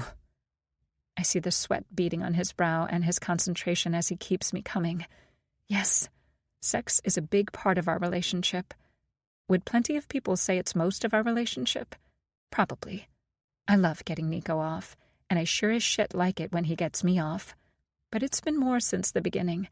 I can't put it into words. Baby girl, it's like I feel your soul touching mine when we're together. I guess Nico can. That's how I feel. You know I love it when I make you come, and it's obvious how much I like it when I come. But if someone asked me what I liked best about our sex life, I would say it's the feeling of being one. I shrug, embarrassed by what I said. He cups my cheeks and kisses me. That's not insignificant, Stasia. It's how I feel. I worry sometimes that you feel like that because you haven't had the experience to compare. I don't need it, Nico. I've heard my friends talk about sex. None has ever described it the way I feel with you. Not even Gracie, who's engaged. This connection doesn't happen for everyone, even if they're in love. Nico stands up and I wrap myself around him. He carries me to the bed and we pull the covers around us once we're on it. He brushes the hair back from my cheek. I love you, Stasia. You're the part of me that's been missing. I grin. You complete me. He chuckles and presses a kiss to my lips before I shift to rest my head beneath his chin. Just before we fall asleep, Nico promises me more surprises. I pray the only ones I get are the ones he plans. Chapter 22. Nico. We've been on Mykonos for 10 days. Jet lag and Stasia's need to rest kept us close to the villa for the first few days. We've slept late, which I never do. We've had picnics on the beach just beyond the villa. We've walked into town and visited the shops. We've eaten most of our meals on the terrace. And we've made love anywhere out of my cousin's sight. Stasia's been patient when we go to stores, and we wait outside while one or two of my cousins sweep the area. She hasn't minded having shadows other than our own. I'm proud of how she's adjusting, and she's far more thoughtful about my cousin's comfort than I am. Nico, let them eat. It's practically noon. I'll be out in a moment. No one eats before you do. Then you shouldn't let me sleep so long. It's not right to hold everyone's breakfast hostage because you kept me up too late. Sergei, Anton, tell your brothers to have breakfast. Nico, stay away from them. I'm warning you. I wander into the bedroom and kick the door closed. Stasia is standing by the closet and jumps. She's still not used to how quietly I can move. I always know where she is, even when I can't see her. She hasn't mastered that skill with me yet. I wrap my arm around her waist and press my cock against her ass. Warning me about what, Malishka? Do you make the rules? No, Papichka, but you're being unkind to your family. It is not their vacation. If they want to come to Greece on their own time, they can. That doesn't mean starve them. Besides, they're big men. They need sustenance if they're to have the strength to guard us. Us? I know she's teasing me, She shrugs and tries not to smile. I think a baby girl who disobeys her papachka gets a hot ass to sit on. Nico. She sees my expression. Papachka, we can't keep them waiting. They're not. They sat down the moment you told them to. So everything is fine. The only fine thing in this room is your perfect ass, which I intend to warm. I pick her up and carry her around the waist until we get to the bed. I sit and flip her onto my lap. She's wearing a sundress and no panties. That was the one thing I refused to let her pack. I pull the material up to her waist and take a moment to enjoy the view. I'm concerned that she's lost weight since her surgery, but I have said nothing. I know she's noticed. Once in a while she'll make comments about her body that make me wonder what people have said to her over the years. I think it's the sexiest thing I've ever seen, but I worry about her right now. Hell, I worry about her all the time. 5 spanks on each side for being disobedient and disagreeable. Hold my ankle if you think you can't keep your hands out of the way. What's your safe word? Captain Crunch. And what happens if you need to use it and you don't? You'll edge me all night. Do not let me truly hurt you. Nico, time out. I let her get up and she sits next to me. You need to stop worrying that every time I breathe I'm going to get hurt, or that any time you touch me you're going to hurt me. You're going to give yourself an ulcer, and frankly, I don't want to hear it. I know our roles and I genuinely submit, but I'm not actually a child. I have some common sense despite what I've shown. I know our rules and I've agreed to them. I've followed them every time. What happened to me was my fault. It wasn't your lack of controlling the situation. It wasn't your lack of care. It was me, Nico. And only I can do better. Stop punishing yourself. You are about to see if I can flip a man twice my size and twice my weight over my lap. Argue with me and I shall spank you. God, I love you. She's right. I'm like a broken record. But her feistiness will keep us in bed all day. I pull her in for a kiss and try to lie us down. She resists. I have a spanking waiting for me, then breakfast. I'm starving. I settle her back over my lap and swat her ass 5 times on each side like I said I would. She settles her dress in place after she stands. She kisses me and steps around me. Oh no, you're not leaving me like this. My cousins aren't going to see me with a hard-on for my girlfriend. I know for a fact it wouldn't be the first time. She tries to bolt for the door, but once again I snag her around the waist. I steer her into the bathroom and slam the door shut. There's no way we can have sex in the bedroom without my cousins figuring it out. There's a slight chance they might have a moment of doubt if we're in here. I lift her onto the counter and toss up her dress again. She holds the material out of the way as I unfasten my pants. I give her my thumb to lick and suck as I thrust into her. Her right leg rests on my shoulder as I surge into her over and over. Daddy, harder. I will not break. I catch myself before I share my worry. The look she shoots me dares me to say what I'm thinking. Instead, I redouble my efforts to fuck her the way she wants. Daddy, I need to come. So? I cock an eyebrow challenging her. I rub her clit and I watch her eyes practically roll back in her head before she closes them. Daddy, please, may I come? No, because I'm too close. We know what happens when I let you come and I'm this close. I'm not done with you yet. I thought this would be a quickie. Who decides, Malishka? You do, Daddy. It is going to be a quickie because there is no way I can hold out. But she doesn't need to know that. I thrust into her 4 more times before I growl at her. Come. I wrap my hand around her throat and press against her artery. She looks at me and tries to sigh. She likes breath play. We've experimented a few more times. Any time I've had an inkling of doubt that she trusts me, I remember how she gives over control to me when we're having sex, and especially times like this. The moment I feel her cunt spasm, I feel my cum entering her. I release her throat and watch a euphoric glow spread over her face. We hold each other as we catch our breath. You know, if we filmed a porn, we could make $1 million.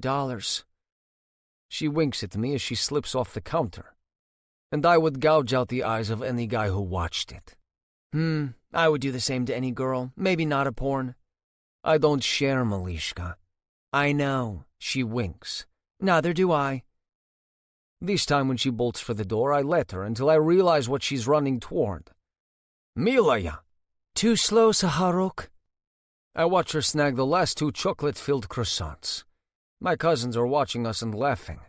I roll my eyes as I approach Stasia. She shakes her head. Nope, not sharing. You shouldn't have been mean to your cousins. You sound like my mom, except she would make me share. A speculative look enters Stasia's eyes before she laughs. She shakes her head again and moves out of my reach. You're really going to hide behind Anton and Sergei to protect your pastry? Yep. You guys would defend my chocolate croissant, wouldn't you? To the death. Shut up, Anton. Grouchy. Someone didn't get enough sleep. Shut up, Sergei. I'm laughing too. I love seeing Stasia so comfortable with my family, and how welcoming they are to her. I look at Misha and Pasha and wonder if their turn will come before Alex's. They're the only 3 left. Bring your pastries with you. I brought our bag with towels, sunblock, and a few other essentials out with me from the bedroom. I hold out my hand, which Stasia takes without hesitation. She follows me out to where the tender stopped when we arrived. It's there again, but 100 yards away is a private speedboat. I wonder who that belongs to. Stasia points and looks at me. I grin. You? At least for today. If you like it, then it can be ours. She closes her eyes for a moment and shakes her head. Boys and their toys. I lean over and whisper in her ear.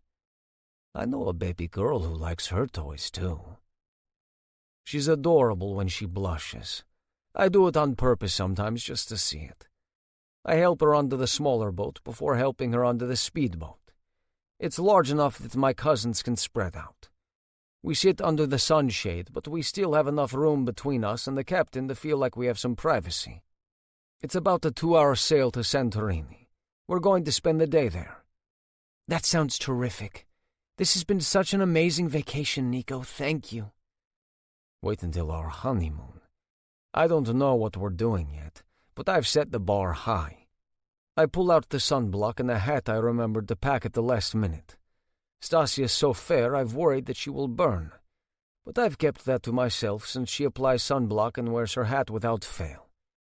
I never took myself for a worrywart or a nervous Nelly, but I am around Stasia. She truly is a treasure. She's precious to me. 7 months ago, when Bogdan and Christina got engaged, I remember watching Bogdan's proposal. Never could I have imagined 7 months later I would be ready to propose to anyone. I was certain I would never be ready 10 months ago when I saw Max propose to Laura.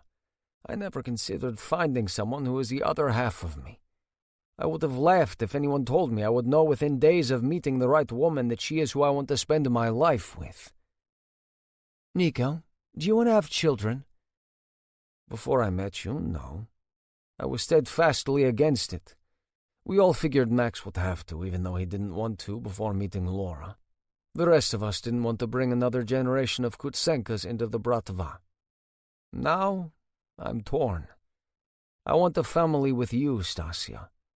I think about it often, but I think about what happens when they aren't babies or kids anymore. No one can ever make them have the childhood I did, but there would be expectations for them. I fear daughters more than sons, even though sons would be expected to serve as I do. Why do you fear daughters? Because we've seen the old rule that women and children are off limits is no longer followed by other syndicates. Salvatore might, but his nephews don't. Enrique might, but his nephew Juan made life difficult for Laura when she rejected him. Donovan went after Laura, and Declan did even worse to Christina. Only the Bratva has stayed true to their oath. I would never permit an arranged marriage for any of our children, and absolutely not for a daughter. Max wouldn't dream of suggesting it, especially now that he has Mila. But there are older members who would push for it. Does that mean you don't want children? I lace my fingers with hers. I'm glad she asked this question today. It's something I've wanted to talk about. I want a family with you, Stasia, in whatever form that comes. If it's 1, 10, or none, I'll be happy and proud. Do you want one soon? That depends on what you want, Amelia. There's plenty of time to decide whether you want to go to law school or do something else. Kids can wait until after you've established your career, if that's what you prefer. I see her considering what I've offered. Stasia will give up so much of her life to make one with me. I want to support her in whatever dreams or aspirations she has, and I will fight tooth and nail to make that happen. Your mom is a pharmacist, right? I nod. Laura went to law school, and Christina went to grad school. Yes. I can't tell what she's thinking, but something is bothering her. I squeeze her hand and she looks up at me. You have very accomplished women in your family. What about your aunts? Aunt Svetlana is an art teacher, and Aunt Alina is a nurse. They all work outside the home. Was that because they had to? For my mom, yes. Once my dad was gone, there was no choice. She trained to be a pharmacist while Russia was still part of the Soviet Union. She had to do a lot to prove she was qualified when we moved here.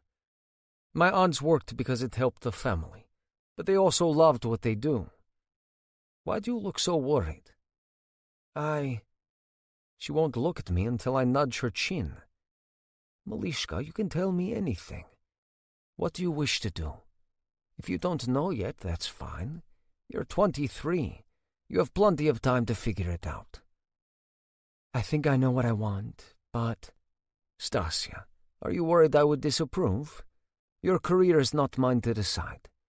I'll support you no matter what. I want to be a stay-at-home mom.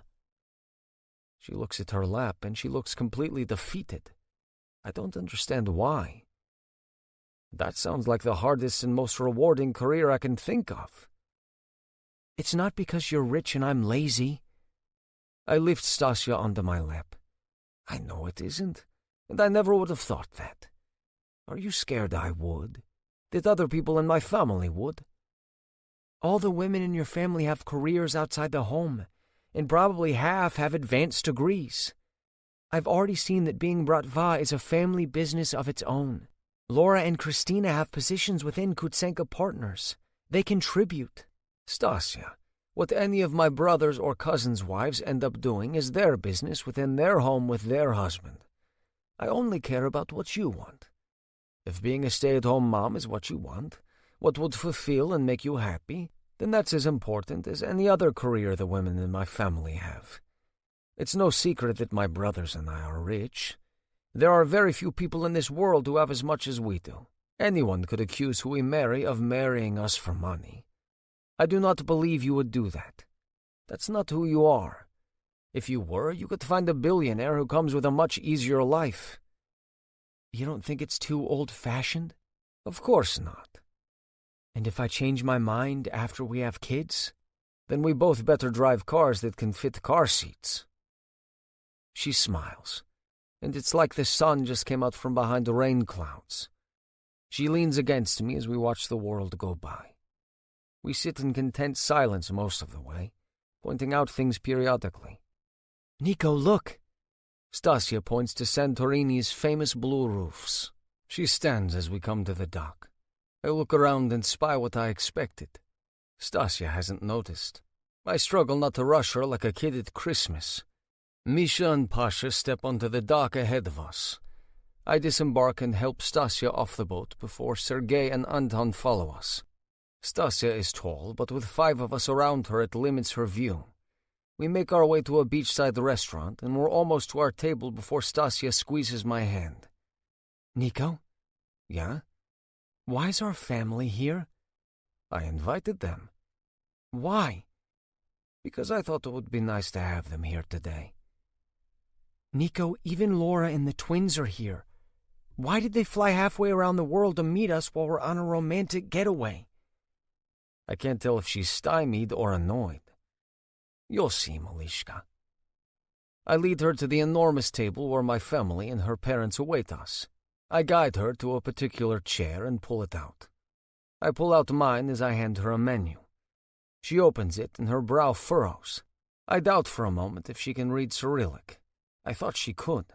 Asobi ulafdinya muya malishka. The special catch of the day is my baby girl. Nico? She finally looks at me. Her eyes widen as both hands cover her mouth. I pull her left hand away and place it over my heart as I look up at her from bended knee. Vujdish samanya zamush? Will you marry me? She nods vigorously. I need to hear it. Da. Yes. The sweetest word I've ever heard. I pull out the ring box. It's been pressing against my leg since we got on the speedboat. I flip the lid open and she glances at it for only a moment. She's more intent upon looking at me. I lift her hand from my chest and slide on the ring. She hasn't looked at it yet. Instead, she leans forward and cups my face. She leans to whisper in my ear, "Yes, Daddy."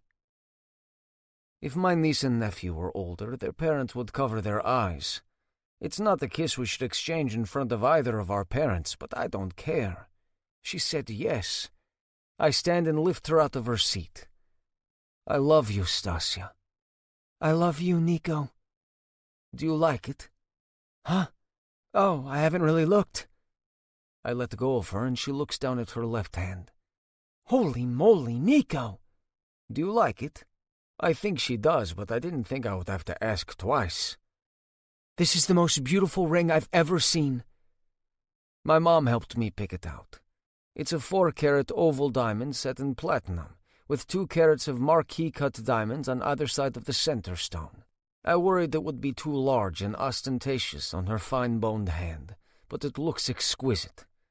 As much time as I spent searching and deciding, after our conversation earlier, I'm not surprised that she's more intent upon looking at me than her ring. She's not with me for my money. I don't doubt she'll cherish the ring and appreciate its value. But she's saying yes to me, not what I bought her. The twins would say welcome to the family, Auntie Anastasia, if they could stay awake long enough. I look at Laura, who is beaming at Stasia. When she looks at me, her expression clearly says, "I told you so." Congratulations, sweetheart. Thanks, Papa. I spoke to Yuri last week about my wish to marry Stasia, and he gave his consent immediately. We both knew I didn't need it, and Stasia would decide regardless. But the tradition excited me. Having my father's best friend be part of our family is bittersweet.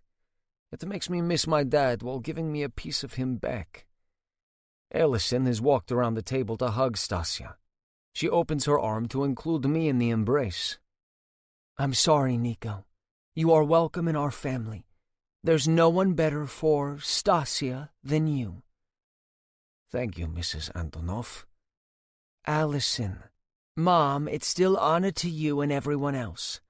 I only like Nico to call me Stasia. I hope that's okay. Allison looks relieved. She nods and kisses her daughter's cheek, then mine, before going back to her seat. My mom is next. She still gives the best hugs. Stasia's are entirely different, so there's no comparison. But no one else has ever made me feel like my mom does. Loved, protected, good enough, appreciated. It's just a mom thing, I suppose. Мы гордимся вами. We're proud of you. I know she doesn't mean she and the other members of our family sitting with us. I kiss her cheek. Thanks, Mama.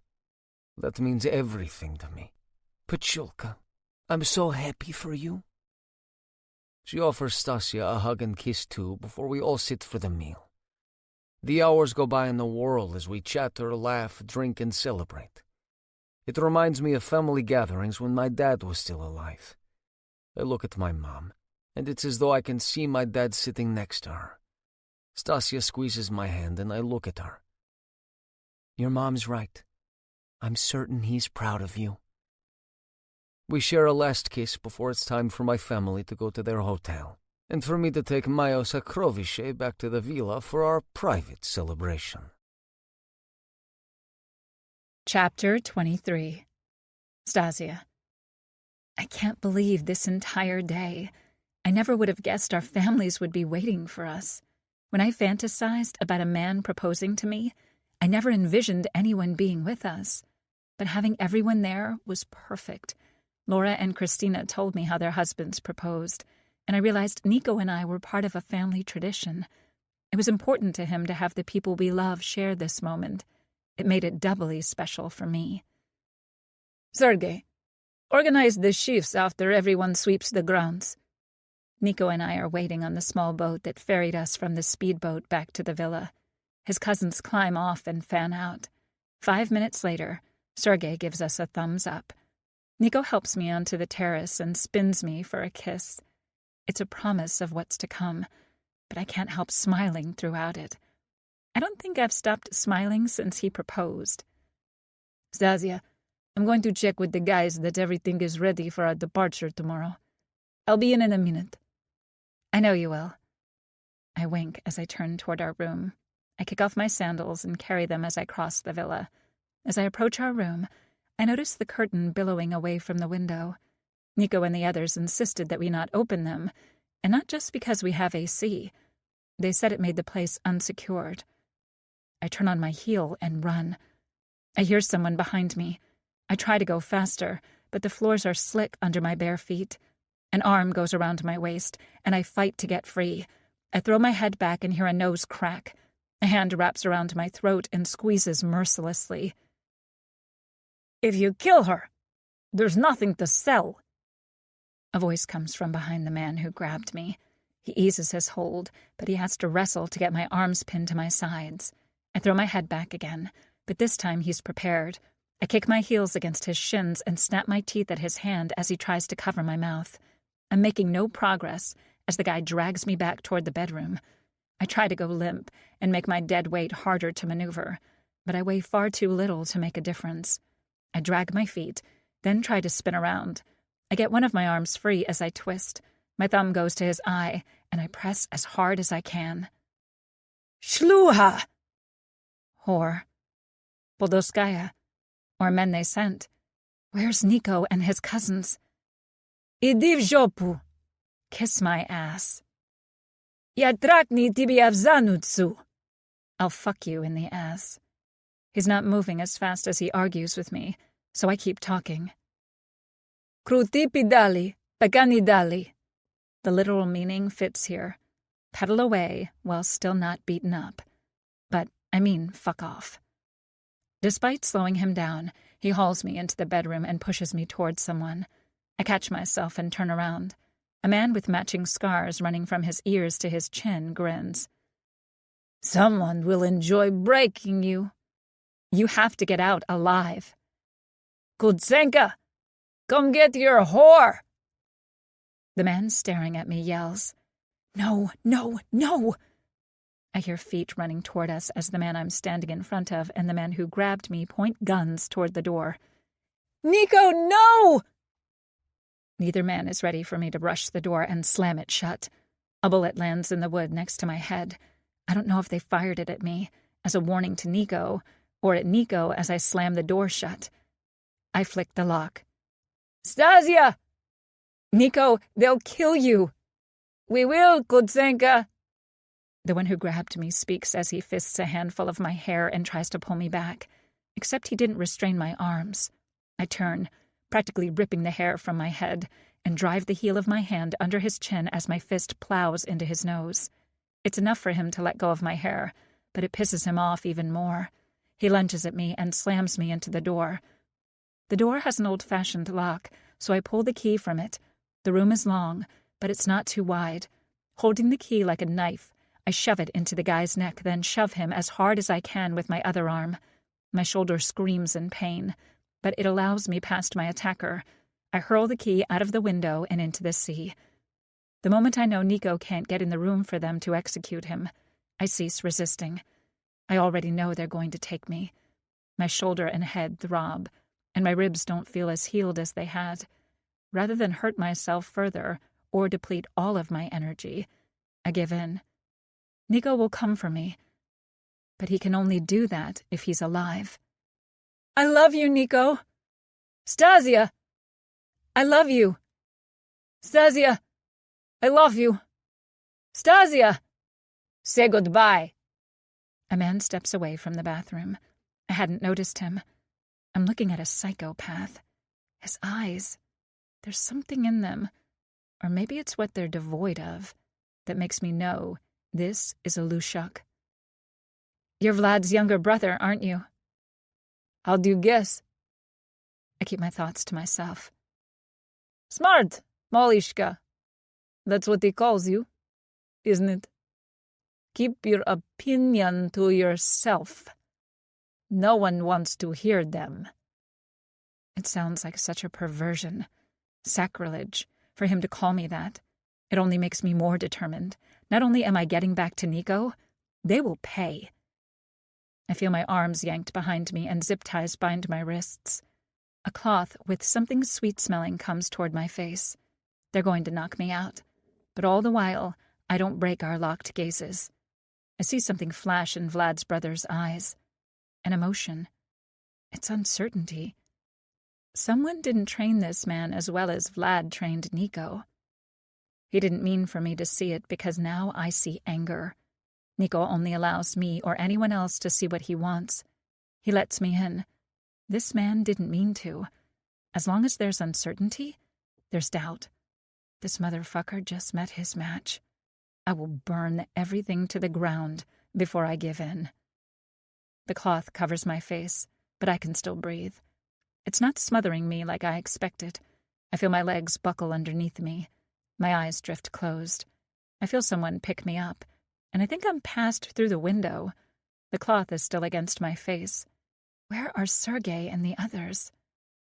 Are they dead? I thought this would knock me out immediately. Why am I? Where am I? The last thing I remember is a cloth coming toward my face. What next? I rack my memory. I thought they were going to suffocate me, but I could still take 4 or 5 breaths before everything went black. Every breath made me inhale that sickly scent. Chloroform?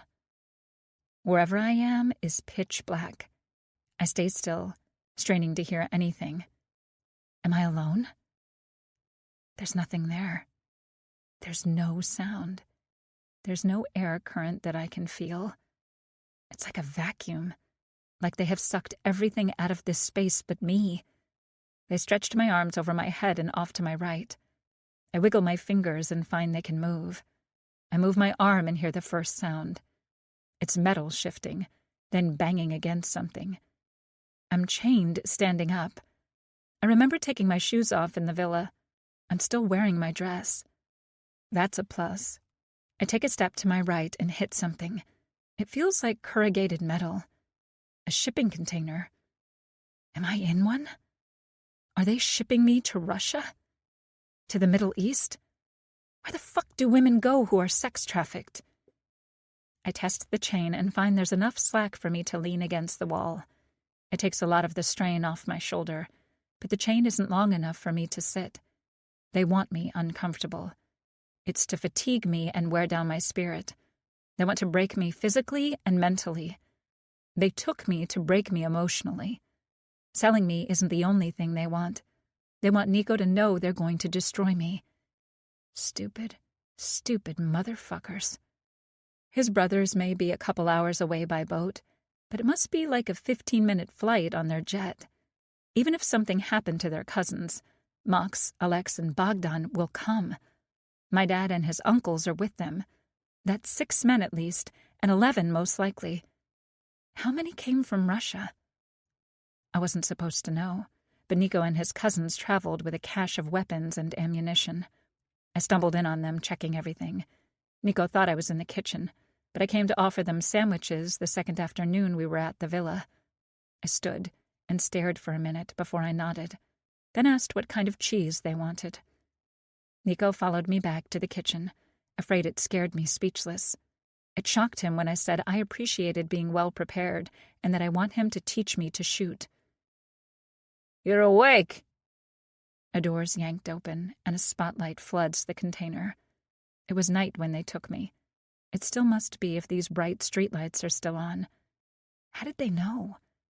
I looked up and saw no light of any kind to indicate a camera. Infrared? Nico told me they had heat-seeking binoculars when they came to get me in the Bronx. Where am I? Still in Greece. That doesn't mean Mykonos. I squint into the light and try to see any landmark. There are buildings nearby, so we're not out to sea. I don't feel any kind of movement beneath me. Am I going to Russia? Depends on who buys you. Do you have my dad and Galina? That's not your concern. Great. That either means they do, and they want me to suffer knowing that, or it means they failed and are too pissed to admit it. Either way, that makes nothing feel better. If they have them, will they keep us separated? Probably. As much as misery loves company, the agony of not knowing is far worse. What's your name? Gleb. Heir of God. His parents filled his head with bullshit from the start. I'm starving. I'm already scrawny. I can't afford to lose any more weight. The man approaches, leaving the door open. It gives me a better view of what's beyond the container. It looks like a warehouse, but I can't see the water. Does that mean it's on one of the other 3 sides? Is this one that could be loaded onto a train like a boxcar?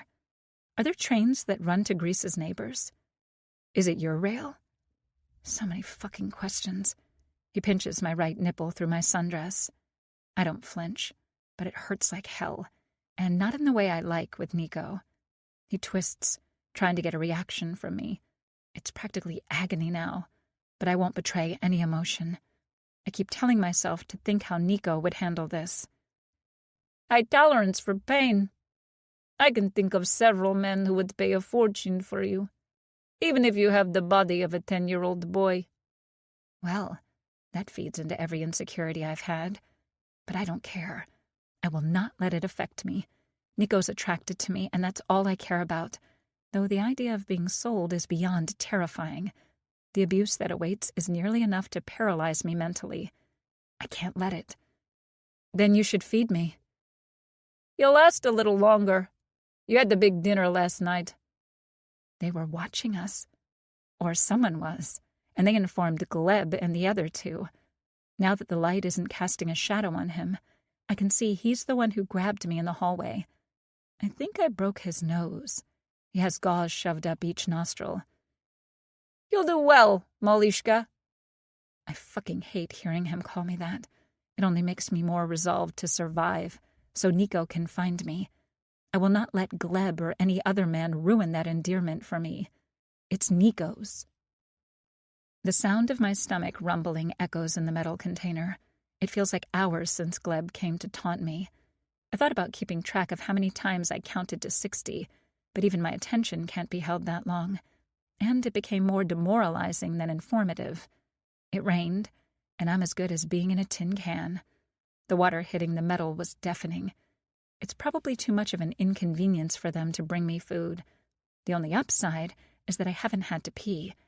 I'm not looking forward to dealing with that. How's our little prisoner? It's Gleb again. It's still dark outside, so maybe it hasn't been as long as I imagined.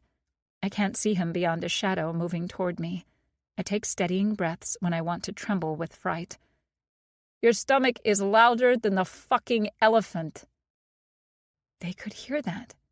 There is a camera with a microphone in here somewhere. At the very least, they have some type of listening device around here. Good to know. I would start screaming just to punish whoever is listening, but I don't need to go hoarse. Then you should feed me. What are you willing to do for food? Not murder you the moment I can. I remain silent. I won't beg, and I won't argue. In the dark, I don't realize how close he is until a hand wraps around my throat. A thumb tries to press into my mouth. Gross. I don't know where that's been. Suck. I consider resisting, but have a different idea. I part my teeth enough for it to slide past. I suck on it twice before I clamp my teeth down. I clench my jaw with every ounce of strength I can dredge up after being chained to a wall for hours. This man tries pulling free. He squeezes my throat tighter, but the support of his hand under my chin actually makes it easier to bite harder. I can taste his blood on my tongue.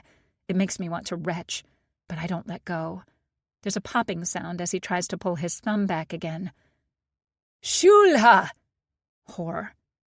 He can call me that all fucking day. The palm of his free hand lands across my cheek. My head snaps to the side, tugging his thumb with it. He howls. His fist lands in my belly, making me sag as far forward as the chain will allow. It only drags his thumb down. He howls again. I'd turned my head just before I ensnared Gleb's thumb, so it's caught between my molars. Can I bite through the bone? The second door at the end of the container flies open and 2 men charge in. I straighten and shake my head as wildly as I can, Gleb's thumb still in my mouth. One man yanks my hair, snapping my neck back while another squeezes my jaw. I swing my head sideways, as though I want to bring my ear to my shoulder. I nail the guy holding my jaw in the nose. I feel blood splatter my neck. He pinches my nose closed. My lips are open, so I breathe through my teeth. I haven't eased the pressure despite how my jaw cramps. It's actually making it easier to hold it shut. The man with my hair brandishes a knife against my throat. Maybe they will kill me. But if the plan is to sell me or ransom me, not only won't they kill me, they won't mar me too badly. The blade nicks my skin, but it doesn't press any deeper. Let the bitch go. She's going to fucking bite through the bone. Gleb speaks in Russian, and every word sounds like a challenge. He hasn't made a sound between his last howl of pain and his command. Maybe Gleb learns some of the things as Vlad, but clearly not as well. I know I'm causing him pain. I don't relish it, but it's satisfying. The knife moves away from my throat. My hair's free, and my nose is no longer pinched, but I still haven't let go. His blood is pooling in my mouth, and I can barely keep from swallowing or vomiting. I'm going to have to release him and spit or accept that I'm going to swallow someone else's blood. Upir! I think Gleb means the literal translation, not asshole or moron. He means vampire. Maybe I am. I hear a key in a lock, and suddenly the chain goes slack, then slides from my wrists. My arms are mostly asleep and burn. I struggle to control them. I clasp my hands together into one fist. The moment my arms are free, I swing them to my right. The man who held my nose stumbles backwards. The man who held the knife is the one who released me. He's still a couple steps behind me. I let go of Gleb's thumb and spit the mouthful of blood at him. I run. I don't look back. I don't check if anyone is following me. I bolt. It's an easy drop from the container to the ground. I gather my dress above my knees and run like I'm going for the gold at the Olympics. I hear shouts behind me, but I'm outpacing them. I ran hurdles in high school. It's been several years since I've attempted them, so I'm testing my luck. I make it over a barrel laid on its side. I make it over several crates. I don't know where I'm running to, but it's away from those 3. Papa!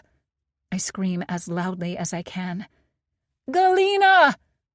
Even if I can't get to them, if they're here, they know I'm alive. Maybe Nico is close and can hear me. I spy a gate and I swerve to run toward it.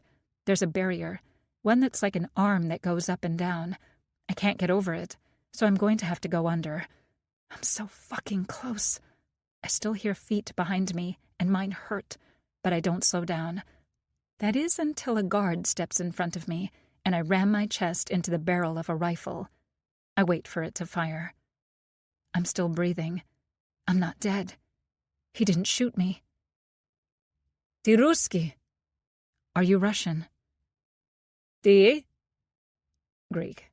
I recognized the word what from a couple of YouTube videos I watched to learn a few phrases before coming here. I only know how to ask things like, where's the bathroom? Where's the restaurant? I didn't learn the word help. I try to move aside, but he won't let me. He must see the men getting closer. Fuck me. They have probably paid him off. He's not going to let me go. I'm not fucking Rambo or G.I. Jane. I don't know what the fuck to do with the rifle in front of me. I wish my dad had taught me to use the one he has. Another missed opportunity. Anastasia! Papa? Papa! I'd know that voice even once I'm dead. I can't turn my head away from the Greek guard because I don't trust him not to shoot me. Then again, if he's going to, it won't matter which way I face. Anastasia, if you wish your father to live another night, step back. The command is in Russian. I recognize the voice as the one from the attacker with the scars. I look over my shoulder and see a man standing behind my father. He has a pistol to my dad's head. 2 more men stand in front and slightly to the side. They're pointing rifles at my dad. I put my hands up and take a step back from the Greek guard. So fucking close. But close is only good in horseshoes and hand grenades. What I wouldn't give to have one. Anna, no! My dad doesn't want me to give up, to move away from the gate. But what can I do? I'm not getting past. Trying will get us both killed. I turn slowly. As I get a clearer view of my father at gunpoint, something shatters in me. A rage unlike anything I have ever imagined I could possess pulses through me. Is this how Nico gets when he's at the warehouse? It's like everything comes into crystal clear focus. I look at each face, emblazoning them in my memory. I look at what each man is wearing, what weapons I can see. Some have bulletproof vests on, and some don't. I'm sure they're like the Kutsenkas and carry knives in their pockets. I approach slowly, my hands still raised. No one turns toward me. They're going to keep using my dad as a hostage to control me. When I get close enough to see my dad's face under an overhead spotlight, I can see they've beaten him badly.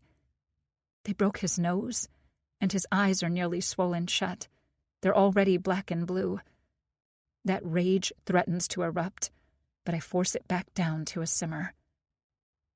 Where's Galina? Wouldn't? We're sticking to Russian, I guess. They didn't get her, Anna. My dad blurts out while another man tries to taunt me. Thank God. How do you get my dad? We told him we had you. It was come with us or watch us kill you on the phone screen. I walk a few steps closer until I can see the slits that are my dad's eyes. The eyelids are puffy, but I can see the blue beneath. No one is looking at him right now. They don't see his expression. It makes my blood run cold. If he directed it at me, I would shit myself. They've discounted him as too injured. Maybe none of them are fathers. Maybe they don't care about their children. But I know, as long as my dad breathes, he hasn't given up on me. He's biding his time, and I'm going to have to do the same. Scarface grabs me and yanks my arms behind my back. Pain shoots through my healing shoulder, but I don't react. I see my father's eyebrows go up. I can tell he's surprised that I don't react. Odd time to wonder if that makes him proud of me. I wait for zip ties, but nothing happens. More fool are they. The soulless-looking man approaches me. You nearly bit my brother's thumb off. I think we'll get you a muzzle. I know this man is Vlad's younger brother, and so is Gleb. Who's the man with the scars? Which brother are you? Yaroslav. I look at my dad again. They aren't nearly done torturing him. Taking him was about punishing him. Taking me and trying to get Galina is about superiority over the Kutsenkas. They have me, but they won't kill me. It would be a waste. But they will kill my father. I need time for Nico and his family to get here. What the fuck am I going to do? I think you're going to entertain us. Chapter 24. Nico. I now understand how Max felt when Laura was taken. The consuming, burning rage. The need to get my woman back and the need for retribution. Only one of those can wait. Max, Alex, and Bogdan, along with my uncles, met my cousins and me with the jet at the private airstrip in Mykonos. We were wheels up 3 minutes after they landed. Uncle Grigory and Uncle Radomir are basically retired from the Bratva. They support my brothers and me as the elite group, and they lend their muscle when needed. This is one of those times.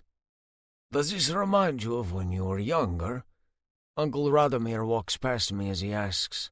Before Vlad believed we were ready to go out with the men, he would force us to help them get ready. You haven't been part of an operation like this since I was a teen, but it's obvious how deeply ingrained your KGB and Bratva training was. It's been nearly 15 years, but you move like men who just walked off the battlefield. I look toward Sergei, who's already suited up and sitting at the table with his laptop. Sergei, are you picking up on Yuri's tracker? Yeah, they're headed northeast.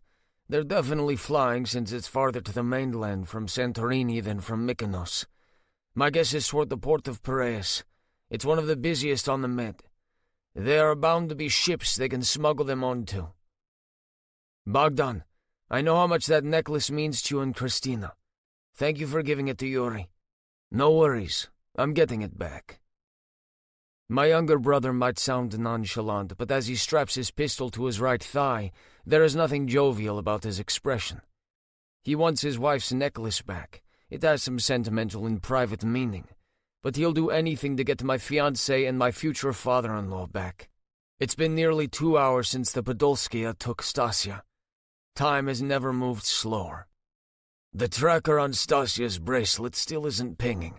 I still doubt they have 2 planes. But if they're flying from Santorini to the port, then they're taking a boat from Mykonos. They'll get Yuri to the port before Stasia. I'm sure they want him there to make her cooperate. Sergei's been working non-stop, hacking everything he can think of to find Stasia. We'll get them back, Nico. Anton's got a concussion, but he insisted on coming. We've all fought with worse. Sergei has a cut across his shoulder Anton had to stitch. They both trained as paramedics in college. They're who fix us when it's not quite bad enough for our doctor. Misha? I'm coming. Fuck, Sergei, what the fuck did you do when you were putting those stitches in? Stop whining, little brother.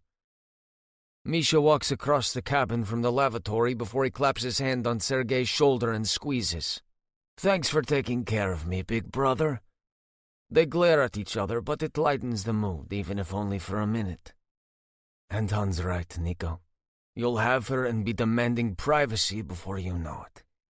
Pasha keeps his voice down as he comes to stand next to me. Of all my cousins, we're the closest. We're a lot alike, and we used to spend the most time together when we were kids and not with our older brothers. At least they didn't touch your pretty face, Pasha. Alex grins as he tosses Pasha a magazine of bullets.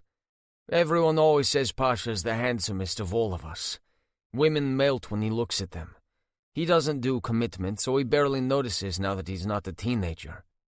You're sure you're up to this? I look at Max and I see his genuine concern. He's not patronizing me. He's truly worried. I took the worst beating. Anton's concussion came from a pipe to the back of his head. Mine came from a wall and fists. Yes, I can't not go, Max. You know that. Even if it wasn't about Stasia, they stabbed and ran with Sergei and Misha. It's how they got into my bedroom so fast. Pasha was outside when it all started. He shot the man who came after him and shot the 2 who got me. From how your face looks, I'm surprised you broke an arm and snapped a kneecap. That was before one of them rammed me headfirst into a wall. According to Anton, I have a mild concussion too. The one whose kneecap I busted slashed me across the thigh, but it wasn't deep. Anton stitched it. I broke my right little finger landing a punch when I fell off balance, but my heart hasn't stopped racing since I found Sergei and Anton. They understand why I didn't stop the moment I spotted them. I ran to my bedroom. I get it, but I don't want to lose my little brother. And I don't want to lose my big brother either. Keep up, old man. Yuri's tracker is still pinging, but do we think he's alive? I look at Bogdan as he asks. None of us know for sure. The moment I called Max to get him and the others to come, Alex got our uncles and Yuri to join them. Yuri demanded a tracker. He knew all of us wear them. Christina offered hers as the most inconspicuous for a man. It's part of a male lion pendant she always wears, so Bogdan had the tracker added after he gave it to her. I think so.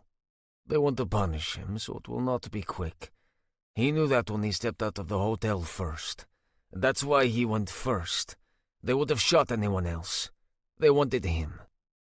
I nod as Uncle Grigory slings a rifle over his shoulder and reassures us.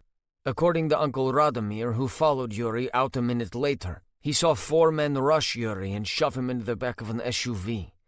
My brothers and uncles boarded the jet and came to Mykonos 10 minutes later. The women and the twins all have 2 guards assigned to each of them, so there are 16 men guarding them. Your mom is safe too, Nico. Uncle Radomir hands me the camouflage face paint. We're all worried about the women in our family, but everyone knows Vlad's brothers and their men targeted my mom too. Uncle Radomir heard one of them yell they needed to get her. He shot the men in the head. The rest drove away with Yuri, probably to the airfield. They had a small head start, but we'll still get to the port before they can get Anastasia there. I nod as Alex tries to reassure me. I know it will take them longer to sail from Mykonos to the port of Piraeus than it will take us to fly. But my family still had to get here from Santorini, which delayed me leaving Mykonos. What was my choice? I need Max, Alex, Bogdan, Uncle Grigory, and Uncle Radomir too much not to wait. I just need my Malishka to hold on. I'm ready to burn everything to the ground if I have to. That seems to be my new mantra. They aren't fucking here. I run my hand through my hair. We arrived at the harbor 2 hours ago. We've opened every container on the docks. We've boarded the boats anchored in port. We've bribed and beaten anyone who doesn't answer the first time we asked. They are not at the port of Piraeus. Yuri's tracker had them landing and coming here. It's still here, Nico. Then why haven't we found it, Sergei? Why haven't we found either of them? What the fuck do we do now? Stasia's tracker still isn't working. We can't find Yuri or his tracker even though the signal is pinging here. I turn to talk to Sergei. Is it possible for them to hack Yuri's tracker and redirect the signal? No. None of our trackers are like that on purpose. Then why can't we find them, Sergei? Bogdan steps in front of me. He's doing the best he can. You know that. Back off and let him work. Back off? Yes. Nico, we get it. I get it. But bellowing at him won't help his concentration or make his computer work faster. This isn't you. We do not lose our shit. We do not forget our mission. We need you the way you are when we're at work. I told Max the same thing when we went after Laura. He told me the same thing when we dealt with Declan after Christina's accident. Bogdan cups the back of my head and draws my forehead to his. I exhale, and he draws me into his embrace.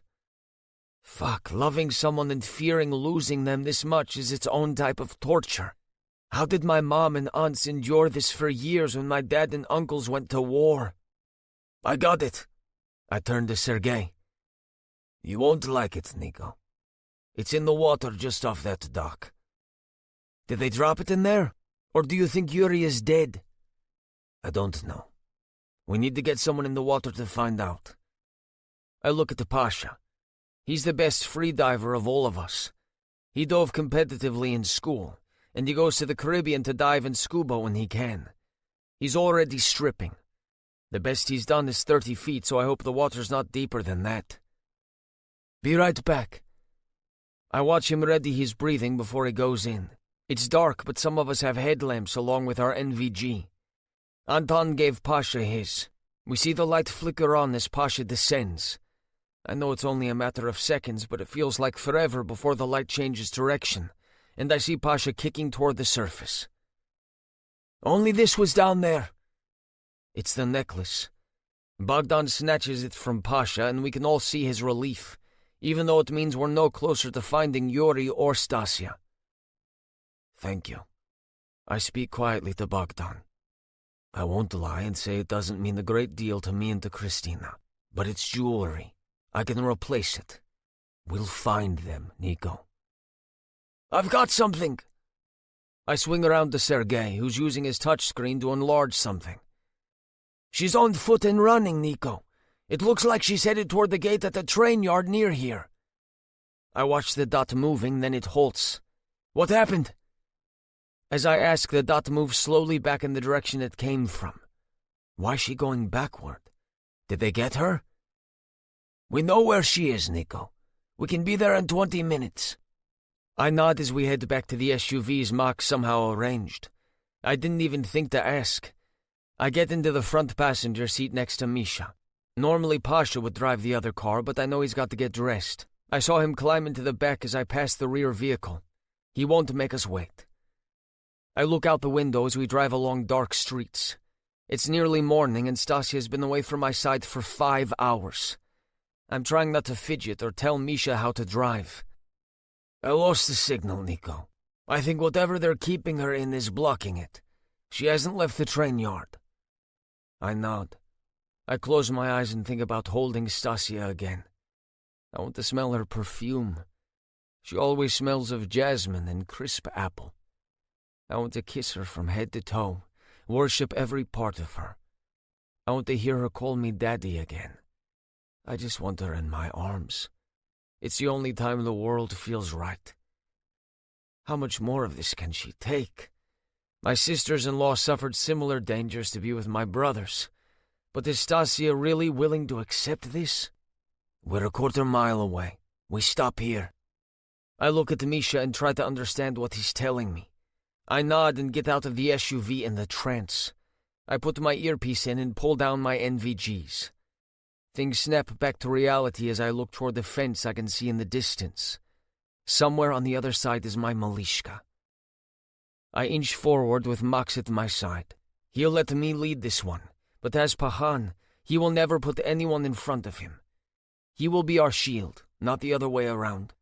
I admire him more than I realized. He sacrificed so much when we were growing up to protect us. He endured the worst of Vlad's mental and emotional torture, while, as the youngest, Bogdan got the worst of the physical. I glance back at my brothers, cousins, and uncles. None of us asked for this life. None of us have ever wanted it. But since we're all stuck in it, I'm glad that I'm bound with my family. I aim my rifle toward the guard at the gate. Stasia got to there. Did he keep her from getting out? We creep closer until I'm able to slam the butt of my rifle into the guy's head. He collapses like a rag doll. Once we're through the gate, we fan out in our pairs. Bogdan and Alex, Radomir and Misha, Grigori and Pasha, Sergei and Anton, and Max and me. We move systematically, checking any open containers. We keep radio silence, using hand and arm signals to communicate. Vlad trained you well. It's a voice speaking Russian over an intercom. I look at my uncles and I can see the hate radiating from their faces. They must know this voice. But he didn't train you well enough to protect your woman, Nico. I ignore the jab. We're still inching through the yard. She was feisty when I fucked her, but I tamed her. He's goading me. I won't lose my focus. She practically swallowed my cock. Made me come faster than I expected. You trained her well. You're a little virgin whore. How did he know she was a virgin? Did Antonio tell Luca, who told whoever it was in Chicago, who then told this fucker? My one regret is not being the one to break her in. She took me in the ass like a pro, Nico. She's ready for sale now that I know she has all the skills she needs. Stay focused. Ignore what he's saying. You shouldn't talk about my daughter like that. There's a gunshot and nothing else. Chapter 25. Stasia. I'm tossed back into a container, but it wasn't the one I escaped from. My dad's with me, and no one chains us to a wall. But I hear the doors being bolted, and I'm once again in the pitch black. "Papa?" I whisper, convinced this container has a camera and microphone too. My dad slides closer to me and puts his arm around my shoulder. He whispers in my ear. "Max and the others flew to Mykonos. I wore Christina's lion necklace that has a tracker on it, but they took it from me. They must have guessed. Nico is on his way, sweetheart."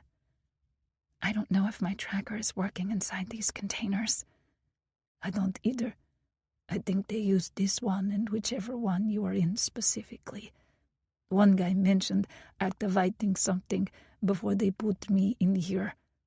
I heard when you arrived. How'd they get you, Papa? I went out first. We knew there had to be men waiting for us. They thought they had to convince me, but they went willingly because I had the tracker on.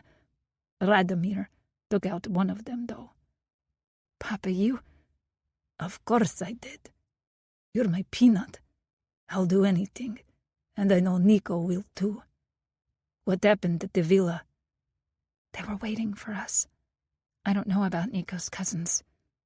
They're all alive. Thank God. One of them grabbed me and pulled me into the bedroom. Nico came running, but I knew they would shoot him. I got free and slammed the door shut and locked it. I tossed the key into the sea. They were going to take me regardless. I didn't want Nico dead in the process. They put something over my mouth that knocked me out. I woke up a while ago in a container. Gleb came to talk to me. Then he left and came back a little bit later. I nearly bit his thumb off. The others came when he screamed. I heard that. I knew it wasn't you screaming. I fought to get free again and ran. I made it to the gate. I know. They pulled me out of here and dragged me. I saw you running. My little gazelle. It was fine until the guard stopped me. We lapse into silence as we listen. We are huddled together. It's colder in this container than it was in mine. I can feel air moving in here. I move on to my hands and knees. Anna, there's air coming in from somewhere. They'll know you're moving around. I know. I crawl until I find a gap in the metal. I slide my fingers into it, careful not to cut them or get them stuck. I pull up, and it gives way a little. The jagged edge cuts into my hand, but I can still make the hole bigger. It's still dark out, but the lights allow me to see when I put my eye to the hole I've made. I can see feet. There are 6 sets of boots in a circle. 3 must belong to the men I met, and 3 must be the ones who took my dad. There are 11 on our side, including Nico. I just have to be patient. I try to hear, but their voices don't carry. When 2 sets walk toward me, I scramble back to my dad. Was no one watching their surveillance? Or is someone coming here because I alerted them to what I did? The bolts keeping the doors locked move. Then one opens. The 2 men climb in and pull my dad out with them. I try to hold on to him, but one slams me against the wall, and I hit my head. I see stars. Papa! I love you, sweetheart. Papa, I love you. I'm tired of saying that to the men in my life as though it's goodbye. I shake off the dizziness and crawl back to the opening I made. I fight with the metal, but I'm able to expand the hole. It feels like it takes forever, but I make a space wide enough for me to slip through. I don't know anyone short of a child who could get through. I picture for a moment Nico trying and getting wedged in there. I creep along the side of the container, but I freeze when I hear someone being punched. I peek around the corner and see Scarface beating my dad. That rage fires inside me again. Watching a man attack my dad is pushing me past reason and the limits a sane person would have. I know I don't know how to use any of the rifles the men carry, but if they're anything like Nico's family, they have more weapons somewhere. The arsenal Luca had spread on the table in the Bronx house had knives, pistols, rifles, and I don't even know what some things were. When I look around, I spy a building with a light on inside. Other than the guard at the gate, there doesn't seem to be anyone else around. I don't want to let my dad out of my sight, but I have to. If that building holds any weapons I can steal, then I will. Seeing how my dad takes this beating and how fast he pulled the rifle out of our hall closet makes me confident that he could handle any weapon I find. I slip along the containers and watch the entrance to the building. Is this where the other 3 men went? I inhale and sprint across the 50 feet between the last container and the door. I hurry inside, then freeze. No one yelled an alert, so I don't think anyone saw me. I think about where I saw the light coming from in this building and head toward it. You don't belong in here. I spin around. It's Yaroslav. Did you think I would give up trying to get free? You would if you knew what was good for you. He lunges toward me and catches my left wrist as I flee. He pulls me back against him and tackles me to the ground. I land hard with him on top of me. He pulls at my dress, revealing my breasts. My thumbs go to his eyes, and he howls with pain. He slaps me, and I bite my tongue. He fumbles with my dress, trying to pull it up, but he's trapped it between us. His thigh pushes between my legs and up toward my pussy. This is not happening. He's so intent on trying to suck my tit and pull up my dress that he doesn't realize I'm not fighting him harder. I'm searching for a weapon. Success. I find his gun. I don't know how it works. I'm as likely to kill myself as I am him, but I'll take the chance. I pull it from the holster at his back, and he freezes. He reaches back, but I already have my finger on the trigger. My thumb is already on something kinda like a latch. I pull it back and twist my wrist. I pull the trigger. The gun must have a silencer because it doesn't make the sound I expected. I'm still blinking, and I feel no more pain than a moment ago. I don't think it hit me. Yaroslav's weight shifts as he pushes up onto an elbow. His hand goes around my throat and squeezes harder than I'm prepared for. He just keeps increasing the pressure until I see stars. I try to make my brain work, but it's getting fuzzy. I try to push him off and realize I'm still holding the gun. I pray it has more than one bullet. He pushed up on his left arm, which allows me to pull my left arm between us. I put the gun to his cheek and pull the trigger again. I scream as blood and other stuff splatter me. I know what it is, but I don't want to think about it. I'm covered in it, and it's a struggle to push him off me. I scramble to my feet, slipping in the blood pooling around his body. I hold on to the gun and run toward the light as I tug my dress up over my breasts. Someone's going to find him and know I did it. They're still beating my dad. That only leaves me as the culprit. Anna! I look back and see my dad limping toward me. I turn and run back in the direction I came from. What happened? He knocked me down and tried... I shot him twice. It's the first time I really look. I see a wound near his right shoulder blade. Then I see most of his face is missing. I look up at my dad, who's watching me. He nods and takes the gun from me. I take his free hand, and we hurry toward the room with the light. Papa, how did you get away? They left me with 3 young men. They were about your age, born long after the Soviet Union fell. They thought age gave them the advantage. Clearly, no one trained them the way the KGB trained me, or the way they taught my generation of Bratva. Shame on Yaroslav and Gleb. Are they dead? Yes. I don't ask more. It's better if I don't know. The room we run to is open. There's a man in it gathering weapons. I signal for my dad to step back. I whisper in his ear. Who is that? I never heard his name. I think of him as Scarface. Nikita Zakharov. He's linked to the Balanchiksinskaya gangs. The other Bratva didn't convince them to get involved in Moscow when I lived there. They didn't want the government's attention if they were linked to Bratva violence. I know nothing about them now, but I recognize him. He's about 10 years younger than me. I gave him those scars. No wonder they want retribution. I nod as my father tries to draw me away. My wet foot skids on the tile floor and makes a noise. Nikita turns to us with a gun raised. My dad pushes me out of the way and covers me with his body as I hear a bullet shatter glass. Papa! He doesn't answer. Papa! I'm alive. Are you hurt? Looks like he is. I look up to find Nikita laughing at us. My dad shifts and pushes something under me. It's a knife. What the fuck am I supposed to do with this against a gun? Nikita drags my dad off me and punches him in the sternum. He lands another punch to his cheekbone, and there's a horrible crunch. I look for the gun I gave my father, but it skidded down the hallway. Papa! I push myself up and find the knife my dad gave me. Where the hell did he have this hiding? It's practically a machete or something.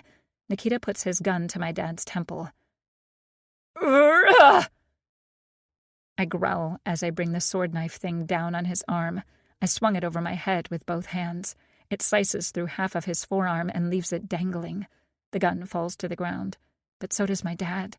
Nikita drops to his knees to reach for it. I kick it away, and a need for vengeance screams in my head. Anna, no! I hear my dad, but I can't make sense of what he said. I have hold of Nikita's hair and yank it like my attackers did to me way too many times. I place the knife to his throat and am about to slice him when I have a different idea. "Get away, Papa!" "Anna, don't do this." I move the knife to the top of Nikita's forehead. It's at his hairline. "Papa, go!" "Vlad trained you well." Where the hell did that voice come from? It's over a loudspeaker. Who's it talking to? "But he didn't train you well enough to protect your woman, Nico." Nico's here? I look down at Nikita, and my need is only stronger. I hear the voice still talking over the intercom, but I don't know what it's saying anymore. I feel my dad pull at my arm, but all it does is pull the blade back toward me. It starts to cut, and Nikita howls. "Papa, that's Gleb." My concentration breaks long enough to recognize the voice. "I know. Anna, don't." "Papa, go before he does something to Nico. I won't forgive you if you don't." Nikita's trying to fight me, and every move he makes pushes the blade deeper along his scalp. Nikita's screams fill the air, so I can't hear Gleb well. It comes in bits and pieces. "She. Ready. Sail. No. She. Has. Skills. Needs." I hear my dad over the speaker and down the hallway. "You shouldn't talk about my daughter like that." There's a single gunshot. Was that my dad? Did he shoot or get shot? "You're going to pay for everything you did to my dad." "Did you know Yaroslav is the one who sent your dad into that minefield? I was there that day.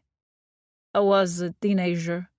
I watched Kirill's body explode into bits that rained down like chunks of pork." "Pashol nachoy!" "Fuck you." I drag the blade back toward me as Nikita screams. This pales compared to the pain he and the others caused the people I love. It doesn't feel like nearly enough vengeance for what they took from the Kutsenkas, but it's the best I can do. I draw the blade across his throat when I'm done with his head. "Stasia! Stasia!" "Nico?" I look back over my shoulder and recognize him. My mind is fuzzy as sanity competes with the need for more violence. "Stasia!" I let go of Nikita and climb to my feet and turn around. "Stasia!" It's sheer terror I hear in Nico's voice. "Nico? I'm fine." Is that my voice? It doesn't quite sound right. "Stasia, let go." I look down and realize Nico is trying to pry my hands open to take the knife. I look past him at his family as they stare at me. I look down again, but this time at myself. I see everything I'm covered in. I flinch as reality slams into me. It's so forceful I stagger back a step. Nico grabs me and pulls me against him. "Nico. My dad." "I'm here, sweetheart. It's over." "Is it really, Nico?" I whisper, because suddenly it's all too much. "Yes, Malishka. We're going home." I nod. When I try to look back over my shoulder, Nico doesn't let me. I push away from him. I look at what's left of Nikita's head. I don't feel a moment's remorse. I don't know that I ever will. He was there that day. He saw it happen. He made a joke about it. He shouldn't have done that. If he'd kept it to himself, he might have been alive for you to kill, Nico. "Stasia, don't look anymore. Come with me."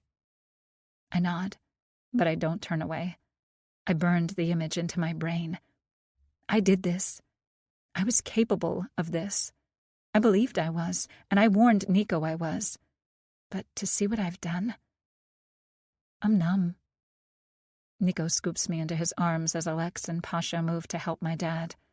We head back out of the building the way we all came in. "Wait. Put me down, Nico." "Stasia, put me down." I punctuate each word with emphasis. I look down at Yaroslav. I did this too. What have I become? Is this who I am now? Or will I go back to who I was? It was his fault. He ordered you into that field, Papa. He got what he deserved. I know, sweetheart. Let Nico take you outside. All right, Papa. Nico lifts me again, and I curl against his chest. My mind is settling. There's no ringing in my ears. My pulse isn't pounding against my temples. Rage isn't making my lungs feel too small and my heart too big.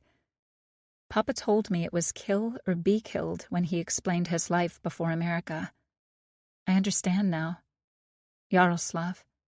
His death happened the way it did because the gun was all I could reach. Nikita. His death was to punish. But I don't even remember deciding on what I did. Can we go straight home?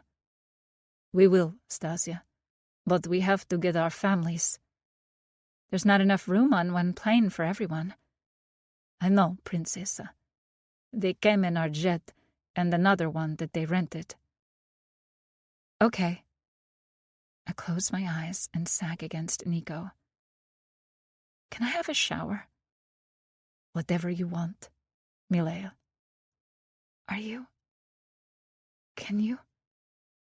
What, Stasia? Can you live with what I did, Nikolai? Chapter 26. Nico. Never could I have imagined the sight that just greeted me. Stasia is in my arms, her eyes closed, but her voice is clear. Her question breaks my heart. All of this does. That I left her so vulnerable, that she resorted to such violence, that she has to live with this for the rest of her life. It will change her.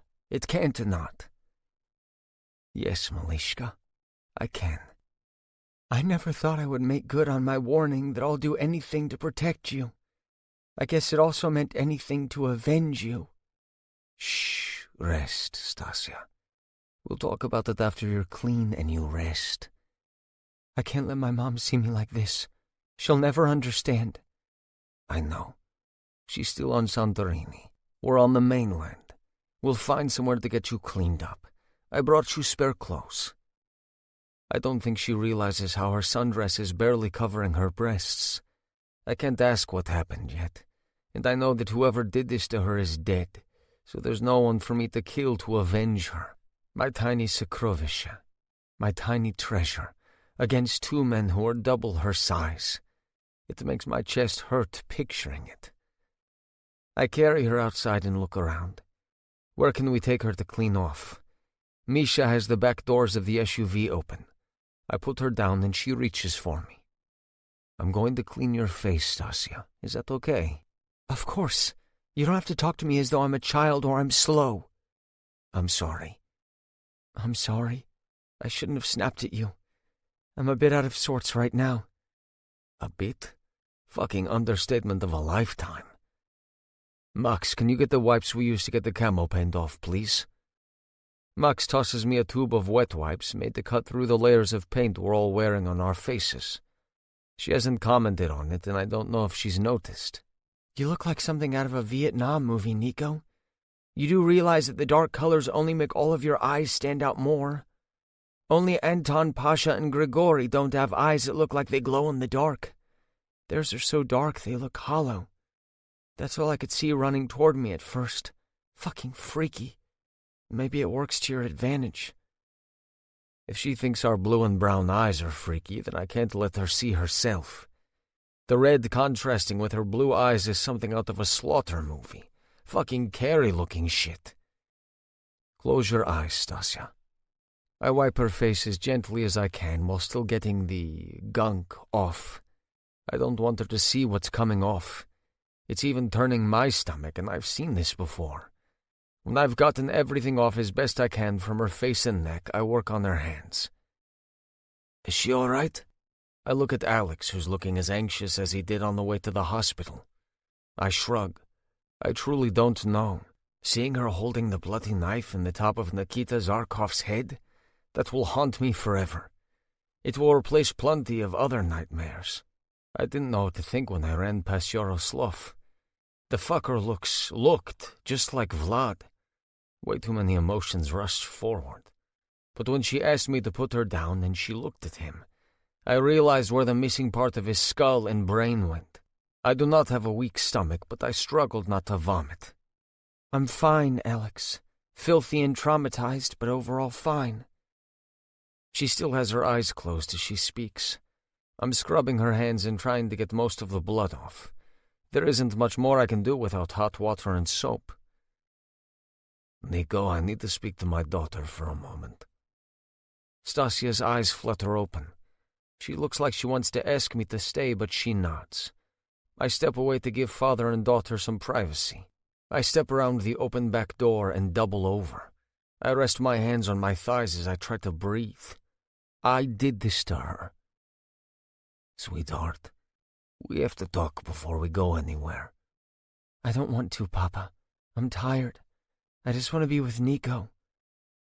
I shouldn't listen, but I can't catch my breath enough to move. I'm fighting the need to scream or cry. My chest still aches as though there's a vice around it.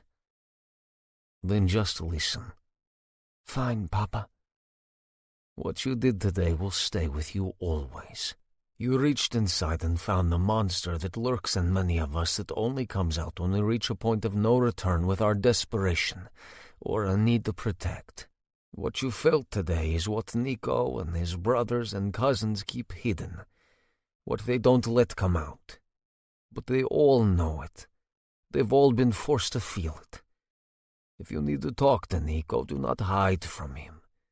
Do not pretend like everything is all right if it's not, and it won't be. I'm your dad, and I understand as well as Nico does. It's inside me and has been forced out too. But I'm not your partner, your soulmate. He isn't your other half just when things are good. He understands in a way that nearly no other man can. Do not feel like your burden is too heavy to share with him. He's the best person to turn to. Do you understand, sweetheart? Yes, Papa. Do you think what I let out today will stay with me? Or do you think it'll go dormant again? I don't think you'll ever face a situation like you did today. You killed to protect yourself, but you also did it because you absorbed Nico's pain when you learned what those men did. I saw it. I couldn't have convinced you to stop even if I hadn't gone after Gleb. My eyes are closed as I listen to Yuri. Someone approaches me. I think Sergei or Anton from the brief whiff of cologne. But whoever it is leaves me alone. I'm glad. I shouldn't eavesdrop, but I think Yuri knows I can hear. Papa, are you disappointed in me? Never be not. I'm heartbroken that we pulled you into all of this. I'm heartbroken that they put you in the position of needing to defend yourself or escape capture. I'm heartbroken that this brought out a part of you I prayed you would never discover existed. But I'm proud of your strength to survive. I'm proud of your devotion to your fiancé and his family. I'm proud of you. Period. Do you think I disappointed Nico? His life was so much easier and better before I came into it. I'm ready to rush around the back door and correct her, but Yuri speaks again. Do not let him hear you ask that ever again, Anna. That man loves you with his whole heart. He's devoted to you because he loves who you are. He is not disappointed in you. He will regret for the rest of his life that we put you in this situation, just like I will. But you survived. That's what matters most to him. He wants to spend his life with you. His life is better now that you are in it. Believe him when he tells you that. That's how I feel about him, but... Don't you think he feels the same way too? He shouldn't. And neither should you, Anna. This life is complicated in any and every way. It's why your mom and I tried to keep you away from it. But this is as much a part of our fate as finding our soulmates was. Thanks, Papa. I glance over my shoulder and can see through the backside window. Stasia is leaning against her dad, and his arm is around her shoulders. He rests his cheek against the top of her head. I feel like an intruder watching them. Can Nico come back now, Papa? I'm sure he's worrying. Sure, sweetheart. Nico? I take a steadying breath before I answer. Yeah, I'm coming, Stasia. When I step around the door, Yuri smiles at me. Looking at Uncle Grigory is like looking at my father. It's fucking painful as shit sometimes and can make me feel better than nearly anything else sometimes. But the way Yuri's looking at me makes me feel like I have a dad again. He lets go of Stasia and stands. She opens her eyes and watches as Yuri pulls me into his embrace. I squeeze my eyes shut. I take a shuddering breath as I wrap my arms around him. Rodnoi. Family. That one word from Yuri, one that my dad used to say to my brothers and me every night before we went to bed, is everything. I nod against his shoulder as I choke back my tears. I will never be Kirill. I'm not your papa, but I am here when you need one. Thank you, Yuri. I can barely get the words out. I take another deep inhale before I feel composed enough to step back. Stasia is watching us. Papa? I'm just making sure Nico knows he's our family now. We are one. Thank you, Batya. I surprise myself at how easily the old-fashioned word for dad comes out. Yuri rests his hand on my shoulder. Umnitsa. That one word has a wealth of meaning to me. It's most closely translated as clever, but I know Yuri means that's my boy. I look at Stasia, who's watching us. She opens her arms to me and I pull her into mine. Yuri leaves us as we finally kiss.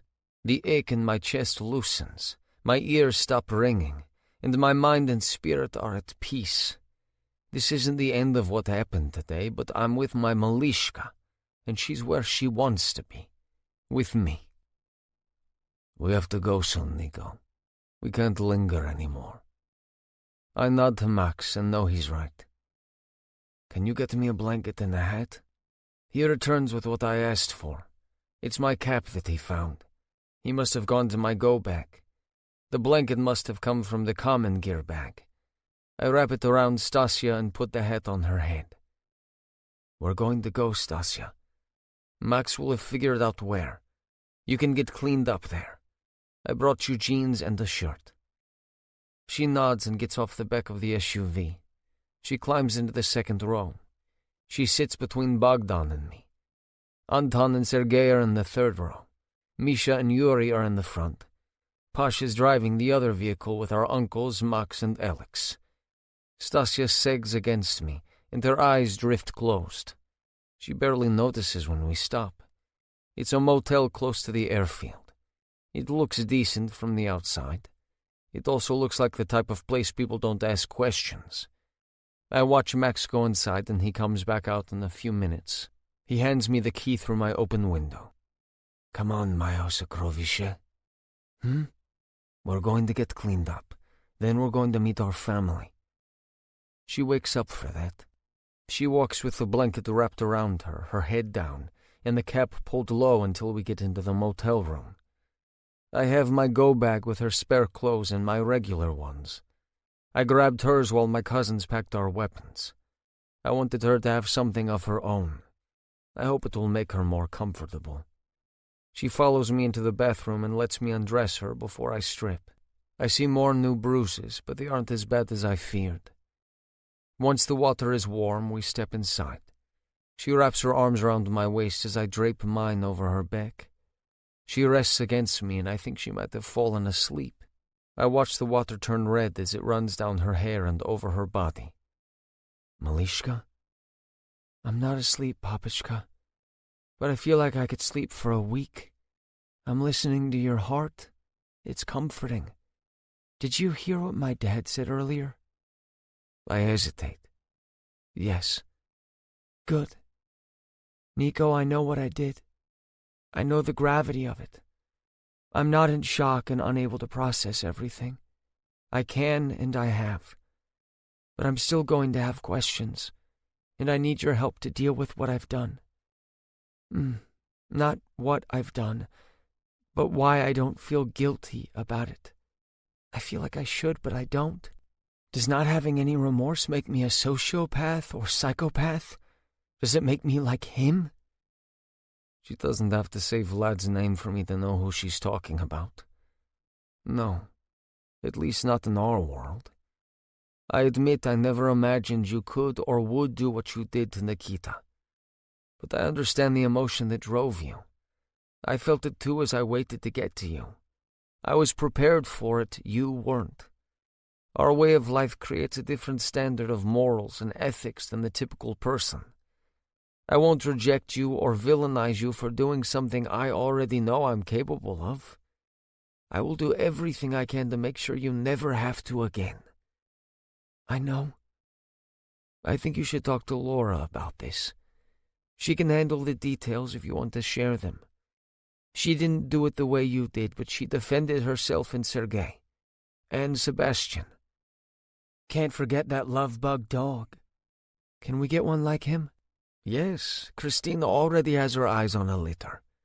Laura struggled with not feeling guilty about what she did to protect Sergei, Max, and her friends who were in Max's penthouse. And Bastian. She may understand even better than I can. Okay. Will you help me wash my hair? I don't want to touch it. I'm gentle as I wash her hair and massage her scalp. I run the bar of soap over her until the water runs clean. Then I scrub myself, getting the last of the paint off my face and neck. I know everyone is waiting, but I don't care right now. Stasia, I need you too, Nico. Our mouths collide as our tongues duel. I know we will share pleasure, but that's not what this is about. As I lift her and she wraps her legs around me, our gazes meet. I slide her down my cock and we're one again. Indivisible. I love you, Stasia. I love you. I press her back against the wall, but neither of us moves for a few minutes. We just hold each other as we see our love reflected in each other's eyes. Nico, can we get married soon? Like in a month or two? Like a day or two?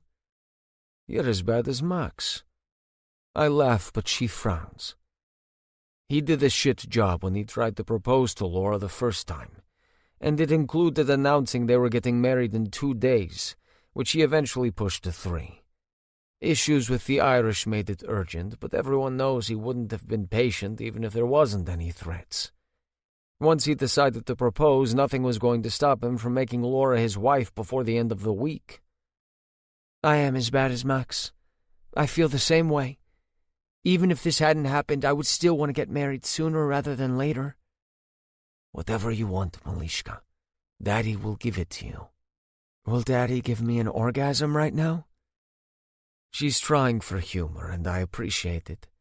If that's what she needs, then I laugh along with her. Only because there are people waiting on us. Otherwise, I would make you wait. She tightens her core around my dick, and I'm ready to shoot my load. Malishka. Yes, Papichka? She offers an innocent expression, but I see the weariness, stress, and fear in her eyes. I press her head against my shoulder as I thrust into her. Let me take care of you, Malishka. I need you, Papichka. Our kiss is one of our tender ones. This isn't about fucking. This isn't about getting off. This is making love. I can wait to rejoin the rest of the world. I just pray the rest of the world can wait for us. Chapter 27. Stasia. My mom is struggling to look me in the eye. I can't tell if it's guilt, suspicion, disgust. I don't know. I know my dad will never tell her the gory details of what I did, but we've already told her I had to kill 2 men to escape. We're on the plane back to New York, and I'm exhausted. But every time I close my eyes, I see what I did. Every time I open them, I see my mom watching me. I'm going to talk to my mom. Nico has been my shadow since he found me, and I need it. I need his silent strength and reassurance. He hadn't asked me for any details, and I'm not ready to tell them. But after talking to my dad, it's good to know that I can turn to Nico. He's not looking at me like my mom is. I don't want to leave the security of his embrace as we sit beside each other on a sofa in the jet's main cabin. However, I need to. Mom, will you sit with me? Of course. Are you all right? I am now that you're safe. I lean into her embrace, knowing she needs this as much as I do. Maybe more. She hugged me for 5 minutes when we reached Santorini. It was smothering, but she's my mom. I can't conceive of how she must have felt because I'm not a mom yet. I've never seen her look so haggard as she did when I stepped off the plane. Do you have questions? Plenty, but I don't think I want the answers. I realize I've become Nico and my dad. There are secrets I will now always keep from my mom. Questions I'll refuse to answer. Ask me what you want, and I'll see if I can answer them.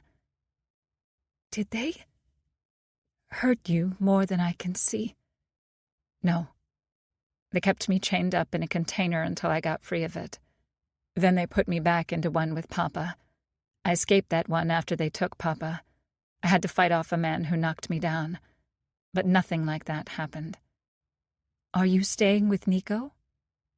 And there it is. She knows the answer. You know I am. Good. What? That wasn't what I expected. Your dad's been right all along. It's hard to let you go, especially in a world we've spent 23 years trying to keep you away from. But no one will love you more or protect you better than him. I'm jealous that you'll turn to him now, but I understand.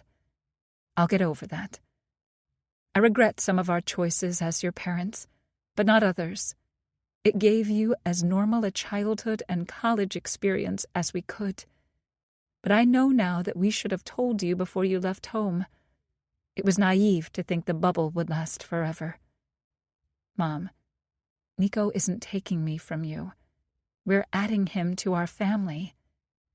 Rationally, I know that, but it's not so easy to convince my emotions. You're my one and only. It's not like chickens. I can't just hatch some more if something happens to you. My mom tightens her hold, and I find I appreciate it more than I did at first. I lean my head against her shoulder, and she strokes my forehead and hair like she did when I was little. I close my eyes, and finally don't see my newly etched memories. Mom, I don't want you to feel guilty. I know it's easy for me to say, but you are not responsible for what happened. Even if I'd told no one about Papa's tattoos, I still would have met Nico. Even if I'd told no one about Papa's tattoos, they still held a grudge. Anna's right, Ellison. My dad comes to sit on my other side, and my parents make a sandwich with me in the center. Ellison, they've been watching us for 2 decades. They told me things that they could have only known through surveillance. Someone in Chicago reaching out to them only spurred them into action. They didn't want Anna sold to another Bratva. Gleb and Yaroslav described Anna's 10th birthday party at the Lasertag place. They described her high school graduation. They gave me our address and hers. The only things they couldn't tell me were what happened inside the buildings. They saw snippets of our life. Why didn't they do something sooner if they've known about us all along? My mom sits up, her brow furrowed. Because other than one call to Radomir and Grigori every year on the anniversary of Kirill's death, I've never breathed another word to a Bratva member. We live somewhere with a Russian community, but not the mafia. You no longer work in Russian intelligence. They put me on the back burner. We weren't a threat, but Anna became an opportunity. I look at my dad, and I can see Nico behind him. He's watching us, and I know almost everyone can hear us. I think it's just as well. 3 senior members of the Poldoskaya are dead. That won't just blow over. Understanding why this happened will be important as Nico and his family plan what comes next. But how?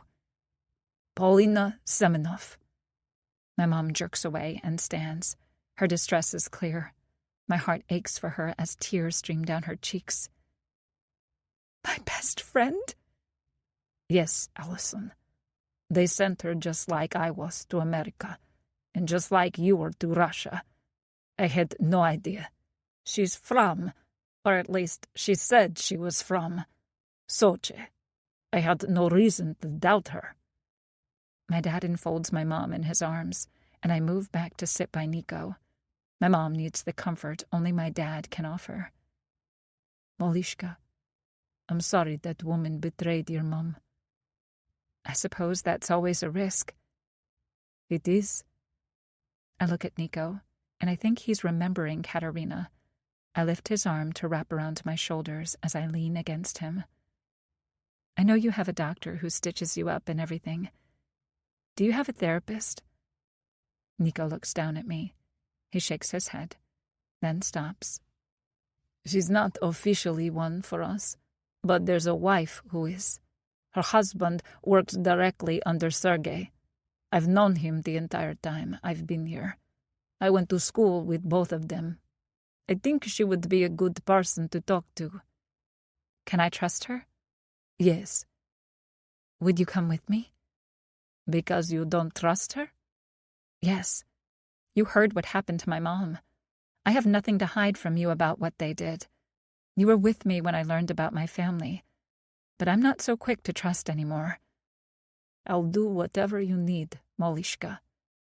Thanks, Daddy. Nico lifts me into his lap and covers us with a blanket. This is where I belong. I made peace with my mom. My dad is safe. Everyone came back with no significant injuries, and Nico is holding me. I feel myself drifting off, and when I wake, I know there were no nightmares. Nico? Why is he here? I heard raised voices and Sammy swearing. That bird has been a saving grace over the past week. He's made me laugh countless times, and I'm now comfortable enough to take him out of his cage to let him sit on my shoulder. I was upstairs with Laura and the twins. Bogdan and Christina went back to their place for the first time last night. So did Galina. Nico, my parents and I are still staying with Mox and Laura. Neither Nico nor I are in a hurry to go back to his penthouse. A few bad memories usually aren't enough to make people move, but we want to start fresh together.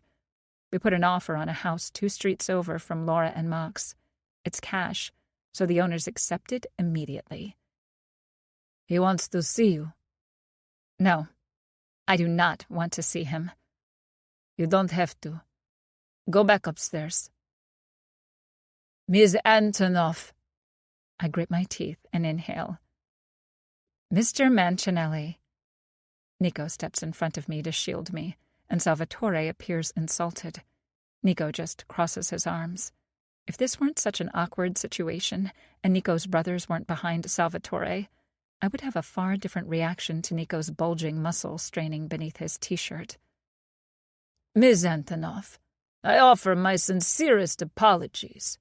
I know that does nothing to make things right, but it's rare that I offer them.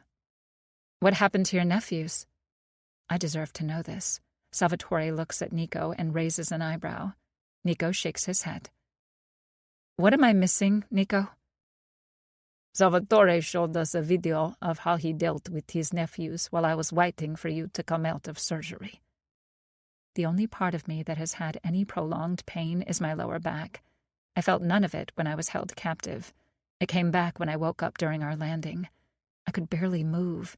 Nico had to carry me off the plane and insisted that we see Boris, their doctor.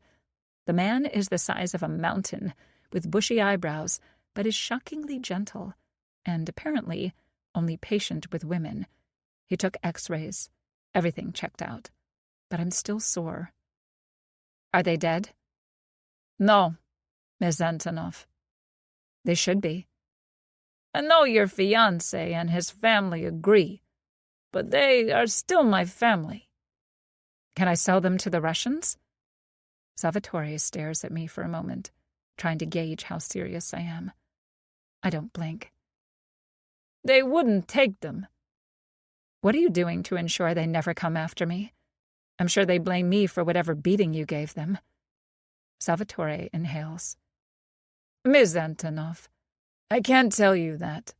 I wish I could, but just like your family has secrets, so does mine. My family. He already sees me as a Kutsenka. Good. Salvatore, just one more thing, Nico. You've already heard this, but I wish Miss Antonov to hear it too. It's what I told Max after what happened to Laura, what I assumed my nephews knew. An attack against the Bratva women cannot stand. If I do nothing, it makes the Cosa Nostra women vulnerable. I have a duty to them, just as Max has a duty to your women. I will allow no one to believe silence is consent.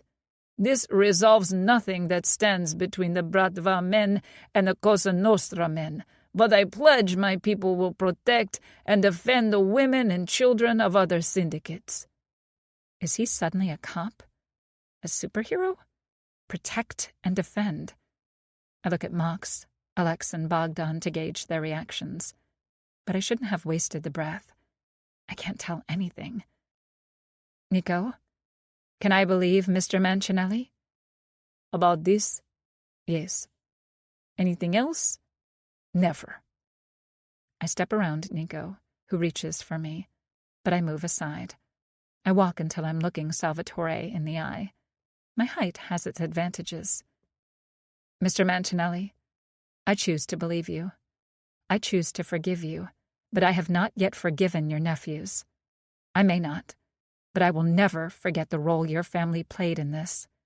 I can't say that my fiancé and my in-laws will ever feel as I do, but no one in your family is worth the wasted emotions from me. I know now what I'm capable of. If you break your pledge, it's not the men in this family you should fear. Come near any of our women or our children, and I promise you'll beg my family to make me stop.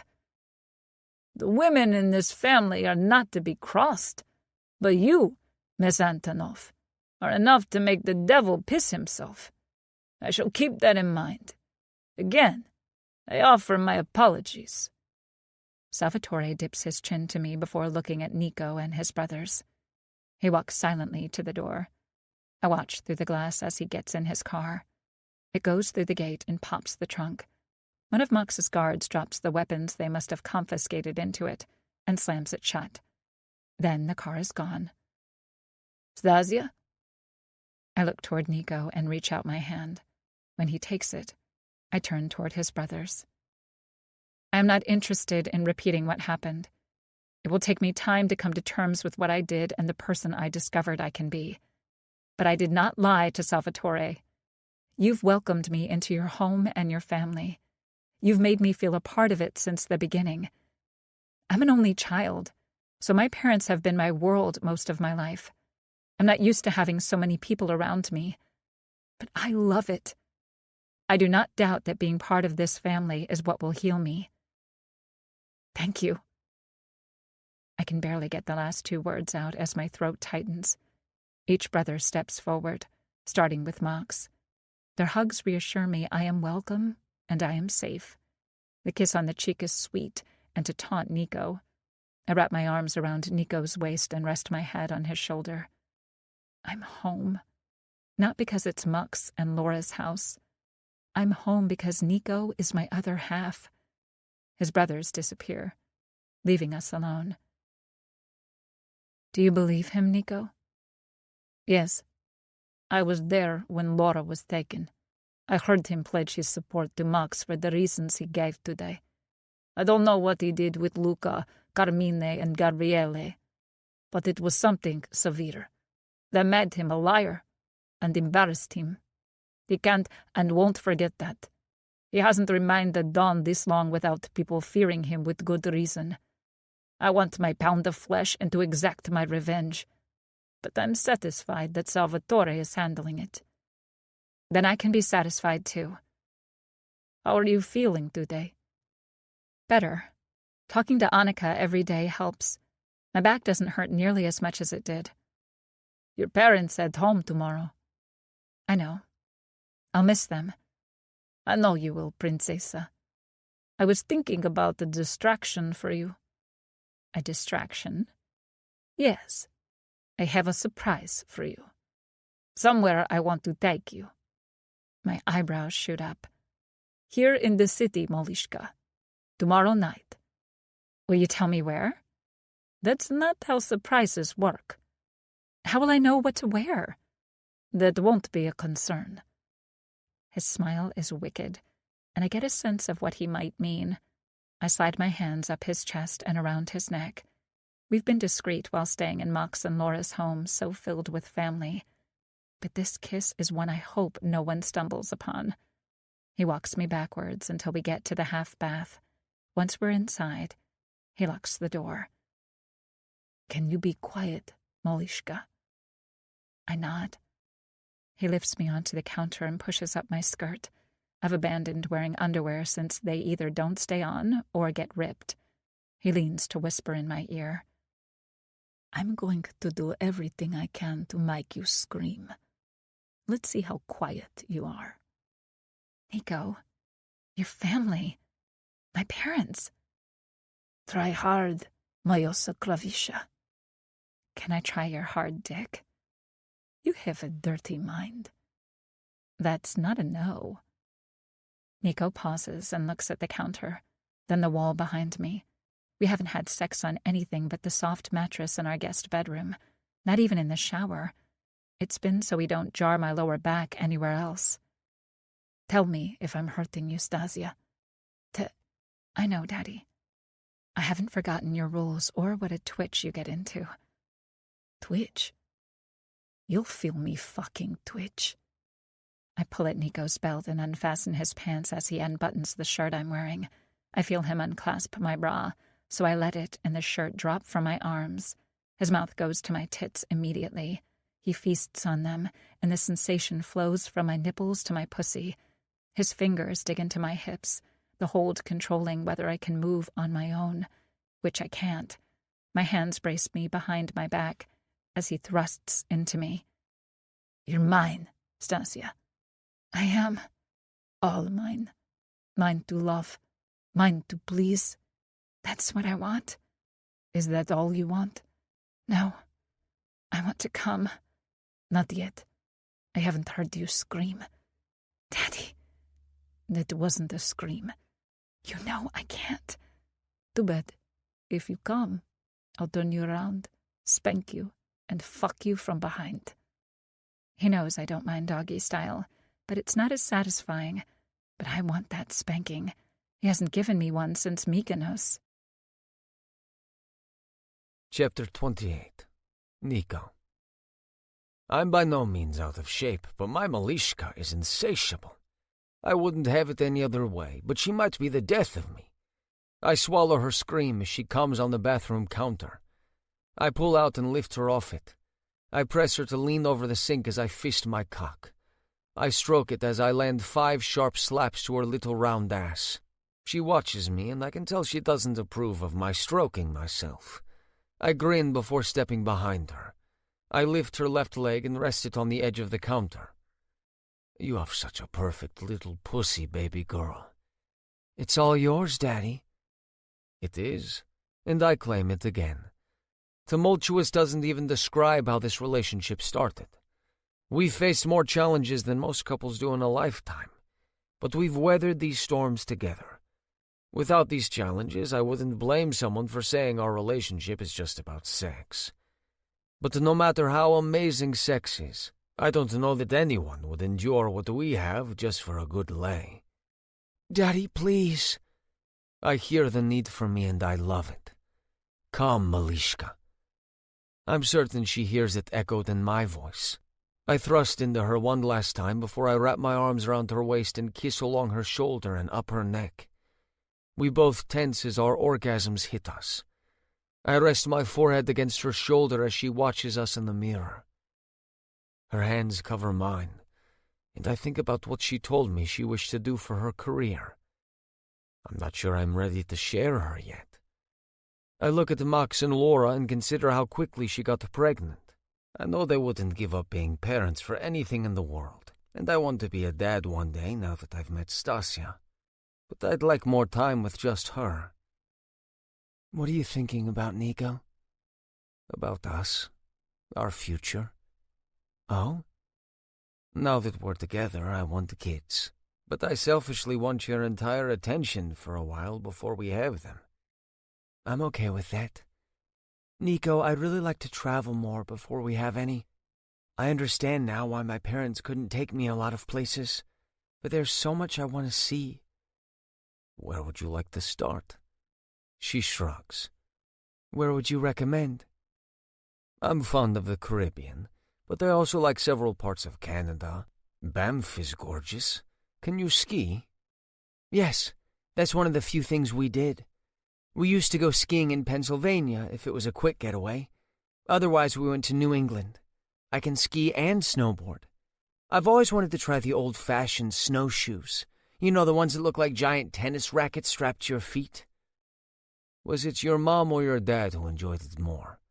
Are you kidding? My dad would be happy to never see snow again in his life. It was my California-raised mom who thought it was terrific to go to the snow. She's adorable as she makes the air quotes and rolls her eyes playfully. If she enjoys skiing, then I'll take her wherever she wants to go. New England, Canada, the Alps. I hate the snow, and I hate remembering being so cold on my way to school as a kid in Moscow that the inside of my nose would freeze. Max used to threaten to snap it off, but I can suck it up for her. We've put our clothes to rights, so I peek out the bathroom and see no one. I open the door all the way and we make our escape. We pass Pasha, who shakes his head in mild disgust. I glower at him, but Stasia giggles. It's the sweetest sound after fearing I might not hear it again. We cuddle together in one of the family rooms. There are 3 in this house.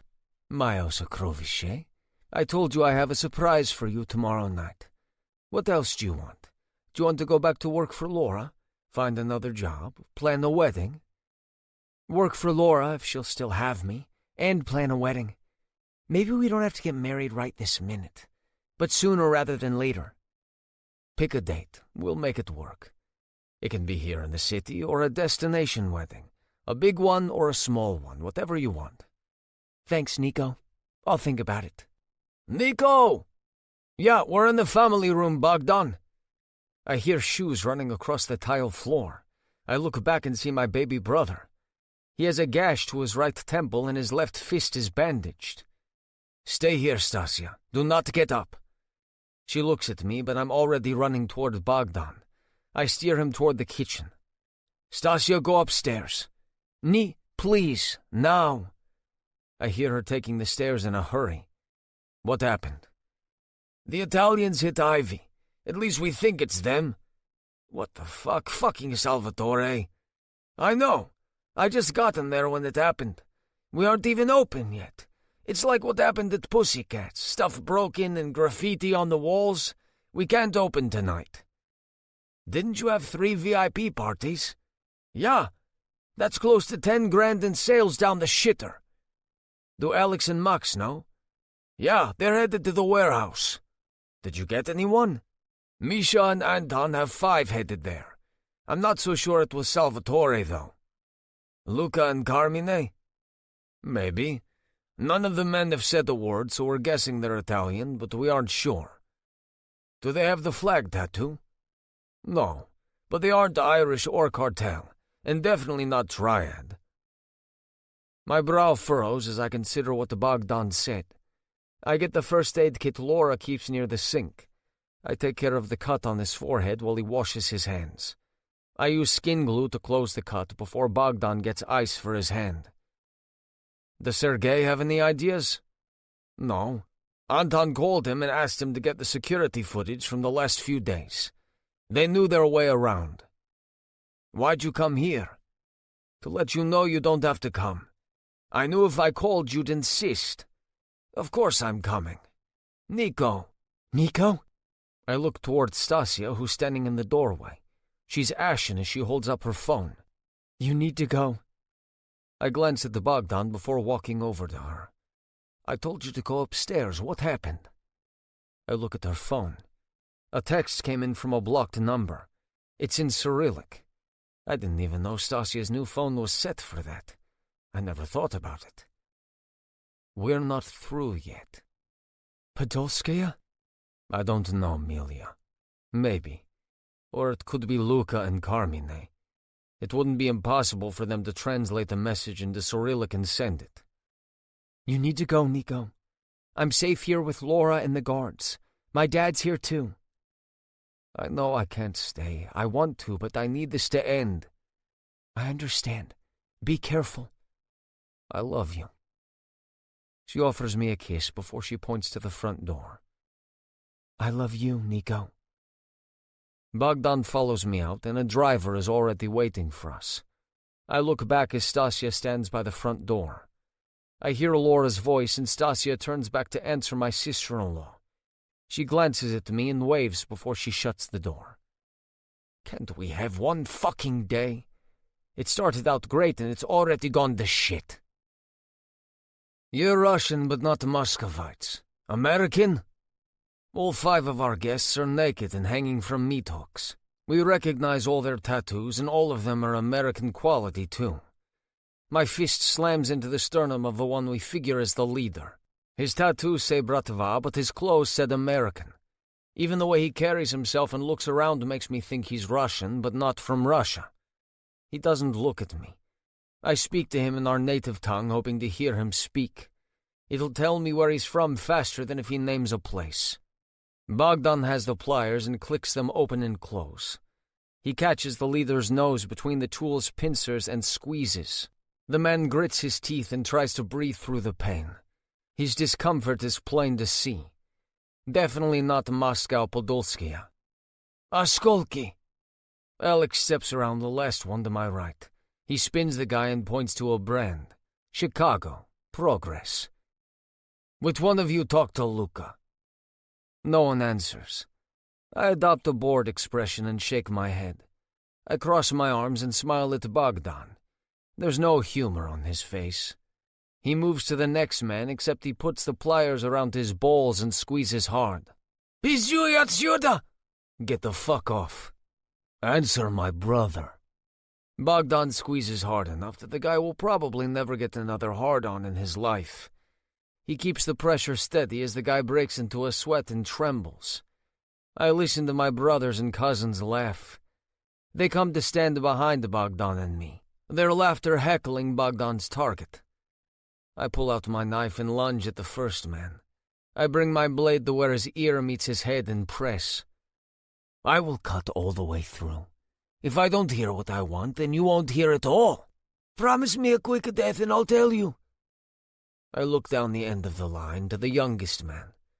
He must be about Stasia's age, maybe younger. This might be his first real mission beyond street hustles. It's going to be his last. Tell me what you know, and I'll decide whether it's worth a quick death. Of course it isn't. He's willing to betray his brethren to escape torture. There is no reward for that. Luca Mancinelli has his eye on some Chicago Cosa Nostra chick. The girl's dad is high up and said Luca had to prove himself. It was the girl's dad who suggested hitting you hard. Luca said he'd blow something up or take out some of your men. It was the girl's dad who told him to take one of your women. It was a shitty coincidence for your woman that she'd been dating one of Luca's guys.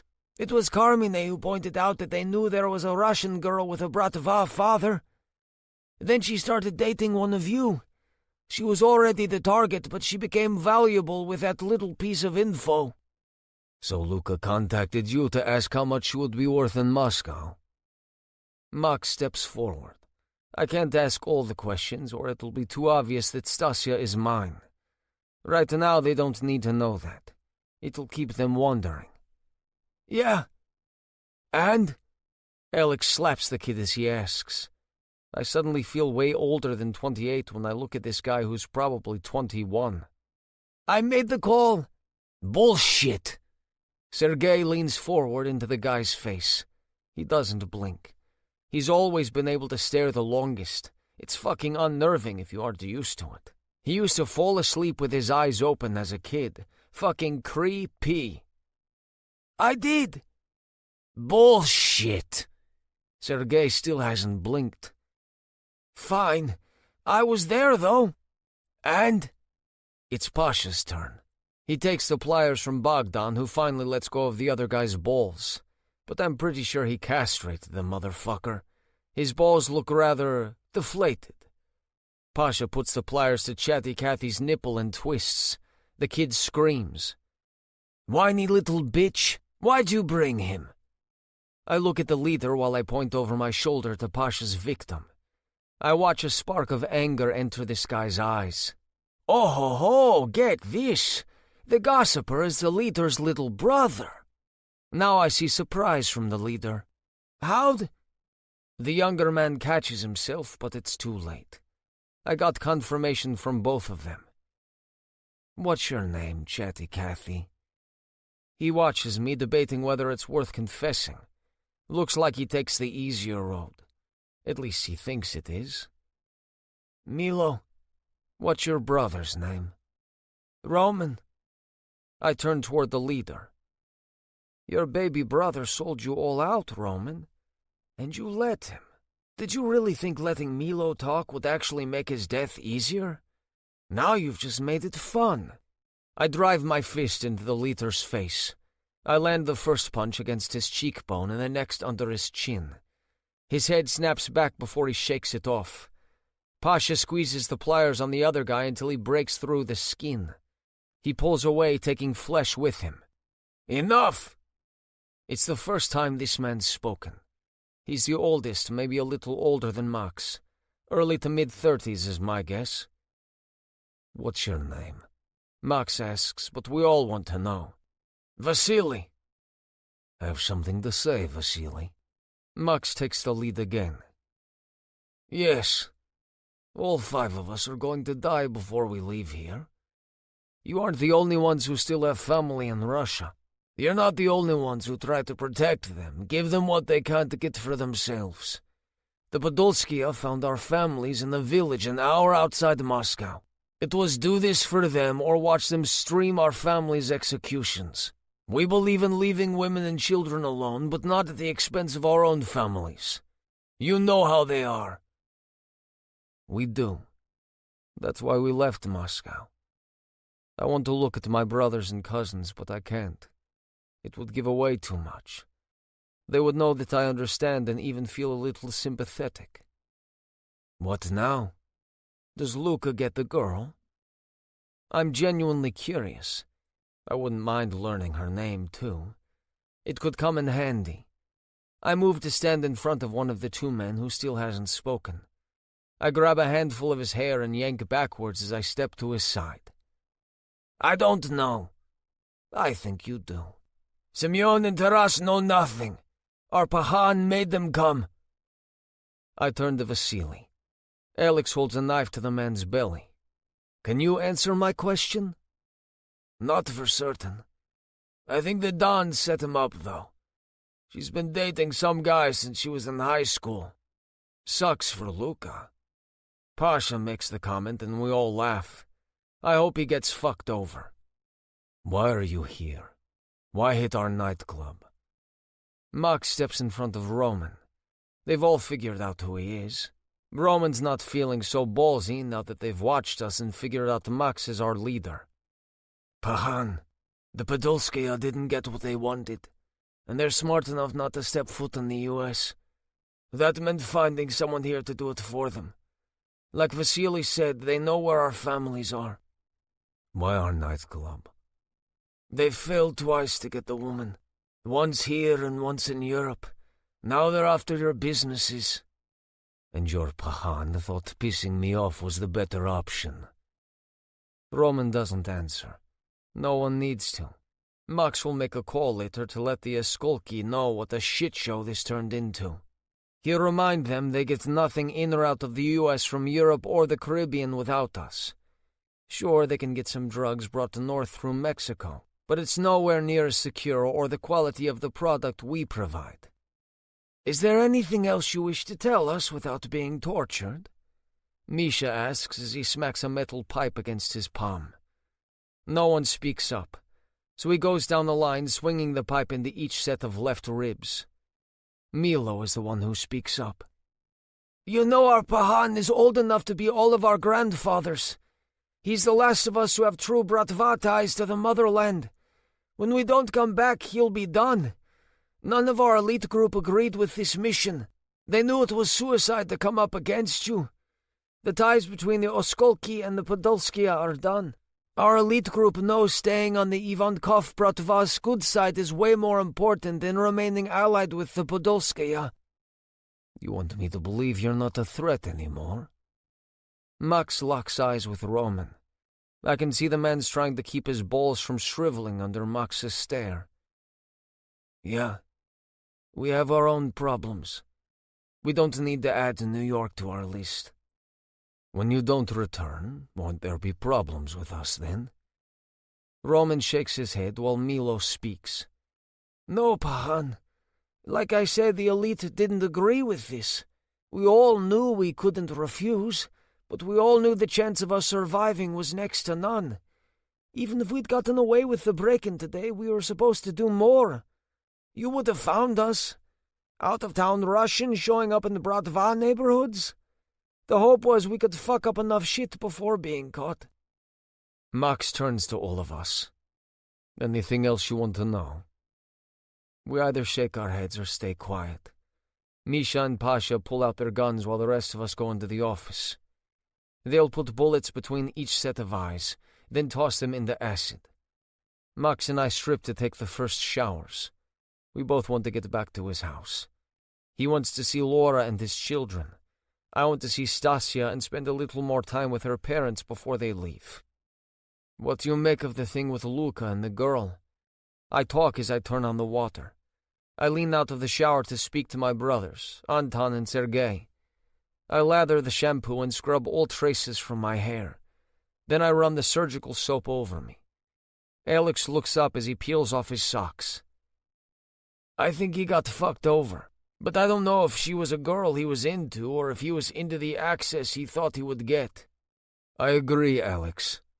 I barely hear Bogdan as I stick my head under the water to rinse the last of the suds off me. I turn off the shower and grab my towel. I step out and Bogdan takes my place. Alex takes Max's as I wrap the towel around my waist. What do we do with that info? Tuck it away for a rainy day? Sergei shakes his head as Anton asks. Sergei is the head of our intelligence gathering, so what he explains reassures me. No. Let me see what I can find. That isn't nearly enough yet. None of Luca's, Carmine's, or Gabriele's accounts show unexpected deposits. I don't think they got paid for anything, despite what Carmine said. I want to see if any expenses show up in Chicago. We haven't seen or heard about them since we got back. Salvatore said he would take care of it. I think he sent those fuckers to Chicago. I button my shirt as I share my thoughts next. Probably. And I was hoping to beat the shit out of them. It's going to be a while. My guess is they'll barely be breathing by the time they get back. Luca failed the Don's test. Salvatore will have sent Carmine as the failed mastermind, and Gabriele as... I don't even know. Because he doesn't like Gabriele. Max stands next to me as we dress. He turns to me as he slides his wedding ring back on. I know you want your pound of flesh, Nico, but things are done with the Podolskia, and the Oskolki owes us. For now, we may have to be satisfied with that. Now that those houses aren't on fire, we can plan for how to deal with the Italians. I want the satisfaction of my fist hitting their faces, but I can wait. A strategy is better than an impulse. It was something Vlad drilled into us. The psycho was right. Not striking back right away will leave the Italians to stew in their own juices, wondering how and when we will. If is not the question. Thanks for letting us sleep over, old man. Let's go home, little brother. Chapter 29. Stasia. I worry about my parents returning to Maryland. No, there's not Bratva there, but there are people tied to them. If my mom's best friend betrayed her, who else would do the same? Mom? Papa? Can I talk to you before you go? I stand in the doorway to my parents' guest room. They went home to Pikesville for a few days while Nico and I were in Greece, but he'd already told them his plans. They went long enough to grab clothes and a few other essentials they hadn't brought their first time up here. Sure, sweetheart. I talked to Nico last night. Turns out he'd already talked to Max. We want you to move up here. We want you to be closer to us. I don't want them to move in, just close. My parents look at each other before they look back at me. I know what they're going to say. Papa, you cannot stay there. It doesn't matter who Mom works for. We know that now. Please see, it's safer if you're closer to us. I left this behind, Anna. It didn't leave you. 20 years they've been watching our family. They were probably watching Mom and me while you were still in Moscow. I don't enjoy thinking about you being unprotected now. We can't just quit our jobs and leave our home, Anna. I know, Mom. I didn't mean for you to do that, but you can look for jobs and homes up here. Once you find something, you can put the house on the market. I know it might take a few months, but I really don't feel comfortable with you being down there anymore. Stasia's right. I turn to find Nico standing behind me. He kisses my cheek as he puts his hand on my waist. No one here expects you to return to this life, but we can offer you protection that you won't have in Pikesville. Sergei is digging to see if anyone else is watching you. You know how it works. Someone else is.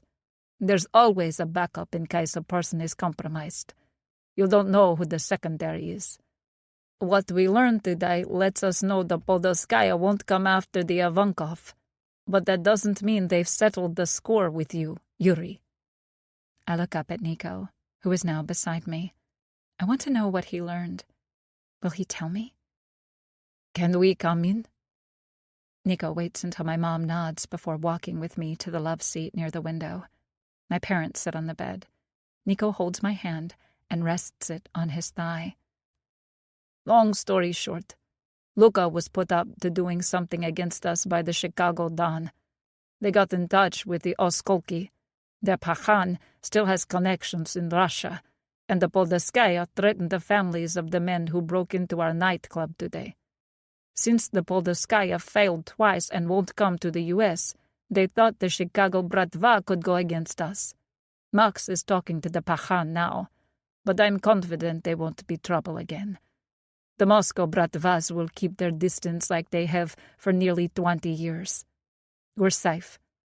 But a lone couple in a Russian community? Who knows who Paulina talked to over the years or how many contacts she has? We would all feel much better if you lived closer. We can provide security, but you aren't Bratva. No oaths, no duties, no contact with anyone outside our family. My parents look at each other again. I wonder if Nico and I will get to where we can read each other that well. I feel like we're halfway there already. We'll see what we can do about work, then decide. Mom, couldn't you try to get a position with the UN for real? We'll see. There's a Department of State field office here, and maybe I can get a transfer. But you know that a condition of my employment was that we no longer had contact with the Bratva. The State Department and the UN are likely impossible options unless I'm reporting to them about your family, Nico. I won't consider that. Dad? Yeah. I can probably work remotely for my company since it's IT. I'll have to see. But I can get a job just about anywhere. So you'll consider it? Allison, Yuri, we really want you closer because your family is not just about security. Nico's right. We'd like to travel for a while, and I enjoyed working for Laura as briefly as it was. But we want a family in the next few years. I didn't grow up with one around. Nico's is huge. I want you both to be a part of it, too. We're not saying no, Anna. Your papa and I will make some inquiries and talk to a real estate agent. We'll see what happens, then go from there. I can live with that. Nico and Mox missed dinner, so they go to the kitchen to eat. My parents head to bed since they're getting on the road early.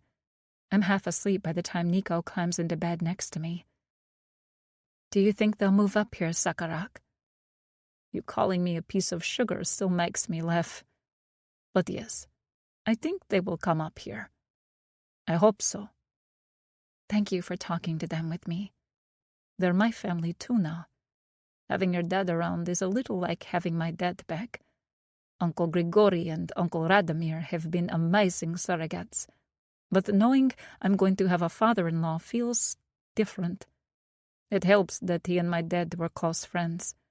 I wasn't sure how I would feel when I realized who your dad was. Then seeing him in person, it was a lot. But I want them here. Your mom, too. I always understood how she felt, so I couldn't blame her. I cup his cheek in the dark and press a kiss to his lips. I draw him over me as I roll onto my back. It's the middle of the night before we fall asleep. Nico! This is incredible!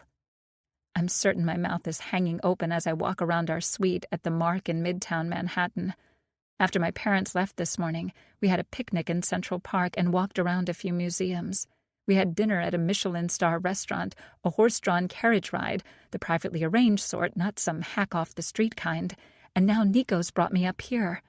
He said he had a surprise to distract me once my parents left, but I never imagined it was this luxurious. As I cross the living room and enter the bedroom, I spy a massage table. I look back at Nico, whose expression is purely predatory. He looks like he's the big bad wolf, and I'm Little Red Riding Hood. I'm thinking of something he can gobble up. I glance into the bathroom and find our toiletries already unpacked, and our clothes for tomorrow hanging in the walk-through closet. Stryp, Molishka. Fuck. That tone. If I still wore panties, they'd be soaked. Can you do my zipper, Papichka? I can reach, and he knows it, but I think we'll both enjoy it more if he helps. Usually, we get dressed together, but tonight, I'd insisted that we dress separately. I thought the room the concierge showed me before dinner was our suite for the night. I don't even know where Nico went to get dressed.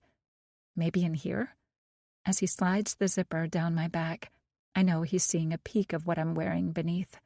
I had to ask Laura to convince Mox not to have anyone open the box when it came from the lingerie store, and to not tell Nico that I received a package.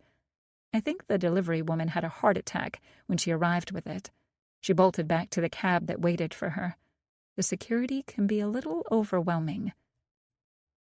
What are you wearing, Molishka? I push the dress down my hips and let it pool at my feet before I turn to face him. It's insanely expensive, so I feel horrible that it's on the floor, but I don't want to ruin the effect. Do you like it, Daddy? He wraps his hand around my throat and pulls me toward him. His kiss is rough and possessive. I think that's a yes. You're about to make me toss out all my plans for tonight. I plan to wait a little while before I mauled you, but you look... Fuck, Stasia. You're gorgeous. The bustier is the same shade of blue as his eyes. The garter belt and garter are slightly darker. They're all lace, so they hide nothing from his sight. I turn around and bend forward, giving him a view of the sapphire-colored rhinestone plug I've been wearing since before dinner. I know the spanking is coming, but I'm still not ready for the force. His hand on my hip keeps me steady as 2 more swats land across my ass. He twists the plug as he eases it in and out. Molishka, you are the very best kind of temptation. To know I'm going to spend a night buried inside you is enough to make me leak. Are you? Find out. I turn back to him and slide his suit coat off. He pulls his tie loose and we drop his clothes onto the bench at the foot of the bed. I unfasten his belt and his pants while he toes off his shoes. He pulls the belt from his trousers before sliding them off. When he bends to take off his socks, I snag my dress from the floor and lay it across the bench. I couldn't concentrate until my $3,000 dress wasn't in a heap. I reach for his boxer briefs and hook my fingers on the waistband. But I wait. When he nods, I pull them down. I watch his cock spring free. I still have the same reaction every time I see it. Holy fucking shit. Knowing I get that buried inside me all night is enough to make my pussy a fucking slip and slide. I'm still in my 3-inch heels, and I know he loves seeing me in the lingerie and stilettos. The bench at the end of the bed has the upholstered high-scroll arms. He guides me to lean over one. What's your safe word, Stasia? Captain Crunch, Papichka. Good, Malishka. I reach forward and use my hands to brace myself before the first swipe of the belt lands on my ass. This is pure play. He's light with each swat. They're not hard enough to leave any marks. He's told me he will never use a belt for any type of punishment, only the lightest pressure for pleasure. Spread your legs wider, Malishka. Gladly. I follow Nico's instructions, and immediately 3 fingers plunge into me. Daddy! Do you want me to stop? No. Please, Daddy. More. And if I don't think you should get more yet, then your baby girl might expire right in front of you. So dramatic. But he increases the speed as he finger fucks me. He knows when I'm close, so he pulls away. 2 more swats from the belt make my pussy pulse. I force myself not to stomp my feet between the slight sting in my ass and the ache in my cunt. Stand up, moja Grovisha. I follow his instructions and let him turn me to face him. He kisses my cheek and trails his lips along my neck as he drops the belt behind me on the bench. He unfastens the bustier as he works his way down my cleavage. The lingerie makes me look more endowed than I am, but his groan as he sucks on my tits tells me plenty. He likes them just as they are. Stroke me, Stasia. I barely hear his whispered request, but I hear the hunger in his voice. I love knowing that I do that to him. I fist his cock as he alternates tits and rubs my clit. We're both getting too close. He pulls away and kisses his way down my belly, over my left hip bone, then over my right. He stands and unfastens my garter belt as I slip off my heels. He rolls the garters and thigh highs down my legs and places everything on the bench before he lifts me off my feet. I wrap my legs around him, expecting him to enter me, but he doesn't. He snatches his tie from the bed and one of my garters. He carries me to the massage table and eases me down onto my belly. The tie is soon my blindfold, and the garter restrains my wrists. You are everything to me, Malishka. I think you're beyond beautiful, and I crave your body every minute of every day. But I love you because you're intelligent, resilient, brave, independent, and caring. Those are just 5 of the hundreds of qualities that draw me to you like you're my North Star. You've been through hell and back with me, and you're still here. I love you. He kisses between my shoulder blades as he walks to the end of the massage bed. Nico?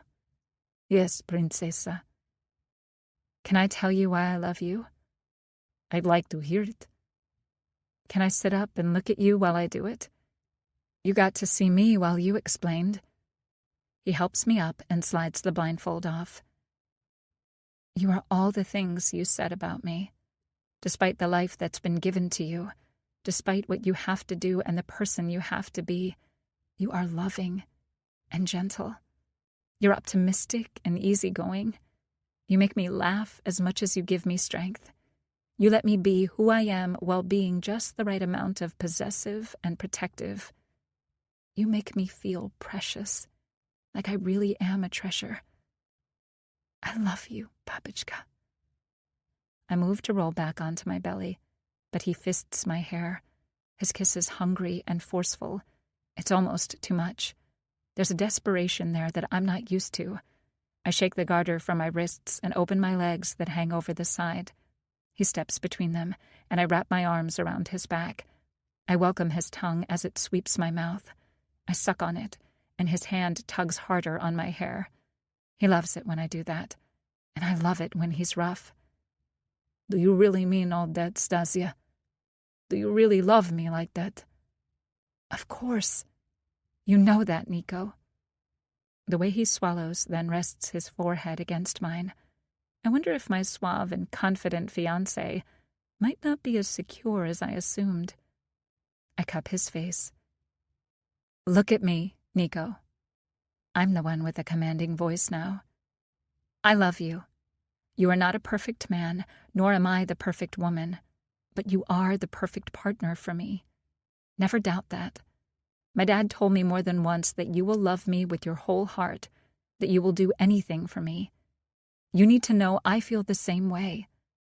I love you with everything I am. When we have kids, I won't love you any less for letting them into my heart. We will make them together, and they will be an extension of my love for you. Maybe it is the Kutsenka Shari. I think you're rather charming. Or maybe it is some type of spell you've cast over me. But whatever it is, you're my soulmate. Ratsvenya dushi. He whispers the Russian term for soulmates before he lifts me off the table and carries me to the bed. I hold on as he climbs onto the bed. Our kiss is slow as he eases into me. Gone is the roughness from a moment ago. It's replaced with tenderness. This isn't about fucking. This is making love in the truest sense. We join our souls as one, just like our bodies. He rolls us until he's on his back. He watches me ride him before I pull on his shoulders. He sits up, and we wrap our arms around each other. There is nothing between us in this position. It's intimate and erotic. We move together, neither in a hurry. It's the longest we've ever lasted, but neither of us wants to break the trance. Jag lubię тебя. We whisper, I love you, together.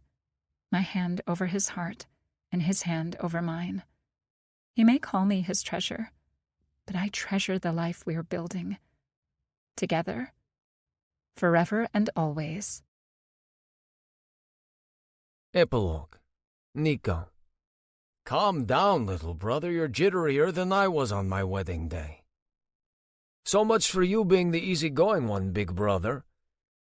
I'm standing with my brothers. Max and Bogdan are grinning and goading me.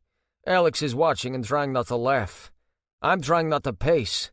The Russian Orthodox priest doesn't look amused by any of us. Ahem. I look over at Alex, who nudges his chin and looks over my shoulder. I spin around and everything else disappears. The only thing I see is my Malishka walking toward me. I don't notice her gown or her veil.